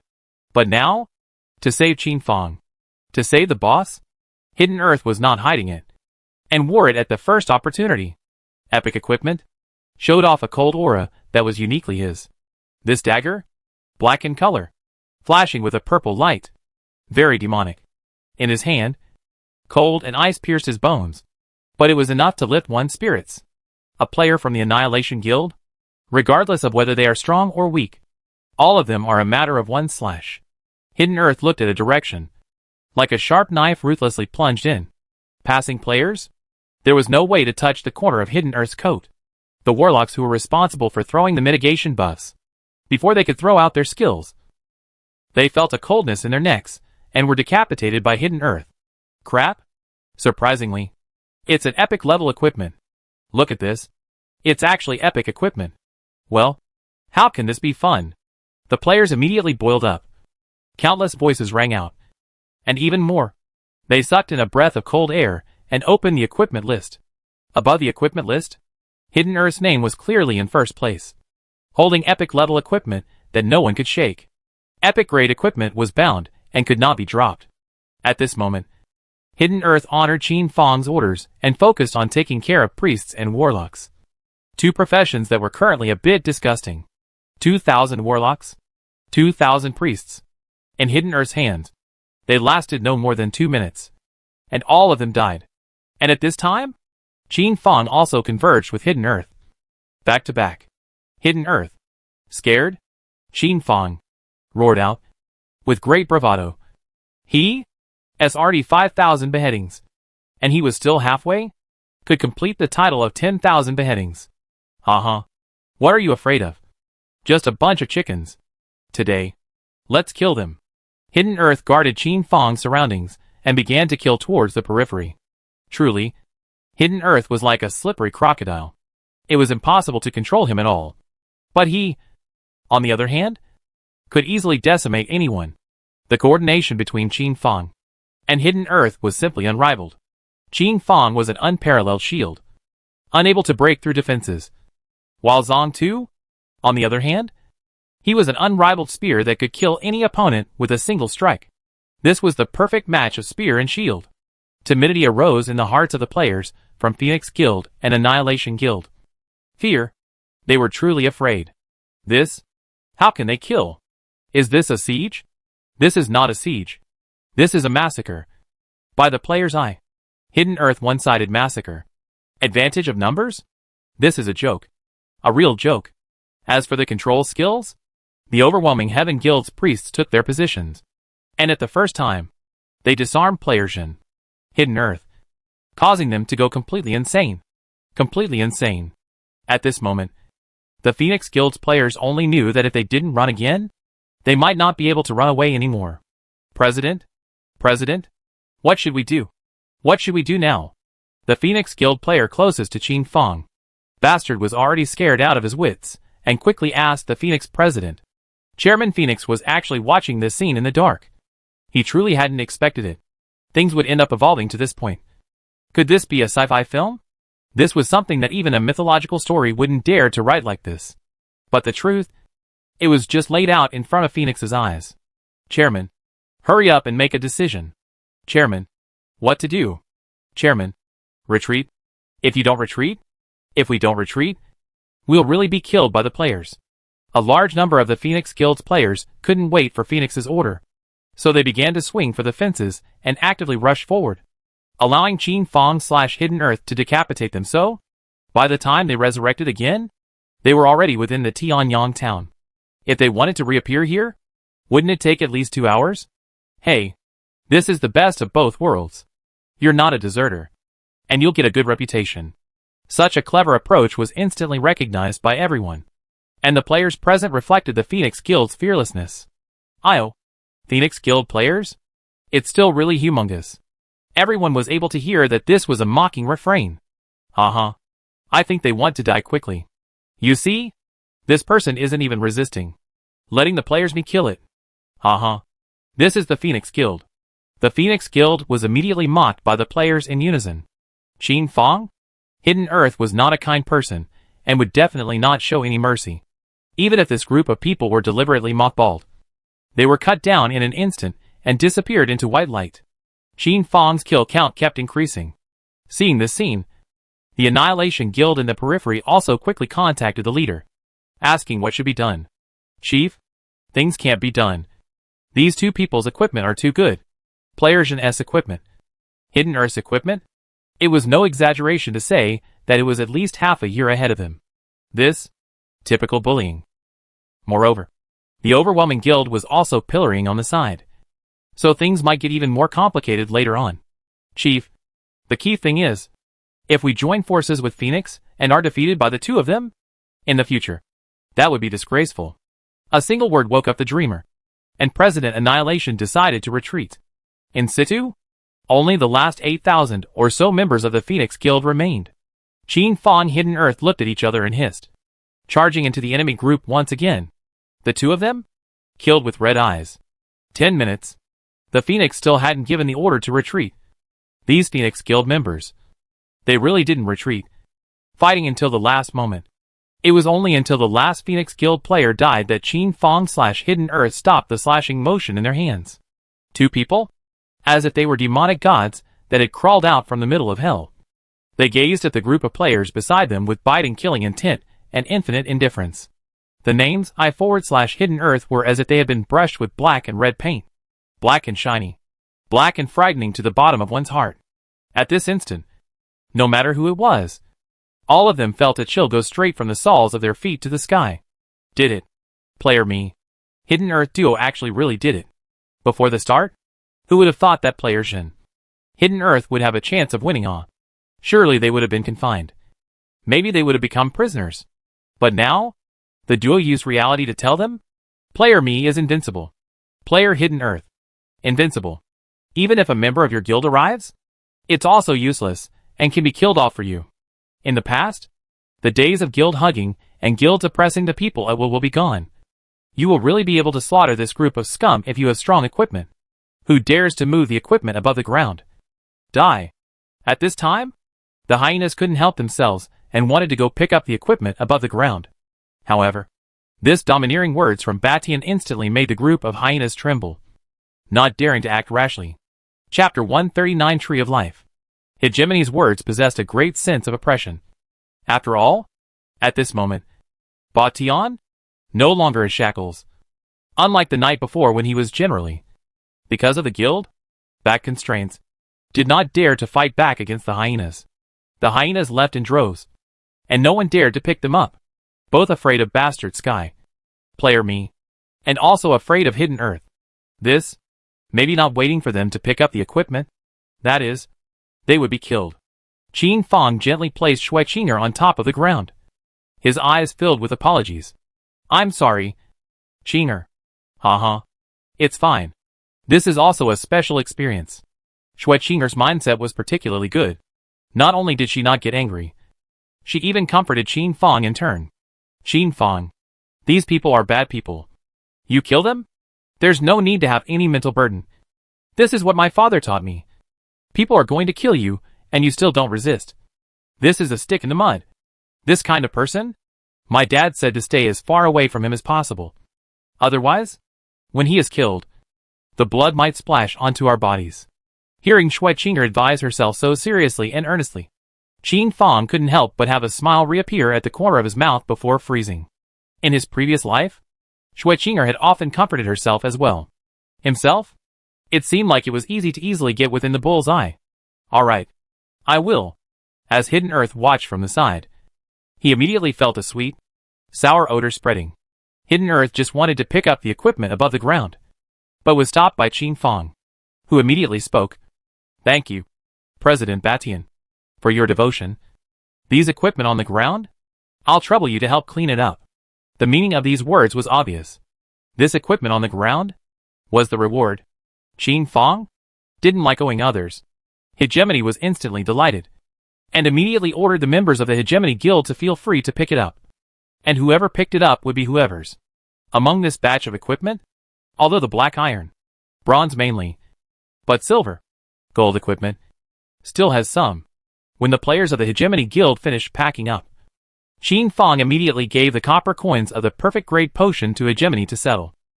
Phoenix, the enmity between you and me is considered to be settled.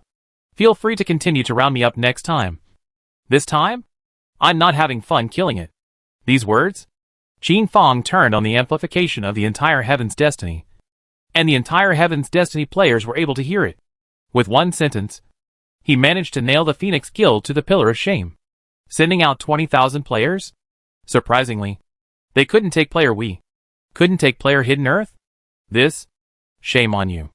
For a time, the entire Tiannong town, the entire Heaven's Destiny looked at the Phoenix Guild as a joke.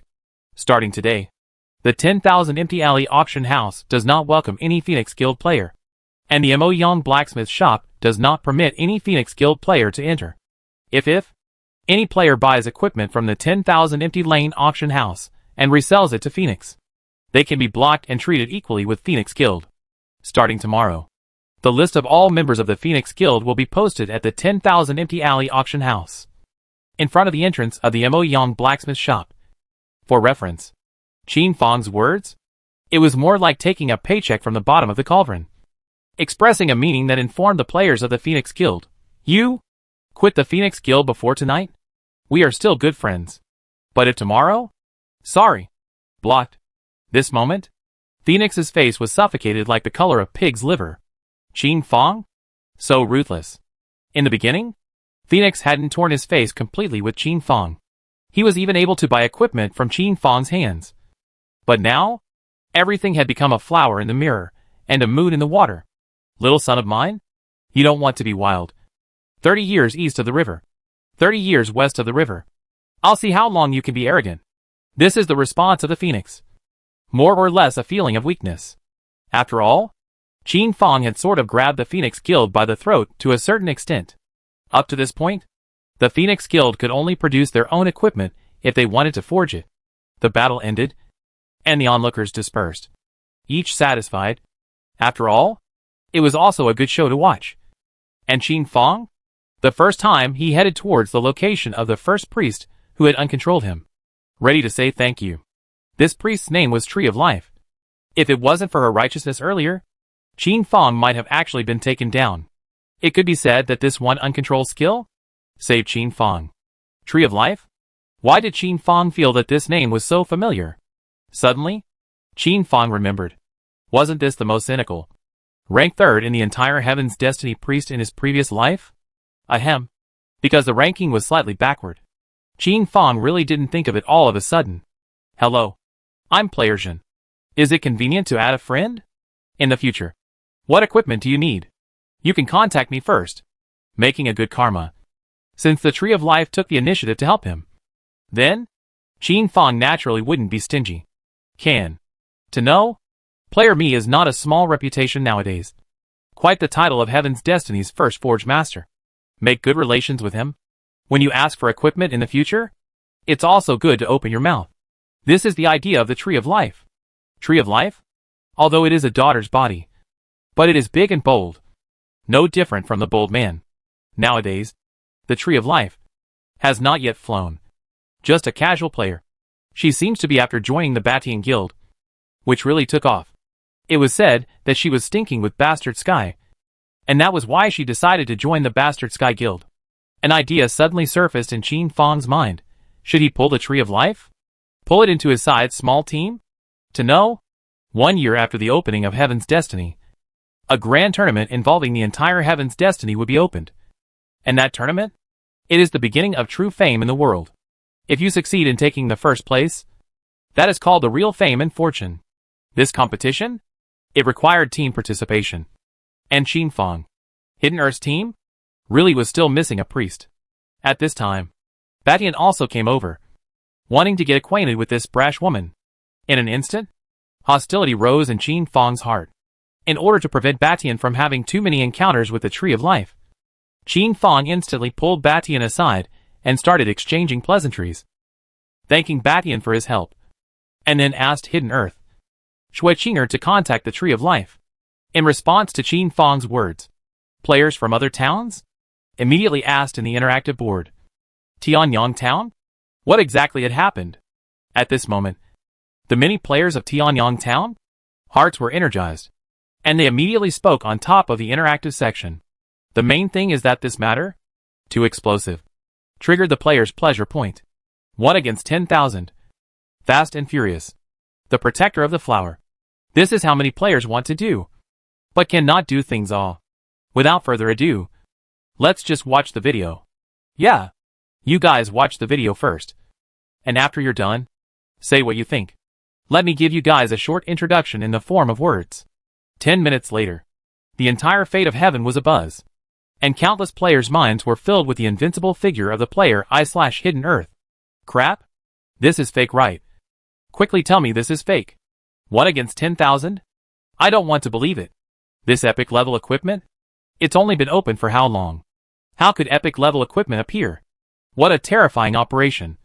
Amongst 10,000 people? Surprisingly, he was able to do it so easily. You know, he's still carrying one person on his back. This? It seems like it's the blacksmith who has recently risen to fame. The players were eating melons. This melon? It was so big and sweet. Chapter 140, pulling together successfully. Haha. Let me sum it up for everyone. Phoenix Guild? Fancy player me's forging talent? Want to bully player me into joining the Phoenix Guild? No. Perhaps. Only bully. Not even ever lure. This is the usual tactic of the big guilds. Isn't it? But who ever thought the Phoenix Guild had kicked the can down the road this time? Player me could not only be able to make iron, he was even better at killing people. Moreover, he was also hiding a very terrifying set of equipment. This set of equipment? Estimated defense, attack power are extremely high. The only drawback is the lack of resistance. But with the help of a priest, this thing is invincible existence. Thus, the slaughter began. As a player, my own son? If the father is in trouble, he must be the first to rescue him all. Players who don't know the relationship between player me and Hidden Earth, you can read my previous post. I thought that Hidden Earth wasn't strong. Who knows? Hidden Earth is even more of a father. A piece of sprawling article, reflected in everyone's eyes, instantly making the players understand. Haha. This Phoenix Guild? It's still really disgusting enough. Not only is it disgusting, it's even rubbish. So far, I'll see who still dares to join the Phoenix Guild. Right. Facing a strong enemy? Still not allowing players to retreat? What kind of chairman is this? He doesn't even consider the lives of the players as lives. Wow. This can't be some disgusting guild culture. On this day, the Phoenix Guild was famous throughout all of Heaven's Destiny. Unfortunately, it wasn't a beautiful name, but a bad name. Not too far away, when Shui Qinger saw Shui Binger, she immediately coldly lowered her face, muttered her little mouth, and grunted, not ready to take care of her. When the battle started, Shui Qinger had actually sent a distress signal to Shui Binger. This was because she believed that Shui Binger would be able to handle this matter. But what about what happened? It was, Shui Binger arrived at this place, but did not make a move to rescue her because what she saw was a player who operated very horribly, was killing indiscriminately at any time, and had high forging skills. Such an existence? Definitely not a nameless person. Schwebinger couldn't help but think some more. For example, the identity of player Jin. For example, he deliberately approached the duo? What exactly is the purpose? Think about it carefully. Yesterday's appearance of player Jin seemed to carry a very strong purpose. This matter? If we don't figure it out, Schwebinger thinks that player Zhao can't be trusted. After all, Schwechinger's family relationship is different. Who can say? The player is not to plot anything yet. For Schwechinger's little temper, Schwebinger naturally did not put it on her mind. Afterwards, she should have understood. Hello. I'm Hidden Earth. Nice to meet you. For this task that the boss had set for him, he felt it was hard. But he still had to tough it out. Hello. I'm Yukari. Mom. I'm the Tree of Life. The Tree of Life instantly shook hands with Zhang Tu and shook hands with Schweching. To tell you the truth, our boss wants to invite you to join our team and upgrade together. I wonder, do you have such an intention? Hidden Earth was straightforward and honest, and didn't beat around the bush. What? The Tree of Life mused for a moment and laughed out loud, glancing at the scene where player Jin was plotting with Hegemony. Before speaking, let player Jin speak to me personally. Say this? Actually, the Tree of Life just already agreed. However, she thought that this kind of big event should require a formal invitation from the leader. Hidden Earth instantly informed Qin Fang, who instantly kicked away Batian and bumbled over, formally inviting the Tree of Life to join their small team. A previous life? The most news that Qin Fang had heard about amongst the priests was still about the Tree of Life. Regarding the Tree of Life's character, Qin Fang definitely trusted it. And they were people all the way. So, that was why he decided to invite the Tree of Life to join. Wine and wine were not the same thing. Not all the way.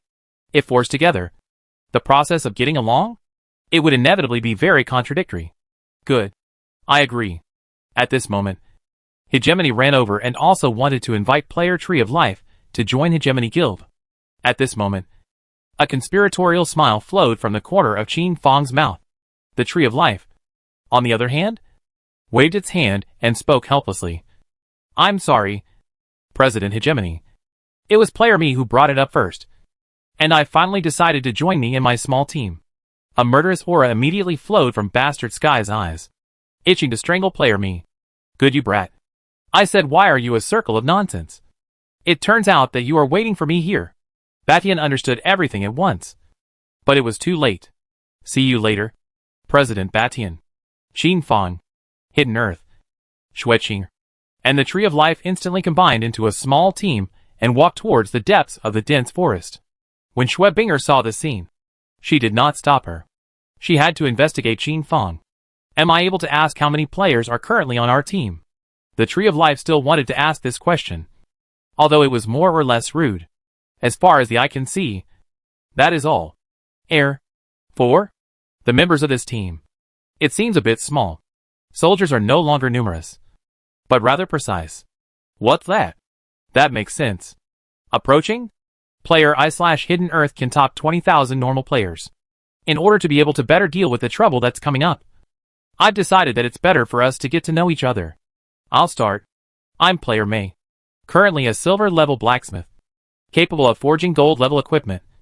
As for operation, probably at the level of a first class expert. For the time being the core of the team. Everyone can call me Qin Fang, or Captain. Both are fine. Within the dense forest, Qin Fang stopped his steps, looked at the three of them, and spoke thus. Let me do it. I'm player Hidden Earth. I'm the boss's little brother. My story with the boss is like this, so I respect the boss from the bottom of my heart. My hidden profession was given by the boss. The equipment on my body, including this epic level equipment, was also given by the boss. This life of mine was also given by the boss. As Hidden Earth spoke, he was on the verge of choking. The Tree of Life, Schwechinger listened, and couldn't help but to player Jin. To Hidden Earth, had a deeper understanding. To Zhang Tu, the two women were deeply sympathetic. And to player me, they were in admiration. To be honest, since the appearance of the city in the sky, the good people in this world are getting fewer and fewer. I'm Schwechinger. I only entered Heaven's Destiny yesterday, and my profession should be gunner. Schwechinger didn't know what to say. She really didn't know much about this occupation of hers. I'll do it then. I'm the Tree of Life. A 28-year-old older woman with a big personality. But cynical. Captain? Please bear with me if I do anything wrong in the future. My profession is a priest. And my current level is 13. Which is considered relatively low. Everyone can just call me Little Tree. Don't be so outgoing. After hearing everyone's introductions to each other, Qin Fang instantly decided to go down to the copy and go for an upgrade. Hidden Earth's level? No one can catch up for the time being. Proudly standing above the crowd at level 24. But Little Tree's level is too low, we need to help her out.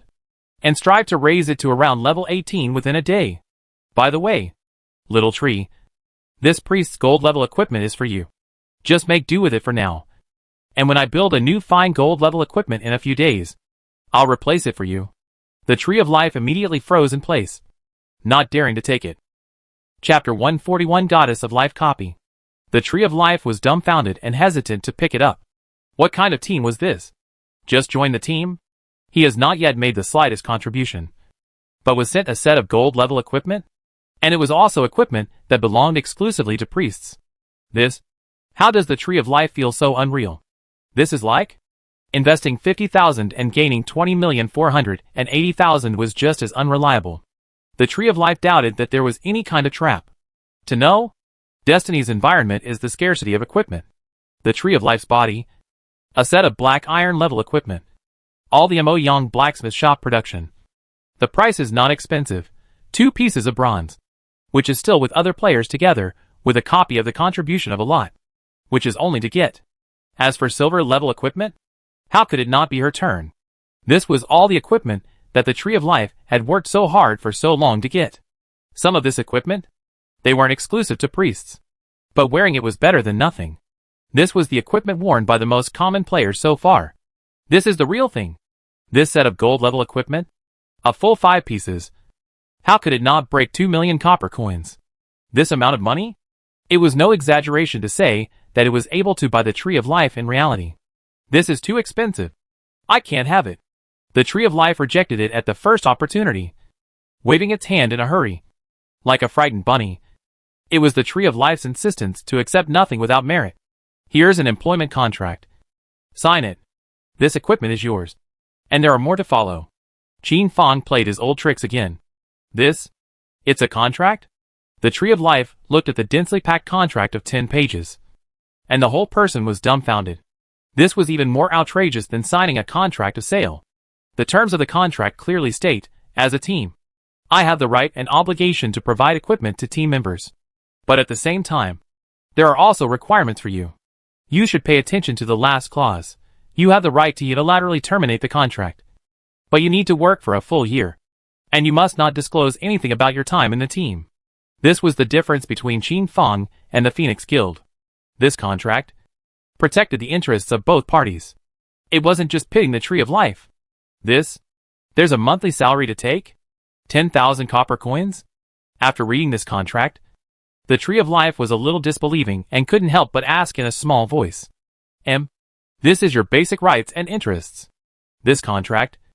It's very conscientious. I'll sign it. The Tree of Life, after all, was also a 28-year-old mother, and a character who had traveled south and ventured north. Her judgment of the contract was still very accurate. This contract, although it had restrictions on herself, but on Qin Fang, there were restrictions as well, especially the last clause. One could terminate the contract at any time after working for 1 year. 1 year? Not a long time. Ding. You have signed an employment contract with player Tree of Life. Note. This contract has legal effect. Please do not break it. The system beep sounded, and a smile appeared on the corners of the Tree of Life's mouth as it changed into this set of gold-grade equipment. Thank you, Captain. The attributes of this set of gold-grade equipment? So powerful. The Tree of Life's healing effect? Boosted by more than 10 times. Ding. Is dialing player Batian's communication. Ding. Batian has agreed. President Batian. Sell me a set of priest skill books at the cost of 2 pieces of elite gold level equipment. Batian just wanted to refuse. But 2 pieces of essence gold level equipment? It was hard for him to do the same. It was really hard to refuse. So in the end, he could only tearfully agree. Older brother, I'm looking at your face. These 2 pieces of fine gold level equipment. I want a priests and a warlocks. Is it difficult? Not difficult. I'll give it to you tonight. Cool? Batian opened a trade and traded the 10 skill books on priests so far to Qin Fang. Little tree. This is yours as well. Lest you can't keep up with the amount of monster healing later on. Qin Fang threw the skill books to the Tree of Life as well. This. Was this how Qin Fang led his team? Who would be able to withstand this? Who wouldn't want to work for Qin Fang? A man will die for a friend who understands him. Qin Fang? He was simply her boule. The Tree of Life thought that her operation and awareness was not worse than the top priests. But her equipment and skills were not as good, so she could only wander around in some small groups. But now, Qin Fang made up for her shortcomings in a second. These skill books? The Tree of Life wanted to learn every single one of them. But she couldn't afford to buy every single one of them. And these skill books? It could also be seen that the bastard's intention was not to ever overlap with the Tree of Life's inherent skills. This is also a kind of team welfare. Take it. When Qin Fang finished speaking, the Tree of Life, that is, cast its eyes towards hidden earth as if begging for confirmation. It's true. You think my equipment, my skills? Where did it all come from? It's all from the boss. Snapping. The Tree of Life didn't hesitate and directly slapped these skill books into his body. Ding. Congratulations on successfully learning the skill, minor healing technique. Ding. Congratulations on successfully learning the skill, greater healing technique. Ding. Congratulations on successfully learning the skill. These skill books, the healing effects were all very strong. And the Tree of Life's milk quantity increased once again. Boss? Which copy are we going to brush? Hidden Earth couldn't wait. To him, every second of delay was money delayed. Maybe it was this time? He might just burst out the Hidden Profession Transformation book then. Since the epic level equipment had been exposed, with his current speed, it might be possible to brush a normal copy of Divine Phantasm once a minute. With regards to money, Hidden Earth was obsessive. After all, he was still carrying a lifetime of debt. Xing, where's your sister? Going to find her? Qin Little Lick Fang still respected Shui Qinger's opinion. No, she doesn't need us now. I'll ask to go brush myself off. In that case, let's go to the Goddess of Life Phantom copy. Qin Fang set the tone. Hidden Earth frowned slightly. Why not go to the God of Light copy? The Goddess of Life's corresponding profession, that is priest, might be able to pop out a Hidden Profession transfer book. Not only does Little Tree need to level up, her profession needs to be upgraded as well. Otherwise, it will not be able to keep up with us in the future. These words? It nearly made the Tree of Life choke to death. Listen to this. Is this human language you're saying? It can't be. The Tree of Life muttered in a small voice. Immediately, Qin Fang, the Hidden Earth, revealed his hidden profession. And the Tree of Life instantly closed its mouth. Inexplicably, joining this team was still really stressful. Let's go. Goddess of Life Phantom copy. Qin Fang immediately led the trio of Hidden Earth, Tree of Life, and Shui Qinger to go. Qin Fang, help me purchase this batch of materials. I can become a fighting force as well. Shui Qinger seemed to have recognized her shortcomings and handed Qin Fang a list of materials. Saltpeter, charcoal, and sulfur. These were the materials for making a simple version of Earth Thunder. This stuff? It was sold at the auction house. And the price was very cheap. So Qin Fang immediately procured a large batch and deposited it into his backpack. Goddess of Life Phantom copy. There weren't too many players before this copy, mainly because the monsters within the Goddess of Life were too hard to kill, constantly replying to blood. It was very disgusting. Even Rainy Knight's high attack power. It took half a day to kill the boss. Chapter 142 Difficult Level Copy. Before the Life copy, there were sporadic players. No more than 10,000. 10,000 players may seem like a lot. But do you want to know about the other Spirit Phantom copies before? That could be as few as 50,000 or as many as 100,000 players. That would be called a sea of people. Team up? Brothers? Our squad is tough as nails. Right now it's just missing a thief. Join our team. It's guaranteed to pass the level. We have absolute strength. We're just missing a priest. Still not taking care of people. What's with the high spirits? Cut the crap. Do you know who they are? This is Player Me. Although there were fewer players, there was a lot of demand for teaming up. And there were even fewer players who recognized Qin Fang. Hidden Earth. After all, the duo had just shown a big face. Qin Fang and the others quietly watched, rejecting the invitations to form a group one by one, passing through the flow of people and entering into the ordinary level Goddess of Life Phantom copy. 4 people? None of them had cleared the normal level Phantom copy yet. Ding. Are you sure you want to enter the normal level Phantom copy? Enter. Ding. Whether or not to check the information of the ordinary level Goddess of Life Phantom copy. Qin Fang wanted to make use of his God-level probing skill and probe to see if he could get any information. Ding. Congratulations. You have successfully probed for a hidden message. Hidden profession transfer book explosion rate, 0. When Qin Fang saw such a message, he instantly understood why Hidden Earth and Bastard Heaven were working so hard to brush their copies. But they could no longer brush any of the hidden profession transfer books. It must be because Heaven's destiny had secretly adjusted the drop rate. Since this is the case, ordinary level copies, that is no longer Qin Fang's choice. Qin Fang's goal? It wasn't a normal level copy. It became a higher difficulty level Goddess of Life Phantom copy. Ordinary level copies of the Goddess of Life were not very difficult. For Qin Fang's team, it only took 5 minutes to pass. After all, it was a copy that 4 people entered together. The number of monsters was still quite high. No matter what, the attributes of the Hidden Earth, Qin Fang's attributes were all too high. Qin Fang/Shui Qinger put on Essence Gold level equipment, and the Tree of Life didn't even need to add blood to them, as if it was a waste of time, following behind the crowd, just picking up the drops. As for Shui Qinger, she was constantly making gunpowder, but the whole time, there was no need for her gunpowder. All the monsters were killed. The 2 girls, who only needed to follow and run, were quite frustrated. Captain, you're making me somewhat useful too. The Tree of Life grumbled slightly and crossed her arms. Very unhappy. Haha. That's our speed. You have to learn to accept it. Hidden Earth threw a picture to the Tree of Life. It was clearly his personal clearance record. A mere 2 minutes and 10 seconds. This speed? It's already slow. The Tree of Life instantly closed its mouth. In the past, she had followed the team she was being with to brush the divine phantom copies. And every time, they had to wear her out. This group of men didn't move at all. As long as she did, one by one, they were too stingy to take red pills, waiting for the Tree of Life to heal them. Every time, the Tree of Life's milk quantity reaches a very horrible level. Several times, the hatred are close to not pull. Let her close to life. Every time she went down with the group, it was a torture for the Tree of Life. But today, this copy down, it made her still really a bit unaccustomed to it. It'll be fine when we get used to it later. Qinger, are you going to wipe the corpse? Let's see if your luck is good, and if you can produce gold level equipment. Qin Fang gave this opportunity, for a moment, to Shui Qinger. Shui Qinger wasn't afraid and bounced up to touch the corpse.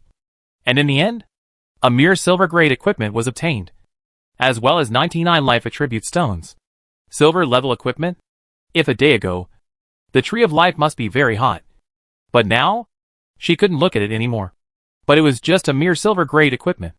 Qin Fang cleaned up the battlefield and chose to exit the copy. Ding! You have successfully exited the copy. Qin Fang and the others appeared in the outside world. Pause for a second, and once again chose the difficult level copy. The old rules? Qin Fang checked first. Ding! Whether or not to use the divine level skill to investigate. Ding! Congratulations! You have probed a hidden message. Ding! The probability of the hidden profession transformation book dropping from a difficult level Goddess of Life Phantom copy is 0.001%. This probability? It's also very encouraging. But it's much better than 0. 0? There is no chance at all. But 0.001% is a certain chance. Captain? Are we really going to paint a difficult level copy? Are we going to make it? Can we succeed? In the Tree of Life's impression. So far, it seemed that the entire human heaven's destiny hadn't had a team that had brushed through a difficult level divine spirit copy. For people from its side? Can we make it? You know what? Among the 4? Only Qin Fang. Hidden Earth is the main output. Shui Qinger. No combat power. She was only responsible for healing. Qin Fang and Zhang Tu looked at each other, and then silently smiled. If it wasn't for divine craftsman Lu Long messing around with them, the two of them would have succeeded long ago, alright. No problem. Qin Fang immediately pulled the three of them and entered the difficult level copy. Ding. Is the communication of player Batian dialed? Dialing. Ding. Player Batian agrees to communication. President Batian. A free message for you. Qin Fang immediately transferred the important information on top of the two pictures to Bartian after blurring it out, such as the divine level scrying skill. When Bartian finished looking at the two pictures, his entire body instantly roared out, simply unable to suppress his inner rage. These 2 days? Hegemony Heaven had sort of wasted his efforts for nothing. This dog Heaven's destiny? When did it adjust the burst rate to 0? I mean, why is it taking so long? Not a single hidden profession transformation book has exploded. Hegemony instantly turned his guns around and prepared to go brush the difficulty level divine spirit copy. All these hours? The entire Heaven's Destinies players were of the opinion that even normal level copies were capable of dropping hidden profession transfer books. So who would want to go and open up the even harder difficulty level copies? And? Difficult level deity copies? It was also really unbeatable. Older brother. Thanks. This news? It's timely. Hegemony Heaven said a thank you. And then that was to organize the top 8 players within Hegemony Heaven Guild to go and brush the difficulty level copies together. Hegemony Sky's heart was clear. This was an advantage of poor information. When other guilds realized that the burst rate was likely to be adjusted downwards, maybe Bastard Heaven Guild had already exploded the 3rd hidden profession transformation book. This information, it was worth a lot of money. Difficulty level phantom copy of the Goddess of Life. At first glance, it was as if the 4 of them had entered a primordial forest, surrounded by sky-high trees that were a full 10 to 20 meters tall, like giants that stood on top of the sky. Sucking, Qin Fang and the others fiercely sucked in a mouthful of air, immediately feeling refreshed. The air was very fresh. Even a breath of life turned into clouds were flowing. On the trees, countless living beings, such as squirrels, birds, spiders, and other animals are dancing happily, showing their own body posture, showing their gracefulness, showing their singing voice. On the ground, lush grasses and flowers are vying with each other to bloom and show off their beauty. The whole forest?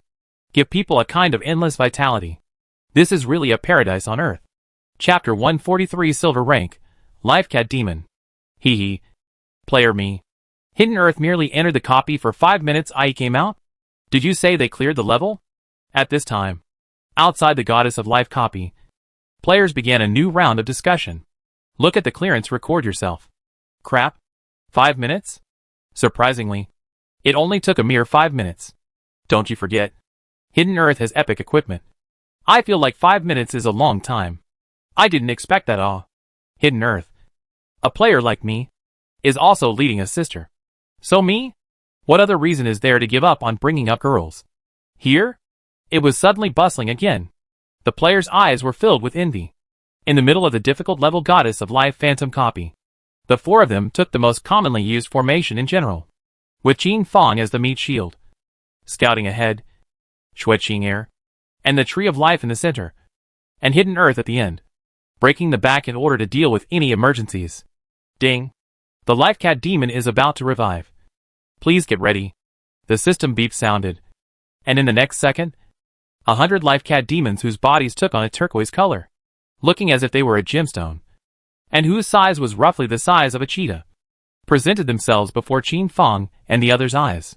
This group of cat demons stepped in quiet cat steps, without making any sound, and in their eyes, they revealed eyes that wanted to knife people, looking very unsavory. If it wasn't for the system beeps, these cat demons were definitely able to sneak attack successfully. The moment the Life Cat Demon appeared, the entire forest was suddenly quiet. The small animals on the trees were hiding, not daring to be emitting their melodious songs, and the grass on the ground all seemed to have lowered their heads, as if they were afraid of being affected by the waves. Qin Fang opened his divine level skill inspection at the first opportunity. Buzzing, a golden light seemed to flash out of Qin Fang's eyes, and then an infinite amount of information combined into an information panel. Name, Life Cat Demon. Profile, an evil monster birthed in the Forest of Life. Rank, 15. Rank, Silver. Life value, 1 million. With a life value of 1 million. This was already considered to be one of the higher life values amongst the silver level monsters. Magic, 20,000. Strength, 600. Agility, 800. Spirit, 800. Physical strength, 10,000. Physical defense, 800. Magic defense, 800. Active skill 1. Cat Demon Swiftness movement speed increased by 100%. Active skill 2. Cat Demon Bite. Passive skill. Cat Demon Sculpture. When the life Cat Demon's life value is reduced to 10%, it enters the state of sculpture, returning 50% of its blood. Note, attributes in sculpted state, for dimensions 9999. Cannot be broken. Note, can only be triggered once. In a simple sentence, in the sculpture state, it was impossible to break through, and could only allow these life Cat Demons to reply to their life value. Qin Fong finished reading the attributes and posted the diagram into the team channel. The Tree of Life was once again slightly surprised. It was still able to detect the attributes? Qin Fong rushed out first, responsible for stabilizing the damage of these life Cat Demons. On the other hand, Hidden Earth was like a phantom as it rushed out and frantically started harvesting. Although, this group of Cat Demons were millions of life value. But under Hidden Earth's dagger, at most 30 hits, the amount of blood would be reduced to 10%. Triggering the passive skill of the life Cat Demon, turning into a sculpture. Under the state of sculpture, even Qin Fong would only be able to deal -1 damage. But Zong 2 was an exception. The epic level equipment seemed to completely ignore the life Cat Demon's sculpted state. -10,000. The high amount of damage rose. But useless. Life Cat Demon's life value is rapidly recovering. Not long. That is to reach 50% of the time to exit the life sculpture state. Once again to join the state of biting. Hidden Earth. Qin Fong non-stop killing. 100 life Cat Demon. Simply not enough for the two of them to kill. The Tree of Life sighed, feeling a burst of boredom. These life Cat Demons basically couldn't touch the corner of Qin Fong's coat. And even if they did, it was only -1 damage. She was simply useless. And a sentence couldn't help but flood out of her mind. Is this the terror of a top-notch first-class expert? Whoosh. A green light flashed, landing precisely on Hidden Earth's body. Hidden Earth still needed to be healed. Although Hidden Earth was fast, it was inevitable that he would still be robbed by the life Cat Demon, and his life value would drop. At which point, a skill from the Tree of Life would pull his blood back to full value. This was also able to see that there was still a certain gap between Hidden Earth and Qin Fong. If Qin Fong held this epic level equipment, Qin Fong's killing speed would be even faster. The first level passed. Qin Fong began to touch the corpses one by one. Each life Cat Demon dropped a life god attribute stone after death. Not bad. As for silver level equipment, drawings, gold coins, nothing. Ding. The second wave of life Cat Demons is about to arrive. Please get ready. Qin Fong and the others stayed put as 200 jade-like life Cat Demons frantically attacked. And at this moment, these life Cat Demons, like assassins, raided from all directions. The target? It was clearly the Tree of Life. A priest, as well as Schwetzinger. Schwetzinger was naturally fearless. The attacks of these life Cat Demons fell as if they were raindrops, causing only -1 damage. As for the Tree of Life, the first time she slid her feet and hid behind Qin Fong's back. Qin Fong, Hidden Earth reacted quickly to attract hatred, and then the two ran towards the distance. The crisis was lifted. Schwetzinger began to set up traps with the explosive she had made, and only after she had finished setting up the traps and left far away, did she yell at Qin Fong. Qin Fong? Attract these Cat Demons to my traps. Schwetzinger also wanted to make a contribution to the team yet. A smile emerged from the corner of Qin Fong's mouth, and his feet reacted quickly, heading towards the trap that Schwetzinger had set up. Dang. The sky-rushing wave of fire as high as a curtain wall. The sound of violent explosions, as if it was a dragon's roar and a tiger's roar, and the terrifying lethality, immediately caused this group of life Cat Demons to go up to the sky as if they were kites. The top of the life Cat Demon's head immediately sprouted -99,999 damage. Nearly 100,000. Even Qin Fong was stunned when he saw this scene. Schwetzinger had rubbed it out with her hands. Just what level of explosives was it? This power? It's comparable to gold-grade gunpowder. Was it really something that Schwetzinger, an apprentice gunsmith, could rub out? Yay! Schwetzinger instantly jumped up and down in joy, comparing it to a yay. Very happy. These life cat demons fell from the sky like boiled dumplings. Their eyes filled with scarlet. Their target no longer being Qin Fang, but Schwetzinger. This 100,000 hate value. Qin Fang was not good at pulling it. Ahem. He couldn't pull it at all. He had no choice but to have Schwetzinger raise her shield, her entire body shrinking under it, as the tree of life brushed Schwetzinger's blood. Ah! Seeing that Schwetzinger was surrounded by the life cat demon, Qin Fang instantly turned on his berserk mode, and his entire person became even more terrifying. It wasn't until Qin Fang had pulled all of the hatred steady that Schwetzinger was freed from the siege and rescued. Under the shield, Schwetzinger hadn't been attacked too severely. Merely her hair was messed up a bit. Chapter 144. With each strike, Qin Fang brought with him an infinite rage. Ahem. It was a pity that he didn't have a rage buff to add to it. Qin Fang's damage? It was still the same. Not improved. This one was just hissing out and scaring the life cat demon. The life cat demon of the second level was also blasted to death in a very short period of time, disappearing into white light. Qin Fang began to touch the corpses and collect life attribute stones. This wave, the drops were even more deductive. Other equipment? Other props. Not a single one. Life attribute stones? Also just over 100. This? The drop was truly touching. Schwetzinger. Just give me a quiet show. Or, you start crafting the gunpowder for dealing with Essence Gold level bosses. These small monsters. You are not allowed to be in the middle of the action. Qin Fang was very serious and grave as he informed Schwetzinger. She was not allowed to participate again. Even if this was a game. He didn't want anything to happen to Schwetzinger. He didn't want her to die. Oh! I know. Schwetzinger spat out her tongue and playfully agreed. Looking like? It just didn't take it seriously. Qin Fang, on the other hand, let out a helpless sigh. Ding. The third wave of life cat demons is about to arrive. Please get ready.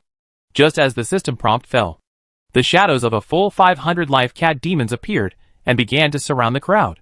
Facing such a scene, Qin Fang took out the mocking potion at the first opportunity and swallowed it without hesitation. The next second these life cat demons instantly shifted their attack targets, all going to attack Qin Fang. -1 damage rang out continuously. This was the horror of the taunt potion. Under Qin Fang's attacks, the hatred between these life cat demons and Qin Fang gradually deepened. Hidden Earth once again attacked with an epic dagger. The perfect coordination of the two of them, coupled with the boost from the auxiliary potion. The blood level of these life cat demons immediately began to drop at an extremely fast rate. The third level passed within 23 minutes. There was no other reason. There were too many cat demons. Ding. Congratulations on reaching level 14. Qin Fang. Schwetzinger didn't need an experience value. And Hidden Earth? On the other hand, the experience value was set to be divided into 91. So the Tree of Life only brushed 3 levels. And the level was raised by 1 level. Qin Fang started touching the corpses. And this time, out came the good stuff. Ding. Congratulations on obtaining a fragment of the God of Life Stone. Note, 5 Life God Stone fragments can be automatically fused into 1 complete Life God Stone. Life Stone effect, after death, you can immediately resurrect once, without dropping any items. This, good stuff. Qin Fang immediately put it into his backpack. This item? You might not be able to see any excellence in the middle of a group fight. But what if it was a match? The opponent first paid a terrible price to kill you. But just as they were celebrating, they were killed back by you who suddenly resurrected. Collect the resurrection stone fragments. Qin Fang posted the efficacy of the material to the team channel before uttering these words. And the system beep sounded once again. Ding. Gold level elite monster life lions are about to arrive. Please get ready. Not long after, 4 ferocious life lions stood in rows as if they were on a rampage, walking to Qin Fang and the others on foot with a pace like that of an overlord. This life lion was also the color of turquoise, like jade, full of the breath of life. Roaring, the lion let out a low roar. Shocking sound waves trembled. And Qin Fang and the others' life values were instantly lowered by 1,000. All at once? For gold level elite monsters appeared. Things were a little difficult. Qin Fang checked the attributes of the 4 elite monsters, and they weren't too far off from the gold level bosses. It was only in terms of skills that there were slight differences. Discrepancies. Qin Fang, Hidden Earth looked at each other, and instantly divided these 4 lifelines. 1 for Hidden Earth, and 3 for Qin Fang. Qin Fang needed to pull the hatred of these lifelines to death, so that they didn't mess up. What Zong Tu needed to do, on the other hand, was to behead this lifeline as quickly as possible, and then once again divide 1 from Qin Fang's hands. Little tree, pay attention to adding blood to Zong Tu. His alignment isn't working. Qin Fang hissed out, informing the Tree of Life. At this moment, the Tree of Life couldn't help but mutter, "It seems like you're more dangerous." However, when she turned her head to take a look, Qin Fang's hand had somehow appeared with an essence gold grade bow and arrow, and was kiting non-stop. These 3 life lions certainly had high attributes. But if they couldn't touch Qin Fang, everything would be in vain. And what about Zong Tu? On the other hand, he was treating the assassin as a warrior, staying put and poking at the life lions. Tear. But eye. Thud. Left eye. The non-stop bombardment caused high damage. But then, the damage taken by Hidden Earth was also high. The life lion's tail, limbs, and mouth were all offensive props. Without exception. Swish. A green light that merged into Hidden Earth's body, pulling his blood back. After watching for a while, the Tree of Life instantly understood why Qin Fang wanted to take care of Hidden Earth himself, and what exactly Hidden Earth was doing. Hidden Earth? Sharpening his alignment, trying to break through. A few days ago, Hidden Earth had reached the brink of a breakthrough. But then, it always felt a little short, unable to break through. Until now, he has not broken through after all. The Tree of Life instantly stopped hesitating and brushed Zong Tu's blood, keeping his blood level in a healthy state. Roar. The life lion that was fighting against Hidden Earth instantly gave up on Hidden Earth, wanting to cut down the Tree of Life first. This priest? The amount of blood added was too fierce. Thud. The life lion pounced on top of Shui Qinger's shield. Bah! This was Shui Qinger's way of helping the Tree of Life withstand the blow with great speed. The Tree of Life's defense? It wasn't that high. If Shui Qinger didn't shield her, the Tree of Life would have to be half-blooded and below. Thanks. At this moment, Hidden Earth, incarnated as a demon god, stabbed down hard from behind where the neck was, slashing downwards hard enough to make its wounds even bigger. For monsters, the more wounds there were, the bigger the wounds were, which meant the deeper the injuries were, and it was highly likely that it would die. Minus 55,325. The high amount of bludgeoning damage was jaw-dropping. Buzz. The life lion will also turn into a sculpture, responding to life value. This was equivalent to this elite monster, having to kill it once and a half, greatly delaying the time. Ding. Life lion in berserk. The system beep sounded again, once again by Hidden Earth to hit the life value under 10%. The life lion fiercely hissed. The bodies for color. The skin was covered in bright red color, bright red and emerald green, forming a sharp contrast. Ding. Life lion's attributes are doubled for 10 minutes. End of berserk attributes dropped by 90%. Honestly, the life lion in this state? Only then did it become somewhat challenging. Hidden Earth took a deep breath. His spirit shook, and he instantly fought with this berserk life lion. Unknown. Could the life lion in its berserk state be enough to help Zong Tu make a breakthrough? If one were to look again, remnants of Zong Tu's attacks had appeared, with a single strike divided into countless. But the countless merged back into a single strike. This was the sign of a second-rate expert. Zong Tu had made a breakthrough. The first thing was that the entire aura of the person was completely different at first. Zong Tu's mastery of the epic dagger was stiff, as if it was a child dancing with a large sword. But now, the entire person gave off a feeling of fluidity and ease. And this epic dagger was a perfect match for him. Chapter 145 Storming Hidden Earth. Boss, I seem to have made a breakthrough. How do I see this life lion's movements? So slow. Everything around. It seems to be slowing down.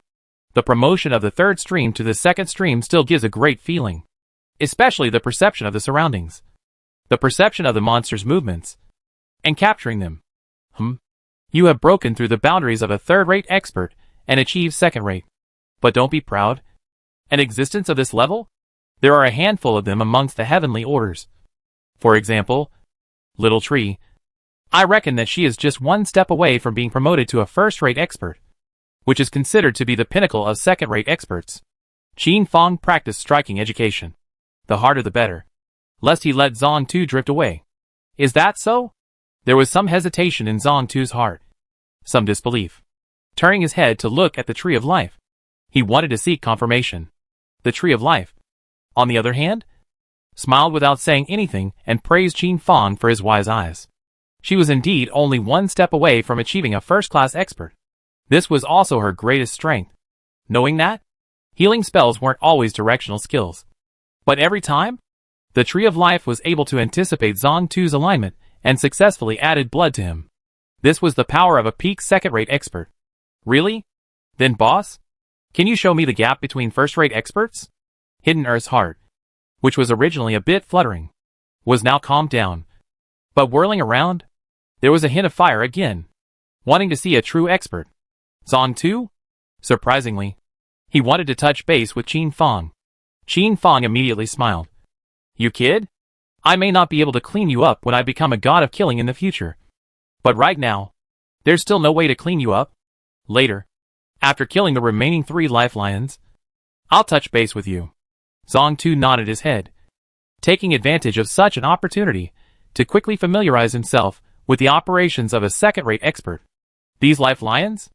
Perhaps it was because their speed had slowed down in Hidden Earth's eyes. So the probability of touching Hidden Earth and causing damage? Probability was also gradually decreasing. The workload of the Tree of Life, once again, decreased. And there was even room to touch the fish. Snap! As the last lifeline died, Qin Fong instantly looked towards Hidden Earth.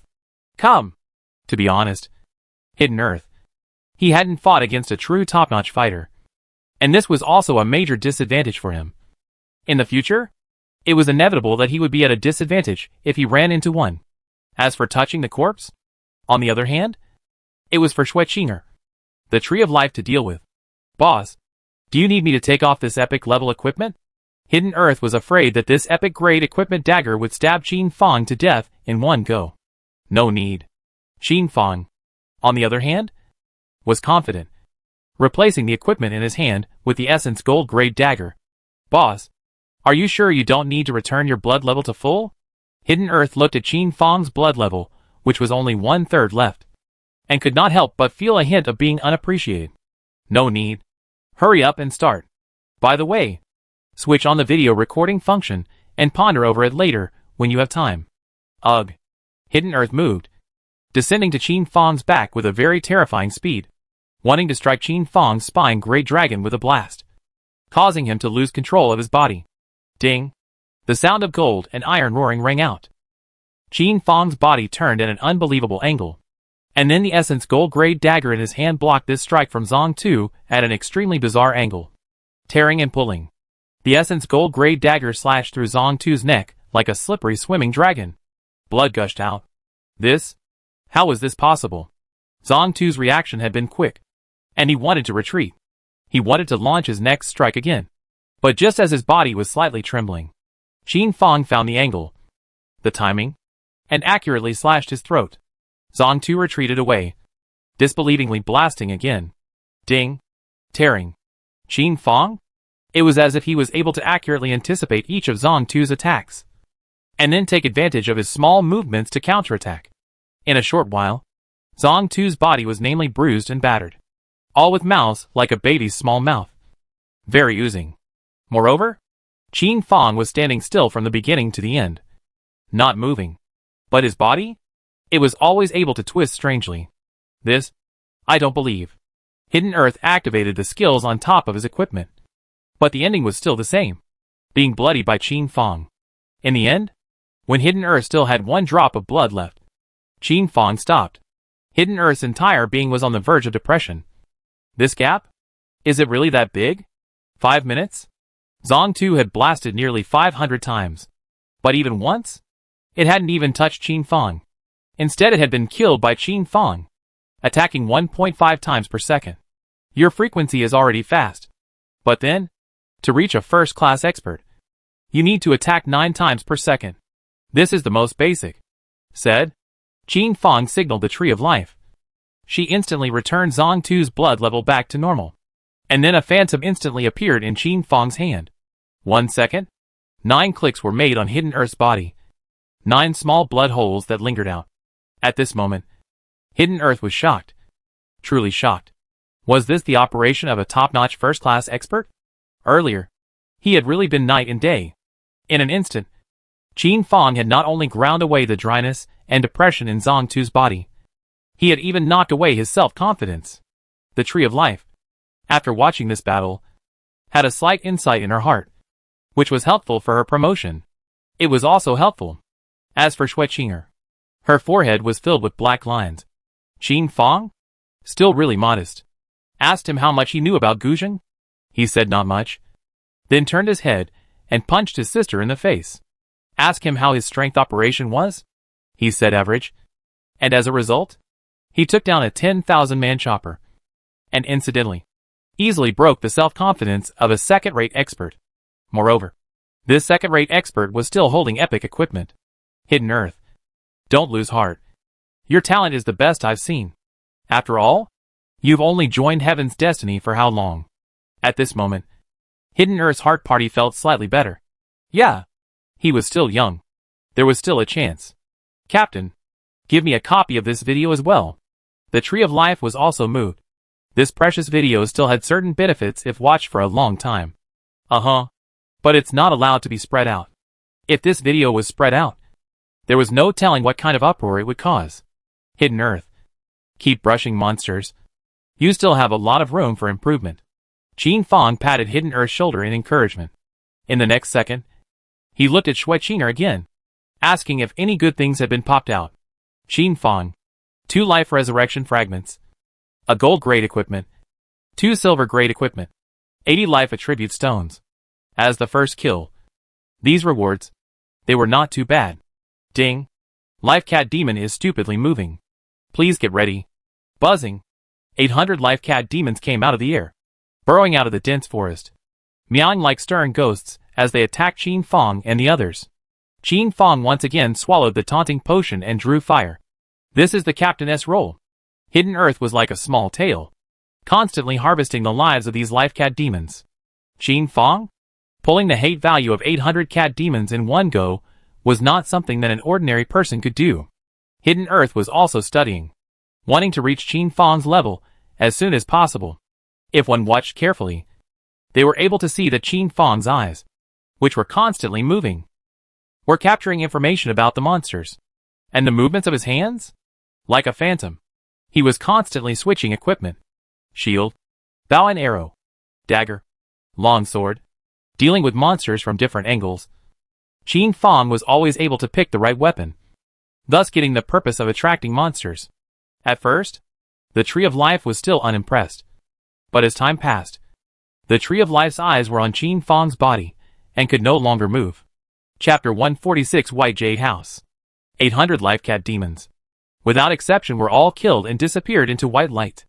Above the ground, only life attribute stones were left behind, as well as some bronze, silver level equipment and other drops, which can only be said to be better than nothing. The 5th level, perfect through. The battle was over, and the surrounding area was suddenly plunged into deathly silence. Only the gasping voices of Qin Fang's 4 people could be heard. All living creatures quickly fled the area. And the surrounding scene? It had been destroyed beyond recognition. Ding!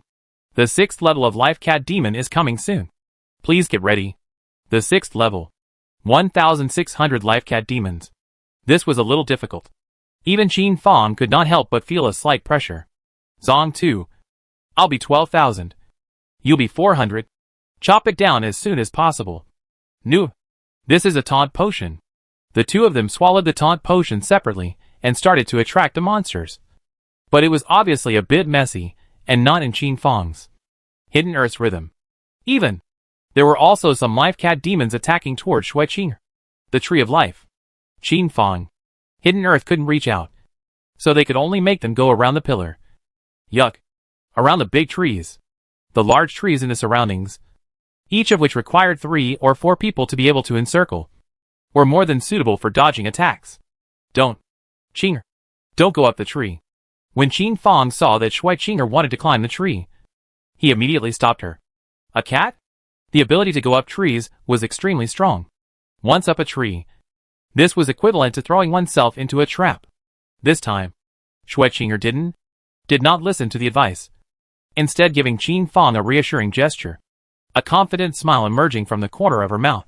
Schwetzinger still climbed up the towering tree, and nearly 100 life cat demons immediately followed the branches of the tree, following Schwetzinger as she climbed together. Schwetzinger climbed to the top and saw a different scenery.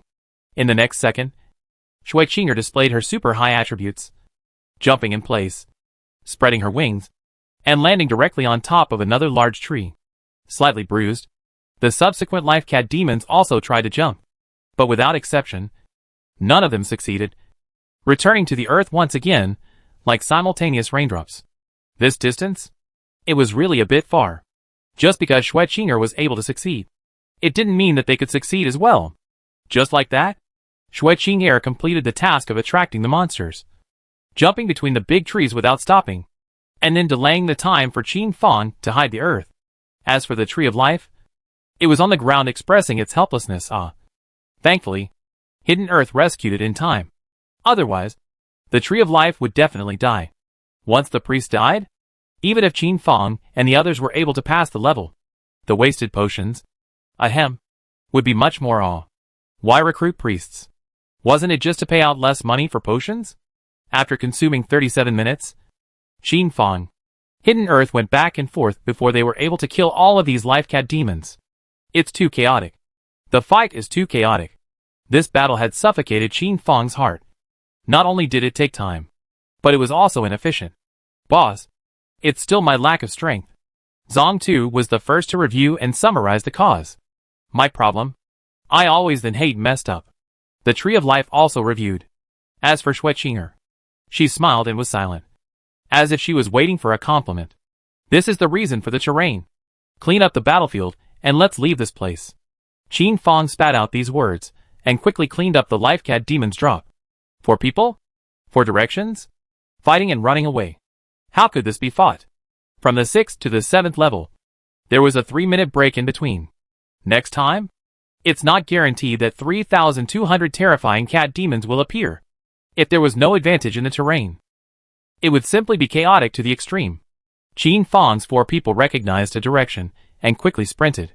The Tree of Life's speed was slower, and Hidden Earth directly carried her on his back, and quickly left. Boss? Look around. Not long after, Qin Fang, Hidden Earth had already seen a dense mass of life cat demons being surrounded in the dense forest, seemingly about to encircle them. Swallow the potion and speed up. This kind of scene? Qin Fang didn't believe in not having borders. Buzzing, the life cat demons began to leap out and started chasing behind them. As silver-level monsters, their speed was already fast, but in the end, they were no match for Qin Fang and the others. After a long time, Qin Fang and the others saw the dilapidated white building. This building?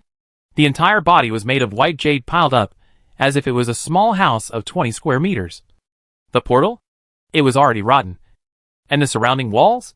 Certain cracks also appeared. Qin Fang switched his equipment and converted it into a fire-attributed arrow, shooting it into the building at the first opportunity. The flames immediately illuminated the interior of this white building. Apart from the dust, no other creatures. Dang. Another arrow. This time, Qin Fang blasted the outer masonry, wanting to see if it was sturdy. The house did not move, and Qin Fang's arrow did not cause any damage on the white stone house. Thus, Qin Fang, Hidden Earth quickly pulled Schwetzinger and the Tree of Life to enter, allowing the two of them to hide within the hut. As for Hidden Earth, Qin Fang was transformed into a butcher, quite like a one-man army, transforming into a god of war, blocking the doorway and preventing the monsters from entering. Little tree, prepare to brush our blood. After Qin Fang said these words, he namely gave up this bright grade fine gold grade armor, and instead put on the Thunder Attribute Explosive Killing Series fine gold grade set equipment, and rushed into the group of life cat demons. This set of Thunder set? It was a product amongst the forging drawings given by Hegemony, which had been forged by Qin Fang, and the best 5 pieces were left behind for his own use. Qin Fang decisively gave up on defense and equipped the strongest attack set. Hidden Earth. Let's compare who killed more. After Qin Fang finished speaking, like the simultaneous descent of the God of Thunder, The deep purple-colored hammer held in his hand blossomed with endless bright light, exploding in the group of life cat demons, with each thunderbolt dealing extremely high damage. Ding! The life cat demon has entered the stun effect. Qin Fang's hand speed began to shake non-stop, as if it was a phantom, breaking 10,000 damage, flashing out 9 times in a row? You know, it was only in the middle of a second. Qin Fang maintained such a high frequency and kept killing these life cat demons. Between roughly 20 to 30 seconds, Qin Fang was able to kill one. Hidden Earth?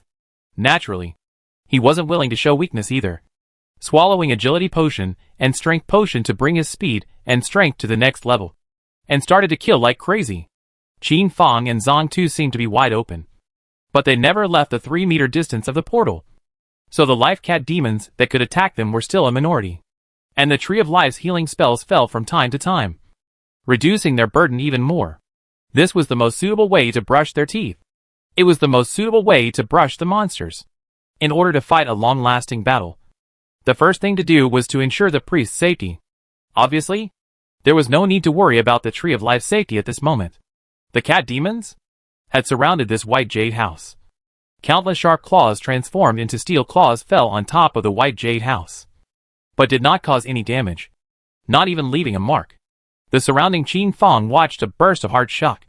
This? The white jade house. What exactly is it all? Can it be lifted away? As time passed, under the cooperation of Qin Fang, Zhang Tu Tongli, the 3,200 life cat demons with open teeth and claws were instantly slaughtered, and the trophies fell to the ground. Clean up the battlefield. Qin Fang quickly packed up the life attribute stones on the ground. That was the biggest treasure so far. As for the silver level equipment and bronze level equipment that fell, in Qin Fang's opinion, they were all rubbish. Chapter 147 Elite Gold Boss, Centurion of the Life Legion. After cleaning up the battlefield, Qin Fang namely began to watch this alabaster stone house, rotating around and carefully surveying it. Ding. Whether to use divine level skill exploration. Ding. Information has been consolidated. Please check. Qin Fang flipped through the information of the white jade stone house. Name, Ragged Jade House. Description, a residence once built by the goddess of life for her pet, Big White. Note, Great White was a dog. Qin Fang's face turned evil. It was a bit disgusting. The 4 of them? Surprisingly, they were hiding from the life cat demon within a dog's den. This too? Forget it. Qin Fang still decided not to tell them this news, lest they spit it out. Boss? This white jade stone house. Its defense is really high. It didn't collapse under the attack of so many life cat demons. With the help of this stone house, our next brush of monsters might be a bit easier. Hidden Earth was very thankful for the white jade stone house in his heart, and he even couldn't help but kiss it. Qin Fang wanted to say something to stop it, but in the end, he held back. The 7th wave we passed through peacefully. Now there are only the last 2 waves left. And these last 2 waves, they won't be too easy. Even if it's very tough, we have to take them down. First pass. First pass. Ding. The elite level life lion of the 8th level is coming. Please get ready. Qin Fang and the other skills were almost cooled down, and a full 9 life lions were silently approaching. These 9 life lions? It looked like they had some more intelligence than these life cat demons. And when they saw the white jade house, they actually cowered for a moment, not daring to come forward. It must be that they also knew whose territory this used to be. As the goddess of life's most favored great white? Such a lord. Even if he was no longer around, the residence was not something they could approach. Qin Fang converted into a thunder longbow and transformed into a great descent. The arrows transformed into dense thin threads, scattering on top of the foreheads of the 9 life lions. Under the pain, these life lions instantly had scarlet eyes, ignoring the fear they had with the great white, and hissed as they rushed towards Qin Fang and the others. 1 for you. 8 for me. Fearing that Hidden Earth would not be able to withstand it, Qin Fang took the initiative to lure the 8 life lions. A full 8 gold-grade elite life lions, with an angry glint in their eyes, began to pounce on Qin Fang without stopping. Qin Fang's feet were like old roots deeply rooted, not moving at all. Only his body, transformed into a pendulum, kept swinging, dodging the attacks and at the same time, was able to inflict a lot of damage on them. Hit the neck, causing continuous bleeding damage. Hit the back of the neck, directly stunned for 2 seconds. Hit the eyes, blindness. Hit the fixed eyes. Qin Fang still turned the dagger in his hand a little to inflict a crucifix blade wound. Qin Fang's every move was very sinister. But it had to be said that this was the most effective attack. With each strike, the life lion suffered pain, and its resentment towards Qin Fang became even more intense.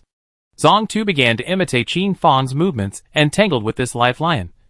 But on one side, there was excellent artistic beauty. But on the other side, it was the beauty of a car crash. The Tree of Life had to keep adding blood to Zhang Tu before he died. Hidden Earth's movements looked very awkward, as if his old waist was about to twist and break. It was like breaking his own arm. And the Lion of Life decisively inflicted more damage on Hidden Earth. Copying? Such a situation is very normal. It is impossible to just start copying. That is to become a great god. Who is not in the fall over and over again to grow up? The high-intensity battle maintained for a full 30 minutes. Even Qin Fang also felt a burst of exhaustion. In the end, it took 50 minutes. Qin Fang killed 6 golden life lions, while Zhang Tu had killed 3 golden life lions. Phew! Zhang Tu fell limp on the ground, breathing heavily, as if his muscles were trembling all over. And what about Qin Fang? His small arms were also trembling slightly, and he was also feeling disengaged. So hard to kill. So hard to kill. After saying that, Hidden Earth directly laid down on the ground. This was still with the existence of the Tree of Life, allowing him to not need to think about blood. Otherwise, it would be even more difficult. Boss? This feels more difficult than us brushing the backyard of the God of Light. Qin Fang also had this feeling. Thought? The light warriors in the back garden of the God of Light had all been dealt with by divine artisan Lu Long. And there was also the darkness equipment that gave them wings. If there was no dark equipment, a trip to the light god's backyard garden would be extremely tough. The most crucial thing was that this life attribute monster could return 50% of its blood. Would have been difficult to kill, and would have been time-consuming. Ding! The final elite gold level boss, the Centurion of the Life Legion, will strike in 10 minutes. Please prepare yourselves. This was also considered to give Qin Fang and the others some respite. Qin Fang gulped down the ice spirit water to refresh himself. Xinger? How are the gunpowder preparations going? As if inviting credit, Shui Qinger made Qin Fang take a look at her backpack. Gold grade mines asterisk 999. This was the result of the 7th level, the 8th level, and each one? All of them would cause 100,000 damage. So many? Wouldn't it cause 10 million damage? Note, this kind of gunpowder general props. More than 10. That is not permitted to bring into the copy. This is also afraid of similar to Bati and such a tycoon. All rely on gunpowder to pass. However, the gunpowder molded by oneself within the replica is not subject to any restriction. No matter how many, it can be used. Qin Fang immediately had the 4 of them divided up, and had Shui Qinger inform the method of using it. Even if this Essence Gold level boss Centurion was 10 million blood, so much gunpowder would also be able to directly blow him out of his mind. This triggered gunpowder is very simple. It only needs to be thrown at the boss's body, that is. Even if the throw isn't accurate, as long as it's at the boss's feet, it can still cause damage. Ding! An Essence Gold level boss has appeared. Please pay attention to dodging. The system beep gradually dissipated. Qin Fang and the others namely saw a lofty, fierce warrior wearing turquoise-colored armor all over his body running out from the dense forest in the distance. The warrior was carrying a turquoise-colored long sword in his hand, and his helmet and armor were all over the place, wrapping his entire body in them. A lowly human race. How dare you destroy the Lord's forest of life? Deserve to be killed. A humble human race? How dare you desecrate Lord Debai's abode? Deserve to be killed. This voice? It was mechanical at first listen. Not a real flesh and blood warrior. Ding. Whether or not to use the divine investigation skill. Use. Ding. Information has been probed. Please check in time. Name, Life 1080. Profile, Centurion Phantom of the 8th Legion under the Legion of Life. Rank, 20. Rank, Elite Gold. Life value, 100 million. Magic value, 1 million. Strength, 3,999. Agility, 3,999. Spirit, 3,999. Body mass, 1 million. Physical defense, 2,000. Magic defense, 2,000. Active skill I, Life Radiant. Active skill 2, Life Dying. Active skill 3, Life Breaking. Active skill 4. Passive skill, Berserk. Such an attribute? Very high. Very strong. And especially very meaty. Chapter 148 Passing, Hard Level Goddess of Life Copy. Opposing the Goddess of Life was the God of Death. If Qin Fang was able to forge Death attribute equipment, that is, he could avoid life attribute creatures from turning into stone sculptures, returning 50% of their blood. In the instant, they were turned into stone sculptures. Touching them with the Death equipment would kill them. However, Qin Fang didn't dare to forge it. But Qin Fang didn't dare to forge it. Death attribute stones? Qin Fang had also hoarded a batch of them. But now, Qin Fang didn't dare to act rashly. A few days ago, he had just let the God of Light take care of himself. If it wasn't for the divine artisan Lu Long, if the God of Light had protected him, the God of Darkness would have had to strangle him. It was hard not to. Do you still want the God of Death and God of Life to keep an eye on him as well? No. No. No. Qin Fang still wants to live a little longer. It had only been half a month since the opening of the service. That is, being targeted by the gods. This was not a good sign. Kill. Against warriors? The most effective was definitely the bow and arrow. Just keep kiting him. Throw. Qin Fang began to kite this Essence Gold level Centurion, controlling him from time to time with the skills attached to his equipment. And then had Hidden Earth, Xueqing, and the other three. Throw gunpowder. Minus 99,999. Minus 99,999. Minus 99,999. 300,000 damage bursts. If every one of them could hit, with 99 million damage, it would be good to kill this gold level boss. But it must be impossible. Hidden Earth transformed into a ghost, constantly leaving damage on the body of the elite gold level Centurion. When controlled, Hidden Earth dropped gunpowder. Quickly escape. So under the coordination. But also showed very easy. The next time? That is to repeat the process. In the middle of this, there are hiccups. For example, the gunpowder throw failed. Did not hit. For example, the Hidden Earth was attacked. Nearly died. Such as hate nearly messed up. These all existed. But these problems, one by one, were solved by Qin Fang and the others. In 32 minutes, Qin Fang and the others ground the blood level of the Essence Gold level boss to below 20% with their gold level gunpowder. Buzzing. This Essence Gold level boss instantly activated the skills on top of its armor. And its blood level dawdled.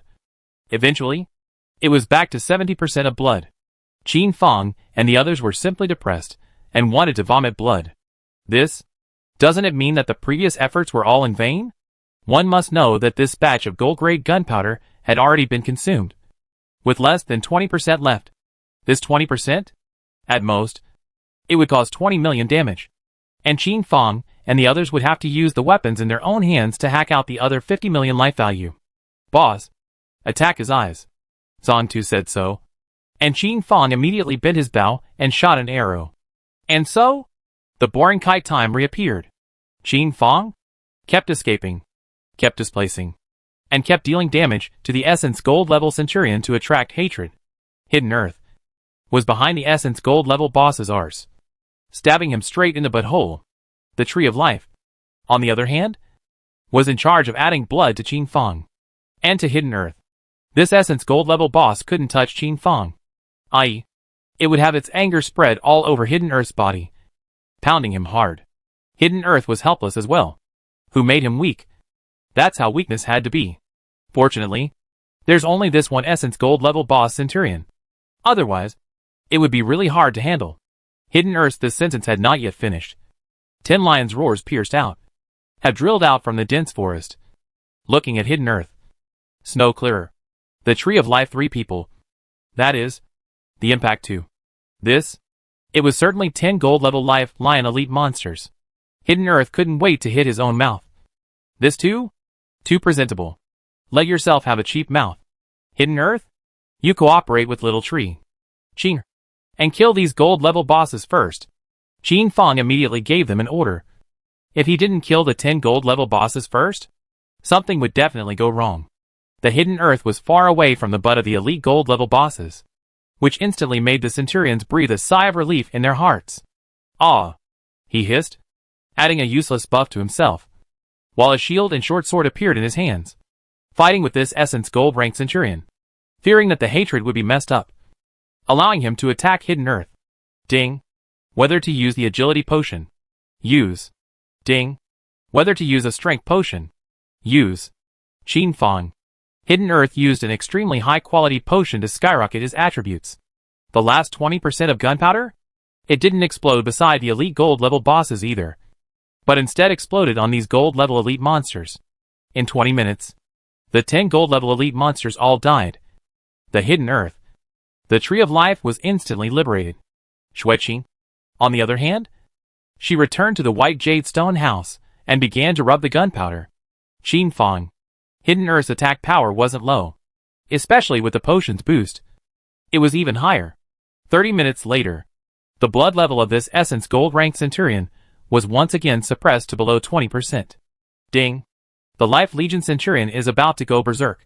Please be careful to flee. Swish. The centurion that was the color of turquoise blue all of a sudden had endless scarlet appearing on its body surface, as if it was bursting with gas. Clearly visible. The centurion's attributes directly soared to 9,999. Which, it was extremely painful to even touch it. Humble human ants. Go die. The centurion under the berserkness roared out in rage, transforming into a terrifying war machine. His feet stepped out in phantom, heading towards Qin Fang's bearing, waving his great sword and impacting. Dang. The long sword landed on the ground. Qin Fang quickly dodged this strike as if he was a harrier, and then moved like a ghost with extreme speed, continuing to kite him. Hidden earth. Return to defense and let me kite him. This time, I'm going to drain him alive. The berserk state this time? Only 20 minutes. A different situation? Qin Fang adopted a different strategy. In the back garden of the light god, even if Qin Fang had wasted a perfect grade blood pill, he had to kill the light grade centurion in the first place. After all, the situation at that time was 10,000 times more urgent. But today, facing a centurion of the god of life, there was no need for that. Qin Fang had plenty of time. 20 minutes later, a system beep sounded. Ding. The Essence Gold class Centurion's berserk state has ended, and it has fallen into a weakened state. Ding. The attributes of the Essence Gold class Centurion have been reduced by 90%. The Gold class Centurion's attributes have been reduced to 90%. So he's a turtle in a jar. Hidden earth. Qin Fang looked at each other and quickly attacked. Each strike was extreme. In 3 minutes, the unbeatable Light God Legion's Essence Gold Grade Centurion died. Me will not let you all go. The glory of the God of Life will eventually descend upon this land once again. This was the mournful sound the Centurion made before his death. Ding. Congratulations on successfully slaying the Essence Gold class boss Centurion. Ding. Congratulations on gaining experience value, 999999. Ding. Congratulations to your team for clearing the level in 5 hours and 32 minutes. Do you want to leave your name? The system beeps kept ringing out, while Qin Fang and the others had no one to listen at this moment. The four of them? All hugged together, celebrating their hard-won victory and falling into ecstasy. 5.5 hours? Such a long time? But it was finally a clearance. Strong. Captain. You're really strong. Uh-huh. A difficult level goddess of life copy. But that's all. Clean up the battlefield and see if there are any hidden profession transfer books. Chapter 149, Making a Name for Heaven's Destiny. Ding. You have successfully engraved the record. Ding. Your level has increased to level 16. Leveling up the Tree of Life? Just by brushing a difficult level copy. He had jumped 3 levels in a row, reaching level 16. There was no excuse for this, for people in the team? Basically 9/10 of the experience value was eaten by her. Spare me this? Such a leveling speed still startled her.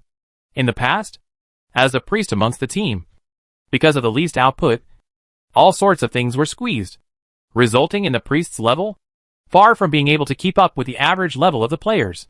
But now, not only did it keep up, but it also slightly exceeded. If this happens a few more times, wouldn't it be necessary to catch up by a thread? Ding. Congratulations on obtaining the title, Difficult Level Goddess of Life Phantom Copy Passer. Title attribute, plus 10% damage to Difficult Level Goddess of Life Phantom Copies. It had to be said. This one title? It's too worth it. Ding. Is it a full Divine Destiny briefing? This kind of opportunity? How could Qin Fang give it up? It must be all Heaven's Destiny notification. Ding. Congratulations to the Team 10,000 Empty Alley Auction House, led by Player Me, for successfully passing the Difficult Level Goddess of Life Phantom Copy. Hereby informing them. Ding. Congratulations to the team led by Player Me. Ding. Congratulations. An opportunity for such good publicity? How could Qin Fang give it up? Not only did he bring in his name, he also brought in the name of the 10,000 Empty Alley Auction House, which was also considered to be a wave of advertisement from the side. When such a system beep sounded, the entire players of Heaven's Destiny boiled over and began to talk. Tianyang Town. Crap. Player Me is actually this strong? The players were dumbfounded to hear such a system tone. Mind you, there was still a large group of players today who couldn't clear the normal level Divine Spirit copies properly yet. And Player Me surprisingly cleared a difficult level deity copy, and it was still the Goddess of Life Phantom copy that was claimed to be the most meaty. A difficulty level deity copy? Can it be cleared so easily? No. It's not too easy. You won't say such words if you go and look at the time it took for the Players Me team to clear the level. My god. 5.5 hours? That horrible? You know that Hidden Earth brushes a normal level copy of a deity? Isn't it only 2.5 minutes? At this moment, countless players recognized the horror of this difficult level copy at all. Qin Fang and the others? But their entire body was covered in Essence Gold level equipment. And this also took 5.5 hours. If it was us? Huh? Simply dare not think about it. Who let others have epic level equipment? If I had epic level equipment, I would also be able to pass the level. A portion of the players immediately started to sour. Really sour. But they didn't think about it. Why was it the one who got the epic level equipment? It wasn't them? The reactions of the major guilds. This was the truth on Earth. Hegemony Guild. I said, where did this old boy go?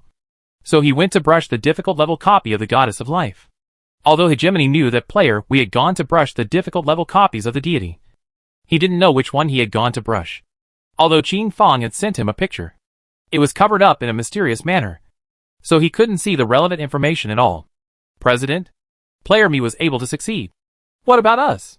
The Sword of Ling Tian's words were obvious. People? But they have epic level equipment to back them up. We can succeed? Yes. Players such as Bastard, Sword of the Lingering Sky, were also brushing the difficult level Flame Spirit copies. And they can be said to be struggling. Almost at the same time as the players we entered the difficult level deity copies. Now, Player Me has cleared the level. And they? Still struggling on the 6th level. Yes. Struggling. Want to pass? Very difficult. But to quit? Again. It felt unwilling. It doesn't matter. We can definitely pass the level as well. Hua Fan, as the newcomer among the team, encouraged the crowd. Hey, do it. The Sword of the Sky sighed helplessly, and once again fought with the Flame Giant. Annihilation Guild. Is this player I have a bubble in his brain? Currently a normal level copy can brush out the Hidden Profession Transformation book. Why would he want to brush the difficult level Divine Spirit copy? Ah. Sick. This so far, that is, was the view of the mainstream players. Right. Boss is mighty. Chief is wise. Annihilation Guild's current focus? Still on robbing others. You play well? Not as good as me robbing. Let's go. Set off. Go and intercept Player Me. First pass? There should be a generous reward for that. Annihilation gave this order. So the junior beside him hurriedly typed. Chief, you can't go. Have you forgotten what happened to Phoenix Guild? 20,000 players from the Phoenix Guild? They were all decimated. Without exception. It's only been 5.5 hours. Did you just forget about it? President Annihilation coughed lightly twice and gave up at once. Player Me. Hidden Earth's equipment is too good. Nowadays, the entire Tianyang town was really unable to compete with him. Phoenix Guild. The entire Phoenix has locked himself in the guild hall for a full 5.5 hours. vaguely able to hear the sound of smashing things inside, able to hear the voice of the Phoenix president's non-stop tirade, all without repetition. This time, the Phoenix Guild was completely disgraced. Being 2 players? Decimated a full 20,000 players? In the future? How can the Phoenix go out and mix? Phoenix heart this angry awe. The entire guild hall within the ability to fall things. All become broken. Phew. The Phoenix breathed heavily. A full 5.5 hours of exercise. Which only felt a little better. But? Again. He heard about the player we passed the difficult level copy. The corners of the Phoenix's mouth no longer looked sad. But a smile appeared all of a sudden. Nowadays, the stronger player Jin was, the happier he was. In that case, the Phoenix Guild, that is not a waste. Ahem. A president with such a brain circuit? I don't know if it's sad or happy. As for the other guilds, they all had their own thoughts about Qin Fang's move. Player me going to brush a difficult level copy? It's hard to believe that a difficult level copy. Is there something he needs? This was the very perceptive president, who saw things very accurately. Player me? It's just a clown. This was the very arrogant president, who thought that Player Jin was nothing more than claptrap. Shall we? I'll give it a try. But alas, the entire guild doesn't possess a set of fine gold-grade equipment. This president? The vision is not bad. But unfortunately, couldn't realize his ambitions because of his financial strength. As for the players of the towns being, they admired Qin Fang and incidentally wanted to get to know this person. This? Player me? Who is that? I remember it's a blacksmith. What? A blacksmith who was able to be the first to clear a difficult level copy? I don't believe it. Hidden Earth? Isn't that the existence of the number 1 on the 3rd list? No. Now it's the number 1 on the 4th list. The number 1 on the equipment list. And it's also him. Terrifying. Terrifying. Only this Xueqinger. This Tree of Life? Haven't heard of it. In the face of such enthusiastic inquiries from other towns, the players of Tianyang Town must have been the first to help solve everyone's confusion. For a time, articles about Player Jin, articles about Hidden Earth, and articles about the Tree of Life of Chivalry were produced, set to be viewable for 1 copper coin.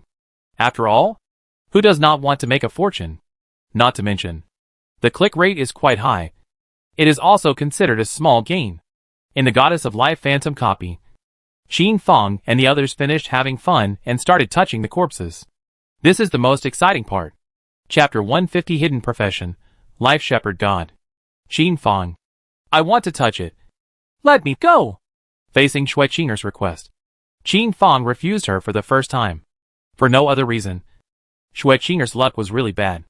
Basically, if she was allowed to touch the corpse, this journey to kill the Essence Gold class Centurion would be considered as black, and she would not be able to get out the goods. It was fine to let her experience the pleasure of touching corpses. But now? No way. The Tree of Life looked at it. This is its chance. Why don't I go and touch it? But it was also stopped by Qin Fang with a look. These 2 ladies? They were both just like non-commoners. Their hands were black and tight. Qin Fang signaled with his eyes for Hidden Earth to go and touch it. And Hidden Earth didn't hesitate, rubbing his hands together and probing in. A system tone flashed out above the squad's channel. Ding. Congratulations on obtaining the Hidden Profession Transfer Book, Life Shepherd. Ding. Congratulations on obtaining the fine gold grade forging drawing, Life Staff. Ding. Congratulations on obtaining the gold grade drawing, Life Grenade. Ding. Congratulations on obtaining fine gold grade equipment, Life Dagger. Ding. Congratulations on obtaining Life Attribute Stone * 9999. Hidden Earth and touching a corpse was generous with golden light. After all, it was a man who possessed 10 points of luck value. This Essence Gold rank Centurion had only dropped these 4 items, but every single one of them was able to cause an uproar amongst the heavenly fates. The most crucial thing? The Hidden Profession Transfer Book, which had unexpectedly exploded all at once. As for the 10 gold-ranked Life Lions, they also dropped 6 gold-ranked equipment. For silver-ranked equipment, as well as a large pile of Life Attribute Stones. Hidden Earth smiled nervously, which was not considered to have failed Qin Fang's trust. Handing the items this time, uniformly handed them over to Qin Fang for him to see to their distribution. Xueqinger had a disinterested look on her face, perhaps stemming from her ignorance of these items. As for the Tree of Life, the entire person was almost dumbfounded. What was this? To be so lucky. Little tree? Here. Use it as soon as possible. Transfer as soon as possible. Qin Fang took out the hidden profession transfer book, and without even looking at it, directly threw it to the Tree of Life. Ah! Although the Tree of Life also coveted this hidden profession skill book, she knew in her heart that this thing? It had to be 500 million copper coins at the very least. What kind of concept was this? It was simply not something she should have. If she were to make her own money to buy it, the Tree of Life couldn't afford it for the rest of her life. But now? Qin Fang had even thrown it to her so casually, as if it was an unattended stone by the side of the road. Looking at his expression, it was so relaxed and casual, so full of care. The Tree of Life had quite a floating feeling at the moment. It was very unreal. The whole person? It was really going to faint. How long had she and Qin Fang known each other? Not more than 8 hours yet? But in looking at her, not only is her equipment a set of gold, all of her skills at this stage are learned. And now, surprisingly, there was also a hidden profession transfer book waiting for her. This? Who else wouldn't be confused? Captain? Do you trust me that much? Aren't you afraid that, all of a sudden, I'll run away? The Tree of Life looked towards Qin Fang and inquired in a serious and earnest manner, to be able to lend a helping hand to me in my time of distress. Such a person, I naturally trust. I know that this fucked up society has made each of us wary, but the trust that should be there between people should still be there. This is the temperature of a human being. Ultimately, this world is dark. As long as you and I exist, he is warm. Qin Fang delivered the protagonist's speech, which instantly caused the Tree of Life to produce a kind of man of honor bravado. At this moment, the Tree of Life was considered to be completely convinced by Qin Fang and willingly joined the squad. This squad? It gave her peace of mind. Captain, don't worry. I will definitely create more than 500 million copper coins for you in the future. This was the Tree of Life's oath. This hidden profession transfer book. She couldn't take it for nothing. She had to pay for it. This was also the life creed of every person of the end times. Good. I believe you.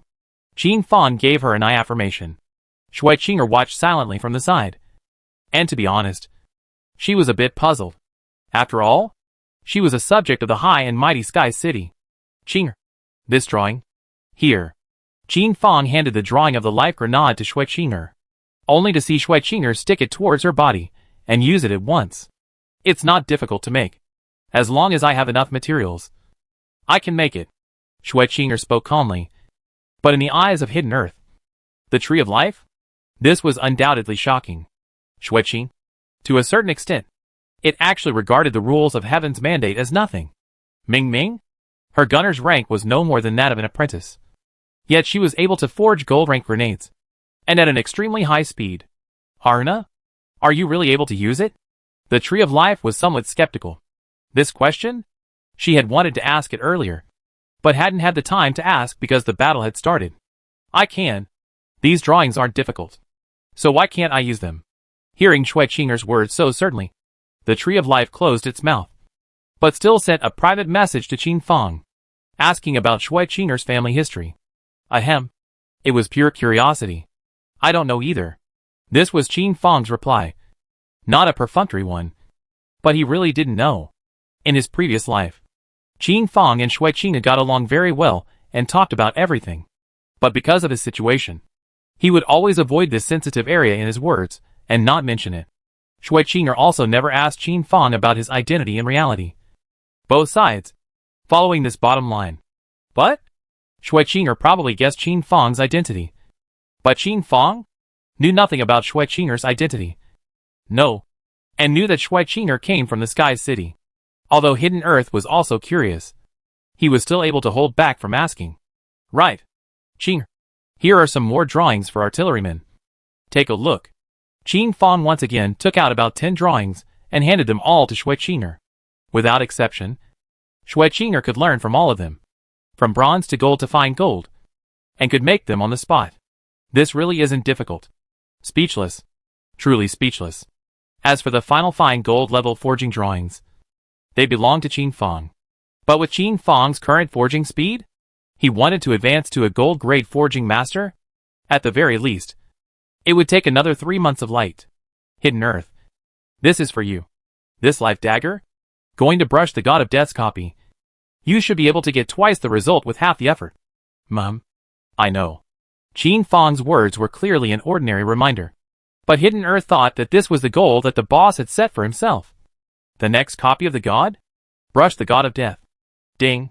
Whether or not to use the hidden profession, Life Shepherd God Transformation Book. Use. Ding. Please clear the difficult level Goddess of Life Phantom copy within the allotted time. The difficulty of this transfer quest? Very high. But for Qin Fang and the others? It was nothing. After all, they still had experience. Captain? The transfer requirement requires another difficult level copy of the Goddess of Life Phantom. Mum. In that case? Then let's do it again. Qin Fang glanced at the time. 2:40 p.m. He could still do it again. It wouldn't be a problem. And he wouldn't delay his revenge journey in the evening. It was not too late for a gentleman to take revenge for 10 years, but Qin Fang's revenge was only for the night. Ding. Whether to exit the copy. Exit. Ding. Whether or not to enter the difficult level Goddess of Life Phantom copy. Enter. Qin Fang's 4 people once again entered the difficult level copy and began to brush the monsters. Chapter 151 Successful Transformation. On this trip to the replica, Qin Fang's 4 no longer hesitated and quickly searched for the point of refuge, that is, the white jadestone house, or the doghouse for short. And so, the quick journey of brushing monsters began. At the request of Xueqing, Qin Fang had purchased a large pile of raw materials according to her list, some of which were scarce and could not be purchased, but he had asked Batian to get them. Xueqing kept rubbing the gunpowder within the white jadestone house, while the Tree of Life spared no effort in adding blood to Qin Fang and Hidden Earth. This time? But it was all for her. She couldn't afford to drop the ball. Qin Fang, Hidden Earth transformed into 2 killing machines, completely abandoning their defenses, and began to fight. The battle lasted for 4 hours. Qin Fang, Hidden Earth decapitated the last Essence Gold level boss, making it a thing of the past. The glory of the God of Life will return one day. Ding. Congratulations to your team for successfully decapitating an Essence Gold level boss. Ding. Congratulations to your team for successfully setting a new record. Is it engraved? Engraved. Ding. Congratulations on gaining experience value. This time, the Tree of Life's level directly reached level 17. The speed of this leveling. Extremely fast. Hidden Earth. Qin Fang signaled Hidden Earth with a look, and Hidden Earth immediately went forward to touch the corpse. This time, any of the fine gold level items did not drop. There were merely some gold level items. Other than that, namely the life attribute stones. Qin Fang hemmed and hawed and pocketed all the life attribute stones. Captain, successfully completed the mission. The Tree of Life happily beamed in Qin Fang's direction. Ding. Congratulations on successfully completing the transfer quest. Ding. Congratulations on successfully transferring to a hidden profession, Life Shepherd. This one hidden profession? Qin Fang remembered that he had also obtained it from the Tree of Life in his previous life. Only that he had obtained it with the help of Bastard. It was because of this hidden occupation that the Tree of Life was able to enter the top 3 in terms of rankings in her previous life. This hidden occupation helped her tremendously. Ding. Congratulations. Your ranking on top of the talent list has increased to 6th. Tree of Life? What she had awakened was the life talent. But it was only 6 points, which was considered medium. And even if she became a hidden profession, her talent was only 16 points. So there was still a gap between her and the top 2 top priests. The Tree of Life wanted to achieve the top priest. Talent? It was her weakness, and had to be made up for. Ding. All your skills have been eliminated. Please learn a brand new skill. The Tree of Life glanced at the price of the brand new skill, and immediately her eyes narrowed as she looked at Qin Fang with a smile. Captain, give me 300,000 copper coins. I'll purchase the skill. This was a case of not worrying about debts. If the Tree of Life only owed Qin Fang a set of gold level equipment, she would be thinking about how to pay it back in a hurry. Otherwise it would be difficult to sleep or eat.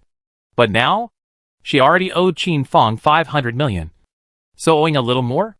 Naturally, there was no harm. Ding. Players and requests a trade. Agreed. Ding. Congratulations on obtaining 400,000 copper coins. The Tree of Life didn't refuse and took it directly. Ding. Whether to learn the skill, Blessing of Life boosts the target's entire attributes by 10%. Ding. Do you want to learn the skill? Life Gift restore 50% of the target's blood within a period of 5 seconds. Ding. Do you want to learn the skill? Life Bloom overdraw your body's potential, increasing the target's attributes by 100%. Ding. Do you want to learn the skill? Life Resurrection resurrects a player whose level is no higher than level 5 of the Tree of Life. 18 skills? It immediately made the Tree of Life's skill tree flourish once again. Each skill? All of them made Hidden Earth and made Qin Fong very hot-eyed. At this moment, all of a sudden, Qin Fong understood why in the previous life, the overwhelming Heaven Guild's brushes were always easy. With such a milkmaid, who could not be relaxed, rest, adjourn. Qin Fong's 4 people exited the game, and Shui Qinger immediately went offline to have dinner, questioning Shui Binger in the process. As for Hidden Earth, the Tree of Life waited in place as they been left behind by Qin Fong's private message. Boss? What is it? Captain? So mysterious? Qin Fong did not hide anything and posted the properties of the 2 unbinding stones for the duo to see. Tonight, I'm going to make the Phoenix Guild fall silent again for a while, so that the 2 guild residences in his grasp spit them all out for me. Hearing such murderous words from Qin Fong, Hidden Earth instantly became excited. The hatred in his eyes couldn't be concealed. As for the Tree of Life, a trace of coldness surfaced in his heart. Captain? This is to strike hard. However, I like it. The Tree of Life didn't feel that Qin Fong was wrong. So what? Only permitting you 20,000 players to besiege Qin Fong, hide the earth, and not permitting people to fight back? At this moment, the Tree of Life instantly felt that the captain was the real man. Captain, have the balls to do it. What do I need to do? The Tree of Life was like a gun in Qin Fong's hands, pointing and hitting wherever he wanted. Don't let Phoenix commit suicide. If he does, help me revive him. But there exists a cooldown on my skills. Captain, what should I do? No matter. I have other ways. Hearing Qin Fong's words, the Tree of Life instantly understood. By the way, Hidden Earth, your burglary technique? How's the learning going? Ordinary. This was the rank. It had reached Ordinary. The proficiency level of each skill could be categorized into Botched, Ordinary, Skilled, Proficient, Epic, Legendary, and Divine. Each skill? All required a long time of practice to reach the highest level of Legendary. As for Godly, it required chance, not something that could be obtained casually. The level of the skill? Every level up, no matter whether it was attributes or functions, they were able to receive a small increase. But starting from the epic level, it was a substantial increase. Tonight, it's just the right time to try it out on the Phoenix's body. Wait for my news and gather then. After saying these words, Qin Fong headed to the blacksmith shop and started forging some equipment. Where was Hidden Earth? On the other hand, he went to brush the illusion of the God of Light copy. The Tree of Life? On the other hand, he went offline to do a bit of personal business. Qin Fong and the others didn't take it seriously about clearing the Goddess of Life phantom copy. But for the other players of Heaven's Destiny, this was a big deal. Crap. Look guys, a new great god has appeared on the talent list. In this world, there was always no shortage of an idle, bored player who flipped through the list when he had nothing else to do. Tree of Life? Who is this? It seems like I've never heard of this person before. Have you guys heard of it? I don't know. I don't recognize it. Surprisingly, it's still a priest. There must be someone behind it. Who could it be? The players analyzed head to head. I've heard that player seems to have just cleared the Goddess of Life difficulty level copy. This sentence woke up the dreamer with a single word. Right. I said such a familiar name? Isn't it the priest player who saved player me's life? What's the tree? Yeah. When they cleared the level earlier, they seemed to be in a group. No way. Isn't this just a nodding acquaintance? That's easily giving a hidden profession transfer book worth 500 million? Maybe it was bought by someone else. Sour. Really sour. Teaming up with player me? Surprisingly being able to rub off on the hidden profession transfer book? This temptation? So great. Chapter 152 Passing. Hard level flame god copy. You guys see? A difficulty level Goddess of Life phantom copy? Another record has been set. 4 hours and 1 minute. This? What a terrifying statistic. How did player me and the others managed to do this. Clearly there are only two output points. Hidden Earth and Player Me. Haha. Our town's #1 guild opening group. Now, it hasn't taken down a normal level deity copy yet. This was not a joke from the players. But currently and too, because of the lack of equipment, it was indeed quite difficult to pass without the help of Qin Fang's announced tips. What's this? Our town's #1 guild, known as the All-Star lineup. Su, because of the stimulation of the player's eye, chose to enter the difficult level of the Ice God copy within. This is almost 9 hours. Has not come out it. Haha. I'm really laughing. For a lowly player?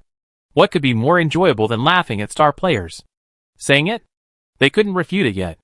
Refuted? You just lost. Manual dog head? The ordinary players? Merely sighed. But the peak players?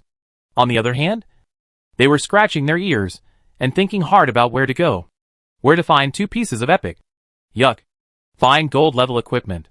For the players in other towns? They were suffering. Nowadays, within Tianyang town, Essence gold level sets had already appeared. But what about other towns? At most, it's just loose pieces of Essence gold level equipment. Qin Fang, since opening the 10,000 Alley auction house, has rarely sent lots to the Heavenly Fate auction house. After all, what about the 10% commission? The amount of money. Too big. So, the players from other towns simply can't get the fine gold level equipment. They can only go to brush the fine gold level bosses. But are the fine gold level bosses so good to brush? Once whichever guild started brushing it, there were definitely countless players gathered around, ready to pick up the slack. Protest. It's not fair. Why is it that in our town, there are no players with this kind of peak forge master? Unfair. For such voices, Heaven's Destiny usually did not reply. For these articles on top of the interactive section, the players of Tianyang town looked at them and couldn't help but have a smile at the corner of their mouths, inexplicably having a sense of pride. A sense of superiority of being born in Tianyang town. Although they were also unable to afford the equipment forged by Qin Fang. But yet, it did not hinder their superiority. The guilds within Tianyang town? Seeing that players in S team of 4 had swiped the hidden profession transformation book, they, at least 70 to 80 guilds started going to brush the difficult level divine spirit copies. The rest? Either stupid or dull. Still brushing the normal level deity copies. But when the players of these guilds entered the so-called difficult level spirit of God replicas, they realized that it was so difficult. It turns out to be so difficult? Not to mention clearing the level. Even getting to the 7th level was a pain in the arse. The Hegemony Guild is still struggling nowadays, consuming huge amounts of potions and struggling. In the middle of the difficulty level Flame God Phantom copy, Bastard Heaven and the others were fighting the final Essence Gold level boss, the Flame Giant Centurion. And the battle between the two sides? It was a lopsided situation. Batian and the other 8 were being suppressed miserably. Even though all 8 of them had Essence Gold level equipment, they were still miserable. This? Could it be that epic level equipment has such a big bonus? -100-107-212. Such damage kept popping up. And the highest damage? Not more than 1,000. Numb. The members of the overwhelming Heaven Guild. They were really going numb. How many times? All wanted to give up. But when the crowd saw the message that the Tree of Life's transfer was successful, their spirits were lifted. First pass will definitely be able to obtain the hidden profession transfer book. Put up a fight. For 500 million coins. Engage. Fight. The members of the Hegemony Guild immediately went to their heads and received a great deal of stimulation. Ding. Player, we request a trade. Hegemony let out a light eep and chose to agree. Ding. Congratulations on obtaining an Essence Gold grade set *5. Seeing that the time to target the Phoenix Guild was approaching, Bastard Heaven and the others had yet to come out from amongst the difficult level copies, Qin Fang instantly understood that Bastard Sky must have run into trouble, taking out the materials he had just acquired today from the Mo Yang blacksmith shop. Qin Fang forged the equipment and traded it to Batian. For Batian, this was simply a gift from the snow. 5 sets of Essence Gold level suits. This was really a great help to him. The 8 people from Bastard Heaven Guild immediately branched out, their damage gradually increasing, and their healing was also rising. 9 o'clock at night. A system beep sounded. Ding. Congratulations to Hegemony Guild for successfully clearing the difficult level Flame God Phantom copy. Ding. Congratulations to the Hegemony Guild for successfully clearing. Ding. Congratulations to the Hegemony Guild. This ding? It made Heaven's destiny boil for a small moment again. But when they saw the length of the Hegemony Guild's time, everyone couldn't help but fall into contemplation again. This Tama? 12 whole hours? Who can top this? 12 hours of full concentration. Crazy. Looking forward to Hegemony turning on the live stream. Let me see their drops. This thing? It's still really hard to say. Hegemony Guild? It all took 12 hours for this to pass. What about us? The major guilds couldn't help but bring their own guilds into the picture, and ultimately came up with a miserable truth. Probably not. Qin Fang was slightly relieved when he heard the system beep. Bastard Guild? It was silent at the moment, not showing the slightest sign of moving out. The president of the Pikachu Guild had already called 7 or 8 communications to ask Qin Fang when he would strike. Qin Fang could only say that he was in no hurry. Phoenix Guild? It hadn't acted either, and it seemed that it hadn't set its sights on other guilds' residences. But with Qin Fang's understanding of him, a dog can't change its ways. He would definitely strike again. And tonight was the last chance for about 30 guilds to cross over. But now, the Phoenix hadn't shown up yet. These guilds? It would have been possible to directly break the guild life stone during the day and transform it into a private territory.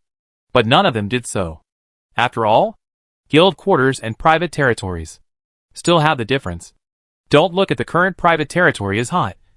But, in the long run, it's still the guild's residences that are popular. There is one more thing. These guilds do not want to give up this monster siege. Monster siege?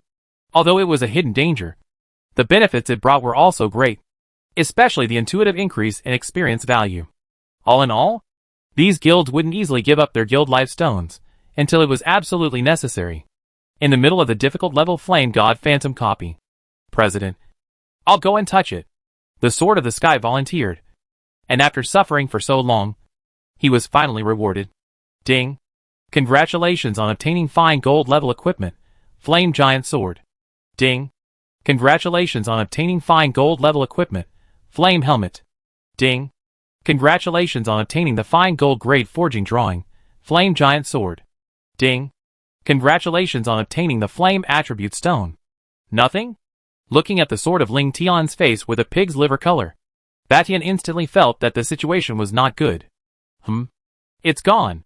The hidden profession transfer book does not drop. Batian instantly felt his eyes go black. Combined with working for a full 12 hours? In the end, just obtained 2 pieces of Essence Gold level equipment? Phew. Batian was about to vomit blood in anger. Fine gold level equipment? Spending money to buy it is not okay. Wasteful. Really wasteful. Chairman, be satisfied. After all, there are 2 pieces of gold level equipment it can also be offset almost 10 million copper coins it. Not bad. Chapter 153. This group of people add up to 10,000 hard eyes. President? It's already 9 o'clock. Should we do it again? Next hand. Surely you'll be able to get out the hidden profession transfer book. In the face of Sword of the Sky's proposal, how could Batian dare to agree? Qin Fang had already called the 3rd communication. If he didn't go out again, the player might even flay himself alive. Wait. Something big is going to happen tonight. Exit the copy with me. Bastard Heaven mysteriously exited the copy, and Sword of the Sky could only follow. Within the Hegemony Guild's quarters, all members gather. The members of Hegemony Heaven Guild immediately put down the matters at hand and gathered. Tonight? Brothers, I won't beat around the bush. Tonight? We're going to stop Phoenix Guild before he infringes on another guild again. That's right. Pack up. Get 1 person's worth of supplies each and get ready to go. Beishan's side rallied and opened the communication of Playersian. Older brother? Hegemony Guild, but everything is ready. Just waiting for the fish to bite. Hegemony was confident, as if it had already succeeded. Hegemony Guild? Have you detected the Phoenix's trail? This? Qin Fang was most worried. In the agreement, this part was completed by the Bastardly Heavenly Guild. From 8 o'clock? Until now? There was no movement from the Phoenix Guild. Because of the private territory, Qin Fang couldn't get a single trace about the Phoenix. Without knowing the location of the Phoenix, how could one target him? The Bastard Guild scouts have come to report that the Phoenix? is still in the guild hall, and the sound of smashing things can still be vaguely heard. Ahem. After a day of smashing and venting, President Phoenix's mood had originally calmed down and was ready to strike out and grab another brand new private territory. But who had thought? Hearing about the overwhelming Heaven Guild successfully clearing the difficult level Divine Spirit copy again. It instantly made the Phoenix depressed once again, causing the Phoenix's entire body to become hysterical once again and go smashing things once more. Then wait patiently. Qin Fong sent out Hidden Earth to hide outside of Phoenix's private territory and follow him to make sure everything was fine. Pikachu's guild hall? No. It was now the Phoenix's private palace. And the Phoenix was violently tearing down the pillars built of marble, ruthlessly venting his anger. Inside the hall? It had long been in a mess, and there was hardly a single undamaged item in sight. Phoenix heart this angry awe. Originally, the Phoenix Guild should be on par with the Bastard Guild, or even press the Bastard Guild. But, now looking at it, the Hegemony Guild had already left the Phoenix far behind. Hegemony already had the tendency to become the #1 guild in Tianyang Town, while Phoenix, even though it possessed 2 private territories, outsiders mentioned it. It was all with a look of contempt, as if they had eaten a fly and were disgusted. Blame the player me. This thing? It's a shit stirrer. Damn it. All because of him. This made the Phoenix Guild fall apart. Phoenix saw this thick stone pillar as Playershin, as Batian, and hated to chop them to death a million times. Phoenix actually couldn't figure out why this thing? To keep targeting the Phoenix Guild? This marble pillar? It was hard, but it couldn't withstand Phoenix's constant attacks. Click. The pillar of marble that originally required 5 people to surround, it was completely shattered by the Phoenix. Boom. This great hall collapsed, crushing the Phoenix's entire body inside. Seeing this scene, the guild members hurriedly pulled President Phoenix out of the rubble. By the time the Phoenix was pulled out, only 1% of his blood was left. And he was about to die. The priests were brushing Phoenix's blood, and in the process, brushing a wave of goodwill. Let's go and grab a private territory once again. The Phoenix, who was resurrected with full blood, tidied up his appearance and instrumentation, and once again regained his mighty and domineering nature, waving and pointing at the mountains and rivers. President, Hegemony just announced within the guild. Tonight, it's also going to target us. This was the private message sent to Phoenix by the scouts hidden within the Hegemony Guild. After reading it, a smirk of shame surfaced at the corner of Phoenix's mouth. Hegemony? Always claiming to be righteous. Always wanting to save everything. But he was able to save it? Depart? A large number of people from the Phoenix Guild set out. And honestly, the mood of the guilds that were transiting in the entire Tianyang town hung in the air. Who knew which guild this dogged? Which guild to target? Phoenix? Although they were sinister, it had to be said that they were really ruthless and really able to snatch awe as if they were wild dogs. For a while, all the major guilds prayed, so that Phoenix wouldn't pick their guild awe. Tonight, our Phoenix Guild is going to fight the Demon Zune Guild. So please give us face. It was the Phoenix's dominance, directly releasing a voice-over of the entire town of All Suns. It was provocative, but at the same time, it was also a proclamation. All the members of the Devil's Dignity Guild up and down had provoked a full battle intent. Heh. Wild dog-like thing. The Devil's Dignity Guild is waiting for you at any time. Let's see if we can chip your teeth. The Devil's Dignity President replied in the first instance, with a very strong tone. In the next second, Hegemony Guild also released a message. Hegemony Guild will be the first to stop Phoenix Guild's atrocities. Thanks. The Devil's Dignity Guild spaced out and thanked them. At a moment like this, Demon Dignity was tempted to reject Bastard Sky's good intentions and show off his guild's power. But he also knew in his heart that with just the Demon Dignity Guild, it was simply not enough to beat the Phoenix Guild. Hidden Earth? Like a ghost, it followed the Phoenix's figure. Along the way, no one can detect it. The priest's illumination spells?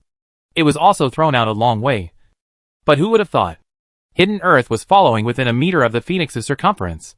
The members of the Phoenix Guild majestically advanced towards the direction of the Demon Dignity Guild. Me? Make your move? This was the voice of President Pikachu. The words were a little anxious, as if he couldn't wait. Do it. Gather at this coordinate. Do it. Gather at this coordinate. Qin Fong sent out the location to Bastard Heaven and to the Pikachu Guild respectively. This was the path that the Phoenix Guild had to pass through. Bastard Heaven Guild. Pikachu Guild. Acted at once. 10 minutes. Hidden Earth suddenly called with an urgent communication. Boss? Hidden Earth changed his appearance between them, and went in another direction. But another player? Changing into the Phoenix's appearance. The Phoenix Guild's roughly 30,000 players? Suddenly disappearing a player? Who would care? And it was still in the middle of a dense forest. The most crucial thing? Phoenix? Still amongst the team awe. A smile appeared at the corner of Qin Fong's mouth at the first moment, sounding out the east and striking the west. A clumsy trick, since Phoenix decided to go solo? But let's just give him separate care. But at the same time, there was some fear in Qin Fong's heart. If I hadn't asked Hidden Earth to follow it, waiting for them to catch the disguised Phoenix, it was highly likely that the unbinding stone would be wasted. Hidden Earth, send me the coordinates. Qin Fong immediately changed his plan, letting Bastard Sky and letting President Pikachu split the elites and quickly march towards the new coordinates. And the large force? On the other hand, they were going to stop the Phoenix Guild's bright players as originally planned. Ding! You have obtained the special prop, the mutilated goddess of life goddess statue arm. Ding! Congratulations! You have obtained the prop. Banning stone. Ding! Congratulations on obtaining the props. Qin Fong took these props at the first opportunity and transferred them to Hidden Earth so that he could start greeting the Phoenix. Chapter 154 Private Territory Changes Ownership. Ding! Player Hidden Earth used a banning stone on you. You are in the range of the banning stone. Ding! You are unable to send any messages or dial any communications. Ding! Player Hidden Earth released. You are by the Goddess of Life's broken arm resurrection stone. Ding! You will be resurrected after your death. Ding! Player Hidden Earth has released. You have been locked by the prop, imprisoning rope, and will not be able to break free for 10 minutes. The Phoenix that was traveling with intent was completely hid by Hidden Earth, and none of the props fell through. In the next second, in the dense forest, the Phoenix is like a dumpling, paralyzed on the ground, eyes vigilantly looking at the comber. Hidden Earth? Surprisingly, it was Hidden Earth. Phoenix had thought of many candidates in his mind, but never thought it was Hidden Earth. Phoenix was confident that his plan was flawless, and it should be impossible to notice him. Even the scouts of the Hegemony Guild wouldn't have realized that he had changed his face and left long ago. To be honest, this was true. The scouts of the Hegemony Guild hidden in the Phoenix Guild really did not realize that the Phoenix had run away. If it wasn't for the fact that Qin Fong had asked Hidden Earth to follow the Phoenix on a whim, then the situation would really be impossible to say. Perhaps because of the Phoenix Guild's information check, something big would end up happening. Batian? It was also chagrined right now. Such a big guild? Surprisingly, it wasn't as accurate as Player Jean's information. When Hidden Earth appeared, the Phoenix president instantly turned on the compelling words. Hidden Earth? Let me go! I'll double whatever price Player Jean gives you. For such words, Hidden Earth didn't listen to any of them, automatically blocking the Phoenix's voice. Hidden Earth's hands were not idle either, suppressing the Phoenix's blood to him to 1% before he started casting the burglary technique. Burglary technique? If successful, it would not be detected. But the first time? Hidden Earth failed, and was detected by the Phoenix. Ding! Player Hidden Earth failed to cast burglary technique on you. At this moment, the Phoenix instantly understood, knowing what Hidden Earth wanted, and his heart and mind were greatly settled. Hidden Earth, you were trying to steal my private territory token, right? Unfortunately, this thing is bound to me. Even if a deity arrives, it cannot be taken away. This time, the Phoenix was instead not in a hurry. Letting him steal it was nothing more than losing some of the less important items in his backpack. Even if the Essence Gold level equipment stored in the backpack was stolen away, the Phoenix also said that it didn't matter. Hidden Earth, you don't have to waste your efforts. Your action this time? Is it hidden from Player Me? Haha. Then you are truly stupid. With just your own strength, you won't be able to steal much from me. Phoenix tried to contact the outside world, but was told that communication was unavailable. Phoenix tried to use the cursed doll to kill himself, but as soon as he did, golden light flashed, and he came back to life with full blood. Click, click, click, click. Click. 3 times. And Hidden Earth pounded away again, keeping his blood level at about 10%. Thus, the Phoenix was completely laid out, seeking a comfortable position and lying quietly on the ground. A private territory token? Bound to him a long time ago. Today, even if the God of Heaven came, it would only be a wasted journey. President Phoenix. Goodbye. Not long after, Qin Fang's figure appeared with a creepy smile on his lips. Player me? You and I could have ended our feud with a laugh. Why would we do that? My Phoenix Guild is thirsty for talent. If you join Phoenix, I promise that within 3 years, you will be able to ascend to the Sky City. The Phoenix started to paint a pie for Qin Fang. And it had to be said that with this sincere look, those who didn't know would really fall for it. Sky City. I will go there myself. Don't bother. After Qin Fang finished speaking, he carefully checked the arrangement of the Hidden Earth, fearing that there would be a mistake. 5 minutes. The Phoenix had been changing its flowery words, wanting to make the player me, Hidden Earth, let himself go. Because he sensed that something was wrong. Player Jin? Bastard. Seemed to be waiting for something. Older brother? Older brother is here. It was Beishan's voice. Phoenix frowned slightly. This group of people? What exactly did they want to do? Is it hard to just want to imprison him like this? I'm here too. This was President Pikachu's voice. His eyes filled with light. Seeing Pikachu and seeing Beitian, Phoenix's mind became even more uneasy, always feeling that something bad was about to happen. Especially seeing Beitian, when Pikachu was behind him. Clear of thieves. Yes. Beitian. Pikachu had not brought any other players at Qin Fang's request. But thieves. The most trusted thieves. 300 thieves. Taking position. Beitian saw the crowd of Pikachu Guild. Wasn't surprised. After all, everything was based on stability. Beitian/Pikachu exchanged glances and nodded to each other, counting it as a greeting. Older brother? Let's begin. Mum. Qin Fang smiled evilly and spoke faintly. Who said? Bound items? Can't be dropped yet. Ding. Player Jin has used the unbinding stone on you. And for 6 hours, all of your unbound items will be in an unbound state. Hearing such a system tone, Phoenix completely panicked. He finally understood what Player Jin wanted to do. Jin, let me go. Really? Please, let me go. Phoenix was on the verge of tears. Who would have thought? Player Jin was actually able to get the unbinding stone.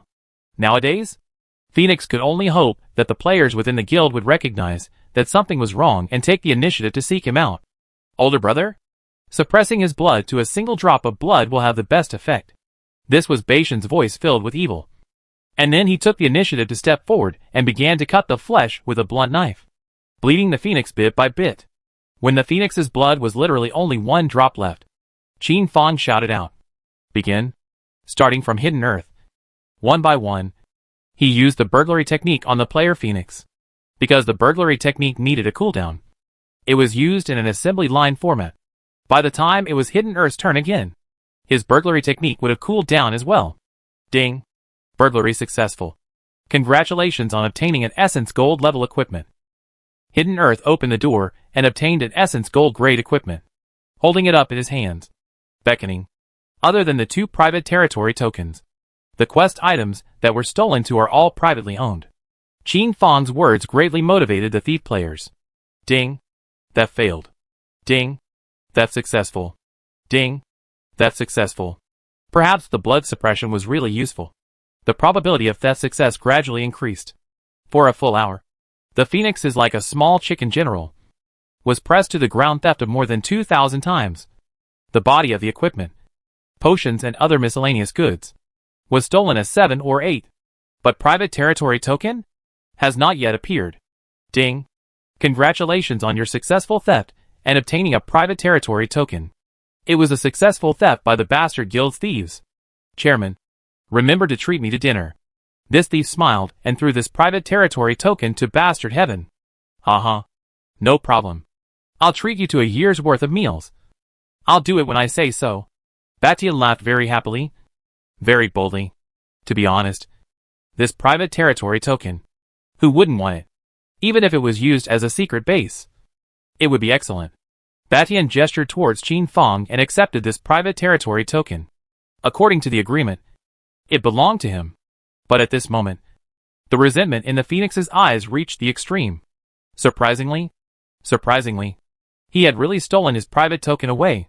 The Phoenix's resentment brought with it a touch of disorientation, as if the power within his body had been drained. This? President Pikachu saw that Bastard Heaven had succeeded? How could he still do it? He couldn't wait to get on the field himself. Whoever steals succeeds. I'll manage his meal for 2 years. President Pikachu was also. Put down the blood money. Chapter 155 Accident. Time flew by. The members of the Phoenix Guild? Finally, they had discovered that something was wrong. As the guild's president, Phoenix had only spoken of his plans to a few of the higher-ups this time. Attacking the Demon Dignity Guild's compound? It was still a false alarm. His true intention was to attack the Ice Spring Guild. These guilds?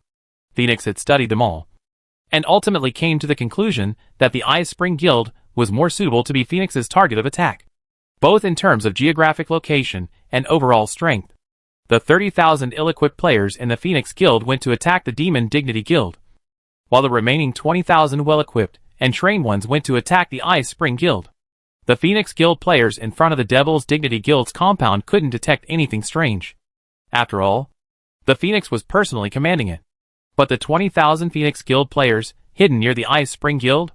On the other hand, one by one, they were sitting on wax. These 20,000 players? The instructions they received were to wait for the Phoenix to arrive before they could fight.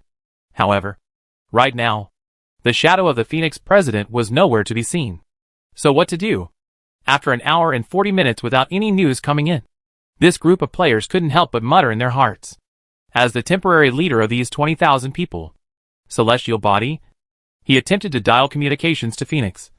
But there was no response. Ding. The communication of the user you dialed has been blocked. Please dial again later. Repeating this 7 or 8 times, he initiated the offer. Shall we send someone to search for the president? This one proposal was instantly recognized. So the 700 to 800 thieves instantly set out to search for the Phoenix. From the Ice Spring Guild to the Devil's Respect Guild, this dense forest was the way to go. And after that, they saw the Phoenix chairman, who was baldly naked, as well as the players surrounding the Phoenix chairman. At this moment, Chairman Phoenix was pitiful and bastard, and the others were brutal. President? Surrounded? No wonder he didn't show up. It's members of the Bastard Guild.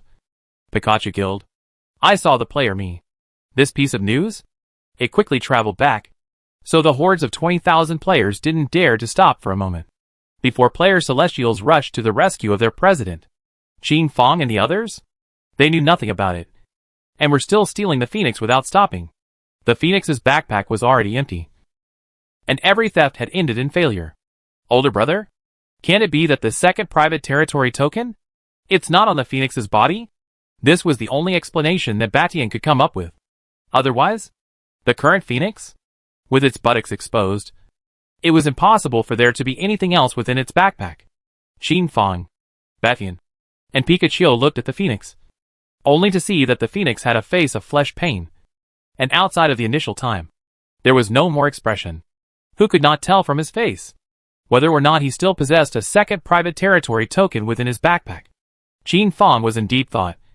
With Qin Fong's understanding of Phoenix, these 2 private territory tokens must both be on Phoenix's body. If not, there was only one possibility. President Batian, give me the other private territory token. Batian was not suspicious, and was not afraid of Qin Fong's breach of contract, and threw it to him. Qin Fong attempted to bind this one private territory token again, but was prompted by the system. Ding. Each player can only bind one private territory token. Binding failed. Qin Fong was gambling. If he was able to bind it, and he succeeded in doing so, he would be in breach of contract with Batian. After all, he didn't have a third unbinding stone. Qin Fong threw the private territory token in his hand to Batian, and then with a smile, if any, at the corners of his mouth, he looked at Chairman Phoenix. So? Each player can only bind one private territory token. No wonder. Hearing these words, Bastard Heaven instantly reacted. No wonder his party and the others wasted 2 hours, stripping the Phoenix clean from head to tail, and only managed to obtain one private territory token. President Pikachu wanted to cry. As per the agreement, if you only get one, then it was Bastian's. He still didn't get anything. And it had to be said that this was a blow to President Pikachu. Hope. It was clearly right in front of him. But, immediately, President Pikachu began to contact Batian. President Batian. You bid. You see how many gold coins you agreed to sell this private territory token to me. Faced with such a request, it was hard for Batian to do the same. Let me think about it. I'll give you an answer in 3 hours at the latest. Okay. Batian needed to give it some serious thought. As for Qin Fong, he also finally understood why his teacher had given him 2 unbinding stones. The original? Li Chi had anticipated all of this. Even if you guessed it? So what then? As long as my Phoenix Guild retains a private territory token, then there will still be a chance to rise again. Don't worry. Player me. I will definitely let you live and die in the future. The Phoenix Chicklet, who had been stripped of everything, let out such a vicious curse. But verbal attacks? Qin Fong had long been able to immunize himself. Epic props. I don't believe that you still have them, and even if you still have them, how would you be able to find them from the 60,000 or so Phoenix Guild players? Accurately find out the holder of another private territory token. You're a fool's dream. The Phoenix president laughed wildly and recklessly. Losing a private territory token? That was nothing. President Pikachu? It was precisely because he thought of this that he thought of purchasing it from Bastian's hands. Wanting to get another one again? It was really hard. Qin Fong fell into deep thought. But in just a minute, Zong Tu interrupted Qin Fong's contemplation. Boss? The players from the Phoenix Guild. They surrounded over. Qin Fong couldn't help but look around. More than 20,000 Phoenix Guild players were staring at Qin Fong, and the others with anger bubbling in their eyes. But there were still some. A look of fear flickered within their eyes. Cowering. Not daring to go forward. These? All of them had been bullied/beheaded by Qin Fong in the morning. Logically speaking, 20,000 players impacting more than 300 players? It should have been taken down in an instant. But these 20,000 players temporarily froze, not daring to go up. This was Qin Fong's might. Player me. My reinforcements are here. Wait for death. Phoenix Dun Dun had his buttocks exposed. But it didn't hide his aura in the slightest. This made Phoenix ashamed and angry. But there was nothing he could do about it.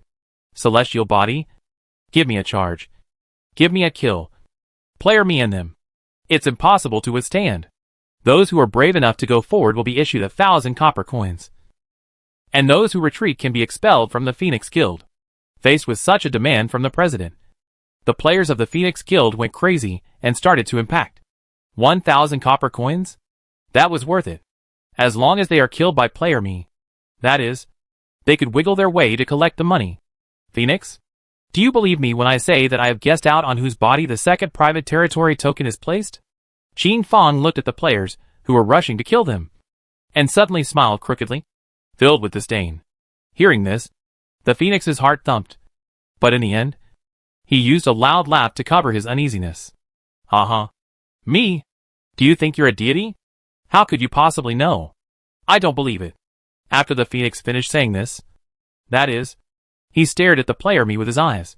Watching him? Going to kill whoever. Chapter 156 Life Grenade. As he watched Qin Fong aimlessly slaughter the members of the Phoenix Guild, Phoenix let out a sigh of relief. He was truly afraid that Qin Fong would see it. President Pikachu? Get on. Hegemony gave President Pikachu a wink, raised the purple extreme heavy sword in his hand, and began to charge. This situation? Charge, and there was still a possibility of killing a few. But if one retreated, 100% would die. To be honest, when President Pikachu saw 20,000 players, wimpy, but in the player's eye, under the infection of Batian, suddenly Spiffin Fong grasped his mother. Dry. Give me kill. People die bird towards the sky. Afraid of what? The equipment of President Pikachu? Not strong. Just a set of fine gold level equipment. Whoosh. More than 300 thieves?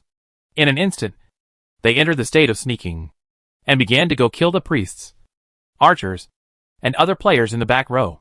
But under the illumination spell, these thieves had nothing to hide from, and were killed by the fire. In a short while, only Qin Fong, hidden earth were left on the spot. Priest Tree of Life? It had long since been set on fire and killed in seconds. Batian. President Picarcio. All dead? We can't carry them. We really can't. No priests on control? Xin Fang. Hidden earth also showed signs of not being able to carry on. Older brother. You must hold on. Wait for me. I'll bring Baishan's brothers to help you. After his death and resurrection. Bastard Sky instantly sent this sentence to Xin Fang. Pikachu is also not ambiguous. Still dead. That is. Let Pikachu Guild support players me. Batian died. Pikachu died. Phoenix suddenly wantonly rampant laughter. Even if laughing and coughing. Also not stop. Killing the duo is also considered to give himself a mouthful of bad anger. But the culprit? It was still the player me. Hidden earth. Kill. Don't ever let them go. Where are the warlocks? Hurry up and throw skills at me. Where are the archers? Full fire coverage, ah. The Phoenix lying on the ground commanded. Hating to be able to personally take the field. Hidden earth. Prepare to run. If you leave a green mountain behind, you are not afraid of having no firewood to burn. Nowadays, looking at the situation, it was already impossible to do anything. If you don't run, it was highly likely that they would be accounted for here. With Xin Fang, Hidden Earth's current red name status, dying once, it was possible that the entire body's equipment would have to be lost. Hidden Earth was not a person who recognized death. Should he run? Still have to run. Haha. These two little brats are ready to run. Stop it. Make sure to stop it. Phoenix saw player Jin's intention at a glance. He? Can he let the player me run away? Definitely not all. Whoever kills player Jin, all the equipment he drops belongs to the individual. The moment these words came out, it instantly made the emotions of the players of the entire Phoenix Guild explode even more. And they were like wolves, hissing and roaring. The frequency of their attacks were even more blocky, and the accuracy of their skill releases even higher. Xin Fang, Hidden Earth looked at each other, and immediately sighed. Now? Wanting to escape. It seemed difficult, Xin Fang put on the fine gold-grade bright Centurion armor. Suddenly, Xin Fang's ears heard Shui Qinger's voice, which surprised him. From the very beginning, Xin Fang had waited for Shui Qinger for a long time without waiting, and had thought that she would not be online tonight. But unexpectedly, at this moment, he heard her voice. Xin Fang instantly replaced his bright-level Centurion suit, linking it with Shui Qinger's life value and defense, and then pounced on Zhang Tu, pressing her to death, and then quickly digging a pit, burying himself and Zhang Tu. Xin Fang knew what Shui Qinger was going to do. The scene in the Goddess of Life copy? Xin Fang still had it fresh in his mind. Hidden Earth didn't resist, letting his boss press down on him. And suddenly, Hidden Earth also remembered something and quickly joined the queue of planing pits. Player me? This is silly. Haha. I think he's ready to give up. Isn't this an ostrich? Letting us kill? Such mocking voices rang out as the entire Phoenix Guild members breathed a sigh of relief and prepared to take Xin Fang's dog's head. In the next instant, a full 6 green grenades made a parabolic motion and fell into the crowd. Shui Qinger's throw was very accurate, and the grenade explosions precisely covered 20,000 players. Mainly, these 20,000 people had all piled on top of each other in order to take Xin Fang's first kill. Thud, thud, thud. A terrifyingly loud sound like the sky shattering, combined with the sound of the earth trembling, resounded through the clouds. And in a short while, 6 small green mushroom clouds leisurely rose up. In the middle of the dense forest, a piece of wolf, leaving behind 6 huge craters. Smoke and dust surrounded, so that the visibility of the surroundings is reduced is below 5 seconds. All the players were killed in seconds. Without exception, all 20,000 players died, turning into white light and disappearing. They even have time to resist. The only thought in their minds before they died was, this green iron lump? What exactly is it? This is the fine gold-grade gunpowder that Shui Qinger rubbed out life grenade. Coverage of 10 by 10 meters. Damage up to 1 million. This is a real weapon, vaporizing 20,000 players in an instant. One could imagine how terrifying it was. Ding. You have been decapitated by the fine gold-grade life grenade. Ding. You have been decapitated by the essence gold-grade life grenade. Such a system tone blinded every player in the Phoenix Guild. Where did that come from? An Essence Gold-grade life grenade. As the smoke gradually cleared, Shui Qinger began to search for Qin Fang and hide the earth based on her positioning. And it took 2 minutes before the duo was able to dig themselves out of the thick earth. Phew. Qin Fang. Hidden Earth panted heavily with palpitations. Why? The two of them did not die? One was because the two of them were not in the center of the explosion. 2. Because the duo had long ago dug a pit and buried themselves. Thirdly, it was because the life armor on Qin Fang's body had the effect of greatly weakening the life grenade. Rather than that, Zhang Tu was close to death. But in the end, he relied on the potion and managed to hold on, with great difficulty. Qin Fang got up and swallowed the potion, while quickly starting to clean up the battlefield. Hidden Earth, on the other hand, went to take a look at the Phoenix's position.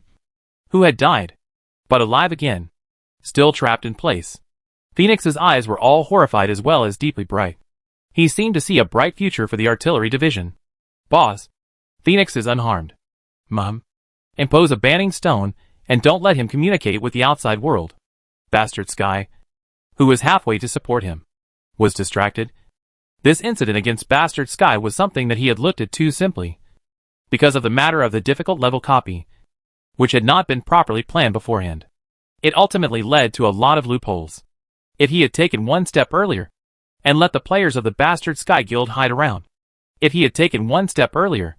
Unfortunately, there were no pills of regret in the world, and he could only make up for it now. Batian Heart is also clear. To player me, Hidden Earth red name state. Once dead, worth millions of 2 sets of fine gold level equipment will certainly be instantly dropped. As for the equipment that would be dropped by his own death, he was instead not heartbroken. Batian was in the middle of blaming himself, when all of a sudden, an explosion-like sound rang out, and even from a distance, Batian was startled. By the time he could see it, there was already a small mushroom cloud rising. What's happening up front? Not long after, the scout thief in the front row replied. A little girl blew up the entire Phoenix Guild. When he said this scout thief's voice, all of them stuttered a little, forcing down a mouthful of saliva before he could say it with difficulty. Chapter 157 Phoenix Guild Meteor. What? This was Beishan's normal reaction. With wide eyes and open mouth, full of disbelief. An iron lump capable of annihilating 20,000 people in an instant? What grade of gunpowder did this have to be? And it was still thrown by hand? These words combined into a picture? It made Beishan's entire body incredulous. This was simply too fake. It wasn't just Batian.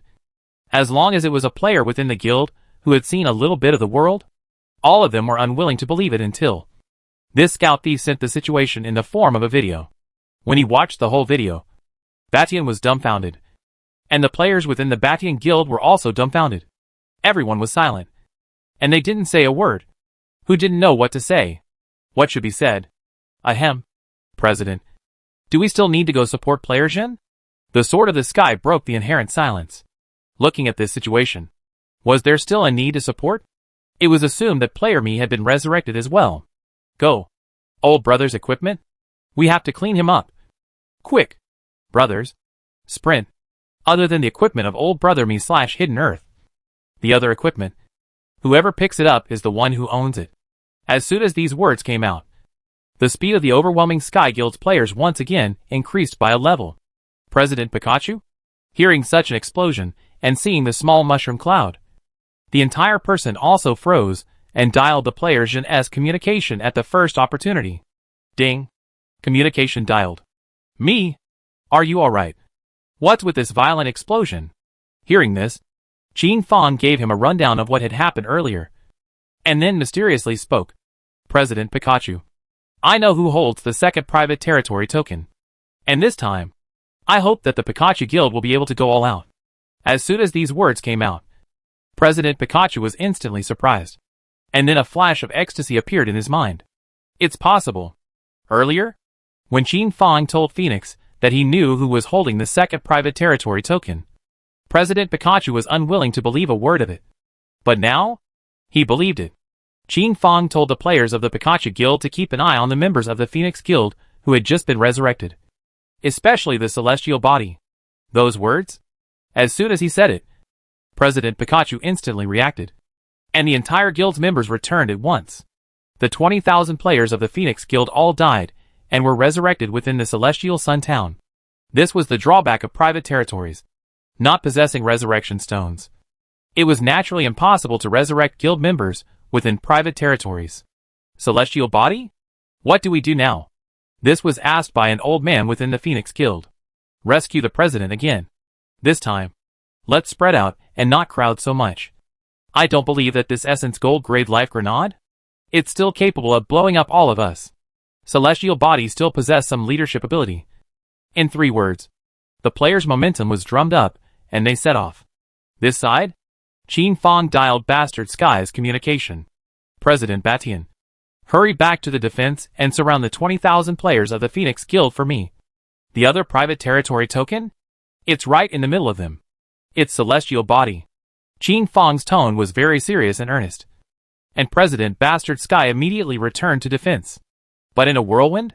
President Hegemony reacted. Older brother? How come you're not dead? Hearing these words, Qin Fong instantly had black lines appear on his forehead and sighed in his heart. It looked like the factory price of the equipment given to Hegemony would have to be raised by 2 points again. These are all trivial matters. Watch over the Celestial body. Cut down the other players as much as possible and leave the Celestial body behind. By the way, President Batian, you should have this resurrection stone pillar as well. Don't skimp on it. Hearing this, what else could Bastard Heaven say? Don't worry. This time, I promise to do a beautiful job for you. 10 minutes later, Qin Fong finished cleaning up the battlefield, and then muttered in a low voice beside the Phoenix Chairman's ear. Celestial body? He won't be able to run away. Tonight, it's better for your Phoenix Guild to fall silent. After saying these words, Qin Fong namely left. In situ? Let Hidden Earth Shui Qinger keep an eye on Phoenix to avoid him from getting hysterical. After Qin Fong said these words, the Phoenix Chairman, as usual, had a calm and peaceful face, and even brought a touch of ridicule to the corner of his mouth, as if he was laughing at Qin Fong for guessing the wrong person.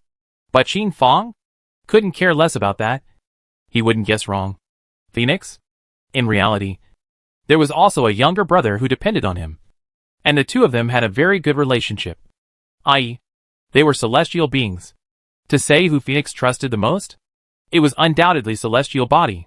The entire Phoenix Guild? No one knew the little secret between Phoenix and Celestial body. Nay, Qin Fong had returned from his previous life.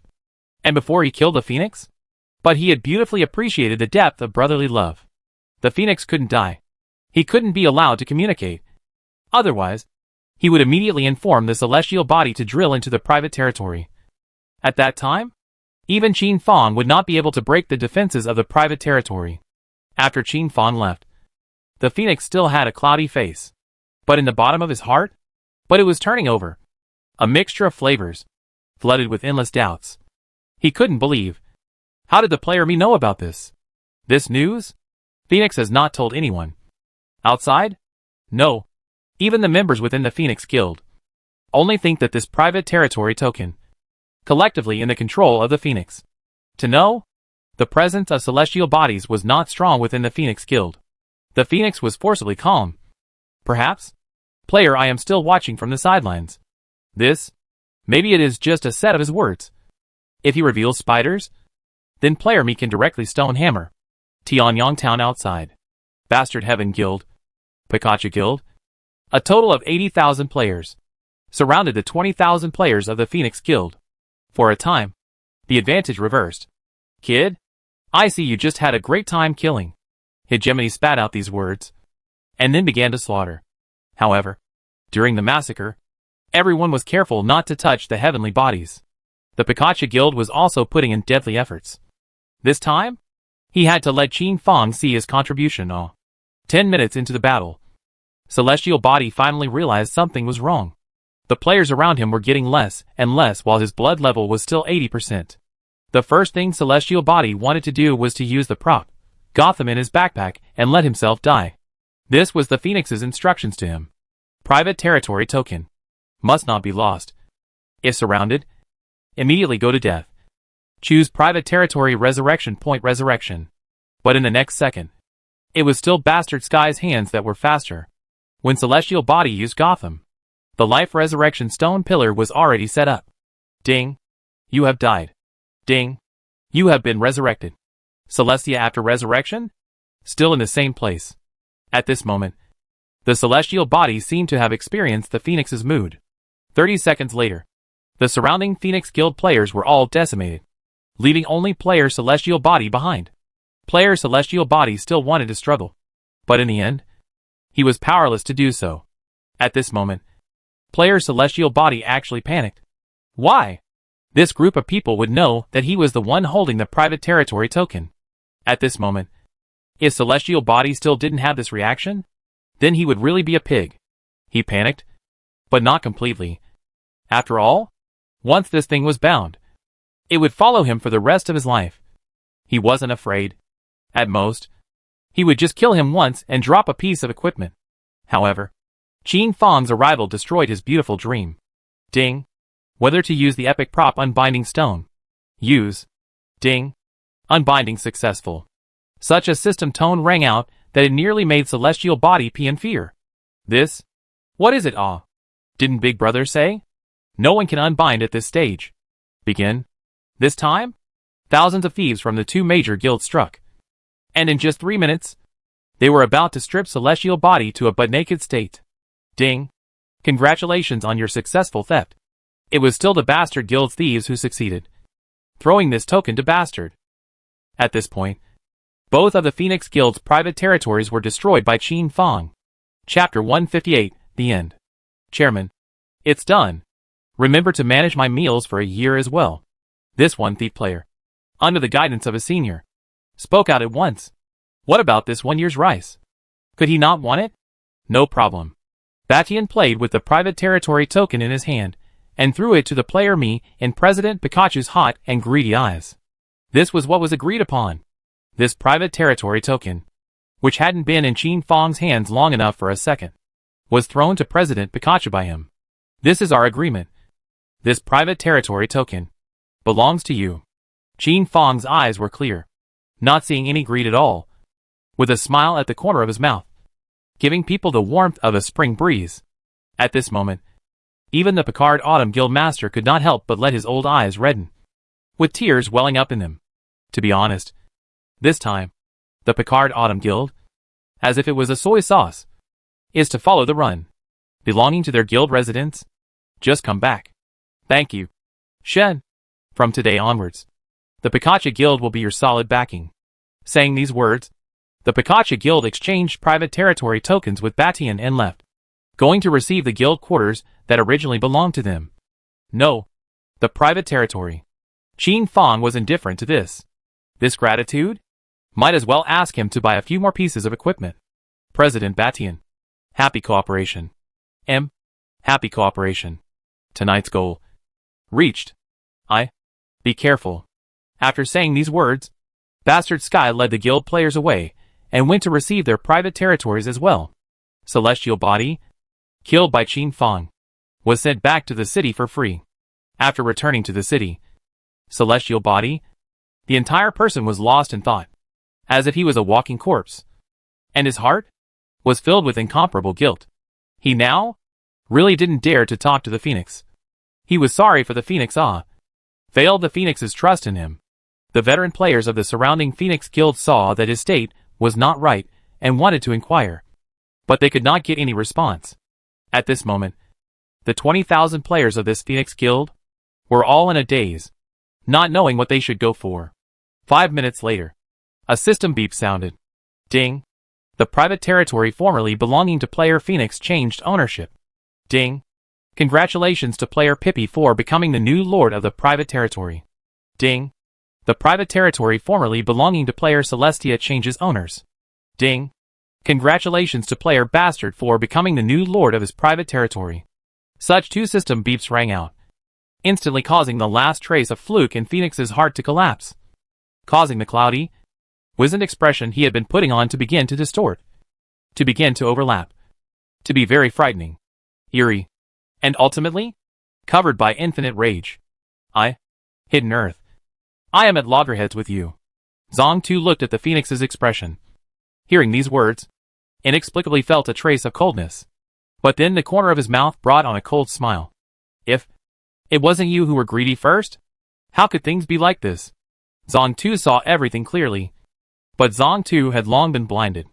In this world, it's already a heavenly favor for Lousy to let you all join the Phoenix.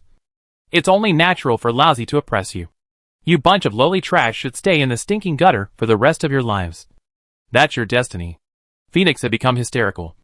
His heart had long been twisted, roaring madly. Oh, chicken boy. One day I will find you. And will let you savor what it means to be noble as well. This was Qin Fang's voice.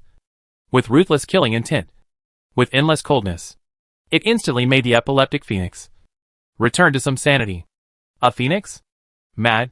Epileptic. Hysterical. But Qin Fang was even better than that. Moreover, Qin Fang carried an evilness that made the Phoenix couldn't help but tremble for a single point. At this moment, it was as if Qin Fang was the devil. Before the Phoenix could let out any more harsh words, Qin Fang chopped off his head with a single slash. Ding! You have beheaded player Phoenix. The Phoenix died, carrying with it an infinite amount of grievances. Within the Tianyang town, the 20,000 Phoenix Guild players looked at Celestial Body as if it was the first day they knew him. Why? Celestial Body was able to master another private territory? This question resounded in the hearts of countless Phoenix Guild players. Every player? There was an answer in their hearts. Only, everyone didn't want to say it. In the next instant, the voice of Player Jin resounded throughout the Celestial Sun Town. Celestial Body. Is it Player Phoenix's own brother, and the person he trusts the most? The Phoenix Guild? I suggest you guys think about it. With these words, Qin Fang wanted to plant a seed. A seed of chaos. Why did Phoenix not dare to say that Celestial Body was his own brother in reality? In the game? There was no other reason. In order to protect Celestial Body? In order to guard Celestial Body's life?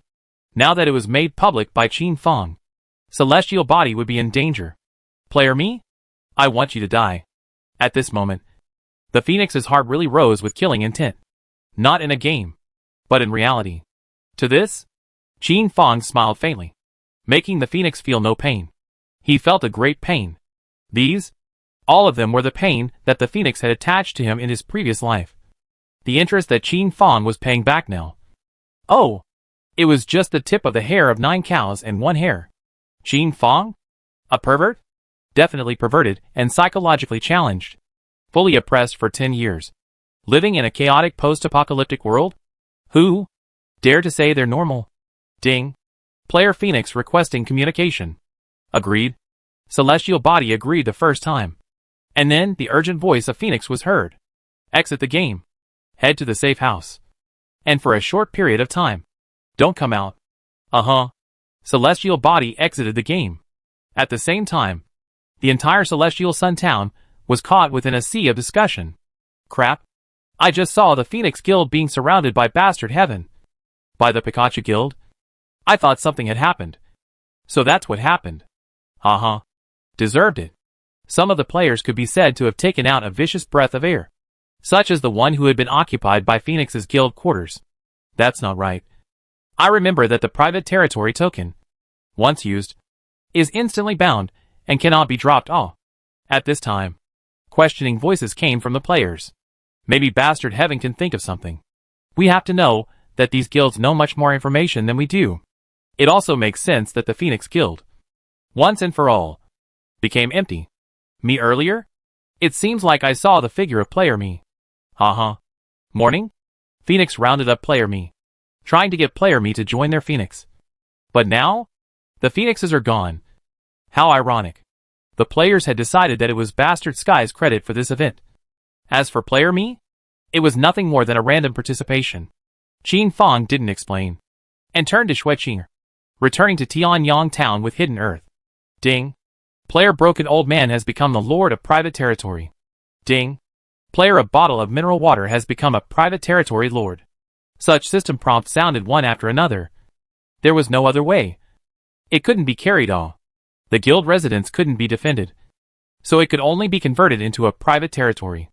To this, these guild players can only be helpless. Sigh. If you can hold on to it, who would want to take this path?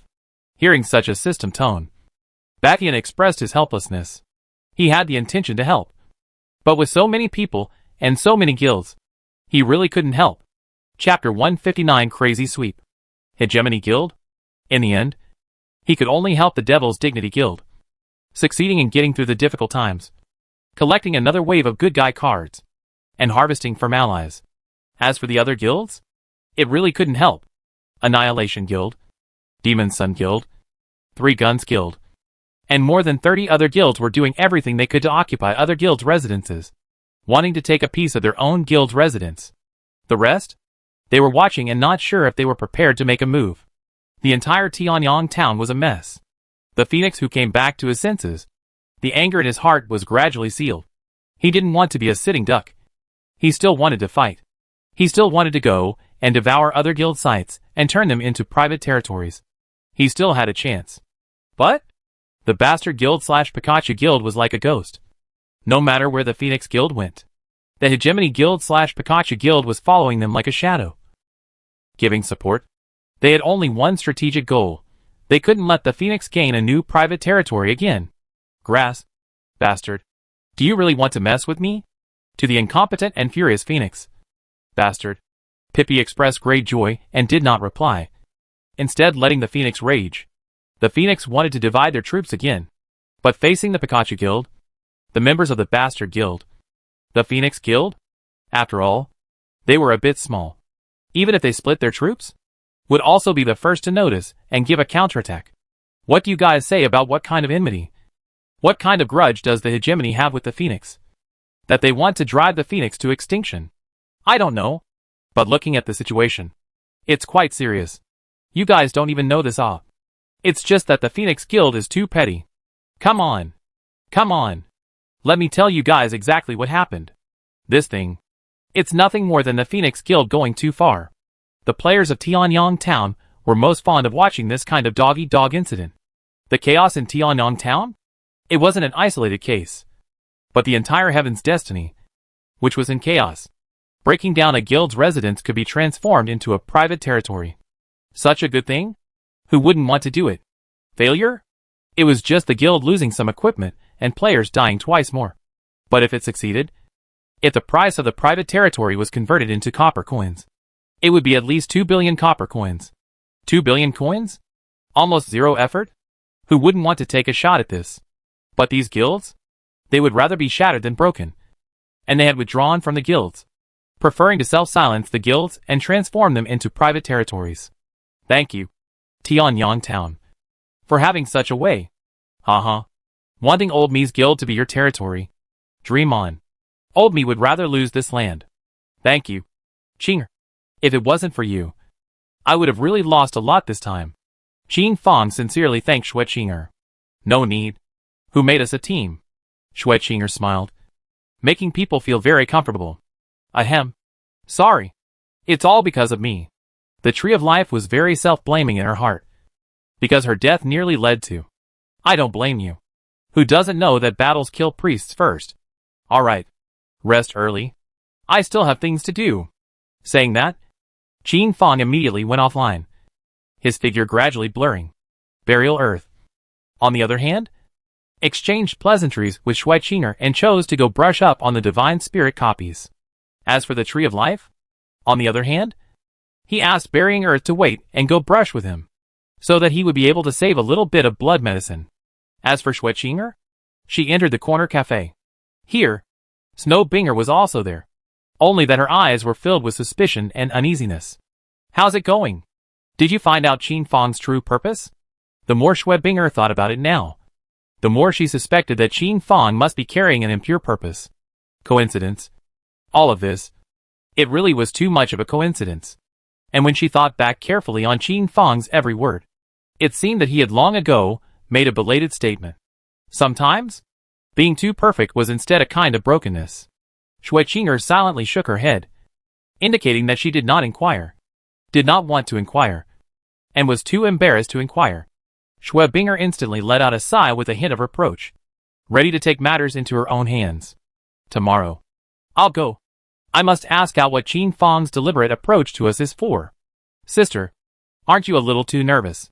This was Xue Chinger's attitude, thinking that Xue Binger was being superfluous. However, Schwebinger didn't think so.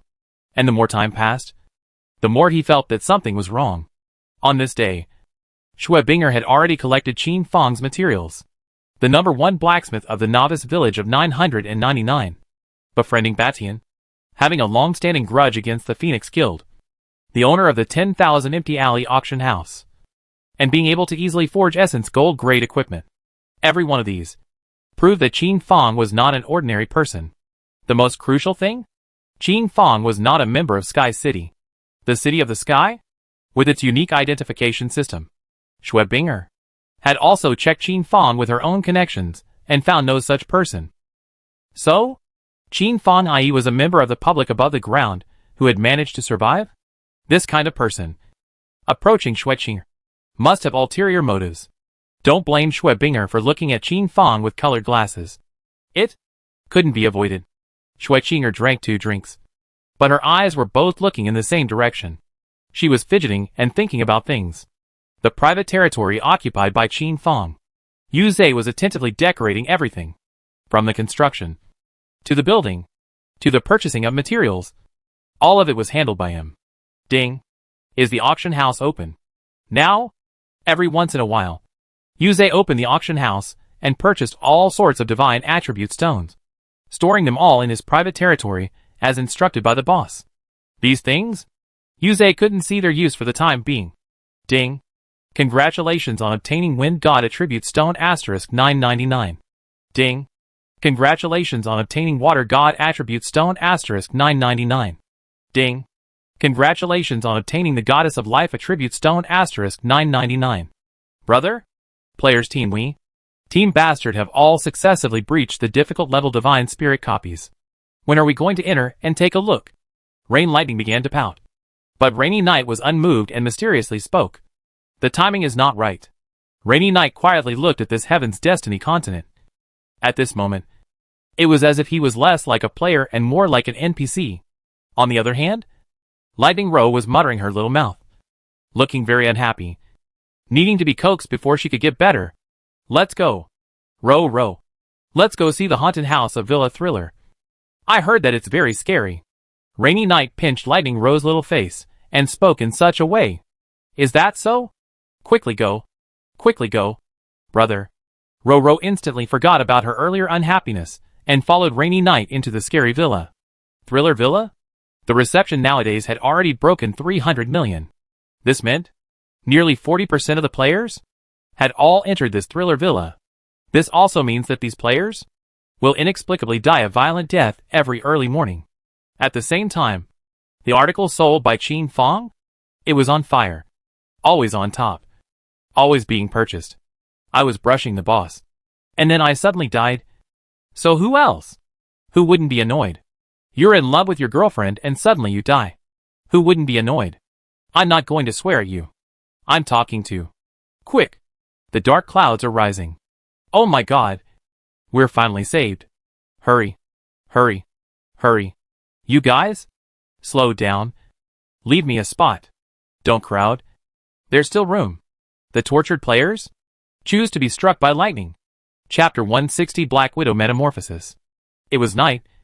10:25 minutes past 10. Qin Fang exited from the Heavenly Fate. Glanced at the time. Leisurely preparing dinner for himself. Adding fresh water from the small butterfly to the black cat.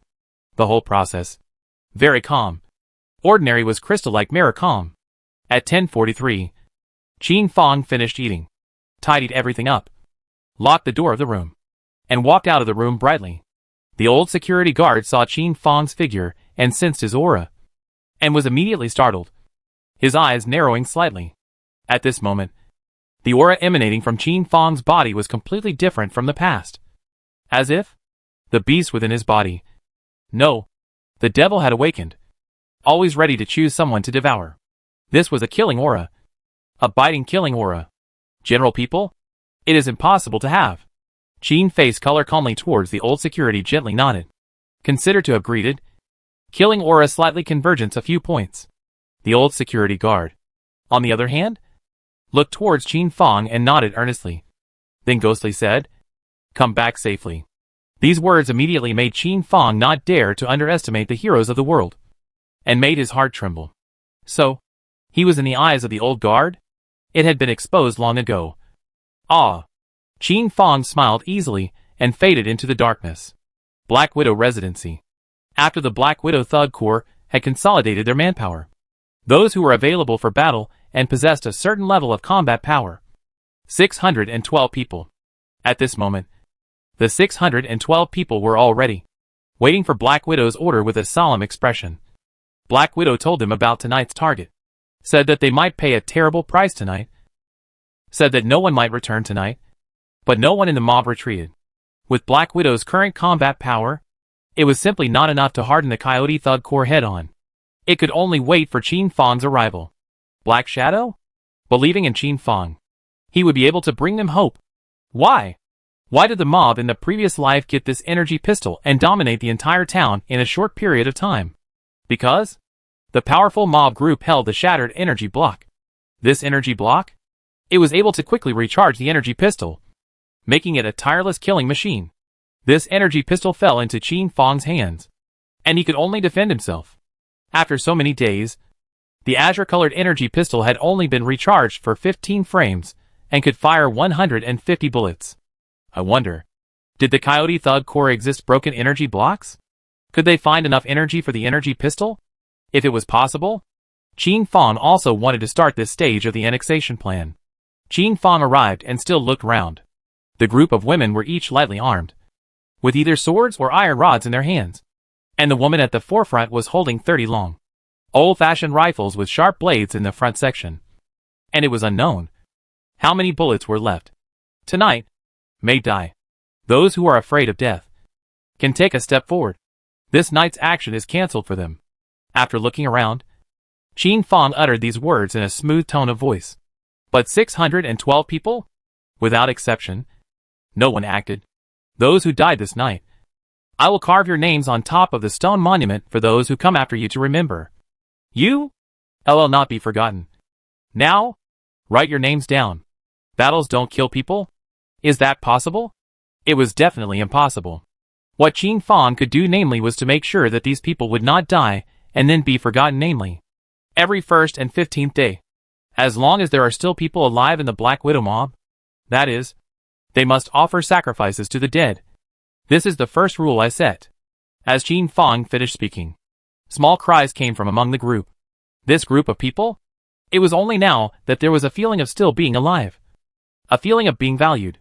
Depart? The 613 members of the Black Widow thugs group left the compound and marched towards the Coyotes' compound. Above the streets? It was silent. This was an unwritten rule within the town. The people who were still above the streets past 8 o'clock? Live or die. In front of the Coyote mob's compound. Poof. Poof. Poof. Qin Fong's shooting was very precise, using the silenced energy pistol to decapitate the Coyote thugs on top of the sentry tower, and then silently scaled the wall and entered, opening the door to the Coyote Thug Corps' compound. Everything happened in an instant. The Coyote thugs that died under Qin Fong's gun, more than 10 or so, but because of the silenced gun, they had not yet realized it. Charge. Black Widow's stern shout seemed to bring the Coyote thugs to life as 700 to 800 players emerged from within the room and looked towards the group of Black Widow's women. Yo, big night? Come to deliver letters between AC? Haha. Won't this enable the brothers to have fun? Old me has long wanted to go and fight some Black Widow, but I didn't think that you guys would send it to my door first. Brothers? All be gentle with me. Get hurt, these little pussies. Boss, just don't worry. Qin Fong ascended the Coyote Mob Regiment's watchtower as if he were a ghost, holding an energy pistol and looking out over the entire situation. The Black Widow Thug Corps needed the baptism of killing, so Qin Fong did not make a move. However, the Black Widow Thug Corps could not all die, so Qin Fong was ready to make a move at any time. Ding! A sturdy man holding an iron rod split the woman's blade, and was about to land on the woman's face, smashing her into mush. In the next second, a blue-colored bullet appeared, sending the Hanyu to his death. The woman, who had escaped death, hissed angrily and slashed off the Hanyu's head with a single knife, and the entire person maniacally rejoined the battle once again. This time, she was clearly more ruthless, more desperate, and stronger than before. She had metamorphosed. Dang. The man who was as thin as a monkey, hiding in the shadows, cheaply sneak attacked a woman's thigh with a bow and arrow, making it difficult for her to move under the severe pain. Qin Fang rewarded him with a bullet. Scum. Even if she was hit by an arrow in her thigh, the woman merely chopped off the outermost body of the arrow, endured the severe pain, and continued to kill. Little lady, you can't beat me. In the midst of the chaotic crowd, the strong man, like a bear, deadlocked a woman with his own arm, making it difficult for her to struggle, and incidentally began to verbally, physically. Qin Fang immediately rewarded him with another bullet. The woman who was released, the fear in her heart, was immediately surrounded by endless adrenaline hormones. Such a situation? It keeps happening. The woman? Why were they at a disadvantage? In the end, it was because, compared to men, they really weak. Especially the men who are still able to survive nowadays. Which one of them is not casually can kill 2 to 3 women's ruthless role? But with the passage of time, this group of men suddenly discovered that the women of the Black Widow, as desperate as real wolves, as frightening as real wolves, they, it seems, are metamorphosing. The Coyote Thugs group offered up big killers, pistols, rifles, a group of roughly 70 to 80 people. Qin Fang saw this scene. Where did he dare to hesitate? He hurriedly turned his gun around and killed the group one by one at point-blank range, making them unable to cause more kills. The closest Black Widow used her own life to grab a pistol before starting to clumsily shoot. Someone, hidden in the shadows, is discharging their guns. A player from the Coyote mob finally reacted. Where? Don't know. Don't know his location yet. As they spoke, the deaths of 5 more people with firearms in their hands. Gunshots rang out, and 7 or 8 Black Widow members fell to their deaths.